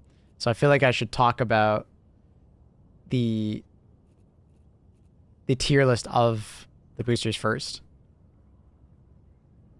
Better to have immediate info than like deep dive. Well, I'm not doing a deep dive. Immediate info would be the tier list. And then the deep dive would be this stuff, right? Me talking about specific, like, going ons, no? Or do you think of it as the other way around? Luna. Luna. What are you doing? Huh?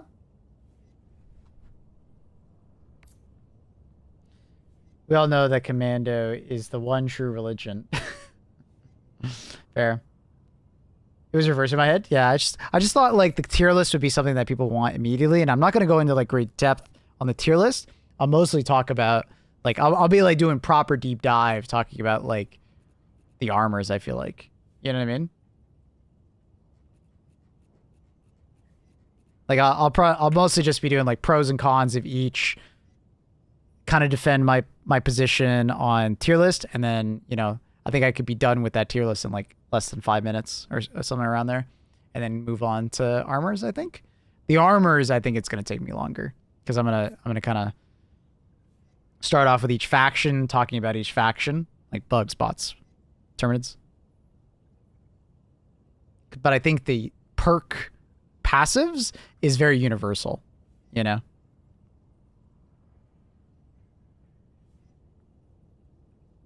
Oh, is the one from what's it called here? Hi, Luna. It is here, right? Accumulated is the kill. It is, yeah. Acclimated. Acclimated is here. Okay, so all of them are here. Can you have a short rant about acclimated and unflammable have the same symbol? I could do that. How simple? How simple? They do have the same symbol. I didn't realize that. They have literally the exact same symbol? No way. Really? Oh, fuck, they do. They have literally the exact same. Luckily, there's like text here, but that's so funny. I didn't even notice that. Sorry, if you're wondering where Luna went. She's ready for the video. She's ready. All right, let's do this video. Luna? I have to... How do I zoom in on this? I know how to do it on Windows. Or... How do I zoom? Oh, fuck. Oh, I don't want to get... Or let Luna down. There we go. Oh, that was difficult. Sorry, Luna. Sorry. All right. That's done. We're just going to disable alerts for now. I'm just going to mute my notifications.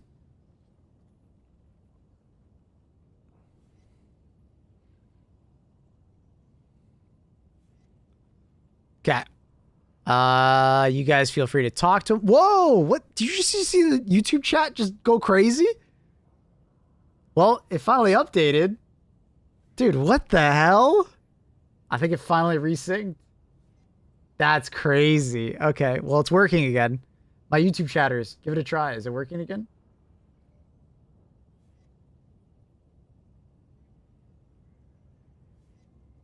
Is it working, my YouTube chatters? That's crazy. All right, Luna's fallen asleep on my arm. This is perfect. She is ready for the YouTube video. Yes, you are. Yes, you are. Good girl. Good girl, Luna. All right. I'm just going to pause the music because it might be distracting. And then I'm going to play the music in game.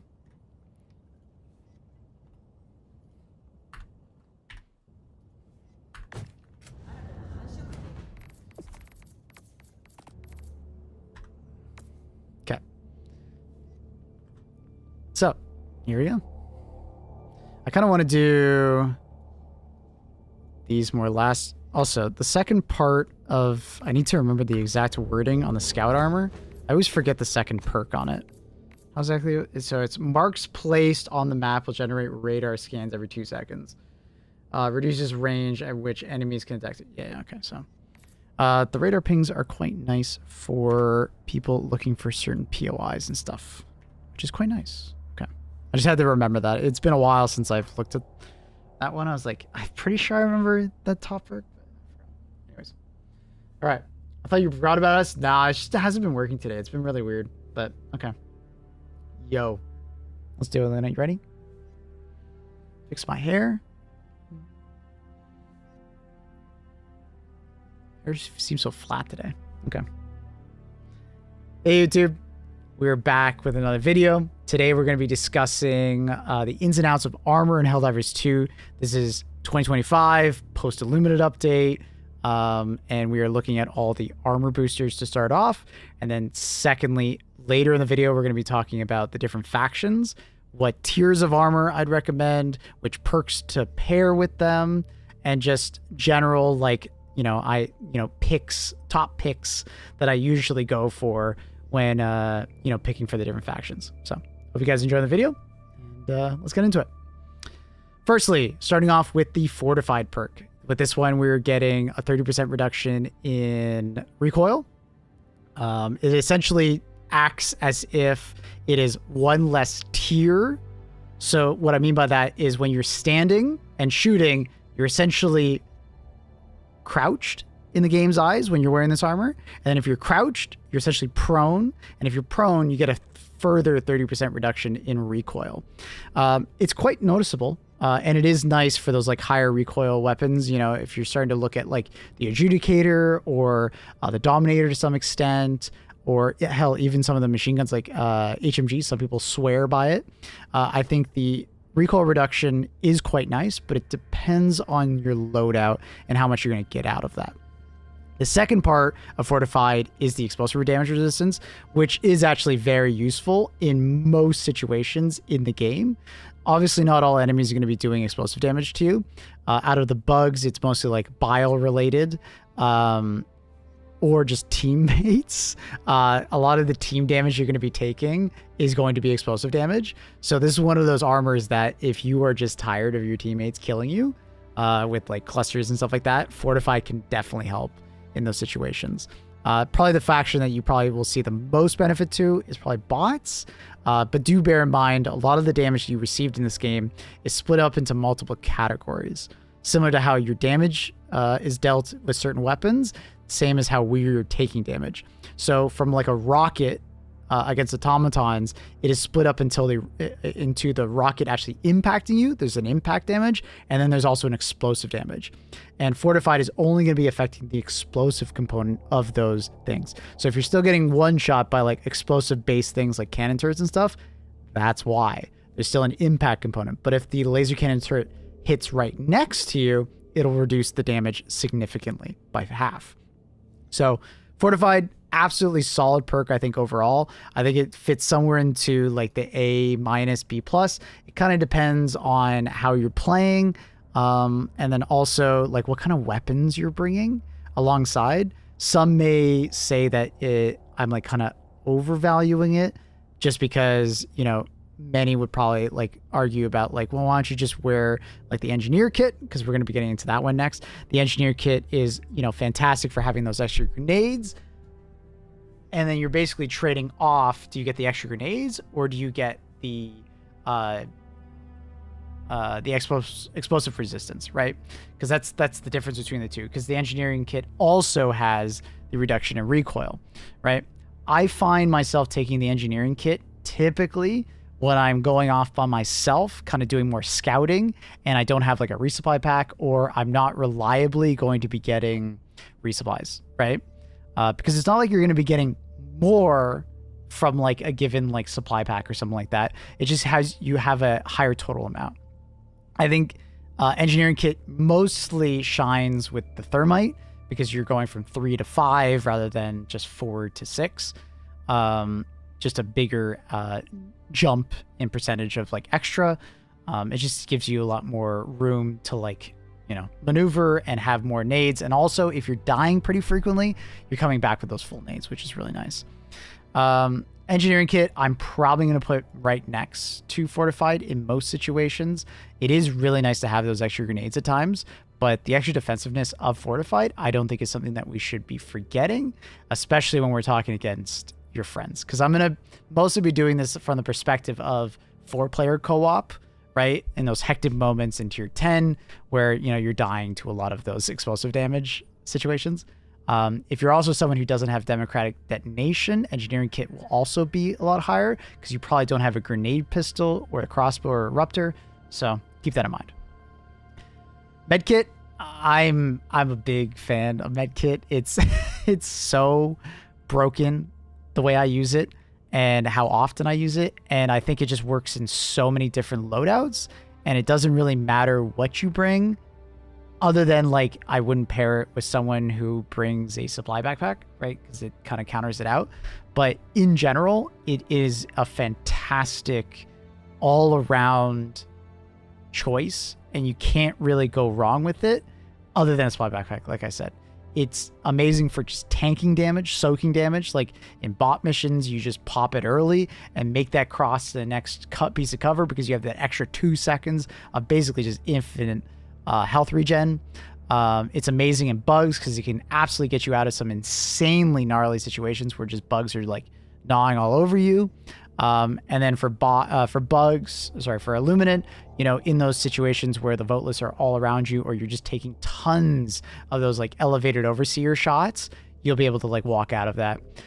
Also for chip damage situations, you know, when you take like that one swipe from a warrior, you know, and you're like maybe like 3/4 health, so you're like in one-shot range of like an enemy like one-shotting you in the head, but you want to stim up and be full health and you don't have a teammate with a stim pistol. Medkit really helps in that situation. And lastly, the last thing it really helps you with is stamina regen. Now that you can start popping stims when you're 100% health, this is something they did quite a few months ago. You don't feel the burn of you like burning a stim to get your stamina back nearly as much when you use medkit armor. I really appreciate it for that, of getting me out of those situations where I need stamina and I don't want to have to like, you know, get into those forced impacts. Having those extra 2 really does pay off greatly. It also has a synergy of working with the stim pistol, if you guys didn't know, and your stims apply to them like your teammates as well, which is nice.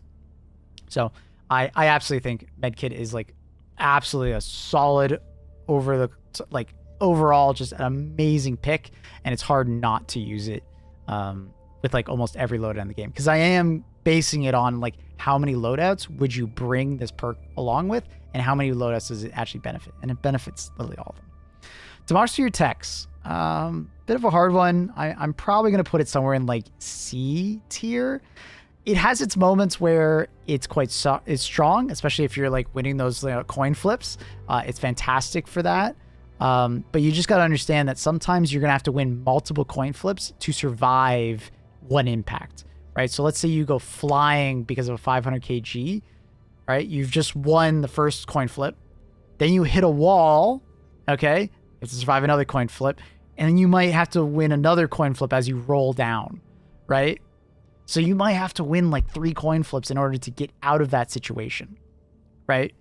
And you might survive the initial one, but you might not survive the next 2, which is really unfortunate. Or, you know, if there's like a devastator shooting at you, you'll survive the first bullet that was supposed to kill you, but not the latter ones after that. Or similar situations, right? A warrior hits you, you survive the first hit, but the second one kills you, right? So being aware of that, like Democracy Protects obviously does help really, you know, big time with like certain stratagems, teammate stratagems, and it helps big time with like certain like large like cannon blasts, or it helps with like the hell bomb stratagem. If you're bringing the portable hell bomb, it's fantastic for those situations where the portable hell bomb goes off with it on your back and it's really cinematic. But remember, you might have to survive a tumble afterwards that might kill you afterwards. So, you know, keep that in mind. I do think it's okay, but for new people that are coming into the game that like swear by it, I would recommend like something more reliable to survive those situations. You can just priest in with a med kit and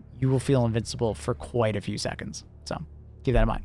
Servo assisted is a challenging one for me to place because depending on how you view the benefit of throwing and how it may affect your overall game, you may put it higher or lower.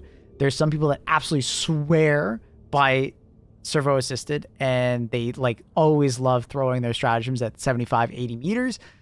And then there's other people like me where I'm just like, I can put this on, but it bothers me because my visual like muscle memory of like knowing how far a stratagem has to go is very deliberate. And I've gained that over like, you know, hundreds of hours, right? But whenever I put on servo assisted, it changes things up a lot, right? And turning it off and on, like taking it and like, you know, putting it on and off is difficult at times, right?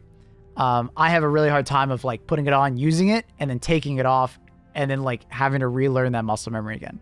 So personally for me, I'm probably going to place it somewhere in like B tier, maybe B minus, because I do think the second component of it, of the extra limb health, is very useful, especially now that like, you know, enemies are constantly breaking our legs and our arms and those things. It is quite nice. One thing I forgot about the Democracy Protects though, is that it does have the second component of stopping chest hemorrhaging, right? So like the slow damage over time of when you have a chest wound. I just don't think it really does anything nowadays because correct me if I'm wrong, but Vitality still, I think, stops that from even happening. So we're in a weird spot where I don't think the chest hemorrhaging actually does anything of note other than, you know, if you didn't have Vitality and you were taking a chest hemorrhage, you would slowly, and I mean slowly, take damage over time, which is really just not noticeable. So I do think the second component doesn't really work that well, but I do like servo assisted's extra limb health. It is nice at giving you that extra EHP essentially, because all your limbs are now tankier. Okay, going into electric conduit, I'm gonna put it in like D tier, and there is a caveat where I'm gonna put an asterisk, and that asterisk is there mostly for Illuminate missions, because Illuminate's enemies have the Tesla towers and they have the Illuminate. Luna's currently trying to help me pick my my boosters on the tier list. Thank you, Luna. It does have those moments where it will help you survive a Tesla tower or it will help you survive a harvester, which is great. But the overall arching, you know, question of the game is like, how useful is it overall? Yeah, it's great if your teammate loves to shock you constantly or use you as a jump point for your arc thrower, but it just doesn't happen that often. And I think you are better off just like either taking like the all-arounders, like acclimated, or just taking some other kind of more beneficial like perk. So yeah. Electrical Conduit should probably have a secondary perk that does something to either enhance arc-based weapons or just something more general, like less impact damage or something like that. It needs a second component for me to value it as much as the other ones that have a proper second component, right? It would go up if it did. Peak Physique, bit of a challenging one, just because with certain weapons, it's fantastic and you really love to use it. And with certain builds, it makes no difference if you had it on or off, right? If you bring a fast handling AR and you have a support weapon that doesn't really have bad handling, it's a tough sell for me. But if you bring like HMG and Dominator, it feels amazing, right? You get so much value out of the perk. If you bring a melee build, it has so much value in the perk. It makes melee weapons insane. Like it really does. It really enhances them. So if you're someone who likes either one of those, I think you're going to probably value it probably even more than me. But as far as like the grand scheme of the game, I think there's a lot of builds and a lot of weapons that don't really benefit from peak physique. It's like almost on that S tier. If more weapons had poor handling in the game, I would probably put it in S tier. There aren't that many weapons with poor handling overall, or there's some weapons that you don't really care about the handling being sort of bad, like recoils, for instance. It doesn't really bother me that the handling is like not that good, so I don't typically bring it with peak physique. But like MG43, even Stalwart sometimes, or HMG, like those weapons feel night and day different, you know, if you bring peak physique, right? Dominator feels way better if you bring peak physique. So, you know, keep that in mind when we're talking about this. Inflammable is probably going to go up to C tier. It should probably be a little bit closer to Electric Conduit. I just find it pairs better with a lot of builds. And it is a bit more niche, but I also think that it depends on what armor tier. If you wear light armor with Inflammable, you sometimes don't even notice that you have Inflammable perk on. But if you wear heavy armor with Inflammable, it makes a world of difference as far as like how consistent and how good the perk feels, right? You know, there's an asterisk for, you know, the DE sickle, right? Inflammable really enhances that weapon. It's just one weapon. It enhances the torture and flamethrower. That's true. But there are times where I just prefer to bring like heavy medic or medium medic and just have the extra stims. So if I get set on fire, I just have those extra ones. Or I'll just bring a supply backpack, right? And then I'll just stim through the fire, right? Constantly going prone afterwards. So Flammable's in a bit of a weird spot where, once again, I do wish there was a secondary component or just a higher damage resistance. 75% is kind of low. It doesn't always feel noticeable unless you're wearing the heavy armor, which armor rating plus the perk stack. So keep that in mind. Advanced filtration. Once again, very similar to Inflammable. It does work quite well with gas builds. If you guys don't know, if you wear like heavy armor gas resistance and you have vitality, you can actually just sit there in the gas field taking no damage while all the enemies around you are like trying to hit you and dying or getting like gassed themselves, right? So very strong in that regard, in that build, but outside of that, you're not really going to get that much usage unless your teammates are just like dropping gas on you or you someone who constantly brings gas grenades. But even then, I don't think gas damage is that much. You get into the gas field, just pop a stim, you know, you're just going to be fine. You know, just walk out of it. Doesn't last nearly that long. Maybe if an enemy started to do gas related damage to us, you know, that would be something that I start to value more. But, you know, even with like Electric Conduit, like on limited missions, it's maybe a B tier pick for limited missions. Whereas like advanced filtration and inflammable don't really change. It's mostly just dependent on what build you bring. Unflinching, definitely a disappointing one because they don't have a heavy version of it. If you guys don't know, unflinching basically just stops your reticle from moving, your aim point, your aim down sight. It won't move when you get shot, right? Basically think of an unflinching perk from like Call of Duty or something like that.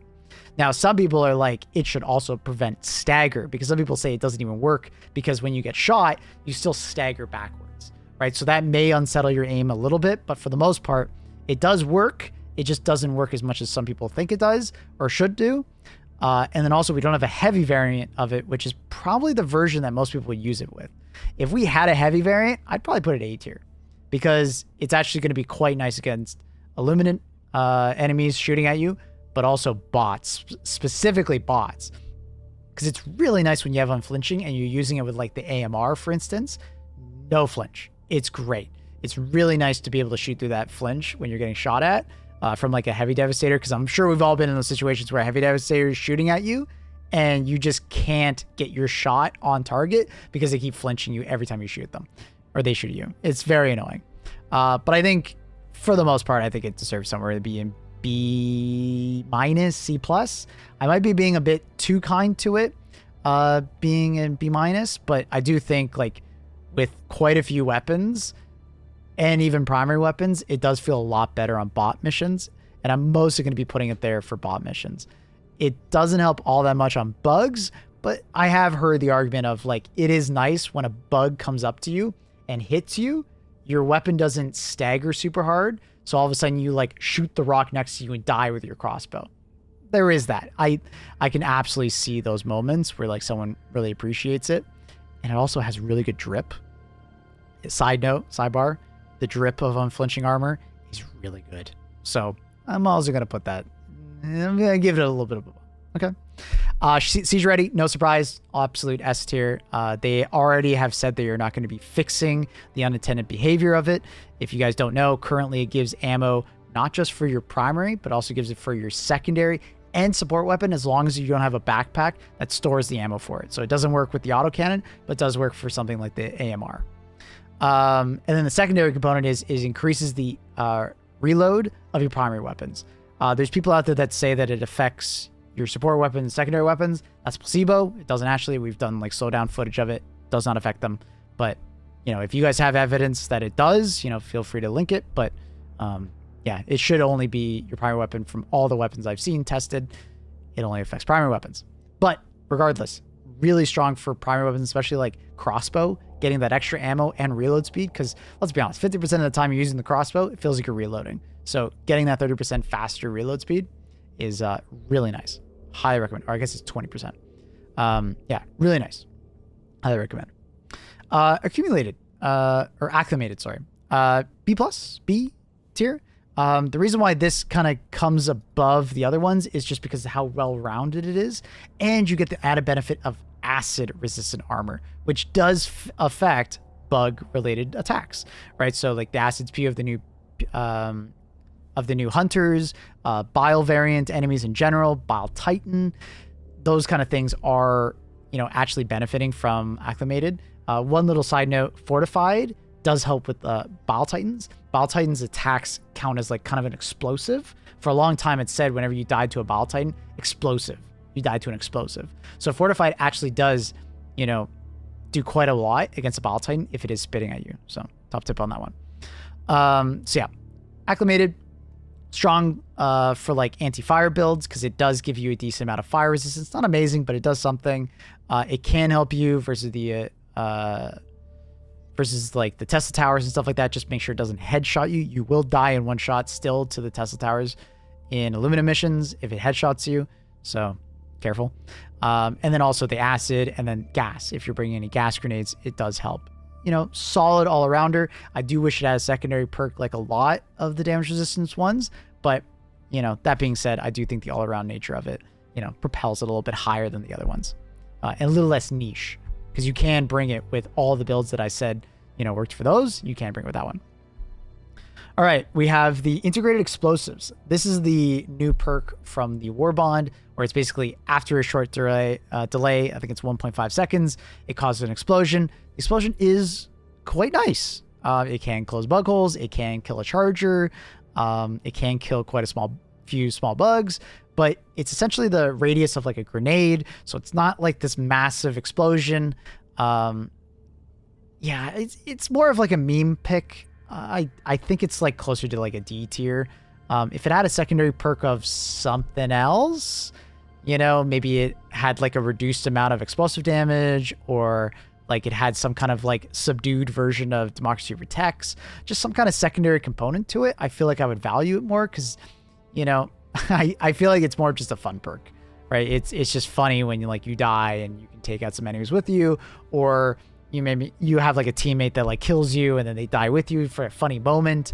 But as far as like usefulness comes out, like I feel like it's not always going to be there. You're probably only going to be using this 4-player co-op, and you're probably better off using something else. But as far as like a fun perk goes, I think it's very funny and it like fits the theme of the Warbond. It's just, it needs something else as part of it. If it had something else, I think it would have been a better sell for me. But yeah. Scout armor. I want to put this in S tier, but as far as 4-player co-op goes, I'm probably going to put it in A tier. This is a very strong pick for that solo player in your co-op mission. Or if you're someone who just like plays a little bit away from your team, 30% reduction in detection radius is more noticeable than you think it is. If you play solo, you already know this is S tier. I don't think I need to tell you. I'm just going to say it again. This is a 4-player co-op tier list. But for like team play, it's actually quite nice because it has a secondary component where if you ping, it does a little radar ping every 2 seconds. So you can find POIs, you can find enemies at a distance. It's just really nice for being able to scout out a map in advance. You kind of just like spam your ping around. And then while you're doing that, way less patrols are noticing you. So for like tier 10, like a lot of the enemies you're going to be running into are because of a patrol noticing you. And if you could just reduce those patrols' awareness to you, it's very useful. So for people that are like light armor enjoyers, you already know this is like a really good perk for you. And you could just like be that little more of that Metal Gear Solid playstyle. Very solid perk, but yeah. Extra padding is something that I wish had more. I'm going to put it somewhere in like B-. Some people are not going to like that placement. I know they're already saying, but I love my light gunner and I get it. I just find myself personally a lot of times recommending either go to medium and get the better perk or stay light and have a better perk, because extra padding for the most part only allows you to survive like 1 extra melee attack from a bug. Sometimes no extra melee attack if they're headshots from like a brood commander, for instance. It's the same. And then it doesn't affect headshot resistance, because if you guys don't know, you need 101 armor rating and greater to get extra headshot resistance. So it's just out of the ban for that too. And yes, you keep the light movement speed, which is fantastic, but I would argue like if I were my light medic, I'm tankier than someone who brings extra padding, because I just have 2 extra stims in my back pocket, will allow me to survive longer. But also when I do stim, I have 2 extra seconds of essentially invulnerability, right? Or I'll bring siege ready, where I just have that many more shots of ammunition. Because typically when I'm dying in bug missions, either because I'm overwhelmed, I could just stim, or I'm running out of ammo and I have nothing to kill that siege ready, right? Peak Physique has more of that build, and it like really helps with melee. Scout is fantastic for just ignoring combat in general and keeps you really tanky. And like honestly, engineering for the extra nades are really strong. Fortified for just general tankiness and just like, you know, better recoil reduction, so you can like stand more often and shoot. There's a lot of these perks in the B tier that I think I would just rather pick rather than staying 1 higher level on mobility. Now, you know, is it like closer to like B+ or so? Yeah, probably. Extra padding does make a lot of sense when you're going to an area where you literally can't get to that armor tier. So like for the fortified commando, like the Michelin Man one, I do think that one with extra padding does actually make a lot of sense, because you're going all the way up to 200%. You're getting huge amounts of damage reduction. But I still feel like extra padding should have some kind of secondary component to it. And I've heard some feedback on it, and I've come up with a secondary one where it's like it reduces the amount of impact damage you receive, specifically impact damage of terrain.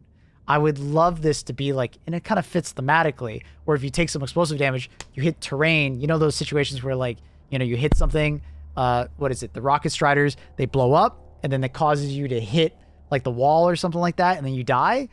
Extra padding would like reduce it by like 25% or something like that. If it worked like that, like ragdoll damage, kind of, I don't know how you would describe it. I think all of a sudden like extra padding would go to like A tier, right? Because there's definitely a lot of situations where explosive goes off, you might survive it, but then you die to the impact, which sucks. So I think I'm pretty happy where everything is laid here. Just keep in mind for this tier list, you know, it's personal preference, right? And it's how I play, and it fits my play style, right? I'm typically more aggressive, and I more or less want something that's well-rounded, or fits really well with a build, right? So something that, you know, has less value in it and maybe is more niche and particular, I'm not going to value as much. but also your playstyle may benefit and put it in your S tier, right? Easily could see that, right? Someone may really love servo assisted because they can throw the 380 70, 80 meters into an automaton base and get the hell out of there, right? Versus me, I don't mind walking the extra 20 meters to throw it, then run back, right? Doesn't bother me. So keep that in mind. All right. All right. Now that we have done that, let's get into the game. Now, this is the portion of the video where I want to talk about light armor, medium armor, heavy armor, and then top picks I have for each available faction. So starting off with bugs, I typically recommend people take light or medium armor. I just feel as if heavy armor, although will allow you to take that 1 or 2 extra hits from like a hive guard or something like that, often you're just too slow and you're just going to take exponentially more hits because you're so slow, right? You can't outrun your enemies. You can't outposition them. You're just constantly out of stamina. The extra tankiness does not end up helping you in the long run. Medium armor can largely be said as well because you're losing some mobility, but I think the extra hit, being able to survive that so you don't get like 1-2 punched by a hive guardian or a warrior is nice, right? But for the most part, I'm usually taking light armor. And my top picks for that will obviously be Scout, as we talked about earlier. It'll be light medic. If you guys are wondering where you can get this, it is in the Superstore.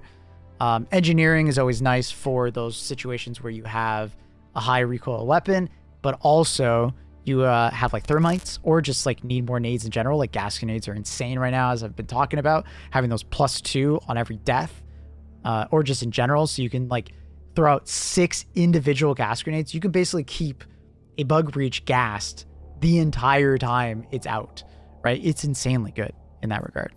One of our only fortified armors for bugs, if you just feel like you're dying to your teammates a lot or just spewer damage in general, like bottle damage, decent pickup. Obviously, for the extra padded people out there, another one that you can grab in the Superstore. And then one of my favorites, or 2 favorites, is the Predator Peak Physique Armor. This is something that I'm going to bring with my machine guns, or if I'm bringing a melee build, I'm either going to bring the light armor or the heavy armor for my melee build. It's one of the few times I actually wear heavy. And then you have Street Scout for like my general, like I'm using this when I'm using crossbow a lot of the time, just so you have that 30% reload speed and 20% more ammo. It's really nice. All right. As far as medium armor goes, you know, Bone Snapper, one of the first armors you get in the game, is like just a solid pick for so much of the game versus bugs. You know, you are going to be a little bit slower, but just so good for so much of the game. Another one that is like kind of an interesting one is the Enforcer. It's not quite heavy, it's not quite light, but you get the bonus armor rating, right? So it meets that 101 or greater threshold, so you get more headshot resistance. So this will reduce a lot of deaths to the Brood Commander just smacking you in the head because he's taller than you. But I will use this more on bot missions, and I'll talk about that more later. But yeah, like if I'm bringing like a flamethrower build, a lot of times I may grab something like this, especially if I'm pairing gas with it, because you're getting the fire, acid, and gas as part of it. And if a teammate's got a shock weapon, it's nice for that as well. And then if I'm bringing a flamethrower, it's obviously going to be a inflammable medium or heavy. Another one of those situations where, depending on the build, I will probably go for a heavier tier, especially with heavy flame. Heavy flame resistance does feel absolutely amazing when you're using the DE sickle, and then heavy gas feels absolutely amazing when you're using a lot of gas grenades and gas stratagems. This thing's going to be absolutely like, this armor is going to be so good when we get gas mines. Like, I'm telling you right now, it's going to be disgusting. All right, now going to bots. I'm typically recommending medium to heavy armor.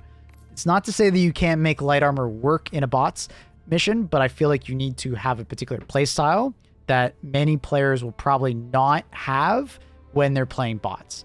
Either due to people getting bored of playing super slow, or just in general not finding stealth to be their cup of tea, or just like they're getting noticed by enemies, right? When you play light armor, you definitely have to play more like in the back. You have to find cover more often and make sure you're staying behind cover. And you have to be very careful of certain mechanics like laser cannon turrets or, you know, the bunker turrets or like rockets from rocket striders that will just outright one-shot you, or even heavy devastators that will just kill you so fast you won't have time to get behind cover and stuff like that. So once again, I'm not saying that you can't use light armor, but I would recommend at least going for like a medium set. And this is where one of the few times I'll be like, okay, well, you have medium extra padded, starts to make more sense. If you want that like medium armor for peak physique, I would say at a minimum for bots, I typically bring the medium armor, but a lot of the times I'm going all the way down for bots to like twig snapper if I'm going for peak physique. If I want my siege ready, I have the cinder block. This is in the store right now for those wondering. But I think the one that I use probably the most is the butcher. This gives me the best success chance when I'm going against bots. Mostly down to the fact just like you're in the heavy armor tier, so you're not going to get one shot nearly as much, but that extra stim really helps with those moments where you're just like taking a stupid amount of damage and you need to get from one point to another, and there's going to be a ton of fire. Being able to pre-stim and have those 2 extra seconds, but also if you have chip damage, you don't have to worry as much about, you know, using that extra stim to make sure that you're like able to get to the next stim resupply, for instance, right? One other honorable mention is the medium scout armor. A lot of people tend to forget about this one, especially for bots, because they'll typically just go for the light scout, but going and upgrading to the medium scout will make a difference with your general survivability. And I highly recommend checking it out. You probably have this one because it's in the main Warbond, right? A lot of people just tend to forget about this one. All right. That being said, I will take the fortified commando from time to time if I just feel like I'm dying from a wide range of things that day. The general damage resistance of 200 armor rating is very noticeable and does help quite a bit, especially with headshot resistance included. But you are incredibly slow because you're in heavy armor in general, right? So, and you're lacking that extra perk, which you could have picked up from like explosive damage resistance, which if you feel like you're mostly dying to like rocket devastator shots or, you know, rocket strider shots and stuff like that, you may appreciate the extra explosive resistance more so than the generalized extra, I think it's like 15-20% damage resistance that extra padded gives you over the normal 150 rating. Okay. But yeah, mostly for bot missions, I love to bring my heavy. If I'm going a little bit faster, I'll take medium. And if I'm feeling like I just need to blitz through a mission, that's when I'll start taking light. So for Illuminate, you can 100% get away with light armor, but I'm sure we've all encountered those situations where either like you were touched by a harvester laser for 0.1 of a second, you fell over, or you've been in a situation where an elevated overseer was like standing over you and just like all 3 shots of the burst hit your head, you fall over. That's where going to the extra damage resistance of, you know, medium and even like enforcer really makes a big difference, especially enforcer for the headshot resistance. Typically in the Illuminate cities, I don't need the street scout as much because there's so many like ammo resupplies everywhere. That's where like I might take trench paramedic if I feel like I need the extra stims. But a lot of times with Illuminate, you can actually just avoid so much combat by just running the scout armor. The extra nades is always nice for like horde clearing and like the extra like gas nades and stuff like that. You know, Predator, I love, and I've recommended a lot of people to take the MG43. The MG43 goes from feeling a pretty sluggish machine gun to actually feeling like a primary weapon when you put on the peak physique armor. So another one of those situations where Predator armor on peak physique is great. I probably wouldn't go to heavy armor too often unless I'm doing like the defense missions on Illuminate. Medium is probably where I'd stop for Illuminate. Just I feel like I'm running around so much. And the voteless, although they're not super like threatening, if they do surround you and they're constantly pushing you back, it means you have less time to shoot at the actual enemies that are more threatening. So having that greater level of mobility and not going to heavy does make a difference in my opinion. So let's see if there's anything else I would recommend, but I think we've mostly talked about it. Remember, Combat Technician, I'm going to mention again, a lot of people forget about it. And versus Illuminate, you know, there's going to be those moments where like grabbing the arc resistance is fairly useful, right? If you are dying constantly to the Tesla towers, having the prototype 16 armor is quite nice. it will save you. And if you are like somehow constantly getting in range of the arc blast from the harvester, this will save your life a lot. Yeah. Is there anything else I want to mention? I think I have mentioned everything I want.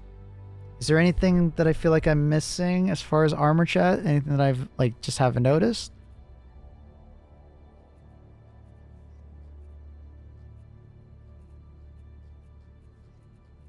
I can't really think of any. I think we're good. All right. And that's my video on armor and how I look at it and what I'd recommend. Obviously, like I've said before, this is like my personal preference and just what I kind of recommend people as they're getting into the game. You know, depending on your playstyle, you may have a very different look out on like, you know, what kind of armor plays best for you, what kind of perks play best for you. Use this as kind of like a guide to figuring out what might fit into your playstyle, right? And that being said, if you guys have enjoyed the video, consider dropping a like on it, consider a comment down below, and come by the stream, you know, and you can see the armor in practice. And I'll try and show you the benefits of the different armor while you're there, or you can ask questions. I've been live every day other than Mondays, 3 a.m. EST to about noon EST. I'm also now streaming on YouTube, which many of you may have noticed. So if you don't like going over to Twitch, you can check me out on YouTube. And yeah, thank you so much for watching, everybody. And I'll catch you guys for the next video. Bye, everybody. Peace.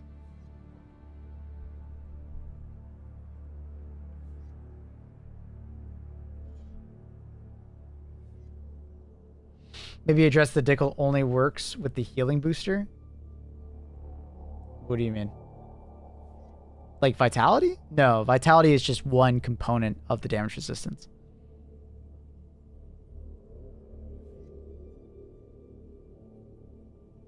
They added a shovel in HD and you could dip holes. Yeah, it's pretty funny, huh? All right. I'm pretty happy with that. Let me give it a pin. / marker armor video. Cool. Yeah, I think I got all the armor that I wanted to talk about.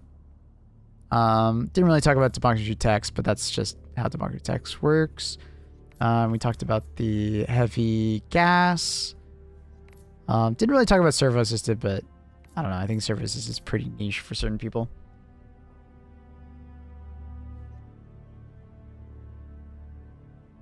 Vitality just makes it better instead of it only being fire resistant. Yep. But I mean, people know that. This is an armor video, so I was talking about armor and how it helps it. But I've talked about the Dickle quite a bit and how it's doing in the different scenarios. Okay. Chat. I'm actually going to call it there, though. I've been going on for, 9 hours? So I'm getting pretty tired and pretty hungry. I'll be back on tomorrow for more. Oh, we did get the major order. Oh, shit. What the hell did that say? We got the new major order. Let's go. So what planets do we have to remain? I didn't realize we got the major order while I was talking. Sick. So what planets are those? So, the automatons have launched a bracing attack, capitalizing on ongoing terminating and limited offensives. Okay, intercepting communications indicate the enemy has 2 ultimate targets, but our Federation is only okay. Consult the Galactic Warbond ship for more information. It's not giving me a thing, but we have to defend this planet and this planet. Okay, cool. So this is our primary concern right here. Can't even take Marfark even if we wanted. But yeah. Preventing that planet would be big, but I'm guessing they're going to grab that planet from us because we're probably going to mostly go for that planet. And then we have to then defend on that planet. When's the DSS delay attack back up? That's a good question. When is it back up? Location. It's currently on a bug planet. It's on that one. But we can vote it to... Oh, it's not an option to vote yet. So if you're trying to vote, don't waste your vote until they add it. They will be adding it, I'm sure.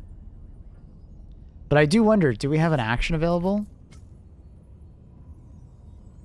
No, this is just accelerates progress of liberation. If we had this one active, that would have been crazy. Defense campaigns cannot originate from this planet. That would have been nuts if we could like have this active. I guess we could maybe if enough people, dude.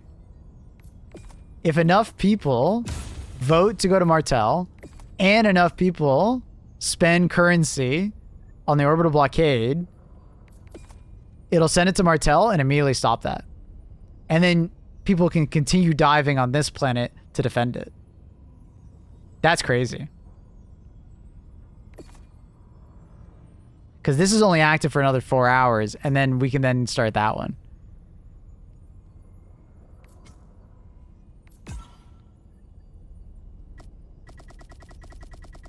You just go to the left. I know. I just like hearing the sound. I know you can just go to the left. I know. I know. Yeah, what an interesting one. The Martel Gambit. Yeah. So you send the DSS to Martel. You activate the orbital blockade. And then on top of that, we then like actually try and like dive on this planet. That's crazy.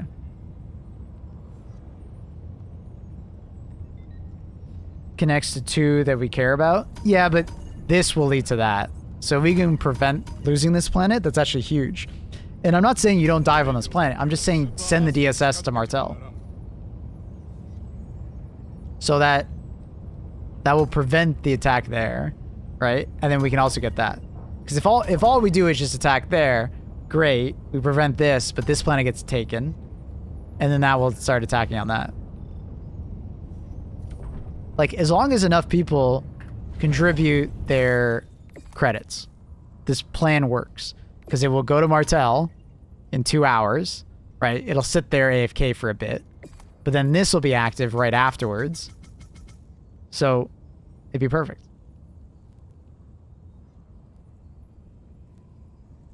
Question is, mines or children? If we can get gas mines, fuck the kids, dude. I want my gas mines. Gas mines are sick. They released the Save the Children video today. Yep, we already watched it. We already watched it. It was good. Good time. Yeah, that's crazy. Okay. Cool. Cool. Cool. MO. Bot missions. Lots of bot missions tomorrow, chat. Get ready for it.